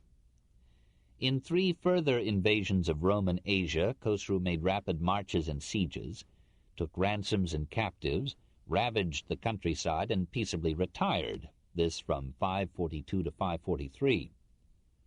In 545, Justinian paid him 2,000 pounds of gold, or $840,000, for a 5-year truce, and on its expiration 2,600 pounds for a 5-year extension. Finally, in 562, after a generation of war, the aging monarchs pledged themselves to peace for 50 years. Justinian agreed to pay Persia annually 30,000 pieces of gold, or $7.5 million, and Khosrow renounced his claims to disputed territories in the Caucasus and on the Black Sea. But Khosrow was not through with war. About 570, at the request of the Himyarites of southwest Arabia, he sent an army to free them from their Abyssinian conquerors. When the liberation was accomplished, the Himyarites found that they were now a Persian province. Justinian had made an alliance with Abyssinia. His successor, Justin II, considered the Persian expulsion of the Abyssinians from Arabia an unfriendly act. Moreover, the Turks on Persia's eastern border secretly agreed to join in an attack upon Khosrow. Justin declared war in 572. Despite his age, Khosrow took the field in person and captured the Roman frontier town of Dara, but his health failed him. He suffered his first defeat in 578 and retired to Ctesiphon, where he died in 579 at an uncertain age. In 48 years of rule he had won all his wars and battles except one, had extended his empire on every side, had made Persia stronger than ever since Darius I, and had given it so competent a system of administration that when the Arabs conquered Persia they adopted that system practically without change. Almost contemporary with Justinian, he was rated by the common consent of their contemporaries as the greater king, and the Persians of every later generation counted him the strongest and ablest monarch in their history. His son, Hormizd IV, from 579 to 589, was overthrown by a general, Bahram Kobin, who made himself regent for Hormizd's son, Khosrow II, in 589, and a year later made himself king. When Khosrow came of age, he demanded the throne. Bahram refused. Khosrow fled to Hierapolis in Roman Syria. The Greek Emperor Maurice offered to restore him to power if Persia would withdraw from Armenia. Khosrow agreed, and Ctesiphon had the rare experience of seeing a Roman army install a Persian king, this in 596. Khosrow Parvez, or Victorious, rose to greater heights of power than any Persian since Xerxes, and prepared his empire's fall. When Phocas murdered and replaced Maurice, Parvez declared war on the usurper in 603 as an act of vengeance for his friend. In effect, the ancient contest was renewed. Byzantium being torn by sedition and faction, the Persian armies took Dara, Amida, Edessa, Hierapolis, Aleppo, Apamea, Damascus, this from 605 to 613. Inflamed with success, Parvez proclaimed a holy war against the Christians. 26,000 Jews joined his army. In 614, his combined forces sacked Jerusalem and massacred 90,000 Christians. Many Christian churches, including that of the Holy Sepulchre, were burned to the ground, and the true cross, the most cherished of all Christian relics, was carried off to Persia. To Heraclius, the new emperor, Parvez sent a theological inquiry. Khosrow, greatest of gods and master of the whole earth, to Heraclius, his vile and insensate slave. You say that you trust in your God. Why then has he not delivered Jerusalem out of my hands? In 616, a Persian army captured Alexandria. By 619, all Egypt, as not since Darius II, belonged to the King of Kings. Meanwhile, another Persian army overran Asia Minor and captured Chalcedon in 617. For 10 years the Persians held that city, separated from Constantinople only by the narrow Bosporus. During that decade, Parvez demolished churches, transported their art and wealth to Persia, and taxed Western Asia into a destitution that left it resourceless against an Arab conquest now only a generation away. Khosrow turned over the conduct of the war to his generals, retired to his luxurious palace at Dastagerd, some 60 miles north of Ctesiphon, and gave himself to art and love. He assembled architects, sculptors, and painters to make his new capital outshine the old, and to carve likenesses of Shirin, the fairest and most loved of his 3,000 wives. The Persians complained that she was a Christian. Some alleged that she had converted the king. In any case, amid his holy war, he allowed her to build many churches and monasteries. But Persia, prospering with spoils and a replenished slave supply, could forgive its king his self-indulgence, his art, even his toleration. It hailed his victories as the final triumph of Persia over Greece and Rome, of Ormuzd over Christ. Alexander was at last answered, and Marathon, Salamis, Plataea, and Arbela were avenged. Nothing remained of the Byzantine Empire except a few Asiatic ports, some fragments of Italy, Africa, and Greece, an unbeaten navy, and a besieged capital frenzied with terror and despair. Heraclius took 10 years to build a new army and state out of the ruins. Then, instead of attempting a costly crossing at Chalcedon, he sailed into the Black Sea, crossed Armenia, and attacked Persia in the rear. As Khosrow had desecrated Jerusalem, so now Heraclius destroyed Clurumia, birthplace of Zoroaster, and put out its sacred, inextinguishable light, this in 624. Khosrow sent army after army against him. They were all defeated, and as the Greeks advanced, Khosrow fled to Ctesiphon. His generals, smarting under his insults, joined the nobles in deposing him. He was imprisoned and fed on bread and water. 18 of his sons were slain before his eyes. Finally, another son, Shiroya, put him to death in 628. 3. Sasanian art. Of the wealth and splendor of the Shapurs, the Kavads, and the Khosrows, nothing survives but the ruins of Sasanian art. Enough, however, to heighten our wonder at the persistence and adaptability of Persian art from Darius the Great and Persepolis to Shah Abbas the Great and Isfahan. Extant Sasanian architecture is entirely secular. The fire temples have disappeared, and only royal palaces remain. And these are gigantic skeletons, with their ornamental stucco facing long since fallen away. The oldest of these ruins is the so-called palace of Ardashir I at Firuzabad, southeast of Shiraz. No one knows its date. Guesses range from 340 BC to AD 460. After 15 centuries of heat and cold, theft and war, the enormous dome still covers a hall 100 feet high and 55 wide. A portal arch 89 feet high and 42 wide divided a facade 170 feet long. This facade crumbled in our time. From the rectangular central hall, squinch arches led up to a circular dome.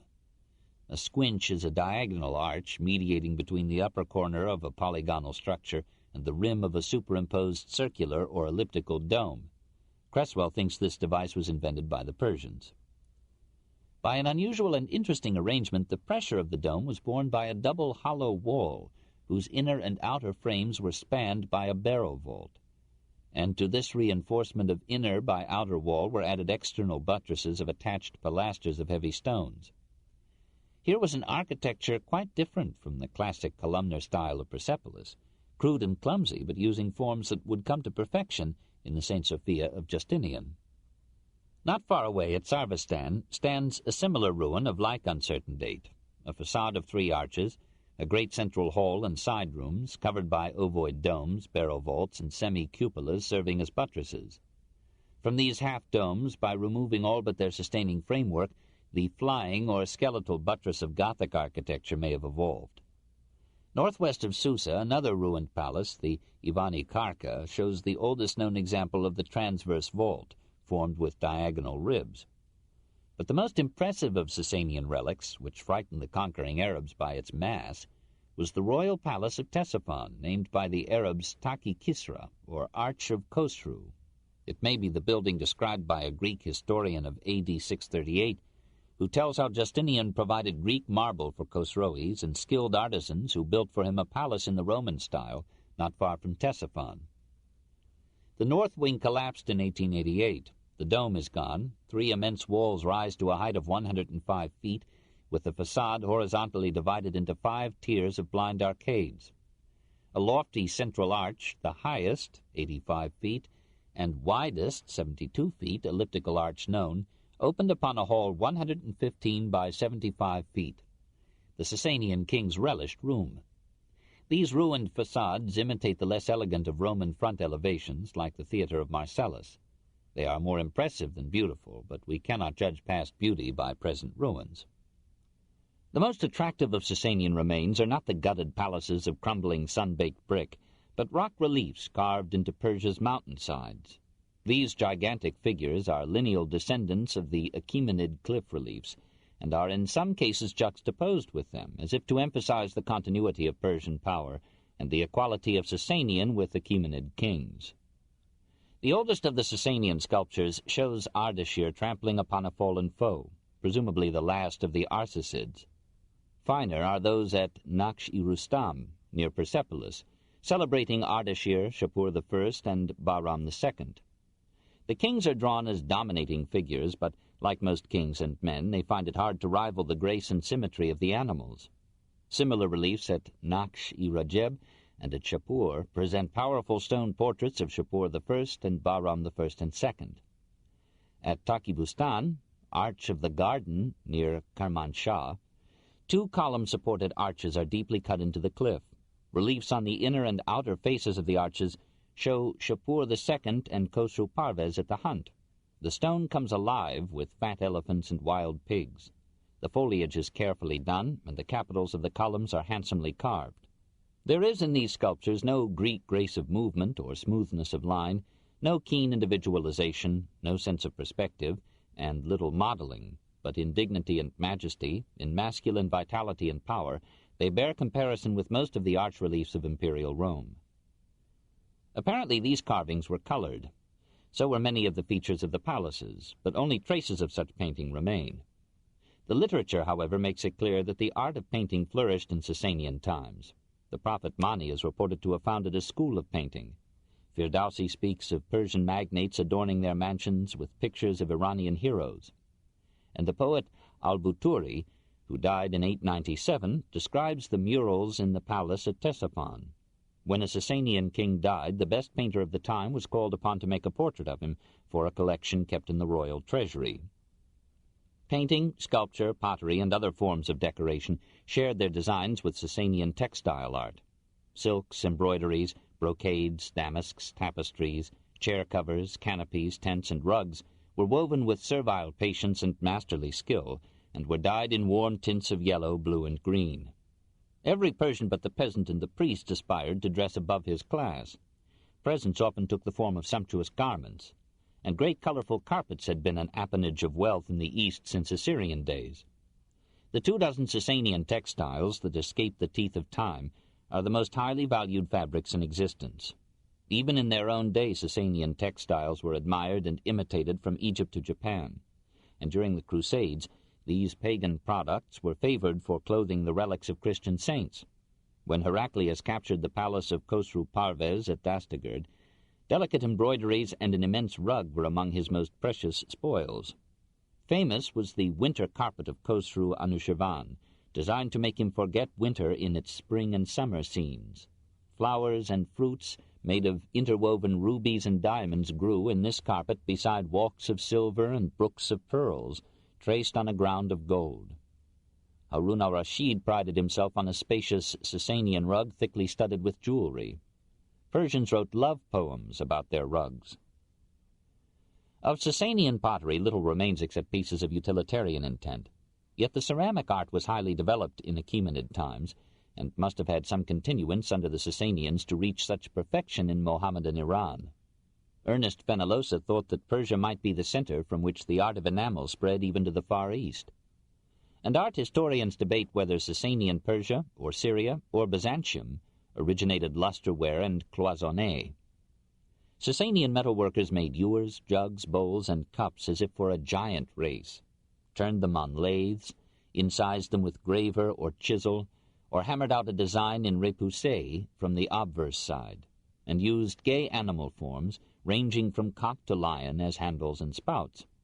The famous glass cup of Khosru in the Bibliothèque Nationale at Paris has medallions of crystal glass inserted into a network of beaten gold. Tradition reckons this among the gifts sent by Harun to Charlemagne. The Goths may have learned this art of inlay from Persia and may have brought it to the West. The silversmiths made costly plate and helped the goldsmiths to adorn lords, ladies, and commoners with jewelry. Several Sasanian silver dishes survive in the British Museum, the Leningrad Hermitage, the Bibliothèque Nationale, and the Metropolitan Museum of Art, always with kings or nobles at the hunt and animals more fondly and successfully drawn than men. Sasanian coins sometimes rivaled Rome's in beauty, as in the issues of Shapur I. Even Sasanian books could be works of art. Tradition tells how gold and silver trickled from the bindings when Mani's books were publicly burned. Precious materials were also used in Sasanian furniture. Khosru I had a gold table inlaid with costly stones, and Khosru II sent to his savior, the Emperor Maurice, an amber table 5 feet in diameter, supported on golden feet and encrusted with gems. All in all, Sasanian art reveals a laborious recovery after 4 centuries of Parthian decline. If we may diffidently judge from its remains, it does not equal the Achaemenid in nobility or grandeur, nor the Islamic Persian in inventiveness, delicacy, and taste. But it preserved much of the old virility in its reliefs, and foreshadowed something of the later exuberance in its decorative themes. It welcomed new ideas and styles, and Khosru I had the good sense to import Greek artists and engineers while defeating Greek generals. Repaying its debts, Sasanian art exported its forms and motives eastward into India, Turkestan, and China, westward into Syria, Asia Minor, Constantinople, the Balkans, Egypt, and Spain. Probably its influence helped to change the emphasis in Greek art from classic representation to Byzantine ornament, and in Latin Christian art from wooden ceilings to brick or stone vaults and domes and buttressed walls. The great portals and cupolas of Sasanian architecture passed down into Moslem mosques and Mughal palaces and shrines. Nothing is lost in history. Sooner or later, every creative idea finds opportunity and development and adds its color to the flame of life. 4. The Arab Conquest. Having killed and succeeded his father, Shuroya, crowned as Kavad II, made peace with Heraclius, surrendered Egypt, Palestine, Syria, Asia Minor, and western Mesopotamia, returned to their countries the captives taken by Persia, and restored to Jerusalem the remains of the true cross. Heraclius reasonably rejoiced over so thorough a triumph. He did not observe that on the very day in 629 when he replaced the true cross in its shrine, a band of Arabs attacked a Greek garrison near the river Jordan. In that same year, pestilence broke out in Persia. Thousands died of it, including the king. His son, Ardashir III, aged 7, was proclaimed ruler. A general, Sharbaraz, killed the boy and usurped the throne.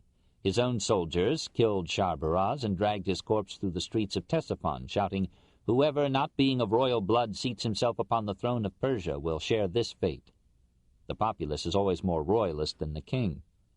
Anarchy now swept through a realm exhausted by 26 years of war. Social disintegration climaxed a moral decay that had come with the riches of victory. In 4 years, 9 rulers contested the throne and disappeared through assassination or flight or an abnormally natural death. Provinces, even cities, declared their independence of a central government no longer able to rule. In 634, the crown was given to Yezdegerd III, scion of the house of Sasan and son of a negress. In 632, Muhammad died after founding a new Arab state. His second successor, the Caliph Omar, received in 634 a letter from Muthanna, his general in Syria, informing him that Persia was in chaos and ripe for conquest. Omar assigned the task to his most brilliant commander, Khalid. With an army of Bedouin Arabs inured to conflict and hungry for spoils, Khalid marched along the south shore of the Persian Gulf and sent a characteristic message to Hormizd, governor of the frontier province. "Accept Islam, and thou art safe, else pay tribute. A people is already upon thee, loving death even as thou lovest life." Hormizd challenged him to single combat. Khalid accepted and slew him. Overcoming all resistance, the Moslems reached the Euphrates. Khalid was recalled to save an Arab army elsewhere. Muthanna replaced him and with reinforcements crossed the river on a bridge of boats. Yezdegerd, still a youth of 22, gave the supreme command to Rustam, governor of Khorasan, and bade him raise a limitless force to save the state. The Persians met the Arabs in the Battle of the Bridge, defeated them and pursued them recklessly. Muthanna reformed his columns, and at the Battle of El Bawaib destroyed the disordered Persian forces almost to a man, this in 624. Moslem losses were heavy. Muthanna died of his wounds, but the Caliph sent an abler general, Saad, with a new army of 30,000 men. Yezdegerd replied by arming 120,000 Persians. Rustam led them across the Euphrates to Qadisiyah, and there through 4 bloody days was fought one of the decisive battles of Asiatic history. On the 4th day a sandstorm blew into the faces of the Persians. The Arabs seized the opportunity and overwhelmed their blinded enemies. Rustam was killed and his army dispersed, this in 636. Saad led his unresisted troops to the Tigris, crossed it, and entered Ctesiphon. The simple and hardy Arabs gazed in wonder at the royal palace, its mighty arch and marble hall, its enormous carpets and jeweled throne. For 10 days they labored to carry off their spoils. Perhaps because of these impediments, Omar forbade Saad to advance farther east. Iraq, he said, is enough. Saad complied and spent the next 3 years establishing Arab rule throughout Mesopotamia. Meanwhile, Yezdegerd, in his northern provinces, raised another army, 150,000 strong. Omar sent him against 30,000 men. At Nahavand, superior tactics won the victory of victories for the Arabs. 100,000 Persians caught in narrow defiles were massacred, this in 641. Soon all Persia was in Arab hands. Yezdegerd fled to Balkh, begged aid of China and was refused, begged aid of the Turks and was given a small force. But as he started out on his new campaign, some Turkish soldiers murdered him for his jewelry, this in 652. Sasanian Persia had come to an end. Book 2, Islamic Civilization, 569 to 1258. Chapter 8, Mohammed, 570 to 632. 1. Arabia. The rediscovery of Arabia by modern Europeans illustrates the internationalism of science in the 19th century. It began in 1761 to 64, when Carsten Niebuhr traveled through the peninsula under the auspices of the Danish government. His published account of 1772 was the first comprehensive description of Arabia. In 1807, Domingo Badia y Leblich, a Spaniard disguised as a Moor, visited Mecca and gave the first accurate account of the pilgrimage ritual. In 1814 to 1815, Johann Ludwig Burckhardt, a Swiss disguised as a Moslem, spent several months in Mecca and Medina. His learned reports were corroborated by later travelers. In 1853, Richard Burton, an Englishman dressed as an Afghan pilgrim, visited Medina and Mecca and described his perilous journey in 2 absorbing volumes. In 1869 to 1870, J. Alevi, a French Jew, explored the sites and recorded the rock inscriptions of the ancient Minian, Sabaean, and Himyarite kingdoms. In 1875, Charles Montague Doughty, an Englishman, traveled from Damascus in the pilgrimage caravan and recorded his vicissitudes in Arabia Deserta of 1888, one of the peaks of English prose. In 1882 to 1888, E. Glaser, an Austrian, in 3 arduous expeditions, copied 1,032 inscriptions, which are now our chief source for the history of pre-Islamic Arabia. In the year 565, Justinian died, master of a great empire. 5 years later, Mohammed was born into a poor family in a country 3/4 desert, sparsely peopled by nomad tribes whose total wealth could hardly have furnished the sanctuary of St. Sophia. No one in those years would have dreamed that within a century these nomads would conquer half of Byzantine Asia, all Persia and Egypt, most of North Africa, and be on their way to Spain. The explosion of the Arabian Peninsula into the conquest and conversion of half the Mediterranean world is the most extraordinary phenomenon in medieval history. Arabia is the largest of all peninsulas. 1,400 miles in its greatest length, 1,250 in its greatest width. Geologically, it is a continuation of the Sahara, part of the sandy belt that runs up through Persia to the Gobi Desert. Arab means arid. Physically, Arabia is a vast plateau, rising precipitously to 12,000 feet within 30 miles of the Red Sea, and sloping through mountainous wastelands eastward to the Persian Gulf. In the center are some grassy oases and palm-studded villages where water can be reached by shallow wells. Around this nucleus, the sands stretch in every direction for hundreds of miles. Snow falls there once in 40 years. The nights cool down to 38 degrees Fahrenheit. The daily sun burns the face and boils the blood, and the sand-laden air necessitates long robes and headbands to guard flesh and hair. The skies are almost always clear, the air like sparkling wine. Along the coasts, an occasional torrent of rain brings the possibility of civilization. Most of all on the western littoral, in the Hijaz district with the cities of Mecca and Medina, and southwest in the district of Yemen, the home of the ancient kingdoms of Arabia. A Babylonian inscription of approximately 2400 B.C. records the defeat of a king of Magan by the Babylonian ruler Naram-Sin. Magan was the capital of a Minian kingdom in southwest Arabia. 25 of its later kings are known from Arabian inscriptions that go back to 800 B.C. An inscription tentatively ascribed to 2300 B.C. mentions another Arabian kingdom, Saba, in Yemen. From Saba, or its North Arabian colonies, it is now agreed the Queen of Sheba went up to Solomon about 950 B.C.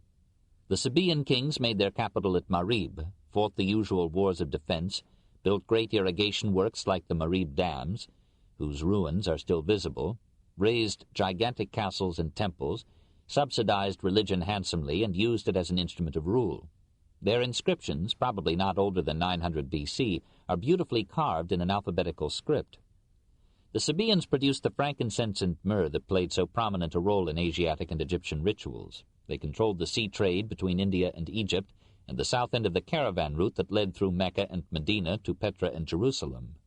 About 115 B.C., another petty kingdom of southwest Arabia, the Himyarite, conquered Saba, and thereafter controlled Arabian trade for several centuries. In 25 B.C., Augustus, irked by Arabian control of Egyptian-Indian commerce, sent an army under Aelius Gallus to capture Marib. The legions were misled by native guides, were decimated by heat and disease, and failed in their mission. But another Roman army captured the Arab port of Adana, now Aden, and gave control of the Egypt-India route to Rome. Britain repeated this procedure in our time. In the 2nd century before Christ, some Himyarites crossed the Red Sea, colonized Abyssinia, and gave the indigenous Negro population a Semitic culture and considerable Semitic blood. The term Semitic is due to the legendary derivation of the peoples so-called from Shem, son of Noah. No clear definition of Semite can be given. In general, the populations of Syria, Palestine, Mesopotamia, and Arabia, and the Arab populations of Africa may be called Semitic in the sense that they use Semitic languages. The ancient peoples of Asia Minor, Armenia, and the Caucasus, and the peoples of Persia, North India, most of Europe, and all of the Europeanized Americas may be called Indo-European, as using Indo-Germanic tongues. The Abyssinians received Christianity, crafts, and arts from Egypt and Byzantium. Their merchant vessels sailed as far as India and Ceylon, and 7 little kingdoms acknowledged the Negus as their sovereign. Meanwhile, in Arabia, many Himyarites followed the lead of their king Dunuas and accepted Judaism. With a convert's zeal, Dunuas persecuted the Christians of southwest Arabia. They called to their co-religionists to rescue them. The Abyssinians came, conquered the Himyarite kings around AD 522, and replaced them with an Abyssinian dynasty. Justinian allied himself with this new state. Persia countered by taking up the cause of the deposed Himyarites, driving out the Abyssinians and setting up in Yemen in 575 a Persian rule that ended some 60 years later with the Muslim conquest of Persia. In the north, some minor Arab kingdoms flourished briefly. The sheikhs of the Ghassanid tribe ruled northwestern Arabia and Palmyra in Syria from the 3rd to the 7th century as phylarchs or client kings of Byzantium. During the same period, the Lakhmid kings established at Hira, near Babylon, a semi-Persian court and culture famous for its music and poetry. Long before Mohammed, the Arabs had expanded into Syria and Iraq. Aside from these petty kingdoms of south and north, and to a large extent within them, the political organization of pre-Islamic Arabia was a primitive kinship structure of families united in clans and tribes. Tribes were named from a supposed common ancestor, so the Banu Ghassan thought themselves the children of Ghassan. Arabia as a political unit, before Mohammed, existed only in the careless nomenclature of the Greeks, who called all the population of the peninsula Sarakenoi, or Saracens, apparently from the Arabic Sharkiyun, Easterners. Difficulties of communication compelled local or tribal self-sufficiency and particularism. The Arab felt no duty or loyalty to any group larger than his tribe, but the intensity of his devotion varied inversely as its extent. For his tribe he would do with a clear conscience what civilized people do only for their country, religion, or race, that is, lie, steal, kill, and die. Each tribe or clan was loosely ruled by a sheikh chosen by its leaders from a family traditionally prominent through wealth or wisdom or war.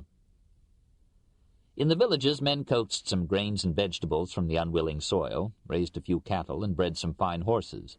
But they found it more profitable to cultivate orchards of dates, peaches, apricots, pomegranates, lemons, oranges, bananas, and figs. Some nursed aromatic plants like frankincense, thyme, jasmine, and lavender.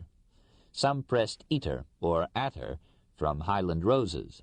Some cupped trees to draw myrrh or balsam from the trunks. Possibly 1/12 of the population lived in cities on or near the west coast. Here was a succession of harbors and markets for Red Sea commerce, while farther inland lay the great caravan routes to Syria. We hear of Arabian trade with Egypt as far back as 2743 B.C. Probably as ancient was the trade with India. Annual fairs called merchants now to one town, now to another. The great annual fair at Ukaz near Mecca brought together hundreds of merchants, actors, preachers, gamblers, poets, and prostitutes. 5/6 of the population were nomad Bedouins, herdsmen who moved with their flocks from one pasture land to another according to season and the winter rains. The Bedouin loved horses, but in the desert the camel was his greatest friend. It pitched and rolled with undulant dignity and made only 8 miles an hour. But it could go without water 5 days in summer and 25 in winter. Its udders gave milk, its urine provided a hair tonic, its dung could be burned for fuel.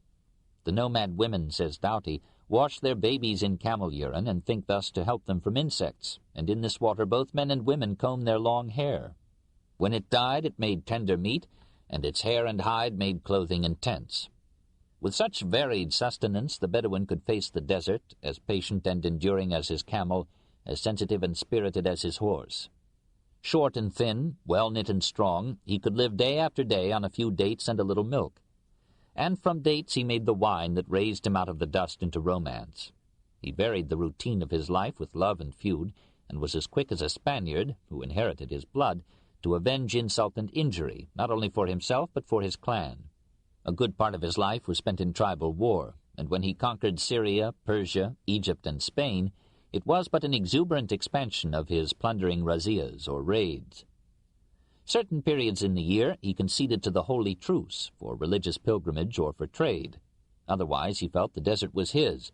Whoever crossed it except in that time or without paying him tribute was an interloper. To rob such trespassers was an unusually straightforward form of taxation. He despised the city because it meant law and trade. He loved the merciless desert because it left him free. Kindly and murderous, generous and avaricious, dishonest and faithful, cautious and brave, the Bedouin, however poor, fronted the world with dignity and pride, vain of the purity of his inbred blood and fond of adding his lineage to his name. On one point above all he brooked no argument, and that was the incomparable beauty of his women. It was a dark, fierce, consuming beauty, worth 1,000,000 odes, but brief with the tragic, hasty fading of hot climes. Before Mohammed, and after him only slightly less so, the career of the Arab woman passed from a moment's idolatry to a lifetime of drudgery. She might be buried at birth if the father so willed. At best he mourned her coming and hid his face from his fellows. Somehow his best efforts had failed.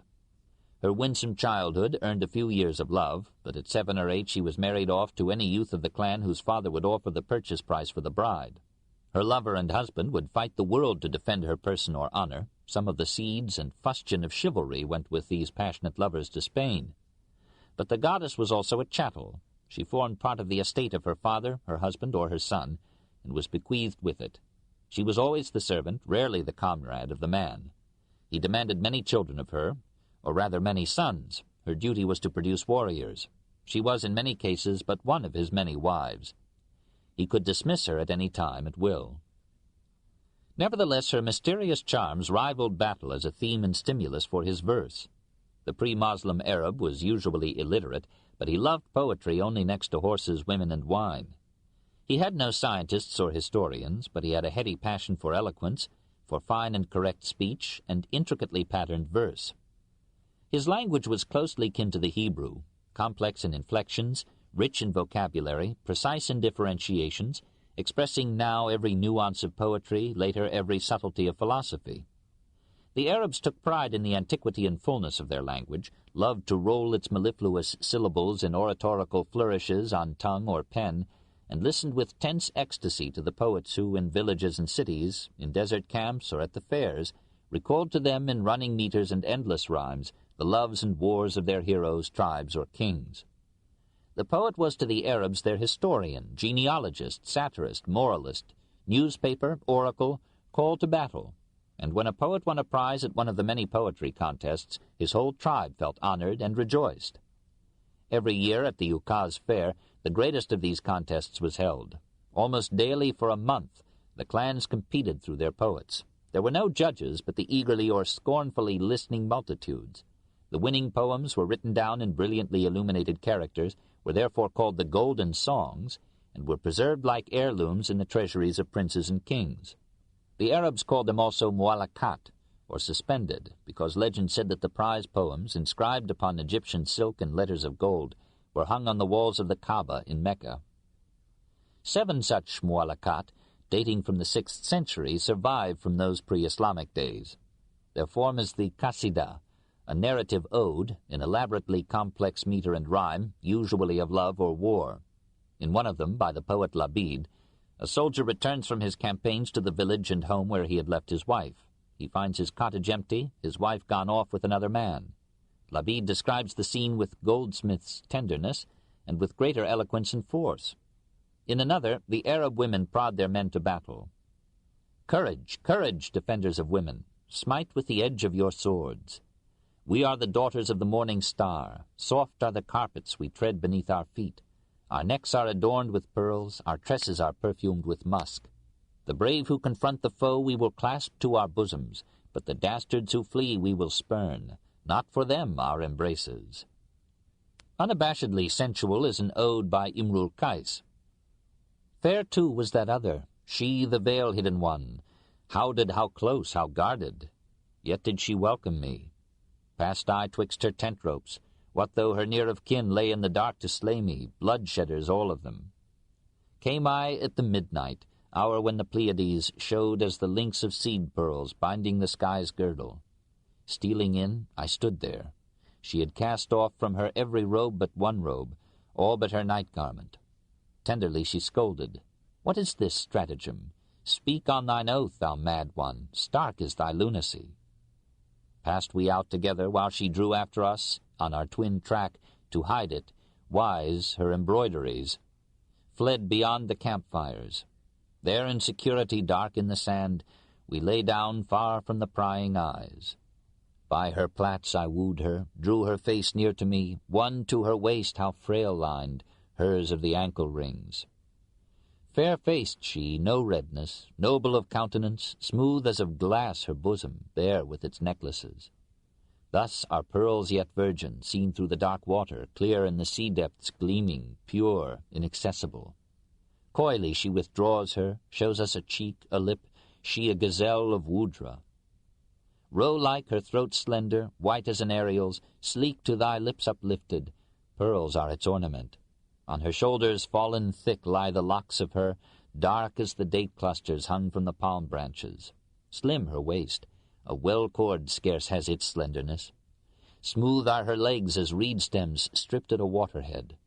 The morn through she sleepeth, muck-stream in indolence, hardly at noon hath risen, girded her day-dresses. Soft her touch, her fingers fluted as water-worms, sleek as the snakes of Phobia, tooth-sticks of Ishali. Lighteneth she night's darkness, aye, as an evening lamp hung for a sign of guidance lone on a hermitage.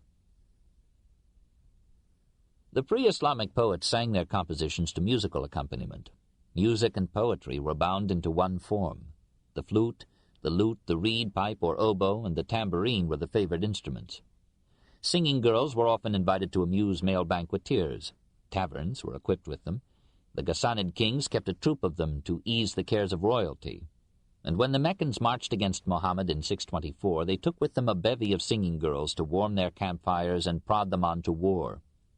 Even in those early days of ignorance, as Muslims would call the pre-Muslim period, the Arab song was a plaintive cantilena that used few words and carried a note so tenaciously along the upper reaches of the scale that a few verses might provide libretto for an hour. The desert Arab had his own primitive and yet subtle religion. This book is continued at this point on the other side of this cassette. Please reverse or turn the cassette over now. The Story of Civilization, Volume 4, The Age of Faith, Part 1, by Will Durant. Continued, Cassette 6, Side 2. The desert Arab had his own primitive and yet subtle religion. He feared and worshipped incalculable deities in stars and moon and the depths of the earth. Occasionally he importuned the mercy of a punitive sky, but for the most part he was so confused by the swarm of spirits, or jinn, about him that he despaired of appeasing them, accepted a fatalistic resignation, prayed with masculine brevity, and shrugged his shoulders over the infinite. He seems to have given scant thought to a life after death. Sometimes, however, he had his camel tied foodless to his grave, so that it might soon follow him to the other world and save him from the social disgrace of going on foot in paradise. Now and then he offered human sacrifice, and here and there he worshipped sacred stones. The center of this stone worship was Mecca. This holy city owed none of its growth to climate, for the mountains of bare rock that almost enclosed it ensured a summer of intolerable heat. The valley was an arid waste, and in all the town, as Mohammed knew it, hardly a garden grew. But its location, halfway down the west coast, 48 miles from the Red Sea, made it a convenient stopping point for the mile-long caravans, sometimes of 1,000 camels, that carried trade between southern Arabia, and therefore India and Central Africa, and Egypt, Palestine, and Syria. The merchants who controlled this trade formed joint stock companies, dominated the fairs at Ukaz, and managed the lucrative religious ritual that centered around the Kaaba and its sacred black stone.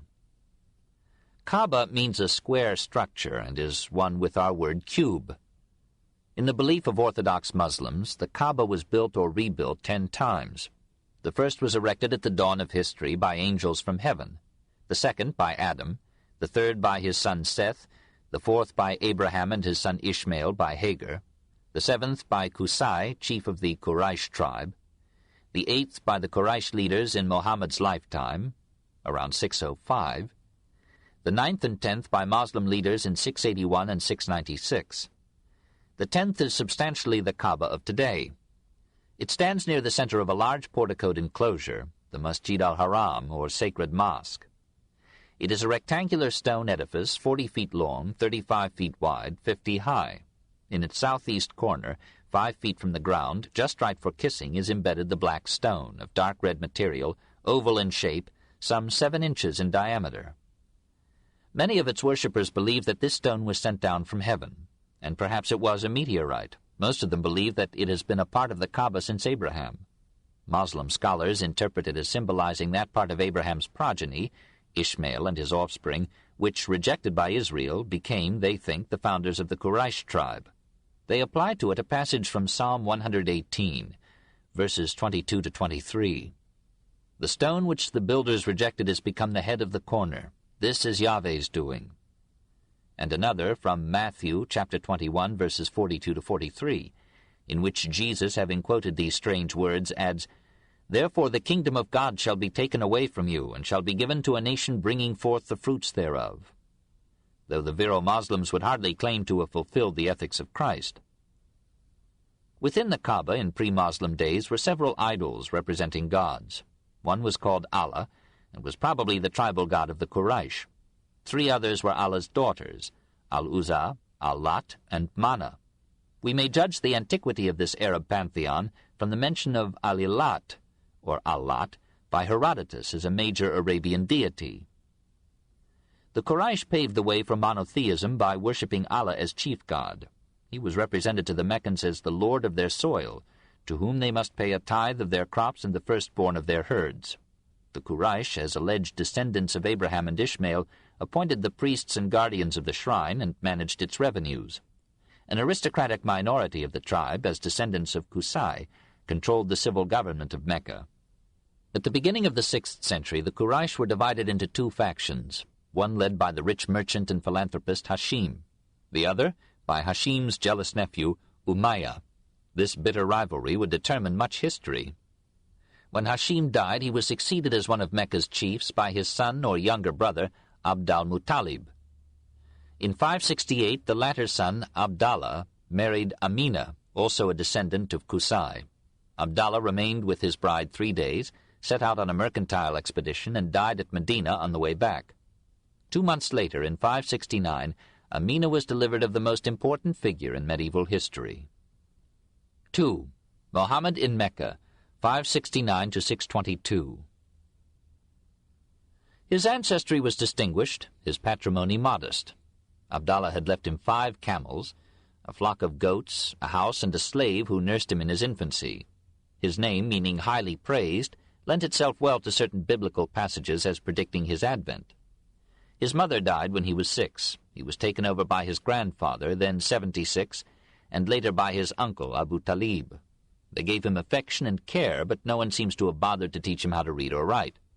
This feeble accomplishment was held in low repute by the Arabs of the time. Only 17 men of the Quraysh tribe condescended to it.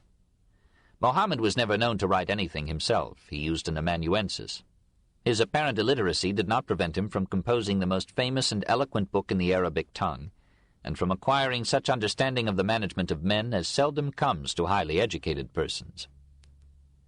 Of his youth we know almost nothing, though fables about it have filled 10,000 volumes. At the age of 12, says a tradition, he was taken by Abu Talib on a caravan to Basra in Syria. Perhaps on that journey he picked up some Jewish and Christian lore. Another tradition pictures him, a few years later, as going to Basra on mercantile business for the rich widow Khadijah. Then suddenly we find him, aged 25, marrying her, aged 40, and mother of several children.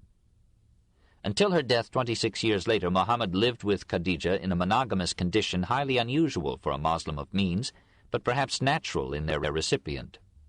She bore him some daughters, of whom the most famous was Fatima, and 2 sons who died in infancy. He consoled his grief by adopting Ali, the orphan son of Abu Talib.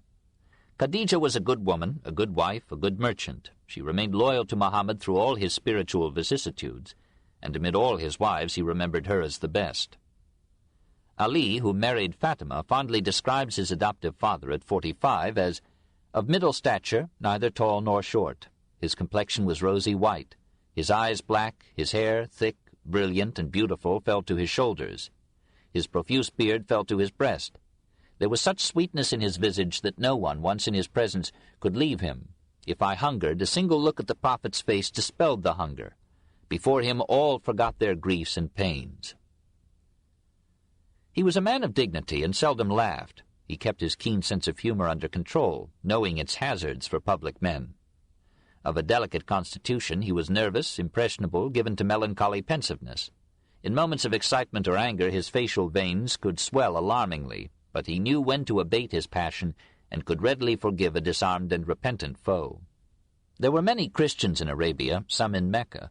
With at least one of these, Mohammed became intimate, Khadija's cousin, Waraka ibn Nawfal, who knew the scriptures of the Hebrews and the Christians. Mohammed frequently visited Medina, where his father had died. There he may have met some of the Jews who formed a large part of the population. Many a page of the Koran proves that he learned to admire the morals of the Christians, the monotheism of the Jews, and the strong support given to Christianity and Judaism by the possession of scriptures, believed to be a revelation from God. Compared with these faiths, the polytheistic idolatry, loose morality, tribal warfare, and political disunity of Arabia may have seemed to him shamefully primitive. He felt the need of a new religion, perhaps one that would unify all these factious groups into a virile and healthy nation, a religion that would give them a morality not earthbound to the Bedouin law of violence and revenge, but based upon commandments of divine origin, and therefore of indisputable force. Others may have had similar thoughts. We hear of several prophets arising in Arabia about the beginning of the 7th century. Many Arabs had been influenced by the messianic expectations of the Jews. They too eagerly awaited a messenger from God. One Arab sect, the Hanifs, already rejected the heathen idolatry of the Kaaba and preached a universal God of whom all mankind should be willing slaves. Like every successful preacher, Mohammed gave voice and form to the need and longing of his time. As he approached 40, he became more and more absorbed in religion. During the holy month of Ramadan, he would withdraw, sometimes with his family, to a cave at the foot of Mount Hira, 3 miles from Mecca, and spent many days and nights in fasting, meditation, and prayer. One night in the year 610, as he was alone in the cave, the pivotal experience of all Mohammedan history came to him. According to a tradition reported by his chief biographer, Muhammad ibn Ishaq, Mohammed related the event as follows. Whilst I was asleep, with a coverlet of silk brocade whereon was some writing, the angel Gabriel appeared to me and said, "Read." I said, "I do not read." He pressed me with the coverlets so tightly that methought 'twas death. Then he let me go and said, "Read." So I read aloud, and he departed from me at last. And I awoke from my sleep, and it was as though these words were written on my heart. I went forth until, when I was midway on the mountain, I heard a voice from heaven saying, "O Mohammed, thou art the messenger of Allah, and I am Gabriel." I raised my head toward heaven to see, and lo, Gabriel in the form of a man, with feet set evenly on the rim of the sky, saying, "O Mohammed, thou art the messenger of Allah, and I am Gabriel." Returning to Khadija, he informed her of the visions. We are told that she accepted them as a true revelation from heaven and encouraged him to announce his mission. Thereafter he had many similar visions. Often, when they came, he fell to the ground in a convulsion or swoon. Perspiration covered his brow. Even the camel on which he was sitting felt the excitement and moved fitfully. Mohammed later attributed his gray hairs to these experiences. When pressed to describe the process of revelation, he answered that the entire text of the Koran existed in heaven, and that one fragment at a time was communicated to him, usually by Gabriel. Asked how he could remember these divine discourses, he explained that the archangel made him repeat every word. Others who were near the prophet at the time neither saw nor heard the angel. Possibly his convulsions were epileptic seizures. They were sometimes accompanied by a sound reported by him as like the ringing of a bell, a frequent occurrence in epileptic fits. But we hear of no tongue-biting, no loss of prehensile strength, such as usually occurs in epilepsy. Nor does Mohammed's history show that degeneration of brain power which epilepsy generally brings. On the contrary, he advanced in clarity of thought and in confident leadership and power until his 60th year. The evidence is inconclusive. At least it has not sufficed to convince any Orthodox Mohammedan. During the next 4 years, Muhammad more and more openly announced himself as the prophet of Allah, divinely commissioned to lead the Arab people to a new morality and a monotheistic faith. Difficulties were many. New ideas are welcomed only if promising early material advantage, and Muhammad lived in a mercantile, skeptical community which derived some of its revenues from pilgrims coming to worship the Kaaba's many gods. Against this handicap he made some progress by offering to believers an escape from a threatened hell into a joyous and tangible paradise. He opened his house to all who would hear him, rich and poor and slaves, Arabs and Christians and Jews. His impassioned eloquence moved a few to belief. His first convert was his aging wife, the second his cousin Ali, the third his servant Zaid, whom he had bought as a slave and had immediately freed. The fourth was his kinsman, Abu Bakr, a man of high standing among the Quraysh. Abu Bakr brought to the new faith 5 other Meccan leaders. He and these became the Prophet's 6 companions, whose memories of him would later constitute the most revered traditions of Islam. Muhammad went often to the Kaaba, accosted pilgrims, and preached the one God. The Quraysh heard him at first with smiling patience, called him a half-wit, and proposed to send him at their own expense to a physician who might cure him of his madness. But when he attacked the Kaaba worship as idolatry, they rose to the protection of their income and would have done him injury had not his uncle Abu Talib shielded him. Abu Talib would have none of the new faith, but his very fidelity to old ways required him to defend any member of his clan. Fear of a blood feud deterred the Quraysh from using violence upon Muhammad or his freeman followers. Upon converted slaves, however, they might employ dissuasive measures without offending tribal law. Several of these were jailed, some were exposed for hours without head covering or drink to the glare of the sun. Abu Bakr had by years of commerce saved 40,000 pieces of silver. He now used 35,000 to buy the freedom of as many converted slaves as he could, and Muhammad eased the situation by ruling that recantation under duress was forgivable. The Quraysh were more disturbed by Muhammad's welcome to slaves than by his religious creed. Persecution of the poorer converts continued, and with such severity that the Prophet permitted or advised their emigration to Abyssinia. The refugees were well received there by the Christian king in 615. A year later, an event occurred which was almost as significant for Mohammedanism as the conversion of Paul had been for Christianity. Omar ibn al-Khattab, hitherto a most violent opponent, was won over to the new creed.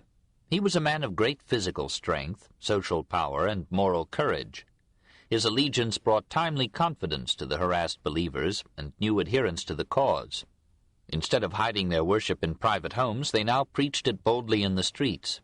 The defenders of the Kaaba gods formed a league pledged to renounce all intercourse with members of the Hashemite clan who still felt obligated to shield Muhammad.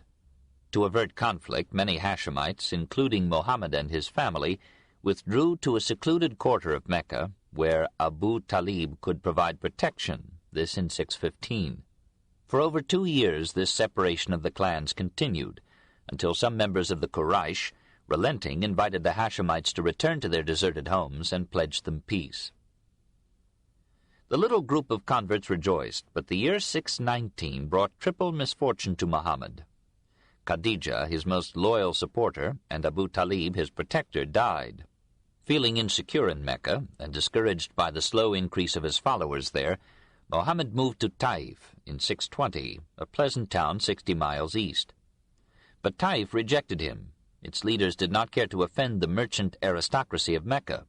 Its populace, horrified by any religious innovation, hooted him through the streets and pelted him with stones until blood flowed from his legs.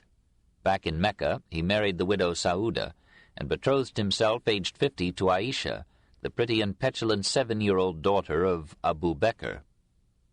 Meanwhile his visions continued. One night it seemed to him he was miraculously transported in his sleep to Jerusalem. There a winged horse, Burak, awaited him at the Wailing Wall of the Jewish temple ruins, flew him to heaven and back again. And by another miracle the prophet found himself, the next morning, safe in his Mecca bed. The legend of this flight made Jerusalem a third holy city for Islam. In the year 620, Muhammad preached to merchants who had come from Medina on pilgrimage to the Kaaba. They heard him with some acceptance, for the doctrine of monotheism, a divine messenger, and the Last Judgment were familiar to them from the creed of the Medina Jews. Returning to their city, some of them expounded the new gospel to their friends. Several Jews, seeing little difference between Mohammed's teaching and their own, gave it a tentative welcome. And in 622 some 73 citizens of Medina came privately to Mohammed and invited him to make Medina his home.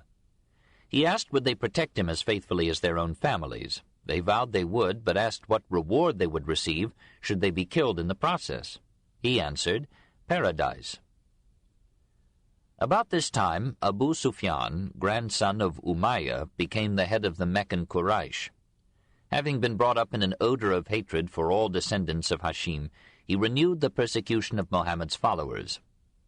Possibly he had heard that the Prophet was meditating flight and feared that Mohammed, once established in Medina, might stir it to war against Mecca and the Kaaba cult. At his urging, the Quraysh commissioned some of their number to apprehend Mohammed, perhaps to kill him. Apprised of the plot, Mohammed fled with Abu Bakr to the cave of Thawr, a league distant. The Quraysh emissaries sought them for 3 days, but failed to find them. The children of Abu Bakr brought camels, and the 2 men rode northward through the night and through many days for 200 miles, until on September 24th, 622, they arrived at Medina. 200 Meccan adherents had preceded them in the guise of departing pilgrims, and stood at the city's gates, with the Medina converts to welcome the Prophet. 17 years later, the Caliph Omar designated the first day, July 16, 622, of the Arabian year, in which this Hijra, from Hijra, or flight, took place as the official beginning of the Mohammedan era. 3. Mohammed in Medina, 622 to 630.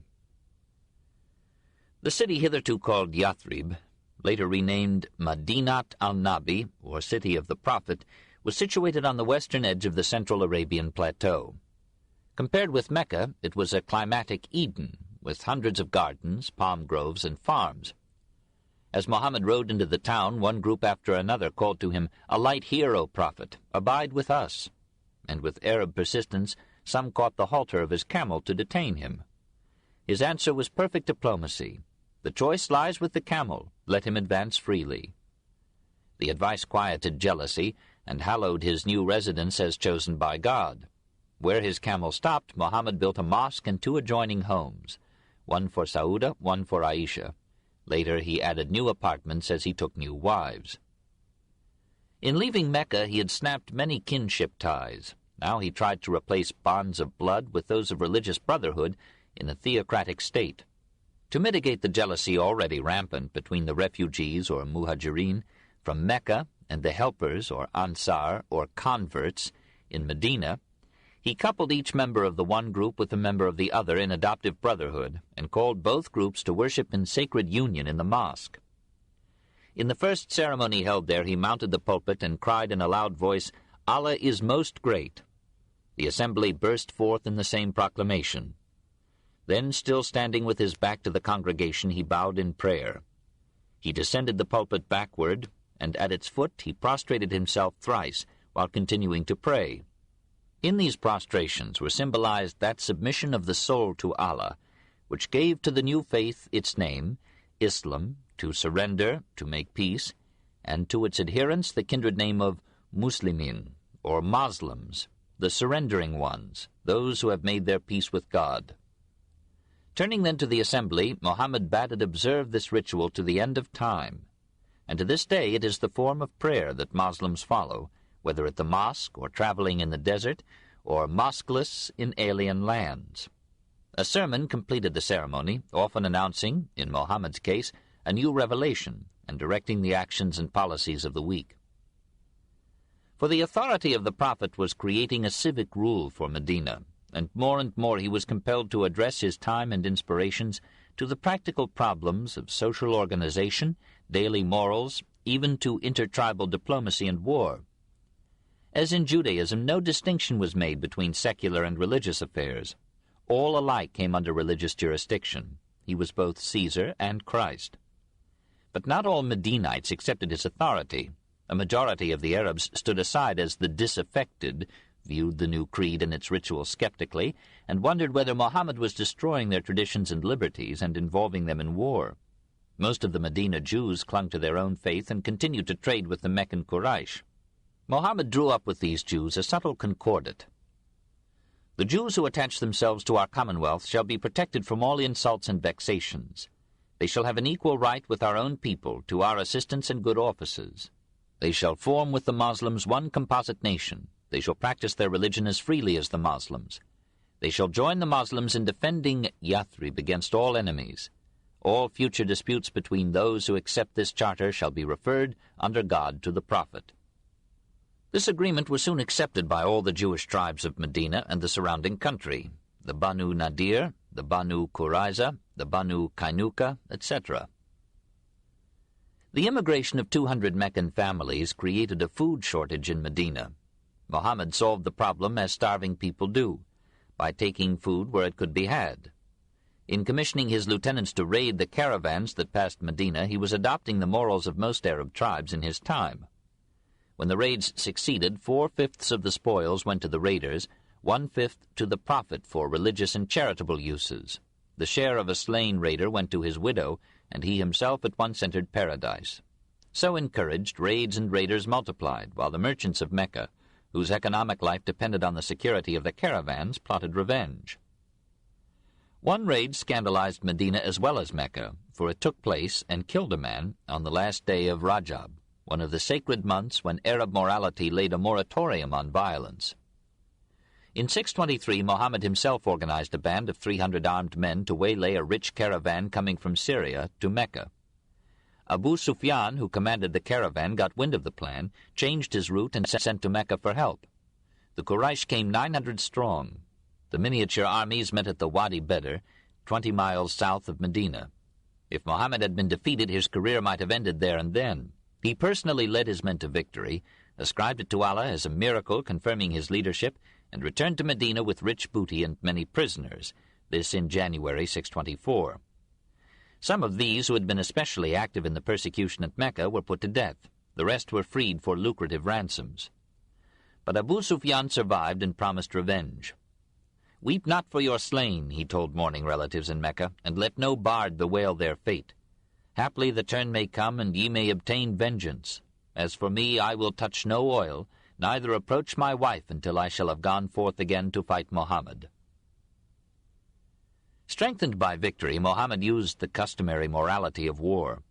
Asma, a Medinese poetess, having attacked him in her rhymes, Omeir, a blonde Moslem, made his way into a room and plunged his sword so fervently into the sleeping woman's breast that it affixed her to the couch. In the mosque the next morning, Mohammed asked Omeir, "Hast thou slain Asma?" "Yes," answered Omeir. "Is there cause for apprehension?" "None," said the Prophet. "A couple of goats will hardly knock their heads together for it." Afak, a centenarian convert to Judaism, composed a satire on the Prophet and was slain as he slept in his courtyard. A third Medinese poet, Ka'b ibn al-Ashraf, son of a Jewess, abandoned Islam when Mohammed turned against the Jews. He wrote verses prodding the Quraysh to avenge their defeat and enraged the Moslems by addressing love sonnets to their wives in premature troubadour style. "Who will ease me of this man?" asked Mohammed. That evening the poet's severed head was laid at the Prophet's feet. In the Moslem view, these executions were a legitimate defense against treason. Mohammed was the head of a state and had full authority to condemn. The Jews of Medina no longer liked this warlike faith, which had once seemed so flatteringly kindred to their own. They laughed at Mohammed's interpretations of their scriptures and his claim to be the Messiah promised by their prophets. He retaliated with revelations in which Allah charged the Jews with corrupting the scriptures, killing the prophets, and rejecting the Messiah. Originally, he had made Jerusalem the Qibla, the point toward which Muslims should turn in prayer. In 624, he changed this to Mecca and the Kaaba. The Jews accused him of returning to idolatry. About this time, a Moslem girl visited the market of the Banu Kainuka Jews in Medina. As she sat in a goldsmith's shop, a mischievous Jew pinned her skirt behind to her upper dress. When she arose, she cried out in shame at her exposure. A Moslem slew the offending Jew, whose brothers then slew the Moslem. Mohammed marshaled his followers, blockaded the Banu Kainuka Jews in their quarter for 15 days, accepted their surrender, and bade them, 700 in number, depart from Medina and leave all their possessions behind. We must admire the restraint of Abu Sufyan, who, after his unnatural vow, waited a year before going forth to battle Muhammad again. Early in 625 he led an army of 3,000 men to the hill of Ohod, 3 miles north of Medina. 15 women, including Abu Sufyan's wives, accompanied the army and stirred it to fervor with wild songs of sorrow and revenge. Muhammad could muster only 1,000 warriors. The Muslims were routed. Muhammad fought bravely, received many wounds, and was carried half unconscious from the field. Abu Sufyan's chief wife, Hind, whose father, uncle, and brother had been slain at Badr, chewed the liver of the fallen Hamza, who had slain her father, and made anklets and bracelets for herself from Hamza's skin and nails. Thinking Muhammad safely dead, Abu Sufyan returned in triumph to Mecca. 6 months later, the Prophet was sufficiently recovered to attack the Banu Nadir Jews, charging them with helping the Quraysh and plotting against his life. After 3 weeks' siege, they were allowed to emigrate, each family taking with it as much as a camel could carry. Muhammad appropriated some of their rich date orchards for the support of his household, and distributed the remainder among the refugees. He considered himself at war with Mecca, and felt justified in removing hostile groups from his flanks. In 626, Abu Sufyan and the Quraysh resumed the offensive, this time with 10,000 men and with material aid from the Banu Qurayza Jews. Unable to meet such a force in battle, Muhammad defended Medina by having a trench dug around it. The Quraysh laid siege for 20 days. Then, disheartened by wind and rain, they returned to their homes. Muhammad at once led 3,000 men against the Banu Qurayza Jews. On surrendering, they were given a choice of Islam or death. They chose death. Their 600 fighting men were slain and buried in the marketplace of Medina. Their women and children were sold into slavery. The Prophet had by this time become an able general. During his 10 years in Medina, he planned 65 campaigns and raids, and personally led 27. But he was also a diplomat and knew when war should be continued by means of peace. He shared the longings of the refugees to see their Meccan homes and families, and of both refugees and helpers to visit again the Kaaba that had in their youth been the hearth of their piety.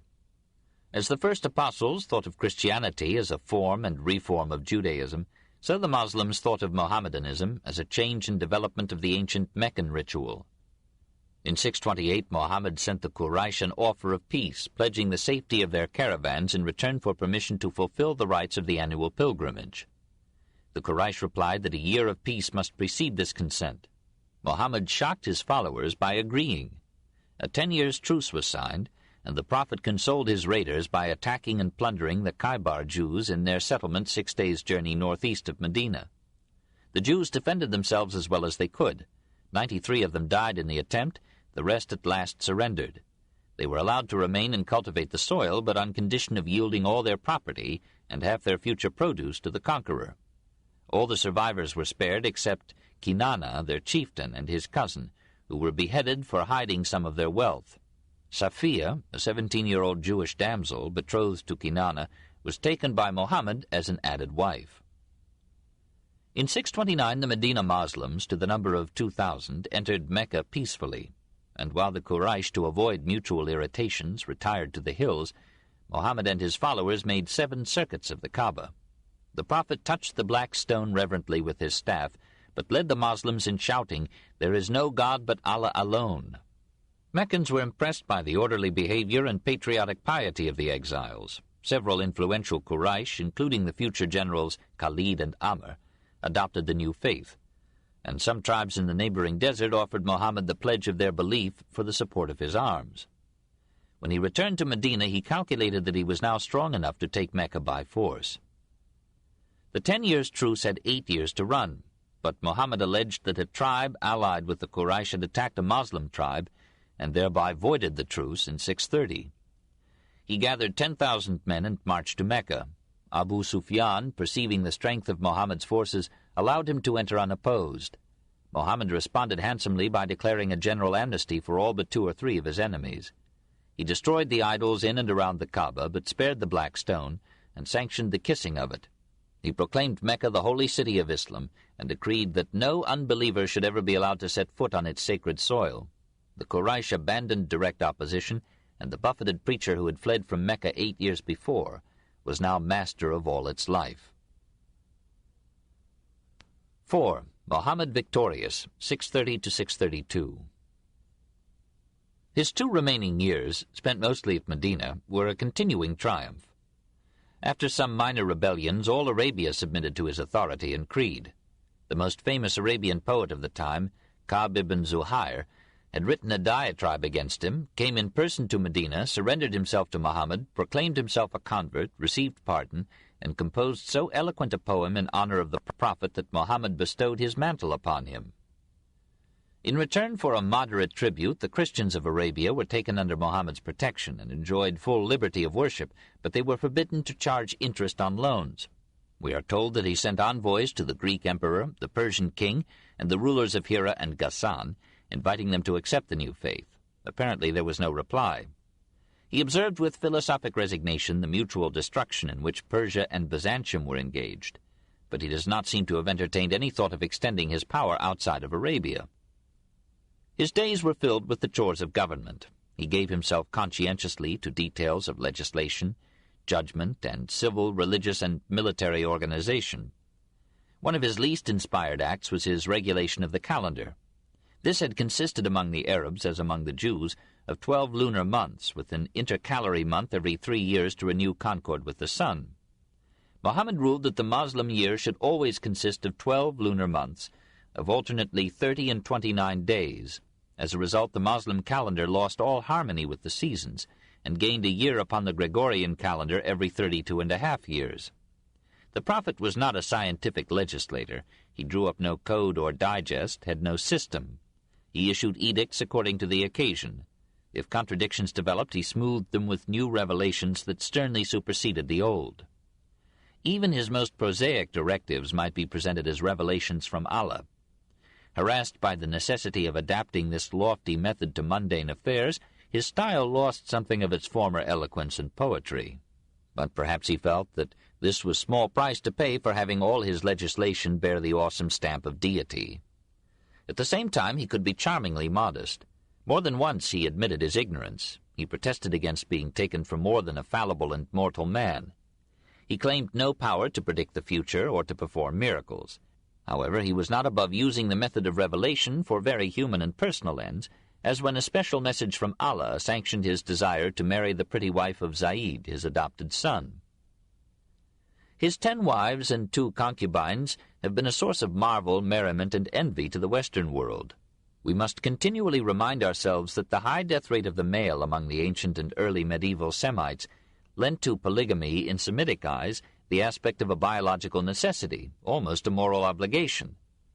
Muhammad took polygamy for granted and indulged himself in marriage with a clear conscience and no morbid sensuality. Aisha, in a tradition of uncertain authority, quoted him as saying that the 3 most precious things in this world are women, fragrant odors, and prayers. Some of his marriages were acts of kindness to the destitute widows of followers or friends, as in the case of Omar's widow Hafsa. Some were diplomatic marriages, as in the case of Hafsa, to bind Omar to him, and the daughter of Abu Sufyan, to win an enemy. Some may have been due to a perpetually frustrated hope for a son. All his wives after Khadijah were barren, which subjected the Prophet to much raillery. Of the children born to him by Khadijah, only one survived him, Fatima. Mary, a Coptic slave presented to him by the Negus of Abyssinia, rejoiced him in the last year of his life with a son. But Ibrahim died after 15 months. His crowded harem troubled him with quarrels, jealousies, and demands for pin money. He refused to indulge the extravagance of his wives, but he promised them paradise, and for a time he dutifully spent a night with each of them in rotation. The master of Arabia had no apartment of his own. The alluring and vivacious Aisha, however, won so many attentions out of her turn that the other wives rebelled until the matter was settled by a special revelation. Thou canst defer whom thou wilt of them, and receive of them whom thou wilt. And whomsoever thou desirest of those whom thou hast set aside, it is no sin for thee. That is better, that they may be comforted and not grieve, and may all be pleased with what thou givest them. Women and power were his only indulgence. For the rest, he was a man of unassuming simplicity. The apartments in which he successively dwelt were cottages of unburnt brick, 12 or 14 feet square, 8 feet high, and thatched with palm branches. The door was a screen of goat or camel hair. The furniture was a mattress and pillows spread upon the floor. He was often seen mending his clothes or shoes, kindling the fire, sweeping the floor, milking the family goat in his yard, or shopping for provisions in the market. He ate with his fingers and licked them thriftily after each meal. His staple foods were dates and barley bread, milk and honey were occasional luxuries, and he obeyed his own interdiction of wine. Courteous to the great, affable to the humble, dignified to the presumptuous, indulgent to his aides, kindly to all but his foes, so his friends and followers describe him. He visited the sick and joined any funeral procession that he met. He put on none of the pomp of power, rejected any special mark of reverence, accepted the invitation of a slave to dinner, and asked no service of a slave that he had time and strength to do for himself. Despite all the booty and revenue that came to him, he spent little upon his family, less upon himself, much in charity. But like all men, he was vain. He gave considerable time to his personal appearance, perfumed his body, painted his eyes, dyed his hair, and wore a ring inscribed, "Mohammed the Messenger of Allah." Perhaps this was for signing documents. His voice was hypnotically musical. His senses were painfully keen. He could not bear evil odors, jangling bells, or loud talk. "Be modest in thy bearing," he taught, "and subdue thy voice. Lo, the harshest of all voices is that of the ass." He was nervous and restless, subject to occasional melancholy, then suddenly talkative and gay. He had a sly humor. To Abu Huraira, who visited him with consuming frequency, he suggested, "O Abu Huraira, let me alone every other day, that so affection may increase." He was an unscrupulous warrior and a just judge. He could be cruel and treacherous, but his acts of mercy were numberless. He stopped many barbarous superstitions, such as blinding part of a herd to propitiate the evil eye, or tying a dead man's camel to his grave. His friends loved him to idolatry. His followers collected his spittle, or cut his hair, or the water in which he had washed his hands, expecting from these objects magic cures for their infirmities. His own health and energy had borne up well through all the tasks of love and war. But at the age of 59 he began to fail. A year previously, he thought, the people of Khaybar had served him poisonous meat. Since then he had been subject to strange fevers and spells. In the dead of night, Aisha reported he would steal from the house, visit a graveyard, ask forgiveness of the dead, pray aloud for them, and congratulate them on being dead. Now, in his 63rd year, these fevers became more exhausting. One night Aisha complained of a headache. He complained of one also, and asked playfully would she not prefer to die first, and have the advantage of being buried by the Prophet of Allah, to which she replied, with her customary tartness, that he would doubtless, on returning from her grave, install a fresh bride in her place. For 14 days thereafter the fever came and went. 3 days before his death, he rose from his sickbed, walked into the mosque, saw Abu Bakr leading the prayers in his stead, and humbly sat beside him during the ceremony. On June 7th, 632, after a long agony, he passed away, his head on Aisha's breast. If we judge greatness by influence, he was one of the giants of history. He undertook to raise the spiritual and moral level of a people harassed into barbarism by heat and foodless wastes, and he succeeded more completely than any other reformer. Seldom has any man so fully realized his dream. He accomplished his purpose through religion, not only because he himself was religious, but because no other medium could have moved the Arabs of his time. He appealed to their imagination, their fears and hopes, and spoke in terms that they could understand. When he began, Arabia was a desert flotsam of idolatrous tribes. When he died, it was a nation. He restrained fanaticism and superstition, but he used them.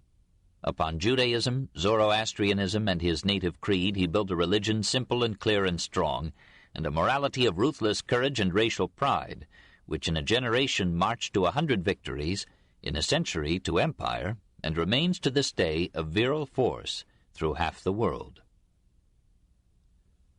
Chapter 9. The Koran. 1. Form.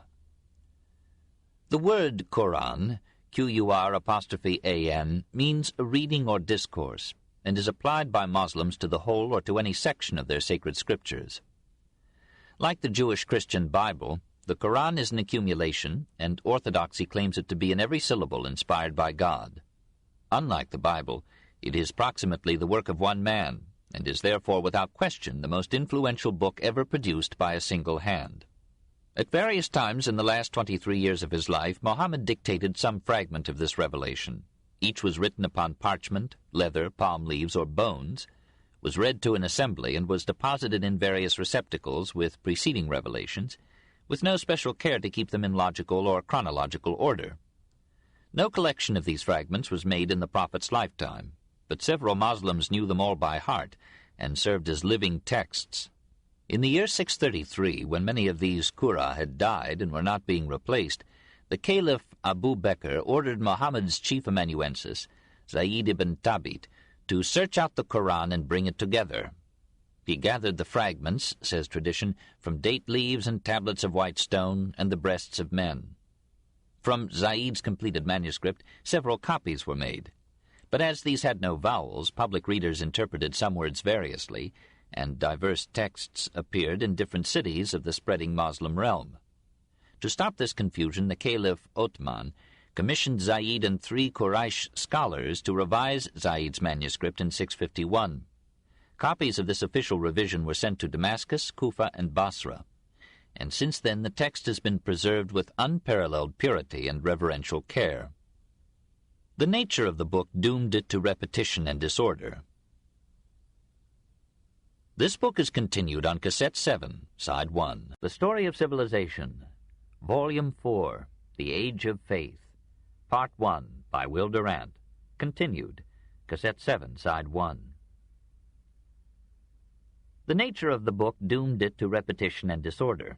Each passage taken separately fulfills an intelligible purpose, states a doctrine, dictates a prayer, announces a law, denounces an enemy, directs a procedure, tells a story, calls to arms, proclaims a victory, formulates a treaty, appeals for funds, regulates ritual, morals, industry, trade, or finance.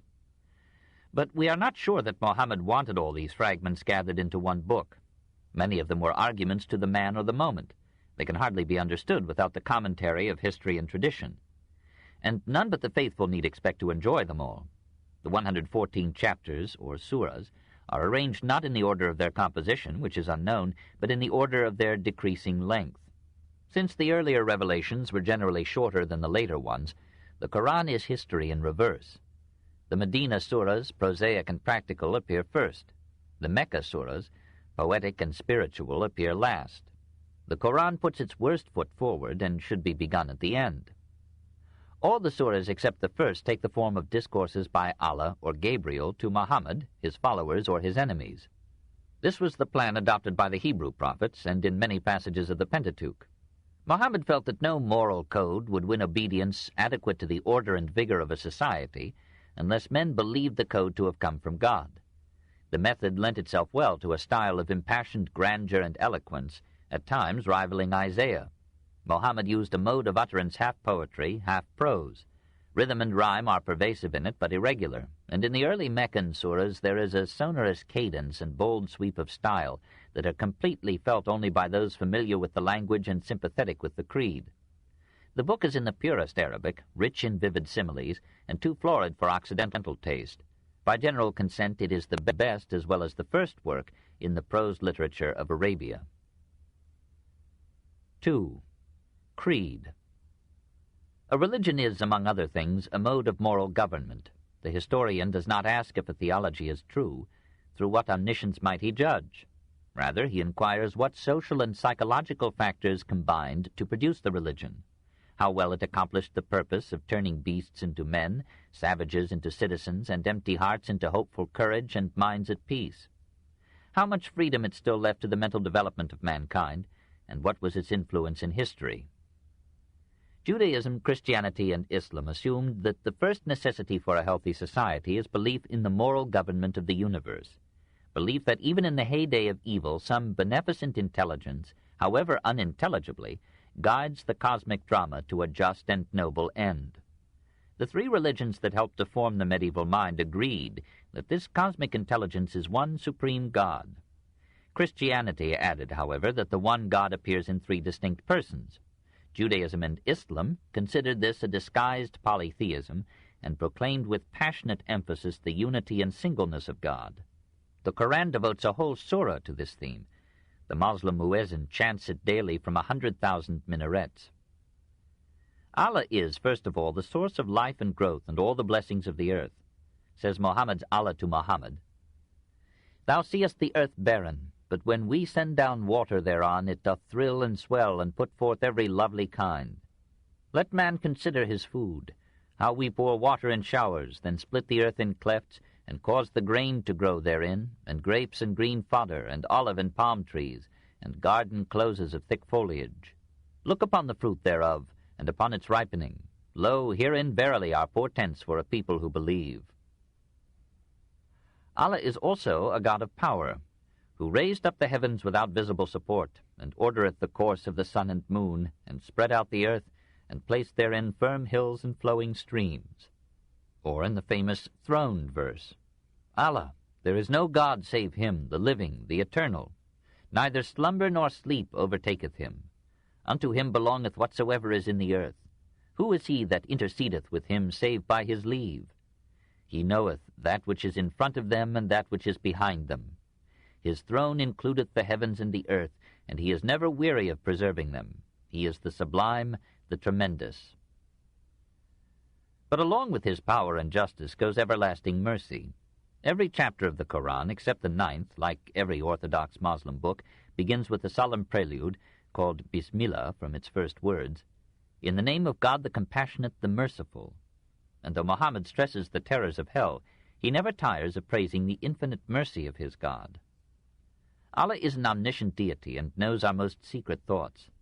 "Verily we created man, and we know what his soul whispereth to him, for we are nearer to him than the vein in his neck." Since Allah knows the future as well as the present and the past, all things are predestined. Everything has been decreed and fixed from all eternity by the divine will, even to the final fate of every soul. Like Augustine's God, Allah not only knows from eternity who will be saved, but sendeth whom he will astray and guideth whom he will. As Yahweh hardened Pharaoh's heart, so Allah says of unbelievers, "We have thrown veils over their hearts, lest they should understand the Koran, and into their ears a heaviness. And if thou bid them to the guidance, yet even then they will never be guided." This, doubtless intended as a spur to belief, is a hard saying in any religion, but Muhammad thrusts it down with more than Augustinian thoroughness. "Had we pleased," says Allah, "we had certainly given to every soul its guidance. But true shall be the word that has gone forth from me. I will surely fill hell with jinn, or demons, and men together."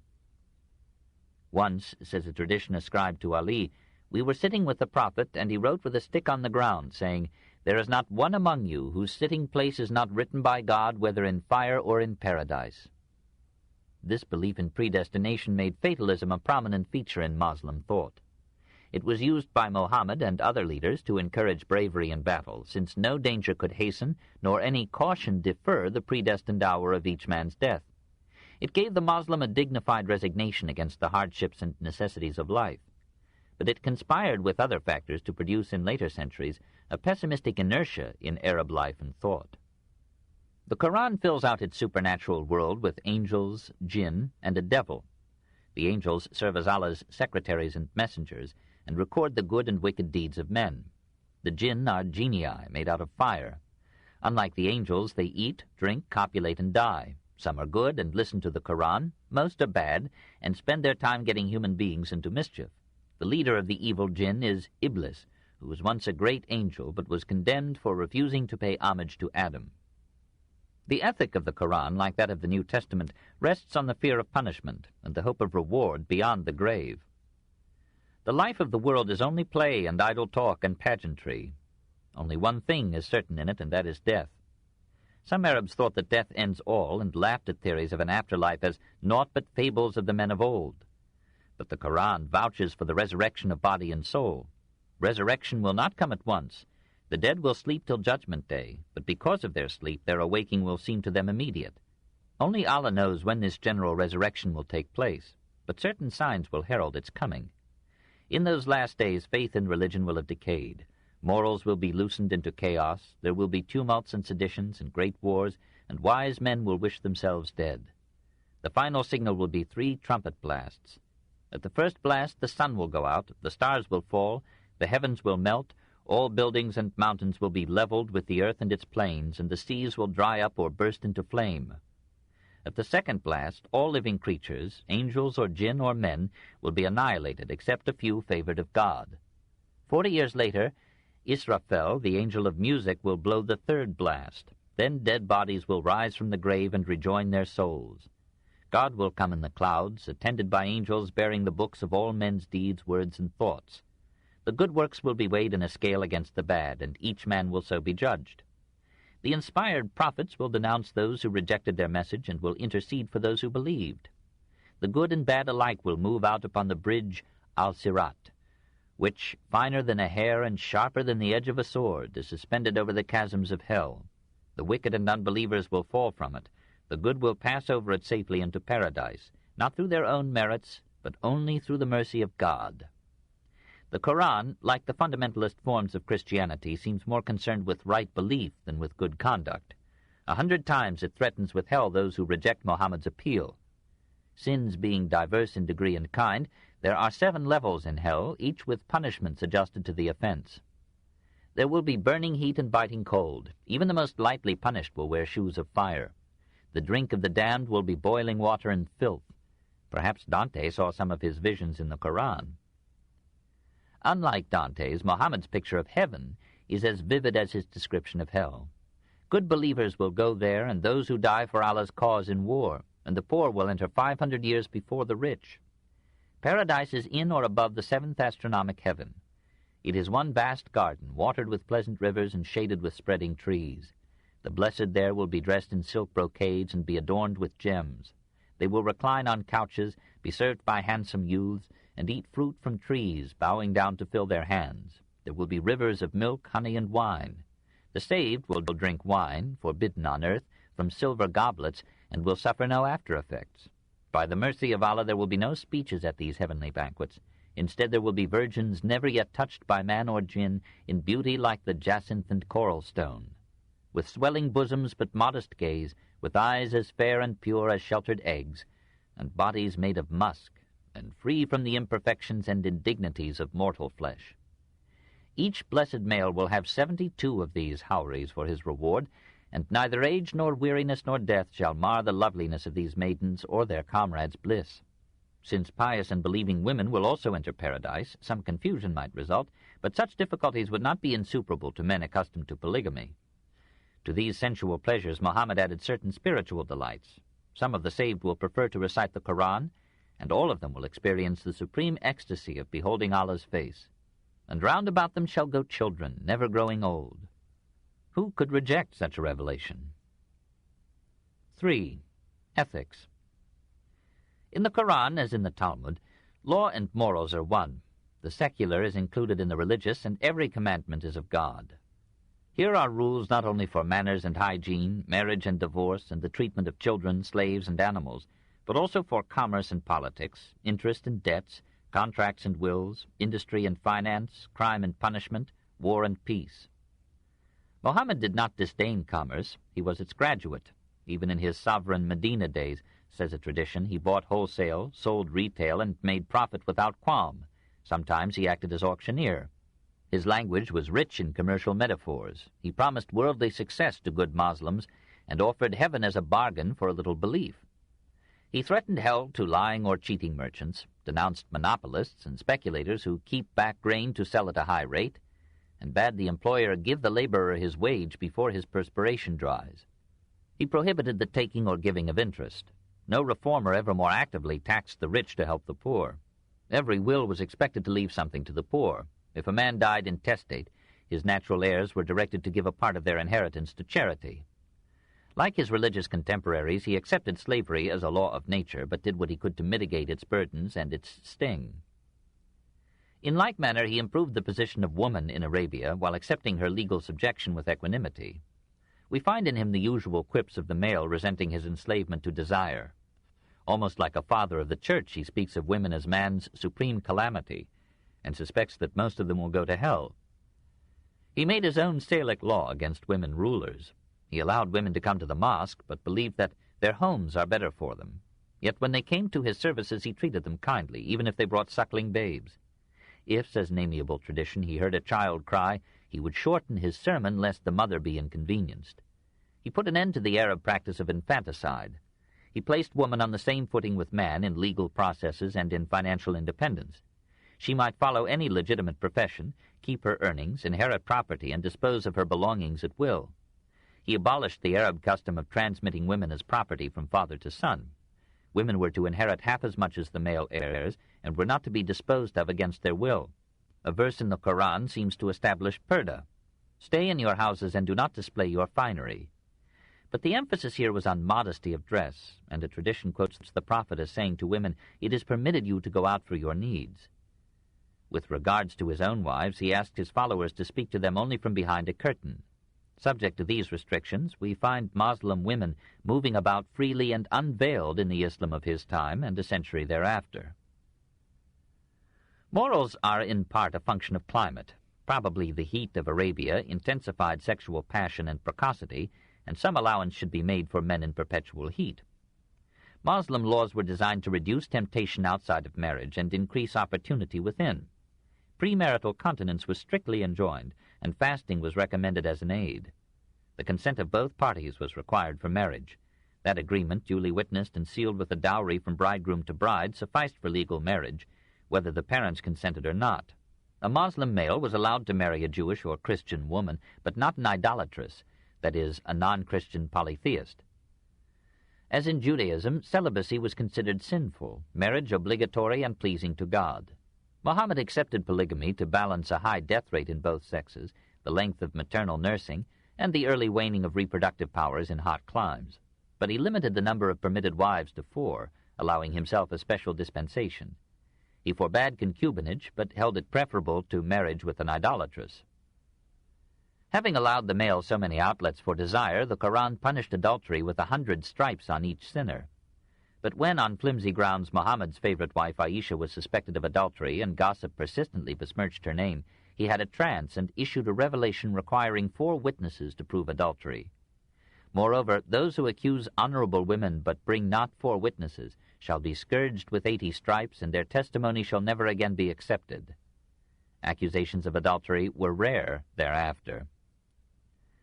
Divorce was permitted to the male by the Koran, as by the Talmud, on almost any ground. The wife might divorce her husband by returning her dowry to him. While accepting the pre-Islamic liberty of divorce for the male, Muhammad discouraged it, saying that nothing was so displeasing to God. Arbiters should be appointed, one from his folk and one from hers, and every effort made at reconciliation. 3 successive declarations at monthly intervals were required to make a divorce legal, and to compel careful thought about it, the husband was not allowed to remarry his divorced wife until after she had been married and divorced by another man. The husband must not go into his wife during her periods. She was not to be considered unclean at that time, but she must purify herself ritually before resuming cohabitation. Women are a tilth to man, a field to be cultivated. It is an obligation of the man to beget children. The wife should recognize the superior intelligence and therefore superior authority of the male. She must obey her husband. If she rebels, he should banish her to a bed apart and scourge her. Every woman who dieth and her husband is pleased with her shall enter paradise. Here, as elsewhere, the legal disabilities of women barely matched the power of their eloquence, their tenderness, and their charms. Omar, the future caliph, rebuked his wife for speaking to him in a tone that he considered disrespectful.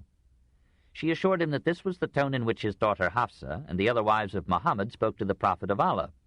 Omar went at once and remonstrated with Hafsa and another of Muhammad's wives. He was told to mind his business, and he retired in dismay. Hearing of all this, Muhammad laughed heartily. Like other Moslems, he quarreled now and then with his wives, but he did not cease to be fond of them, or to speak of women with becoming sentiment. The most valuable thing in the world, he is reported to have said, is a virtuous woman. Twice in the Koran he reminded Moslems that their mothers had carried them with pain, brought them forth with pain, nursed them for 24 or 30 months. Paradise, he said, is at the foot of the mother. 4. Religion and the State. The greatest problems of the moralist are first to make cooperation attractive, and then to determine the size of the whole or group with which he will counsel preeminent cooperation. A perfect ethic would ask the paramount cooperation of every part with the greatest whole, with the universe itself, or its essential life and order, or God. On that plane, religion and morality would be one. But morality is the child of custom and the grandchild of compulsion. It develops cooperation only within aggregates equipped with force. Therefore, all actual morality has been group morality. Mohammed's ethic transcended the limits of the tribe in which he was born, but was imprisoned in the creedal group which he formed. After his victory in Mecca, he restricted, but could not quite abolish, the plundering raids of tribe against tribe, and gave to all Arabia, implicitly to all Islam, a new sense of unity, a wider orbit of cooperation and loyalty. The believers are naught else than brothers. Distinction of rank or race, so strong among the tribes, was diminished by similarity of belief. If a Negro slave is appointed to rule you, hear and obey him, though his head be like a dried grape. It was a noble conception that made one people of diverse nations scattered over the continents. This is the glory of both Christianity and Islam. But to that transcendent love, in both religions, corresponded an astringent antagonism to all who would not believe. Take not the Jews and the Christians for friends. Choose not your fathers nor your brothers for friends if they take pleasure in disbelief rather than in faith. Mohammed interpreted these principles with some moderation. Let there be no violence in religion. If they embrace Islam, they are surely directed, but if they turn their backs, verily to thee belongs preaching only. Give a respite to the disbelievers. Deal thou gently with them for a while. But against Arab unbelievers who did not peaceably submit, Muhammad preached the jihad, or holy war, a crusade in the name of Allah. After the war with the Quraysh had begun, and when the sacred months of truce were past, enemy unbelievers were to be killed wherever found. But if any of the idolaters seeketh thy protection, then protect him that he may hear the word of Allah. If they repent and establish worship, that is, accept Islam, then leave their way free. Kill not the old man who cannot fight, nor young children nor women. Every able-bodied male in Islam must join in the holy war. Lo, Allah loveth those who battle for his cause. I swear by Allah that marching about morning and evening to fight for religion is better than the world and everything in it. And verily the standing of one of you in the line of battle is better than supererogatory prayers performed in your house for 60 years. This war ethic, however, is no general incitement to war. Fight in the way of Allah against those who fight against you, but begin not hostilities. Allah loveth not aggressors. Mohammed accepts the laws of war as practiced by the Christian nations of his time, and wages war against Quraysh unbelievers holding Mecca precisely as Urban II would preach a crusade against Muslims holding Jerusalem. The inevitable gap between theory and practice seems narrower in Islam than in other faiths. The Arabs were sensual, and the Koran accepted polygamy. Otherwise, the ethic of the Koran is as sternly Puritan as Cromwell's. Only the uninformed think of Mohammedanism as a morally easy creed. The Arabs were prone to vengeance and retaliation, and the Koran made no pretense at returning good for evil. And one who attacks you, attack him in like manner. Whoso defendeth himself after he hath suffered wrong, there is no way of blame against them. It is a virile ethic, like that of the Old Testament. It stresses the masculine, as Christianity stressed the feminine virtues. No other religion in history has so consistently tried to make men strong, or so generally succeeded. O ye who believe, endure, outdo all others in endurance. Thus also spake Nietzsche's Zarathustra. Revered to the edge of idolatry, copied and illuminated with loving skill and care, used as the book from which the Moslem learned to read, and then again as the core and summit of his education, the Koran has for 13 centuries filled the memory, aroused the imagination, molded the character, and perhaps chilled the intellect of hundreds of millions of men. It gave to simple souls the simplest, least mystical, least ritualistic of all creeds, free from idolatry and sacerdotalism. Its message raised the moral and cultural level of its followers, promoted social order and unity, inculcated hygiene, lessened superstition and cruelty, bettered the condition of slaves, lifted the lowly to dignity and pride, and produced among Moslems, barring the revels of some caliphs, a degree of sobriety and temperance unequaled elsewhere in the white man's world. It gave men an uncomplaining acceptance of the hardships and limitations of life, and at the same time stimulated them to the most astonishing expansion in history. And it defined religion in terms that any Orthodox Christian or Jew might accept. Righteousness is not that ye turn your faces to the east or to the west, but righteousness is this: whosoever believeth in God, and the last day, and the angels, and the book, and the prophets, and whosoever for the love of God giveth of his wealth unto his kindred, unto orphans, and the poor, and the wayfarer, and to the beggar, and for the release of captives, and whoso observeth prayer, and when they have covenanted, fulfill their covenant, and who are patient in adversity and hardship and in the times of violence, these are the righteous, these are they who believe in the Lord. 5. The sources of the Koran. As the style of the Koran is modeled on that of the Hebrew prophets, so its contents are largely an adaptation of Judaic doctrines, tales, and themes. The Koran, which excoriates the Jews, is the sincerest flattery they have ever received. Its basic ideas, monotheism, prophecy, faith, repentance, the Last Judgment, heaven and hell, seem Jewish in proximate origin, even in form and dress. It deviated from Judaism chiefly in insisting that the Messiah had come. Mohammed frankly reports contemporary accusations that his revelations were nothing but a fraud which he hath fabricated, and other people have helped him therein, dictating to him morning and evening. He generously accepts the Hebrew and Christian scriptures as divinely revealed. God has given man 104 revelations, of which only 4 have been preserved: the Pentateuch to Moses, the Psalms to David, the Gospel to Jesus, the Koran to Muhammad. Whoso rejects any of these is, in Mohammed's view, an infidel. But the first 3 have suffered such corruption that they can no longer be trusted, and the Koran now replaces them. There have been many inspired prophets, for example, Adam, Noah, Abraham, Moses, Enoch, Christ, but last and greatest, Mohammed. From Adam to Christ, Mohammed accepts all the narratives of the Bible, but occasionally amends them to save the divine honor. So God did not really let Jesus die on the cross. The prophet alleges the agreement of the Koran with the Bible as proof of his divine mission, and interprets various biblical passages as predicting his own birth and apostolate. From the creation to the Last Judgment, he uses Jewish ideas. Allah is Yahweh. Allah is a contraction of Al-Ilah, an old Kaaba god. A kindred word was used in various forms in divers Semitic languages to express divinity. So the Jews use Elohim, and Christ on the cross appealed to Eli. Both Allah and Yahweh are gods of compassion, but they are also stern and warlike deities, capable of many human passions, and resolved to have no other god besides them. The Shema Yisrael of the Jewish ritual, affirming the unity of God, is repeated in the first article of Muslim belief: there is no God but Allah. The Quranic refrain that Allah is gracious and compassionate echoes the same frequent phrase in the Talmud. The designation of Allah as Rahman, the Merciful, recalls the rabbinical use of Ramana for Yahweh in the Talmudic age. The Talmud loves to say, the Holy One, blessed be He. Muslim literature follows with the oft-repeated words, Allah, or Mohammed, blessed be He.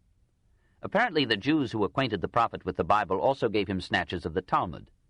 100 passages in the Quran echo the Mishnah and the Gemaras. The teachings of the Quran about angels, the resurrection, and heaven follow the Talmud rather than the Old Testament. Stories that make up a fourth of the Quran can be traced to Haggadic, or illustrative elements, in the Talmud. Where the Quran narratives vary from the biblical accounts, as in the story of Joseph, they usually accord with variations already existing in the Haggadic literature of the pre-Muslim Jews. From the Mishnah and Halakha, the oral law of the Jews, Muhammad seems to have derived many elements of ritual, even minute details of diet and hygiene. Ceremonial purification before prayer is enjoined, and the hands may be washed with sand if no water can be had, precisely the rabbinical formula. The Jewish institution of the Sabbath pleased Muhammad. He adopted it with a distinction in making Friday a day of prayer for the Muslims. The Koran, like the Mosaic law, forbids the eating of blood, or the flesh of swine or dogs, or of any animal that has died of itself, or has been killed by another animal, or has been offered to an idol. The Koran, however, allows the eating of camel's flesh, which Moses forbade, but which was sometimes the only flesh food available in the desert. The Muslim method of fasting followed the Hebrew model. The Jews were bidden by their rabbis to pray thrice daily, facing toward Jerusalem and the temple, and to prostrate themselves with forehead to the ground. Mohammed adapted these rules to Islam. The first chapter of the Koran, which is the basic prayer of Islam, is essentially Judaic. The lovely greeting of the Hebrew, Shalom Aleichem, parallels the noble peace be with you of Islam. Finally, the Talmudic heaven, like the Quranic paradise, is one of frankly physical as well as ecstatically spiritual delights. Some of these elements in creed and practice may have been a common heritage of the Semites. Some of them, angels, devils, Satan, heaven, hell, the resurrection, the last judgment, had been taken by the Jews from Babylonia or Persia, and may have gone directly from Persia to Islam. In Zoroastrian, as in Mohammedan eschatology, the resurrected dead must walk upon a perilous bridge over a deep abyss.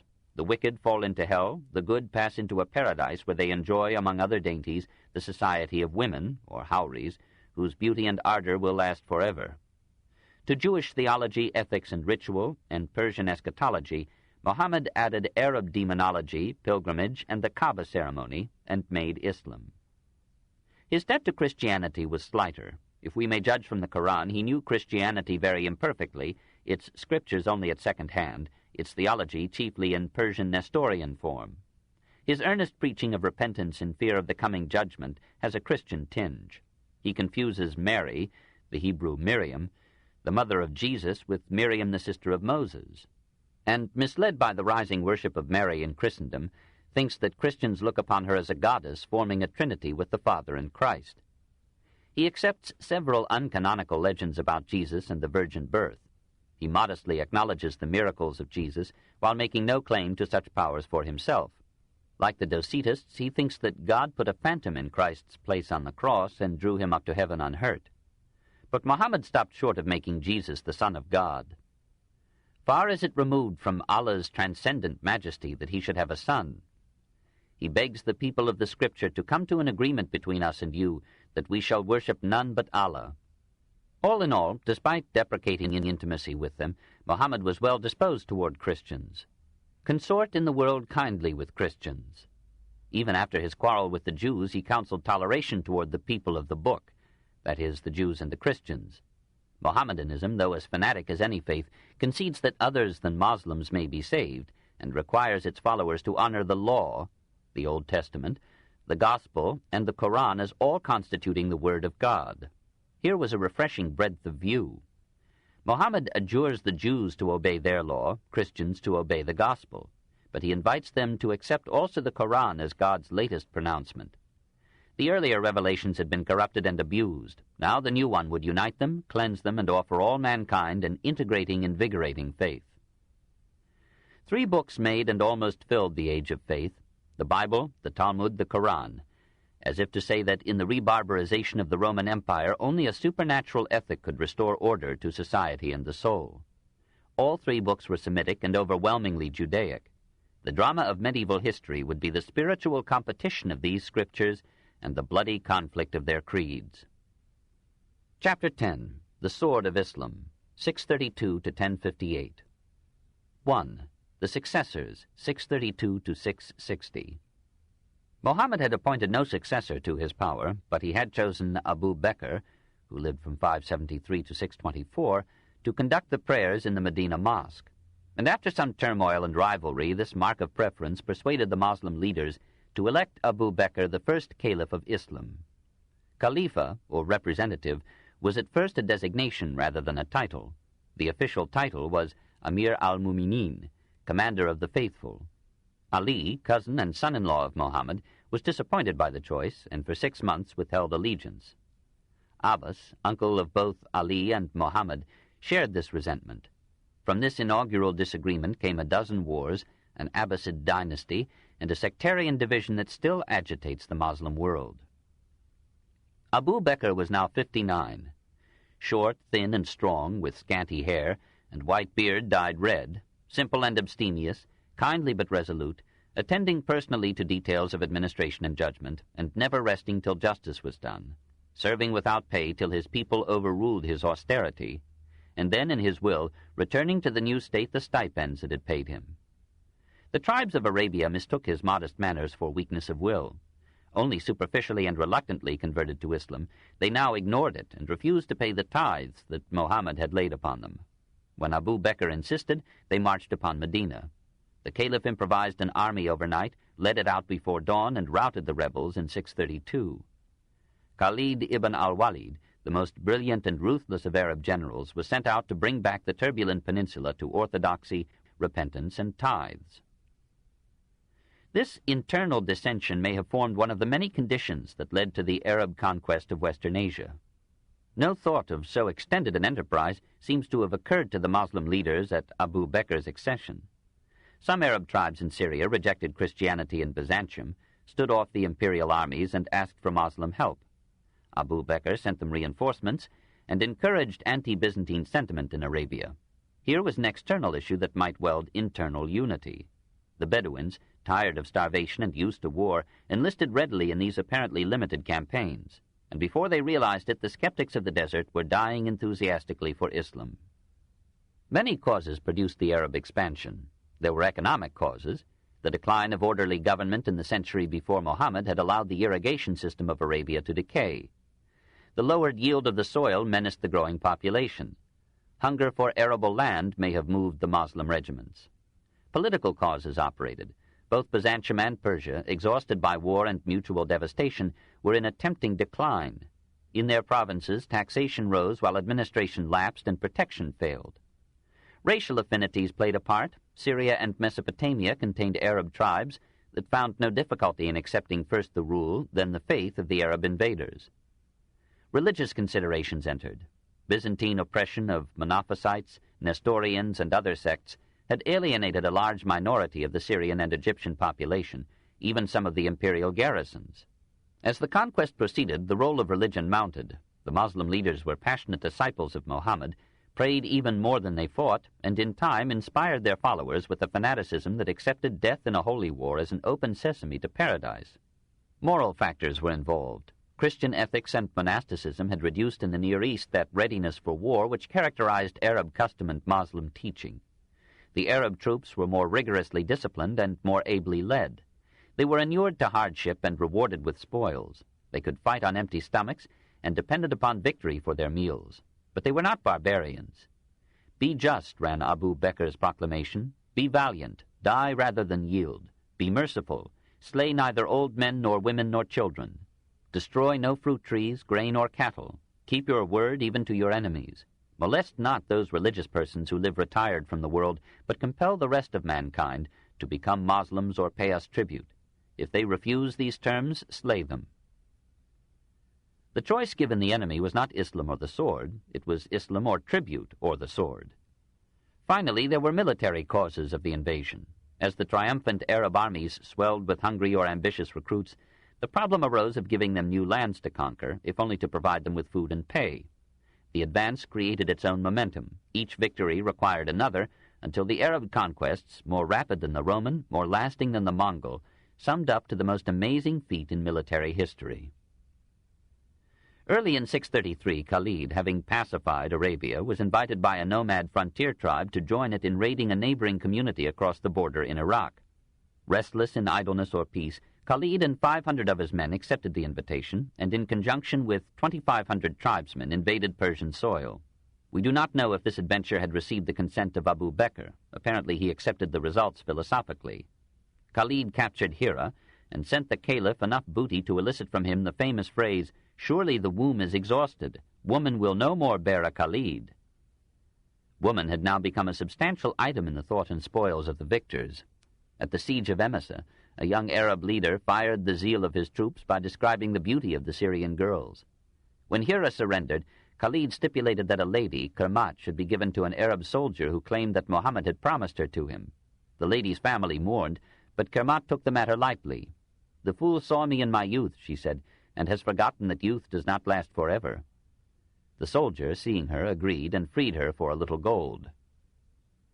Before Khalid could enjoy his victory at Hira, a message came to him from the caliph, sending him to the rescue of an Arab force threatened by an overwhelmingly superior Greek army near Damascus. Between Hira and Damascus lay 5 days' march of waterless desert.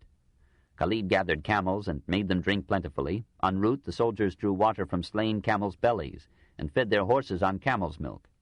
This commissary was exhausted when Khalid's troops reached the main Arab army on the Yarmouk River, 60 miles southwest of Damascus.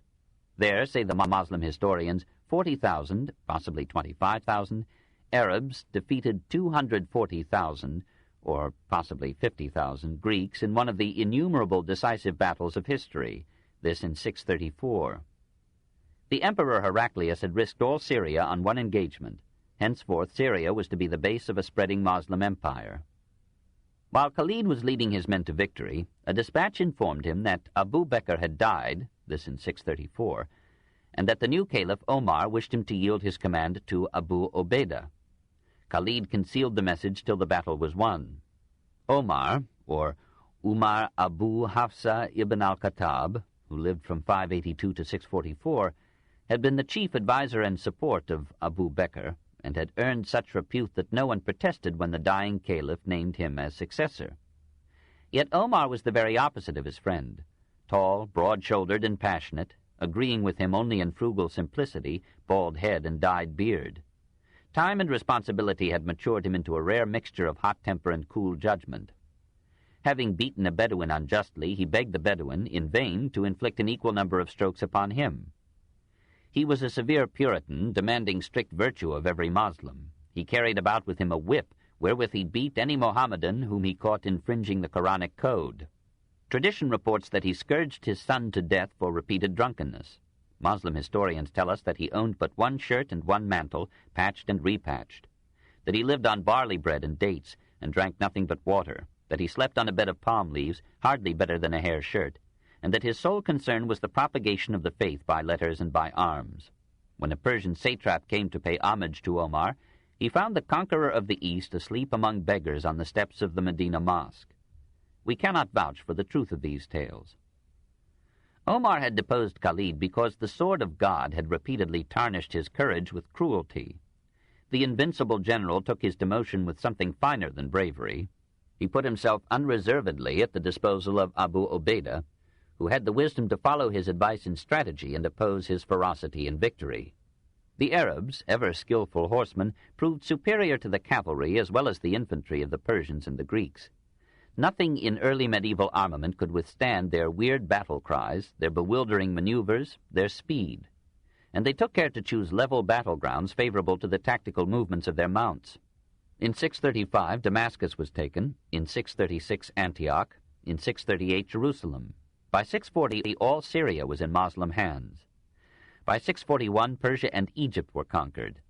The Patriarch Sophronius agreed to surrender Jerusalem if the Caliph would come in person to ratify the terms of capitulation. Omar consented, and traveled from Medina in stately simplicity, armed with a sack of corn, a bag of dates, a gourd of water, and a wooden dish. Khalid, Abu Ubaidah, and other leaders of the Arab army went out to welcome him.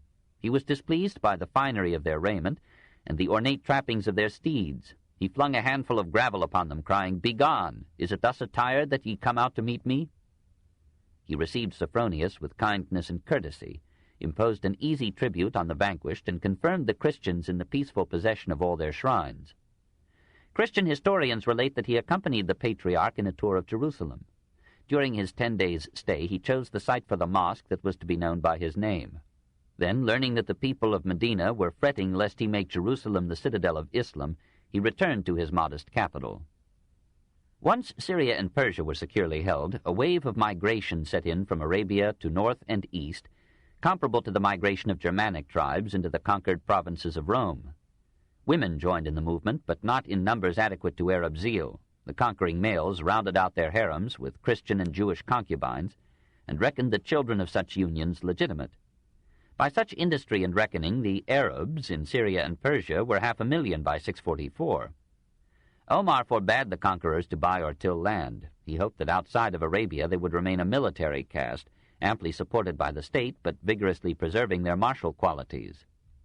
His prohibitions were ignored after his death and almost nullified by his generosity in life. He divided the spoils of victory 80% to the army, 20% to the nation. The minority of men, having the majority of brains, soon gathered in the majority of goods in this rapidly growing Arab wealth. The Quraysh nobles built rich palaces in Mecca and Medina. Zubair had palaces in several cities, with 1,000 horses and 10,000 slaves. Abdurrahman had 1,000 camels, 10,000 sheep, 400,000 dinars, or $1,912,000. Omar saw with sorrow the decline of his people into luxury. A Persian slave struck him down while Omar led the prayers in the mosque in 644. This book is continued at this point on the other side of this cassette. Please reverse or turn the cassette over now. The Story of Civilization, Volume 4, The Age of Faith, Part 1, by Will Durant. Continued, Cassette 7, Side 2.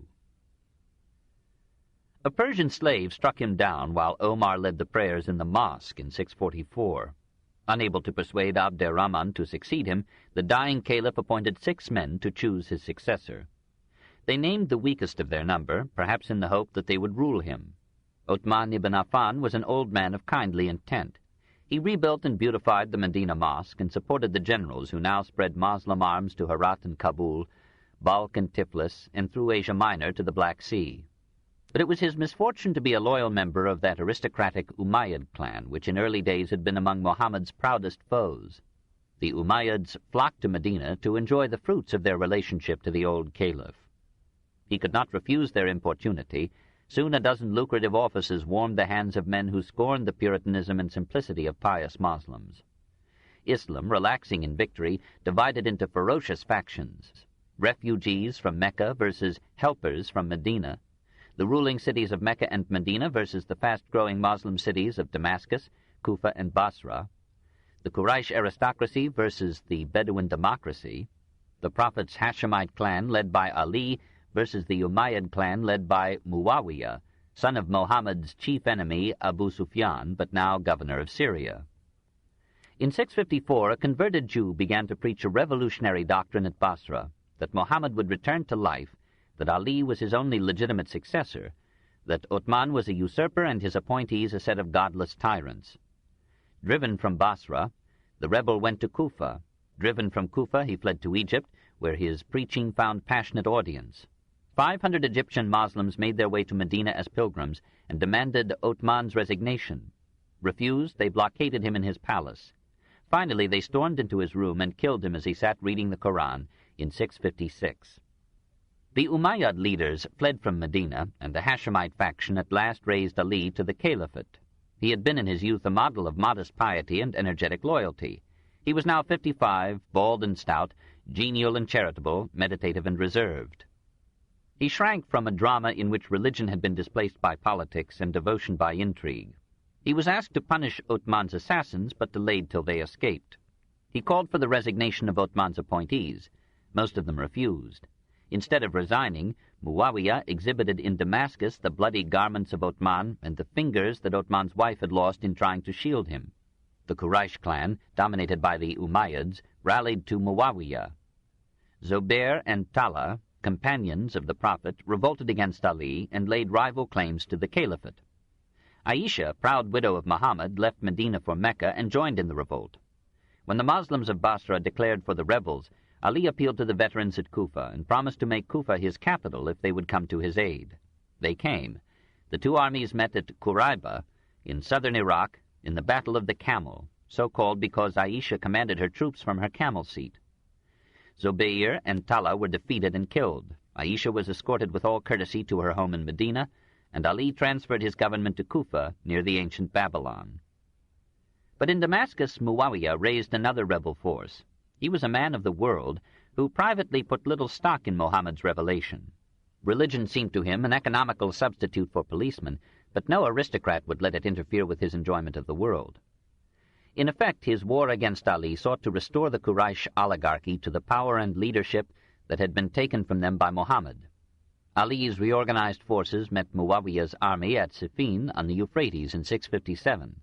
Ali was prevailing when Muawiyah's general, Amr ibn al-As, raised copies of the Koran on the points of his soldiers' lances and demanded arbitration according to the word of Allah, presumably by rules laid down in the sacred book. Yielding to the insistence of his troops, Ali agreed. Arbitrators were chosen and were allowed 6 months to decide the issue while the armies returned to their homes. Part of Ali's men now turned against him and formed a separate army and sect as Khariji, or seceders. They argued that the caliph should be elected and removable by the people. Some of them were religious anarchists who rejected all government except that of God. All of them denounced the worldliness and luxury of the new ruling classes in Islam. Ali tried to win them back by suasion, but failed. Their piety became fanaticism and issued in acts of disorder and violence. Finally, Ali declared war upon them and suppressed them. In due time, the arbitrators agreed that both Ali and Muawiyah should withdraw their claims to the caliphate. Ali's representative announced the deposition of Ali. Amr, however, instead of making a similar withdrawal for Muawiyah, proclaimed him caliph. Amid this chaos, a Kharijite came upon Ali near Kufa and pierced his brain with a poisoned sword in 661. The spot where Ali died became a holy place to the Shia sect, which worshipped him as the Wali or Vicar of Allah, and made his grave a goal of pilgrimage as sacred as Mecca itself. The Muslims of Iraq chose Ali's son Hassan to succeed him. Muawiyah marched upon Kufa. Hassan submitted, received a pension from Muawiyah, retired to Mecca, married 100 times, and died at 45 in 669, poisoned by the caliph or a jealous wife.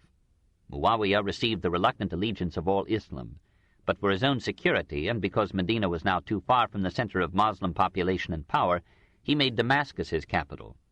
The Quraysh aristocracy, through Abu Sufyan's son, had won their war against Mohammed. The theocratic republic of the successors became a secular hereditary monarchy. Semitic rule replaced the dominance of Persians and Greeks in Western Asia, expelled from Asia a European control that had lasted 1,000 years, and gave to the Near East, Egypt, and North Africa the form that, in essence, they would keep for 13 centuries. 2. The Umayyad Caliphate, 661 to 750. Let us do Muawiyah justice. He had won his power first through appointment as governor of Syria by the virtuous Omar, then by leading the reaction against the murder of Uthman, then by intrigues so subtle that force had seldom to be used. I apply not my sword, he said, where my lash suffices, nor my lash where my tongue is enough, and even if there be one hair binding me to my fellow men, I do not let it break.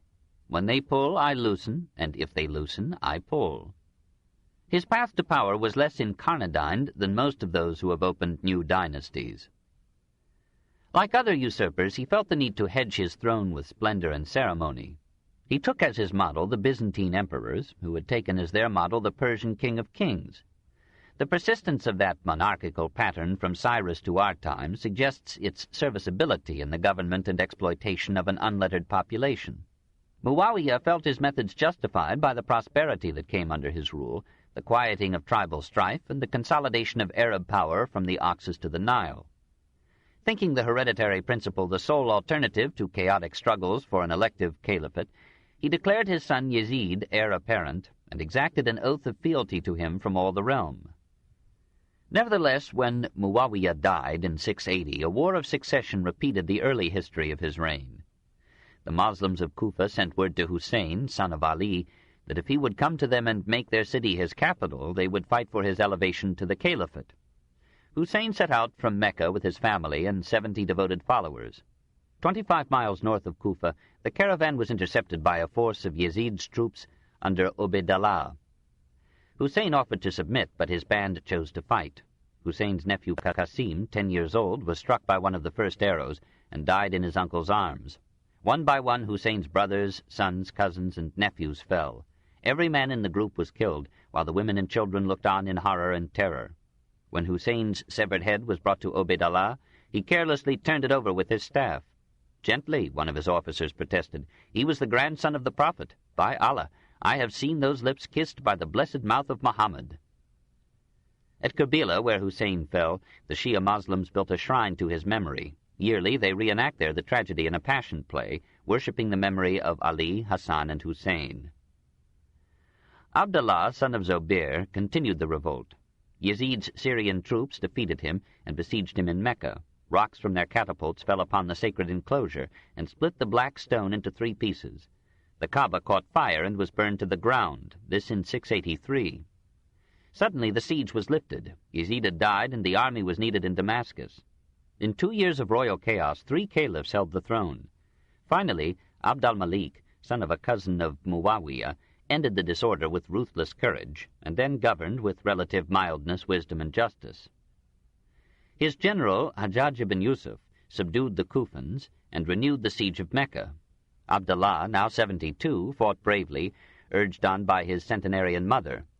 He was defeated and killed. His head was sent as a certified check to Damascus. His body, after hanging for some time on a gibbet, was presented to his mother, this in 692. During the ensuing peace, Abd al-Malik wrote poetry, patronized letters, attended to 8 wives, and reared 15 sons, of whom 4 succeeded to his throne. His cognomen meant Father of Kings. His reign of 20 years paved the way for the accomplishments of his son Walid I, from 705 to 715. The march of Arab conquest was now resumed. Balkh was taken in 705, Bokhara in 709, Spain in 711, Samarkand in 712. In the eastern provinces, Hajjaj governed with creative energy that equaled his barbarities. Marshes were drained, arid tracts were irrigated, and the canal system was restored and improved. Not content with which, the general, once a schoolmaster, revolutionized Arabic orthography by introducing diacritical marks. Walid himself was a model king, far more interested in administration than in war. He encouraged industry and trade with new markets and better roads, built schools and hospitals, including the first lazar houses known, and homes for the aged, the crippled, and the blind, enlarged and beautified the mosques of Mecca, Medina, and Jerusalem, and raised at Damascus a still greater one which still exists.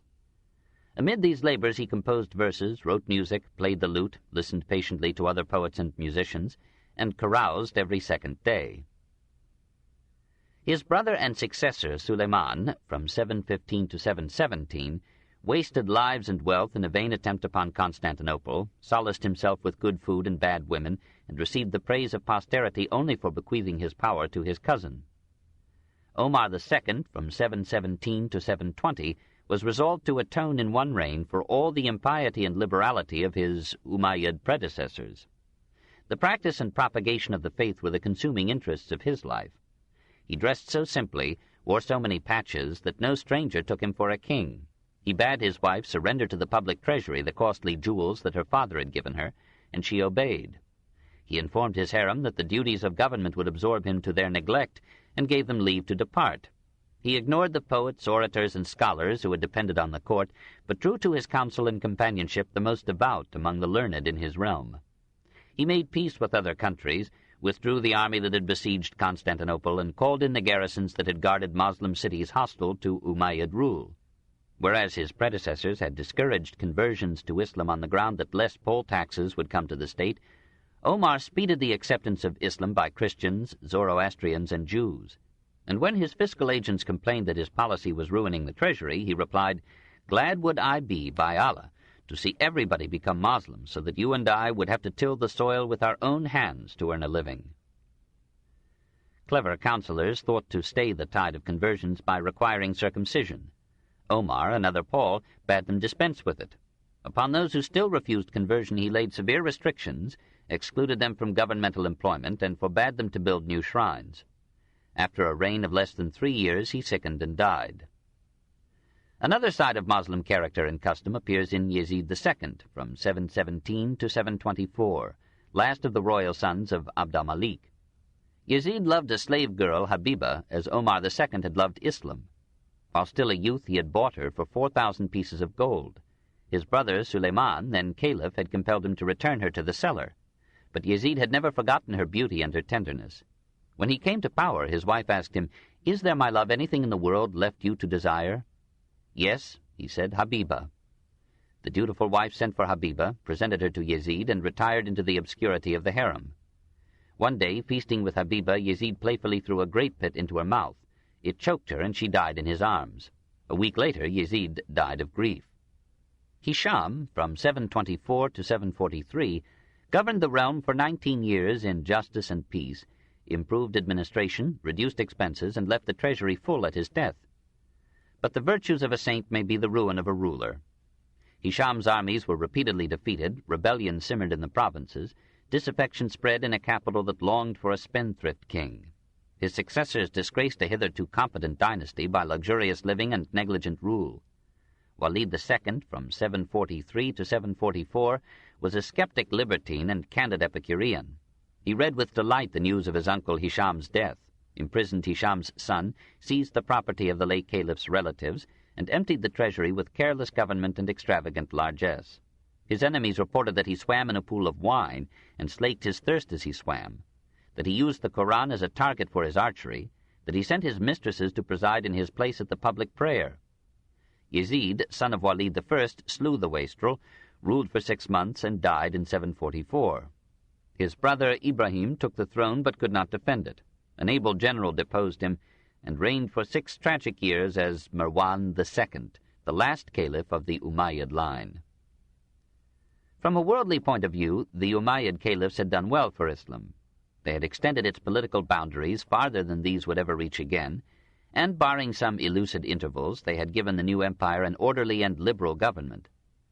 But the lottery of hereditary monarchy placed on the throne in the 8th century incompetents who exhausted the treasury, surrendered administration to eunuchs, and lost control over that Arab individualism which has nearly always prevented a united Moslem power.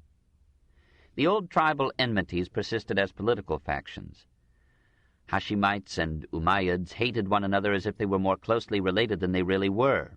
Arabia, Egypt, and Persia resented the authority of Damascus, and the proud Persians, from contending that they were as good as the Arabs, passed to claiming superiority and could no longer brook Syrian rule.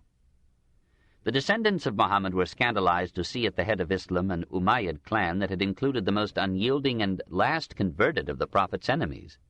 They were shocked by the easy morals, perhaps by the religious tolerance of the Umayyad caliphs. They prayed for the day when Allah would send some savior to redeem them from this humiliating rule. All that these hostile forces needed was some initiative personality to give them unity and voice. Abu al-Abbas, great-great-grandson of an uncle of Mohammed, provided the leadership from a hiding place in Palestine, organized the revolt in the provinces, and won the ardent support of the Shia Persian nationalists. In 749 he proclaimed himself caliph at Kufa. Marwan II met the rebel forces under Abu al-Abbas's uncle, Abdallah, on the river Zab. He was defeated, and a year later Damascus yielded to siege. Marwan was caught and killed, and his head was sent to Abu al-Abbas. The new caliph was not satisfied. "Had they quaffed my blood," he said, "it would not have quenched their thirst. Neither is my wrath slaked by this man's blood." He named himself Al-Safa, the bloodthirsty, and directed that all princes of the Umayyad line should be hunted out and slain to forestall any resurrection of the fallen dynasty. Abdallah, made governor of Syria, managed the matter with humor and dispatch. He announced an amnesty to the Umayyads, and to confirm it he invited 80 of their leaders to dinner. While they ate, his hidden soldiers, at his signal, put them all to the sword. Carpets were spread over the fallen men, and the feast was resumed by the Abbasid diners over the bodies of their foes, and to the music of dying groans. The corpses of several Umayyad caliphs were exhumed, the almost fleshless skeletons were scourged, hanged, and burned, and the ashes were scattered to the winds. 3. The Abbasid Caliphate, 750 to 1058. 1. Harun al-Rashid. Abu al-Abbas al-Safa found himself ruler of an empire extending from the Indus to the Atlantic. Sind, or northwest India, Baluchistan, Afghanistan, Turkestan, Persia, Mesopotamia, Armenia, Syria, Palestine, Cyprus, Crete, Egypt, and North Africa. Muslim Spain, however, rejected his authority, and in the 12th year of his reign, Sind threw off his rule. Hated in Damascus, uncomfortable in turbulent Kufa, al-Safa made Anbar, north of Kufa, his capital. The men who had helped him to power, and now administered the state, were predominantly Persian in origin or culture. After al-Safa had drunk his fill of blood, a certain Iranian refinement and urbanity entered into the manners of the court, and a succession of enlightened caliphs dignified the growth of wealth by promoting a brilliant flowering of art and literature, science and philosophy. After a century of humiliation, Persia conquered her conquerors. Al-Safa died of smallpox in 754. His half-brother, Abu Ja'far, succeeded him under the name of Al-Mansur, the Victorious. Mansur's mother was a Berber slave.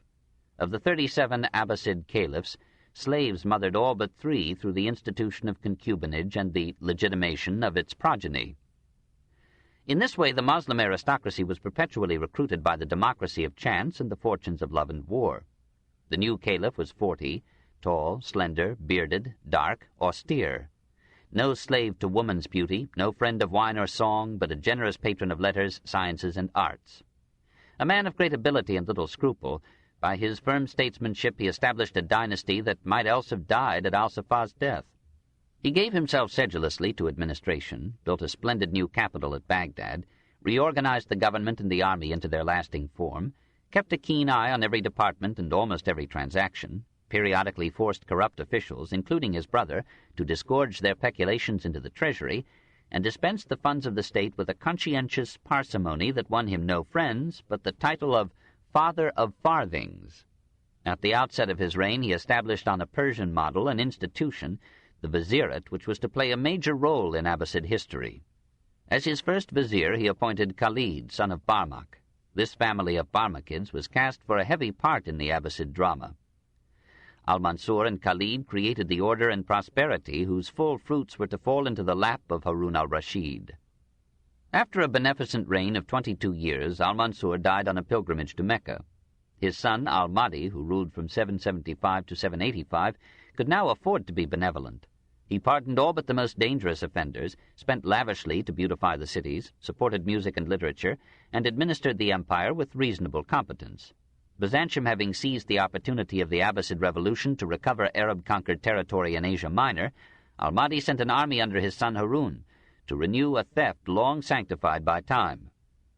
Harun drove the Greeks back to Constantinople and so threatened that capital that the Empress Irene made peace on terms that pledged a yearly payment of 70,000 dinars, or $332,500, to the caliphs, this in 784. From that time onward, Al-Mahdi called the youth Harun al-Rashid, Aaron the Upright. He had previously named another son heir apparent. Now, seeing the far superior capacity of Harun, he asked al-Hadi to waive his claim in favor of his younger brother. Al-Hadi, commanding an army in the east, refused and disobeyed a summons to Baghdad. Al-Mahdi and Harun set out to capture him, but Al-Mahdi, aged 43, died on the way. Harun, so counseled by the Barmakid Yahya, son of Khalid, recognized Hadi as caliph and himself as heir apparent. But, as Sadi was to say, 10 dervishes can sleep on one rug, but 2 kings cannot be accommodated in an entire kingdom. Al-Hadi soon set Harun aside, imprisoned Yahya, and proclaimed his own son as successor. Shortly thereafter, in 786, Al-Hadi died. Rumor said that his own mother, favoring Harun, had had him smothered with pillows. Harun ascended the throne, made Yahya his vizier, and began the most famous reign in Moslem history. Legends, above all the 1001 Nights, picture Harun as a gay and cultured monarch, occasionally despotic and violent, often generous and humane. So fond of good stories that he had them recorded in state archives and rewarded a lady raconteur now and then by sharing his bed with her. All these qualities appear in history except the gaiety, which perhaps offended the historians. These depict him first of all as a pious and resolutely orthodox Moslem who severely restricted the liberties of non-Moslems, made the pilgrimage to Mecca every second year, and performed 100 prostrations with his daily prayers. He drank thirstily, but mostly in the privacy of a few chosen friends. He had 7 wives and several concubines, 11 sons and 14 daughters, all by slave girls except El-Emin, his son by the princess Zobeida. He was generous with all forms of his wealth. When his son Al-Mamun fell in love with one of Harun's palace maids, the caliph presented her to him, merely asking him in payment to compose some lines of poetry. He enjoyed poetry so intensely that on some occasions he would overwhelm a poet with extravagant gifts, as when he gave the poet Merwan, for one brief but laudatory ode, 5,000 pieces of gold, or $23,750, a robe of honor, 10 Greek slave girls, and a favorite horse. His boon companion was the libertine poet Abu Nuwas. Repeatedly angered by the poet's insolence or open immorality, he was repeatedly mollified by exquisite verse. He gathered about him in Baghdad an unparalleled galaxy of poets, jurists, physicians, grammarians, rhetors, musicians, dancers, artists, and wits, judged their work with discriminating taste, rewarded them abundantly, and was repaid by 1,000 metrical doxologies. He himself was a poet, a scholar, an impetuous and eloquent orator. No court in history ever had a more brilliant constellation of intellects. Contemporary with the Empress Irene in Constantinople and with Charlemagne in France, and coming a little later than Xuanzong at Chang'an, Harun excelled them all in wealth, power, splendor, and the cultural advancement that adorns a rule. But he was no dilettante. He shared in the labor of administration, earned repute as a just judge, and, despite unprecedented liberality and display, left 48 million dinars, or $228 million, in the treasury at his death. He led his armies personally in the field and maintained all frontiers intact. For the most part, however, he entrusted administration and policy to the wise Yahya. Soon after his accession he summoned Yahya and said, "I invest you with the rule over my subjects. Rule them as you please, depose whom you will, appoint whom you will, conduct all affairs as you see fit." And in ratification of his words he gave Yahya his ring. It was an act of extreme and imprudent confidence, but Harun, still a youth of 22, judged himself unprepared to rule so wide a realm. It was also an act of gratitude to one who had been his tutor, whom he had come to call father, and who had borne imprisonment for his sake. Yahya proved to be one of the ablest administrators in history. Affable, generous, judicious, tireless, he brought the government to its highest pitch of efficiency, established order, security, and justice, built roads, bridges, inns, canals, and kept all the provinces prosperous even while taxing them severely to fill his master's purse and his own. For he too, like the caliph, played patron to literature and art. His sons, Al-Fadl and Jafar, received high office from him, acquitted themselves well, paid themselves better. They became millionaires, built palaces, kept their own herds of poets, jesters, and philosophers. Harun loved Jafar so well that gossip found scandal in their intimacy. The caliph had a cloak made with 2 collars, so that he and Jafar might wear it at the same time and be 2 heads with but a single breast. Perhaps in this Siamese garb they sampled together the nightlife of Baghdad. We do not know the precise causes that so suddenly ended the Barmakids' power. Ibn Khaldun saw the true cause in their assumption of all authority, their jealous disposition of the public revenue to such degree that al-Rashid was sometimes reduced to asking for a trivial sum without being able to obtain it. As the young ruler grew into middle age and found no complete expression of his abilities in the pursuit of sensual pleasure and intellectual discourse, he may have regretted the omnipotence with which he had dowered his vizier. When he ordered Jafar to have a rebel executed, Jafar connived at the man's escape. Harun never forgave this amiable negligence. A story worthy of the 1,001 Nights tells how Abasa, Harun's sister, fell in love with Jafar, how Harun had vowed to keep the Hashemite blood of his sisters as pure as might be of any but high Arabian fluid. And Jafar was Persian. The caliph permitted them to marry, but on their promise never to meet except in his presence. The lovers soon broke this agreement. Abasa secretly bore Jafar 2 sons who were concealed and reared in Medina. Zobaida, Harun's wife, discovered the situation and revealed it to Harun. The caliph sent for his chief executioner, Misrur, bade him kill Abasa and bury her in the palace, and supervised in person the performance of these commands. Then he ordered Misrur to behead Jafar and bring him the severed head, which was duly done. Then he sent to Medina for the children, talked long with the handsome boys, admired them, and had them killed. This in 803. Yahya and Al-Fadl were imprisoned. They were allowed to keep their families and servants, but were never released. Yahya died 2 years after his son, Al-Fadl 5 years after his brother.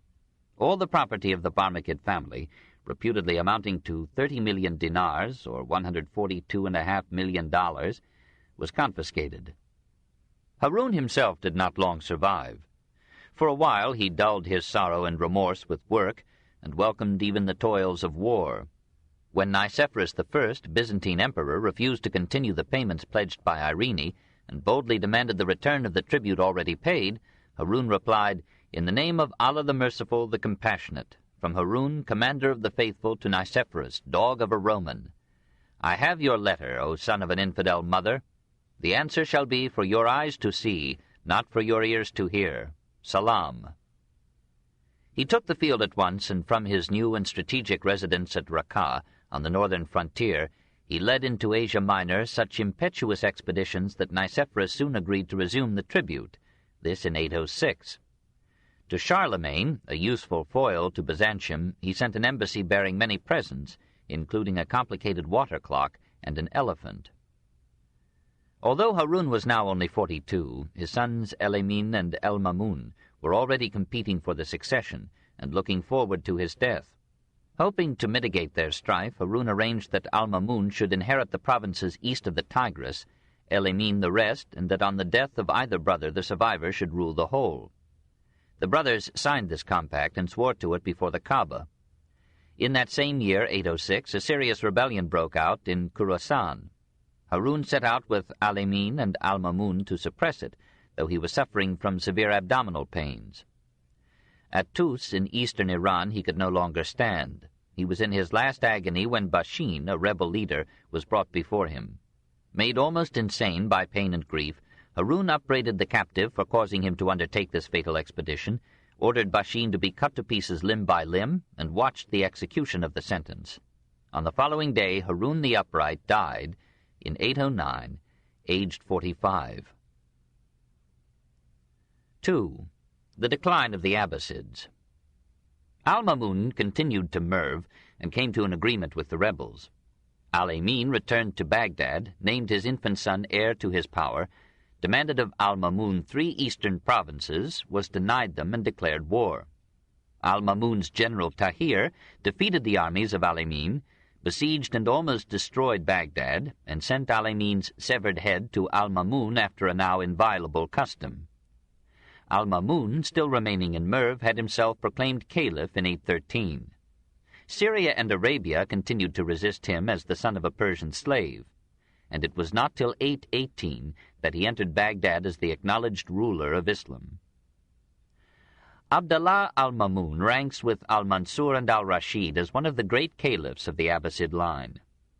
Though capable at times of the fury and cruelty that had disgraced Harun, he was usually a man of mild and lenient temper. In his state council he included representatives of all the major faiths in his realm, Mohammedan, Christian, Jewish, Sabian, Zoroastrian, and guaranteed until his latest years full freedom of worship and belief. For a time free thought was de rigueur at the caliph's court. Masudi describes one of al-Mamun's intellectual afternoons. Al-Mamun used to hold a salon every Tuesday for the discussion of questions in theology and law. The learned men of diverse sects were shown into a chamber spread with carpets. Tables were brought in laden with food and drink.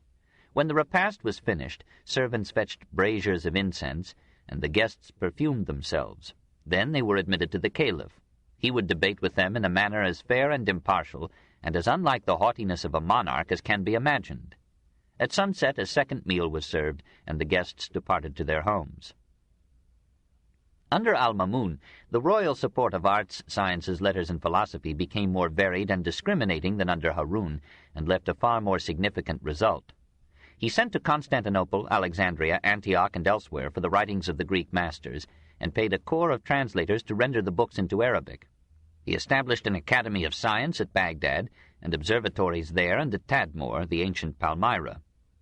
Physicians, jurists, musicians, poets, mathematicians, astronomers enjoyed his bounty, and he himself, like some 19th-century Mikado, and like every Moslem gentleman, wrote poetry.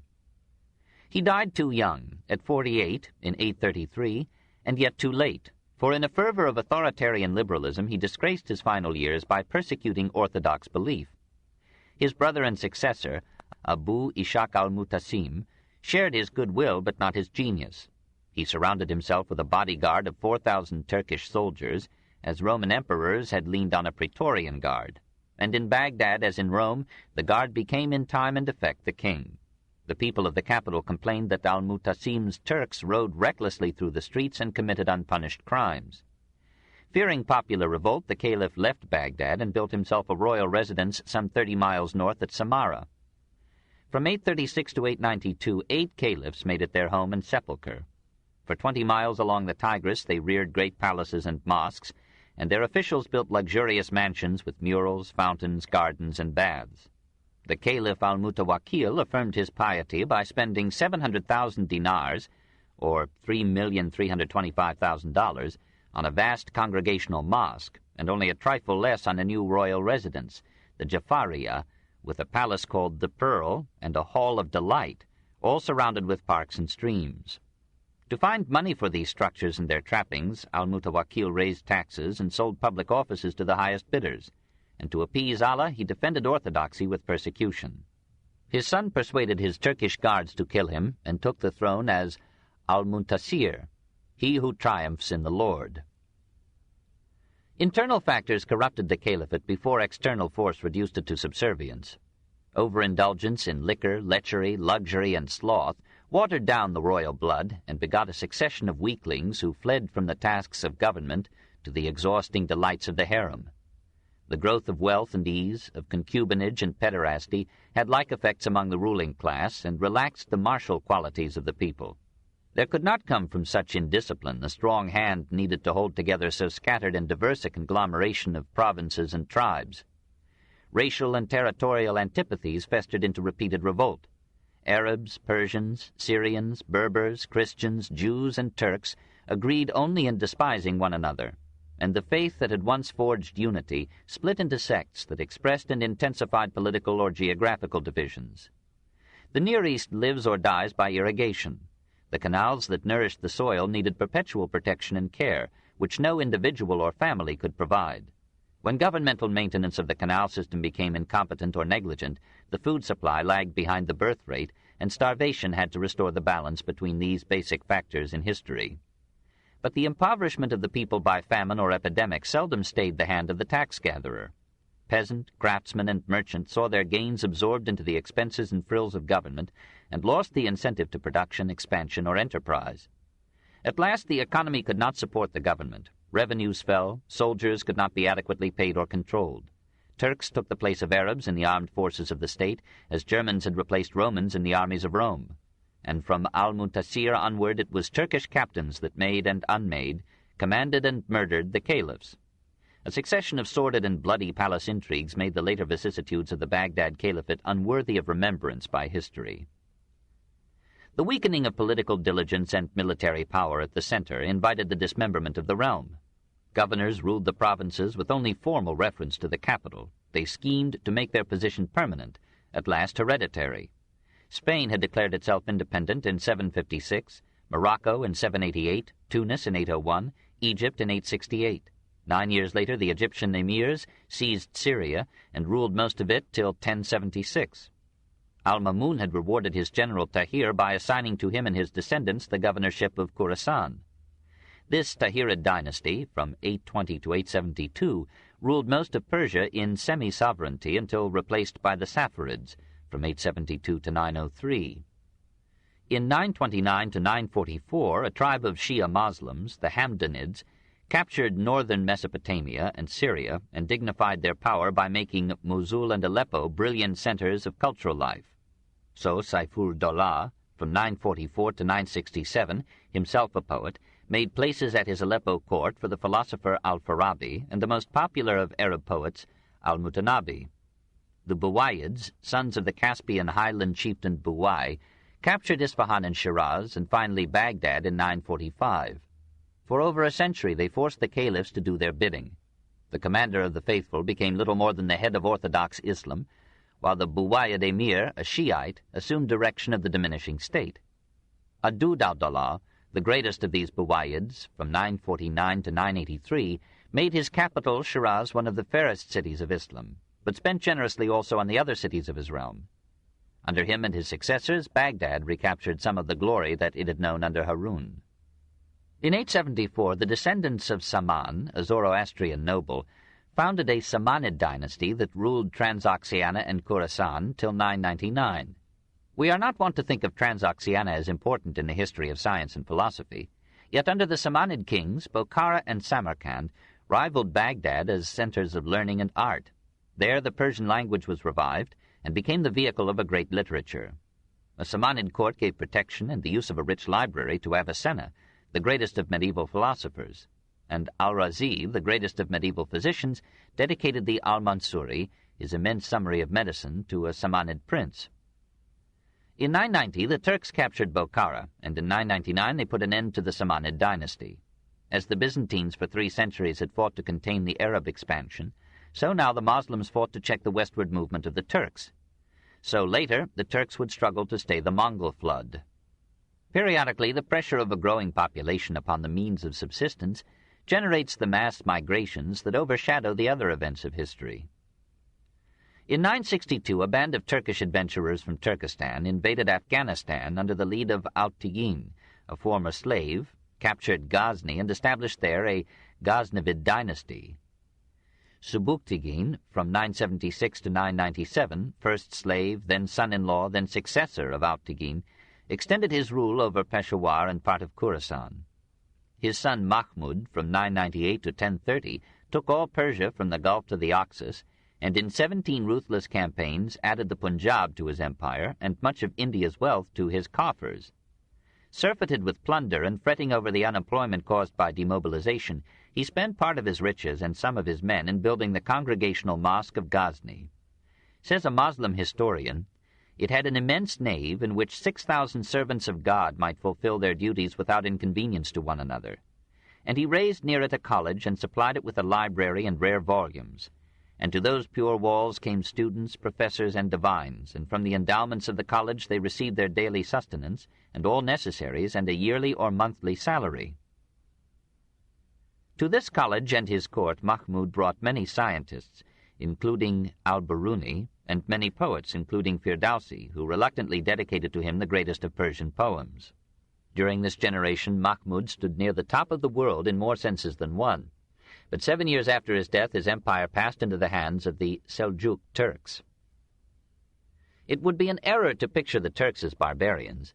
As it was necessary to modify that term as applied to the German conquerors of Rome, so it must be said that the Turks were already passing out of barbarism when they overran Islam. Moving westward from Lake Baikal, the Turks of north-central Asia organized themselves in the 6th century under a Khan, or Chagan. Forging iron found in their mountains, they made weapons as hard as their code, which punished not only treason and murder, but adultery and cowardice with death. The fertility of their women outran the mortality of their wars. By A.D. 1000, a branch of Turks known by the name of their Beg, or leader Seljuk, dominated Transoxiana as well as Turkestan. Mahmud of Ghazni, thinking to halt this rival Turkish power, seized a son of Seljuk and imprisoned him in India in 1029. Undaunted and enraged, the Seljuk Turks, under the stern but masterful Tugril Beg, took most of Persia and paved their further advance by sending to the Caliph Al-Qaim at Baghdad a deputation announcing their submission to him and Islam. The Caliph hoped that these fearless warriors might free him from his Buwayyid overlords. He invited Tugril Beg to come to his aid. Tugril came in 1055 and the Buwayyids fled. Al-Qaim married Tugril's niece and made him king of the East and the West, this in 1058. One by one the petty dynasties of Asiatic Islam crumbled before the Seljuks and acknowledged again the supremacy of Baghdad. The Seljuk rulers took the title of Sultan, or Sultan, master, and reduced the caliphs to a merely religious role. But they brought to the government a new vigor and competence, and to Mohammedism a new fervor of orthodox faith. They did not, like the Mongols 2 centuries later, destroy what they conquered.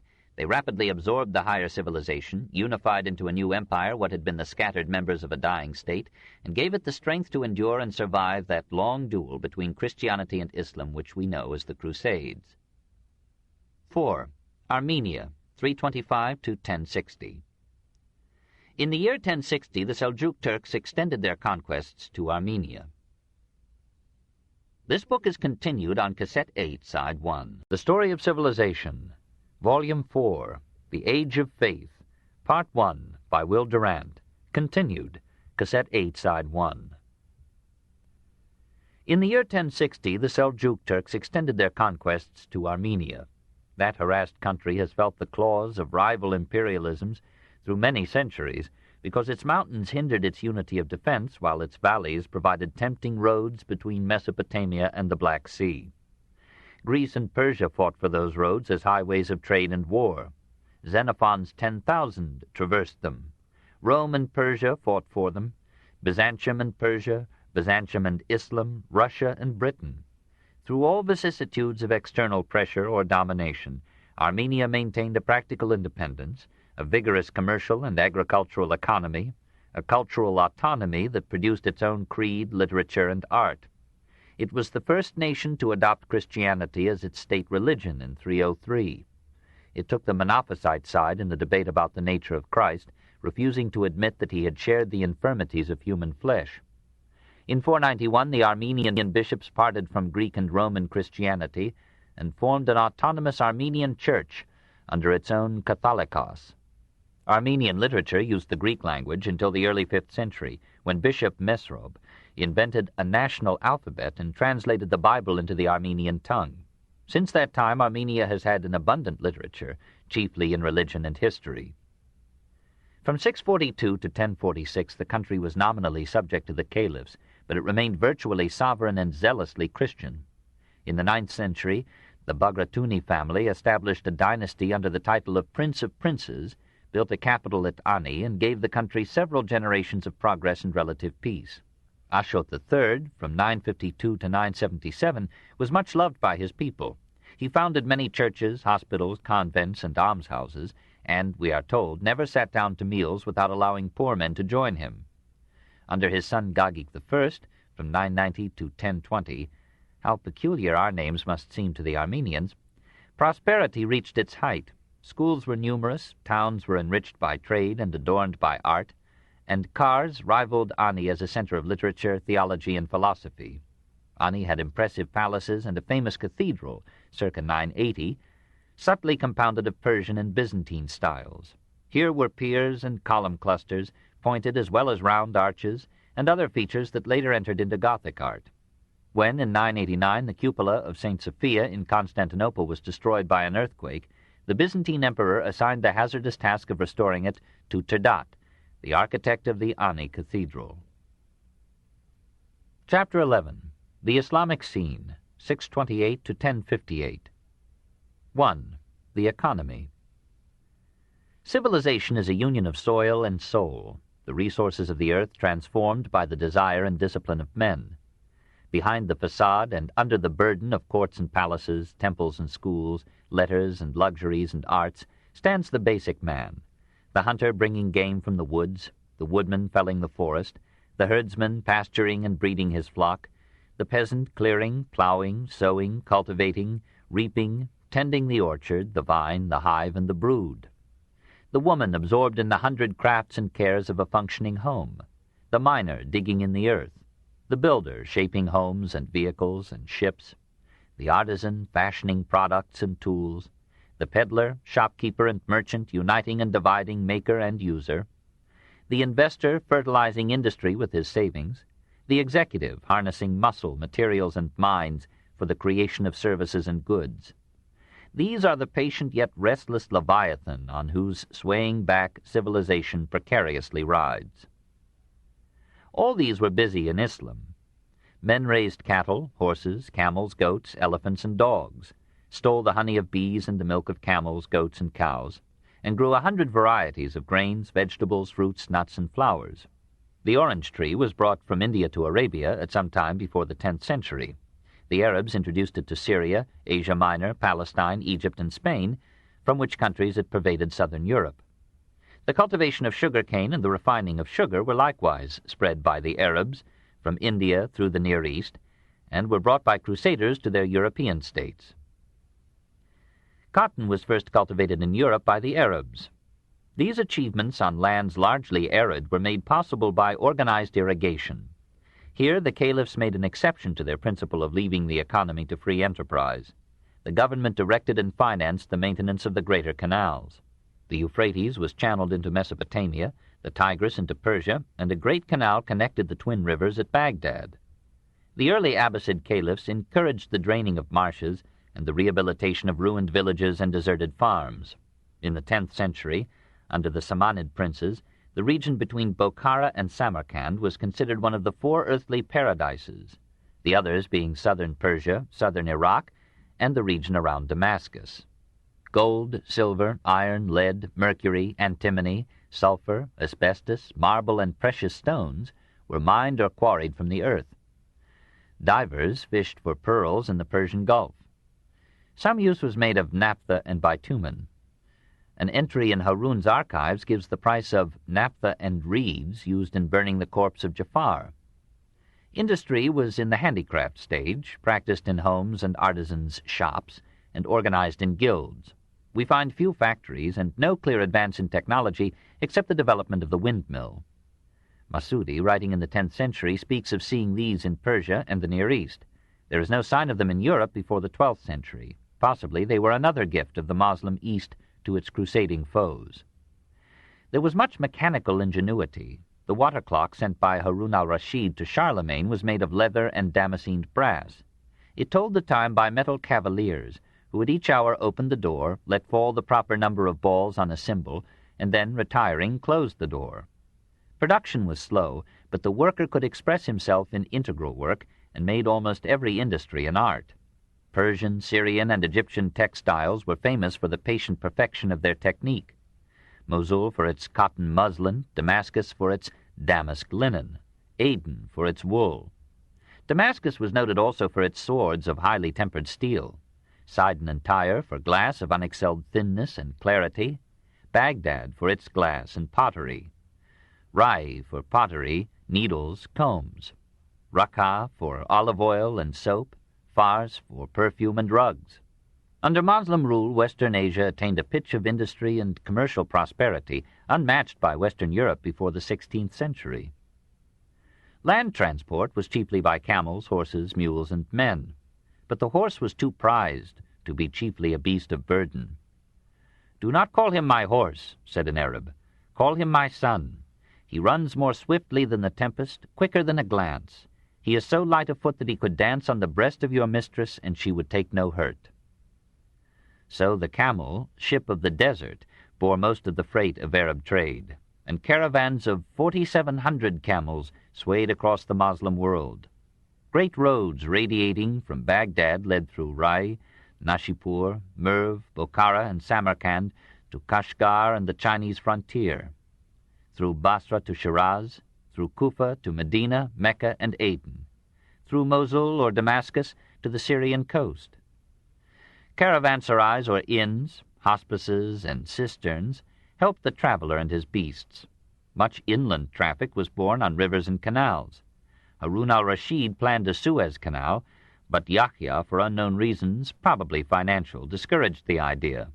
The Tigris at Baghdad, 750 feet wide, was spanned by 3 bridges built upon boats. Over these arteries a busy commerce passed. It was an economic advantage to Western Asia that one government united a region formerly divided among 4 states. Customs dues and other trade barriers were removed, and the flow of commodities was further eased by unity of language and faith. The Arabs did not share the European aristocrats' scorn of the merchant. Soon they joined Christians, Jews, and Persians in the business of getting goods from producer to consumer with the least possible profit to either. Cities and towns swelled and hummed with transport, barter, and sale. Peddlers cried their wares to latticed windows. Shops dangled their stock and resounded with haggling. Fairs, markets, and bazaars gathered merchandise, merchants, buyers, and poets. Caravans bound China and India to Persia, Syria, and Egypt, and ports like Baghdad, Basra, Aden, Cairo, and Alexandria sent Arab merchantmen out to sea. Muslim commerce dominated the Mediterranean till the Crusades, plying between Syria and Egypt at one end, Tunis, Sicily, Morocco, and Spain at the other, and touching Greece, Italy, and Gaul. It captured control of the Red Sea from Ethiopia. It reached over the Caspian into Mongolia and up the Volga from Astrakhan to Novgorod, Finland, Scandinavia, and Germany, where it left thousands of Moslem coins. It answered the Chinese junks that visited Basra by sending Arab dhows out from the Persian Gulf to India and Ceylon, through the straits and up the Chinese coast to Kanfu, or Canton. A colony of Moslem and Jewish merchants was well established there in the 8th century. This vitalizing commercial activity reached its peak in the 10th century when Western Europe was at nadir. And when it subsided, it left its mark upon many European languages in such words as tariff, traffic, magazine, caravan, and bazaar. The state left industry and commerce free, and it aided it with a relatively stable currency. The early caliphs used Byzantine and Persian money, but in 695, Abd al-Malik struck an Arab coinage of gold dinars and silver dirhams. Ibn Hakal, circa 975, describes a kind of promissory note for 42,000 dinars addressed to a merchant in Morocco. From the Arabic word sak, S-A-K-K, for this form of credit, is derived our word check. Investors shared in financing commercial voyages or caravans, and though interest was forbidden, ways were found, as in Europe, of evading the prohibition and repaying capital for its use and risk. Monopolies were illegal but prospered. Within a century after Omar's death, the Arab upper classes had amassed great wealth, and lived on luxurious estates manned by hundreds of slaves. Yahya the Barmakid offered 7 million dirhams, or $560,000, for a pearl box made of precious stones, and was refused. The Caliph Muqtafi, if we may believe Muslim figures, left at his death 20 million dinars, or $94,500,000, in jewelry and perfumes. When Harun al-Rashid married his son al-Mamun to Buran, her grandmother emptied a shower of pearls upon the groom. And her father scattered among the guests balls of musk, each of which contained a writ entitling the possessor to a slave, a horse, an estate, or some other gift. After Muqtadir confiscated 16 million dinars of Ibn al-Jassas's fortune, that famous jeweler remained a wealthy man. Many overseas traders were worth 4 million dinars. Hundreds of merchants had homes costing from 10,000 to 30,000 dinars, or $142,500.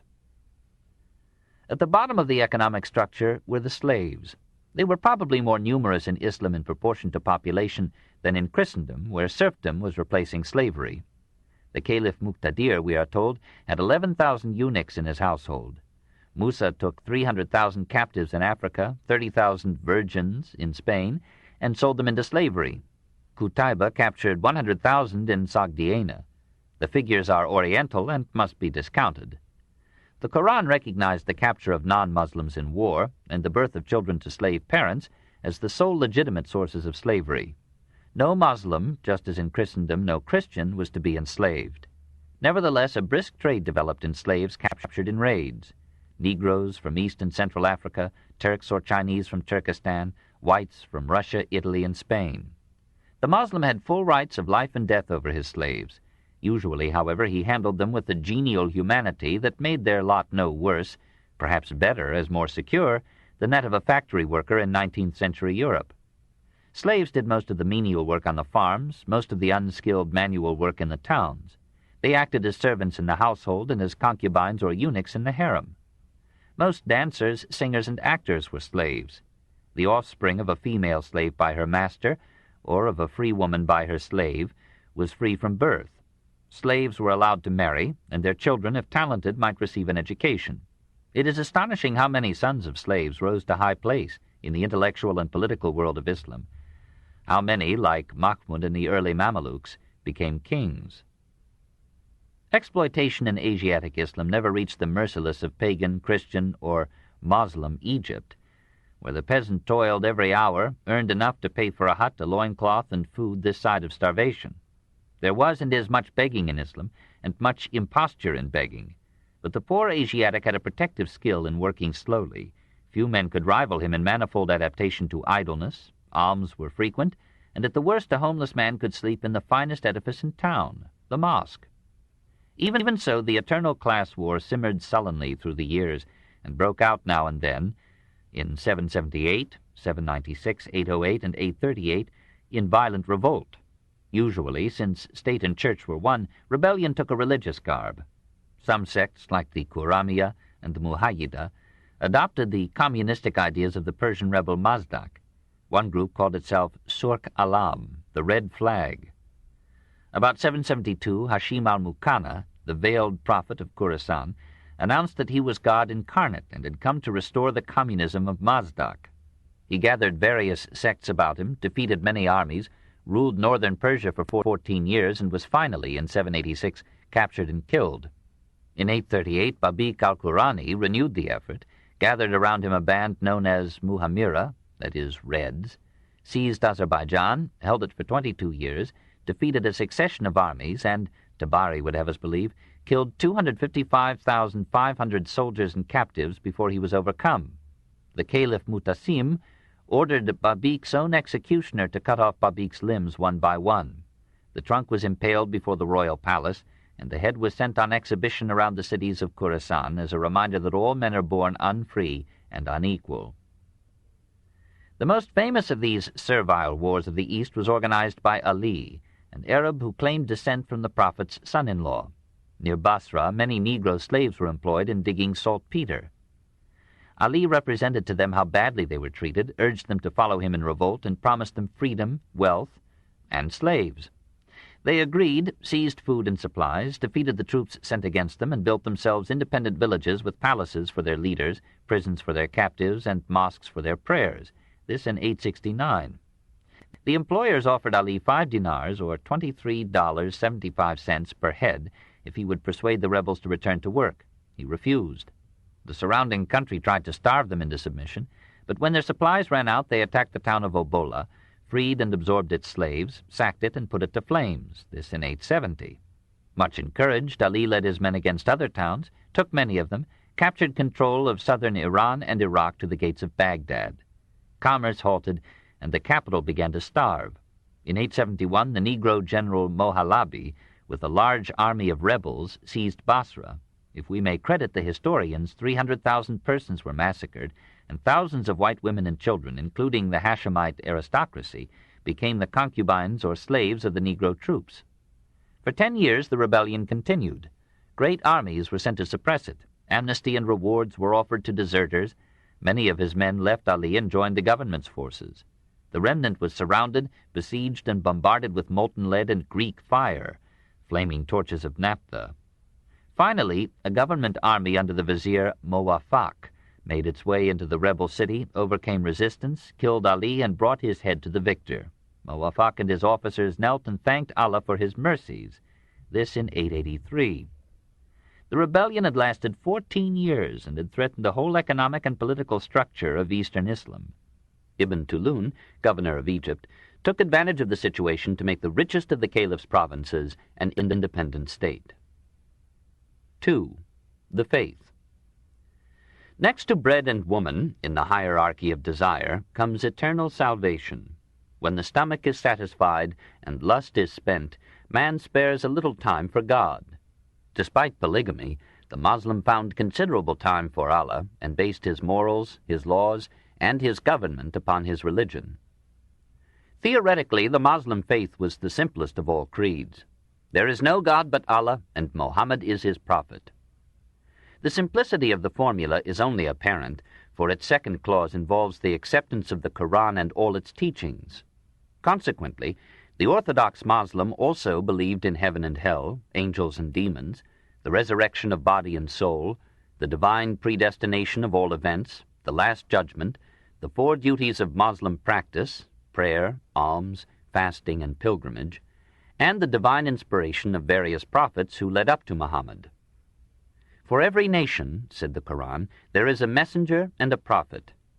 Some Muslims reckon such messengers at 224,000, but apparently only Abraham, Moses, and Jesus were considered by Muhammad as having spoken the word of God. Hence, the Muslim was required to accept the Old Testament and the Gospels as inspired scriptures. Where these contradicted the Koran, it was because their divine text had been willfully or unwittingly corrupted by men. In any case, the Koran superseded all previous revelations, and Muhammad excelled all the other messengers of God. Muslims proclaimed his mere humanity, but revered him almost as intensely as Christians worshipped Christ. If I had been alive in his time, said a typical Moslem, I would not have allowed the apostle of God to put his blessed foot upon the earth, but would have borne him upon my shoulders wherever he wished to go. Making their faith still more complex, good Moslems accepted and obeyed, besides the Koran, the traditions preserved by their learned men of their prophets' customs and conversation. Time brought forward questions of creed, ritual, morals, and law to which the Holy Book gave no clear answer. Sometimes the words of the Koran were obscure and needed elucidation. It was useful to know what, on such points, the Prophet or his companions had done or said. Certain Moslems devoted themselves to gathering such traditions. During the 1st century of their era, they refrained from writing them down. They formed schools of hadith, or traditions, in divers cities, and gave public discourses reciting them. It was not unusual for Moslems to travel from Spain to Persia to hear a hadith from one who claimed to have it in direct succession from Muhammad. In this way, a body of oral teaching grew up alongside the Koran, as the Mishnah and Gemara grew up beside the Old Testament. And as Yehuda Hanasi gathered the oral law of the Jews into written form in 189, so in 870, al-Bukhari, after researches which led him from Egypt to Turkestan, critically examined 600,000 Mohammedan traditions and published 7,275 of them in his Sahih, correct book. Each chosen tradition was traced through a long chain, or isnad, of named transmitters to one of the companions or to the Prophet himself. Many of the traditions put a new color upon the Moslem creed. Mohammed had not claimed the power of miracles, but hundreds of pretty traditions told of his wonder-working, how he fed a multitude from food hardly adequate for one man, exorcised demons, drew rain from heaven by one prayer and stopped it by another, how he touched the udders of dry goats and they gave milk, how the sick were healed by contact with his clothes or his shorn hair. Christian influences seem to have molded many of the traditions. Love toward one's enemies was inculcated, though Mohammed had sterner views. The Lord's Prayer was adopted from the Gospels.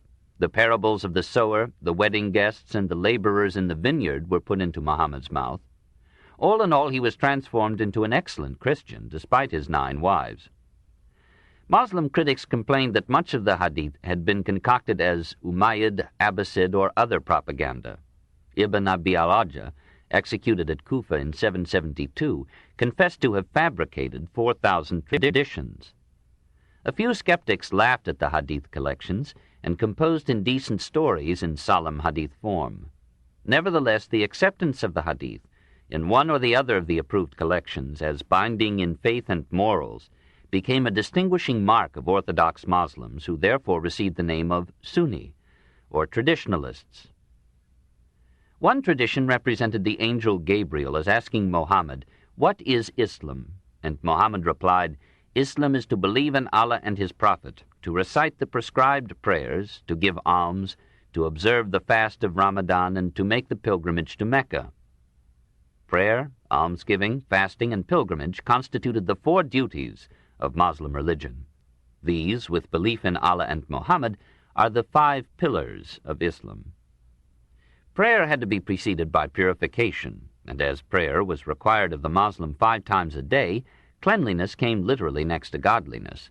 Muhammad, like Moses, used religion as a means to hygiene as well as to morality, on the general principle that the rational can secure popular acceptance only in the form of the mystical. He warned that the prayer of an unclean person would not be heard by God. He even thought of making the brushing of the teeth a prerequisite to prayer. But finally he compromised on the washing of the face, the hands, and the feet. A man who had had sexual relations, a woman who had menstruated or given birth since the last purification, must bathe before prayer. At dawn, shortly after midday, in late afternoon, at sunset, and at bedtime, the muezzin mounted a minaret to sound the adhan, or call to prayer. Allahu Akbar, God is most great. Allahu Akbar, Allahu Akbar, Allahu Akbar. I bear witness that there is no God but Allah. I bear witness that there is no God but Allah. I bear witness that there is no God but Allah. I bear witness that Muhammad is the apostle of Allah. I bear witness that Muhammad is the apostle of Allah. I bear witness that Muhammad is the apostle of Allah. Come to prayer, come to prayer, come to prayer. Come to success, come to success, come to success. Allahu Akbar, Allahu Akbar, Allahu Akbar. There is no God but Allah. It is a powerful appeal, a noble summons to rise with the sun, a welcome interruption in the hot work of the day, a solemn message of divine majesty in the stillness of the night. Grateful even to alien ears is this strange, shrill chant of many muezzins from divers mosques, calling the earthbound soul to a moment's communion with the mysterious source of life and mind.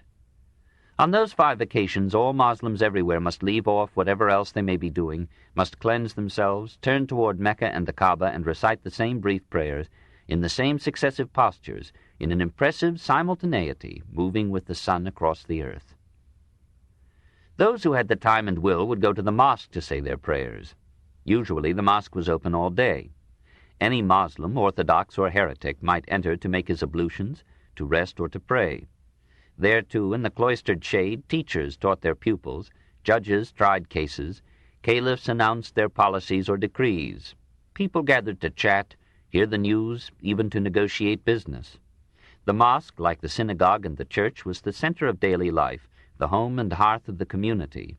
Half an hour before Friday noon, the muezzin chanted from the minarets the salutation, or salam, a blessing on Allah, Muhammad, his family, and the great companions, and called the congregation to the mosque.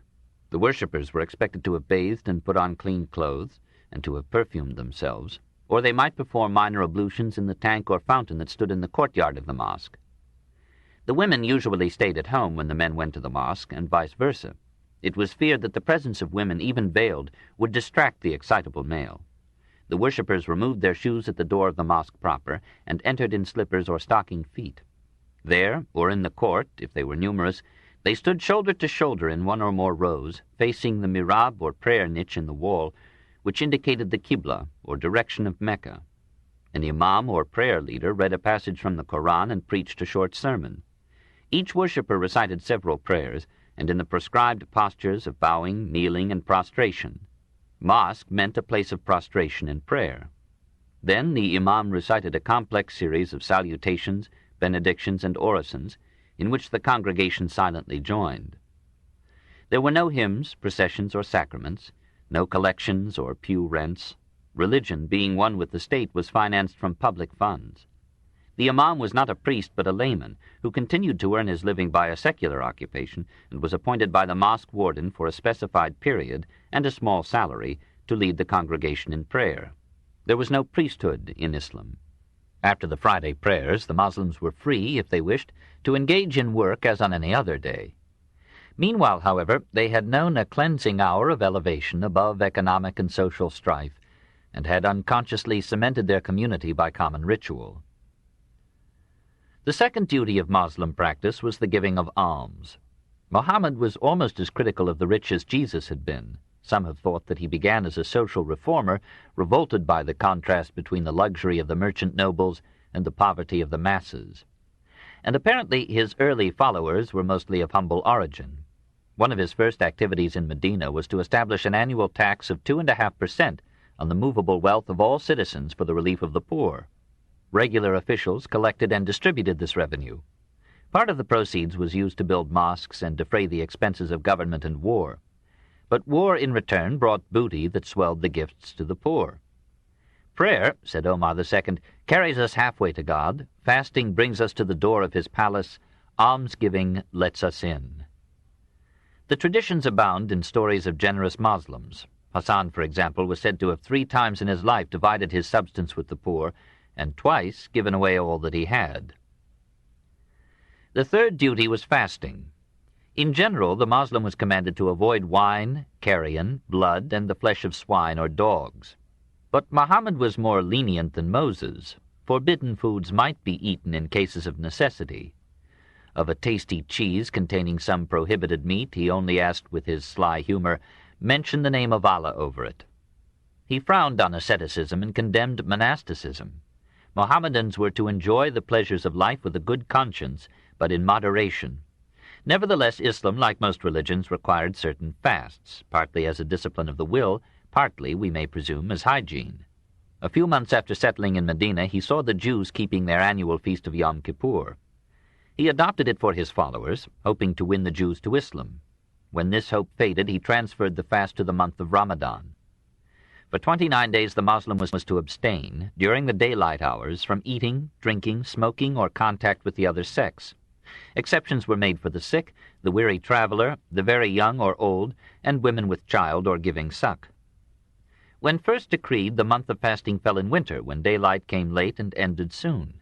But as the lunar calendar of the Moslems made the year shorter than the 4 seasons, Ramadan every 33 years fell in midsummer, when the days are long and the eastern heat makes thirst a torture. Yet the good Moslem bore the fast. Each night, however, the fast was broken, and the Moslem might eat, drink, smoke, and make love till the dawn.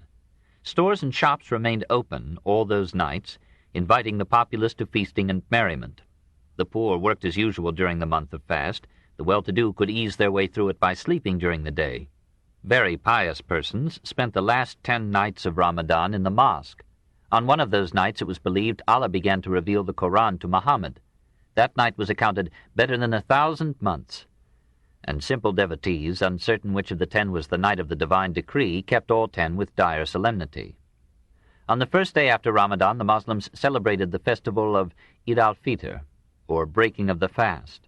They bathed, put on new clothes, saluted one another with an embrace, gave alms and presents, and visited the graves of their dead. Pilgrimage to Mecca was the fourth duty of Moslem faith. Pilgrimage to holy places was traditional in the East. The Jew lived in hopes of one day seeing Zion, and pious pagan Arabs, long before Mohammed, had trekked to the Kaaba. Mohammed accepted the old custom because he knew that ritual is less easily changed than belief, and perhaps because he himself hankered after the black stone. By yielding to the old rite, he opened a wide door to the acceptance of Islam by all Arabia. The Kaaba, purified of its idols, became for all Muslims the house of God. And upon every Mohammedan the obligation was laid, with considerate exceptions for the ailing and the poor, to make the Mecca pilgrimage as often as he can, which was soon interpreted as meaning once in a lifetime. As Islam spread to distant lands, only a minority of Muslims performed the pilgrimage. Even in Mecca there are Muslims who have never made a ritual visit to the Kaaba. Doughty has described, beyond all rivalry, the panorama of the pilgrimage caravan moving with fantastic patience across the desert, caught between the hot fury of the sun and the swirling fire of the sands. Some 7,000 believers, less or more, on foot or horse or donkey or mule or lordly palanquin, but most tossed along between the humps of camels, bowing at each long stalking pace, making 50 prostrations in every minute, whether we would or no, toward Mecca. Covering 30 miles in a weary day, sometimes 50 to reach an oasis, many pilgrims sickening and left behind, some dying and abandoned to lurking hyenas or a slower death. At Medina, the pilgrims halted to view the tombs of Muhammad, Abu Bakr, and Omar I in the Mosque of the Prophet. Near those sepulchres, says a popular tradition, a space is reserved for Jesus, the son of Miriam. Sighting Mecca, the caravan pitched its camp outside the walls, for the whole city was haram, sacred. The pilgrims bathed, dressed in seamless robes of white, and rode or walked in a line many miles long over dusty roads to seek living quarters in the town. During their stay in Mecca, they were required to abstain from all disputes, from sexual relations, and from any sinful act.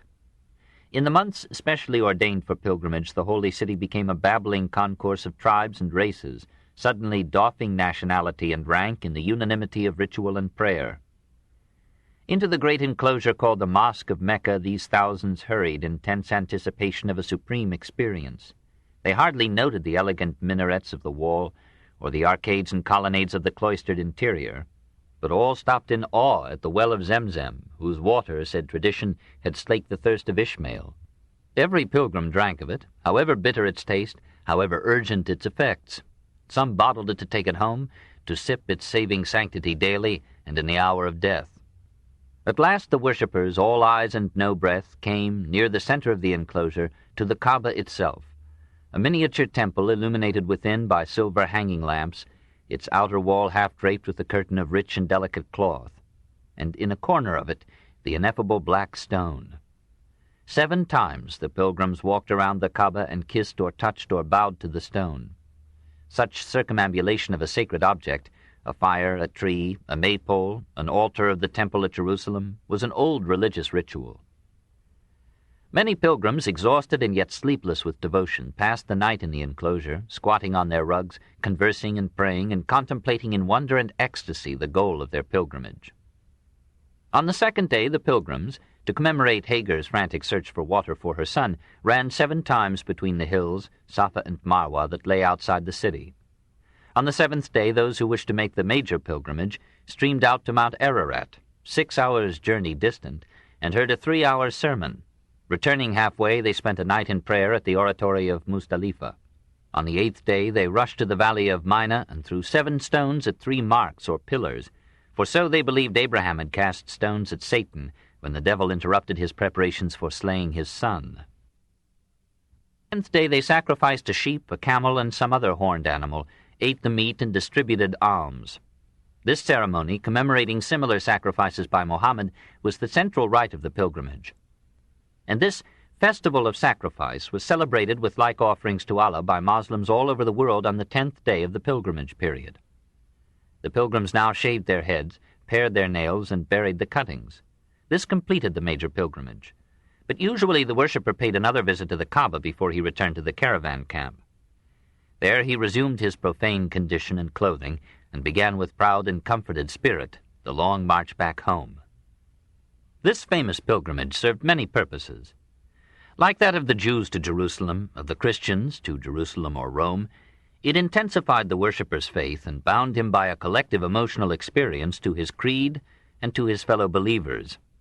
In the pilgrimage, a fusing piety brought together poor Bedouins from the desert, rich merchants from the towns, Berbers, African Negroes, Syrians, Persians, Turks, Tatars, Moslem Indians, Chinese, all wearing the same simple garb, reciting the same prayers in the same Arabic tongue. Hence, perhaps, the moderation of racial distinctions in Islam. The circling of the Kaaba seems superstitious to the non-Muslim, but the Muslim smiles at similar customs in other faiths, is disturbed by the Christian rite of eating the god, and can understand it only as an external symbol of spiritual communion and sustenance.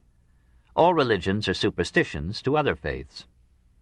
And all religions, however noble in origin, soon carry an accretion of superstitions, rising naturally out of minds harassed and stupefied by the fatigue of the body and the terror of the soul in the struggle for continuance.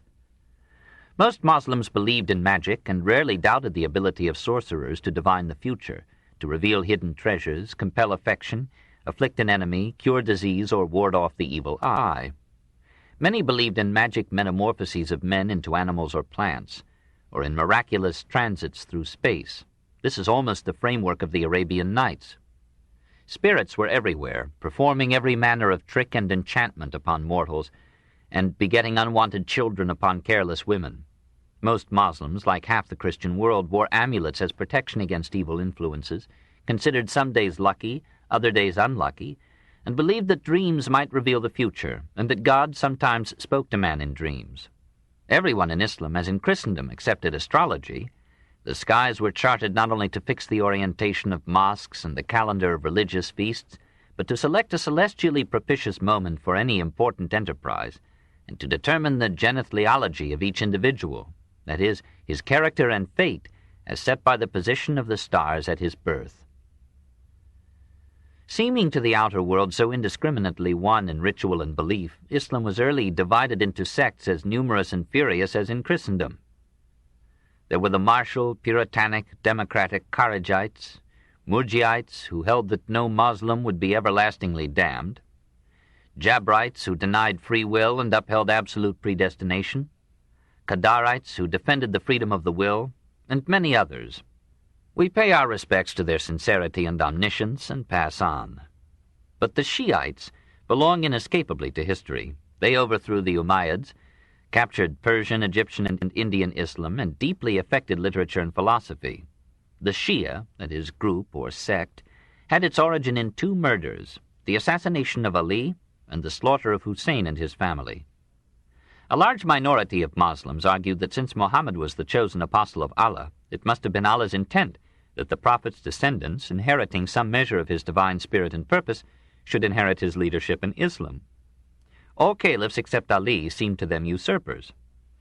They rejoiced when Ali became caliph, mourned when he was murdered, and were profoundly shocked by Hussein's death. Ali and Hussein became saints in Shia worship. Their shrines were held second in holiness only to the Kaaba and the prophet's tomb.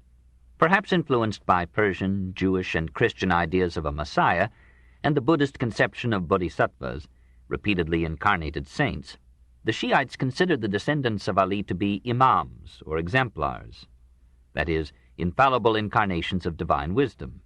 The eighth imam was Riza, whose tomb at Mashhad in northeastern Persia is accounted the glory of the Shia world. In 873, the 12th imam, Muhammad ibn Hassan, disappeared in the 12th year of his age. In Shia belief he did not die, but bides his time to reappear and lead the Shia Muslims to universal supremacy and bliss. As in most religions, the various sects of Islam felt toward one another an animosity more intense than that with which they viewed the infidels in their midst. To these dhimmi, Christians, Zoroastrians, Sabaeans, Jews, the Umayyad Caliphate offered a degree of toleration hardly equaled in contemporary Christian lands. They were allowed the free practice of their faiths and the retention of their churches on condition that they wear a distinctive honey-colored dress and pay a poll tax of from 1 to 4 dinars, or $4.75 to $19 per year, according to their income. This tax fell only upon non-Muslims capable of military service. It was not levied upon monks, women, adolescents, slaves, the old, crippled, blind, or very poor. In return, the dhimmi were excused or excluded from military service, were exempt from the 2.5% tax for community charity, and received the protection of the government. Their testimony was not admitted in Muslim courts, but they were allowed self-government under their own leaders, judges, and laws. The degree of toleration varied with dynasties. The successors were spasmodically severe, the Umayyads generally lenient, the Abbasids alternately lenient and severe. Omar I ejected all Jews and Christians from Arabia as Islam's holy land, and a questionable tradition ascribes to him a covenant of Omar restraining their rights in general.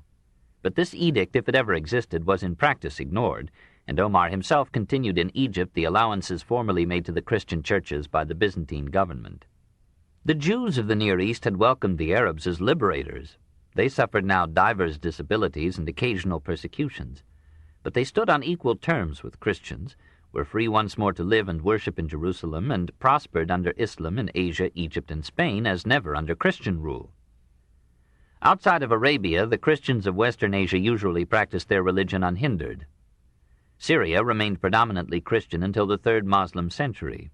In the reign of Ma'mun, from 813 to 833, we hear of 11,000 Christian churches in Islam, as well as hundreds of synagogues and fire temples.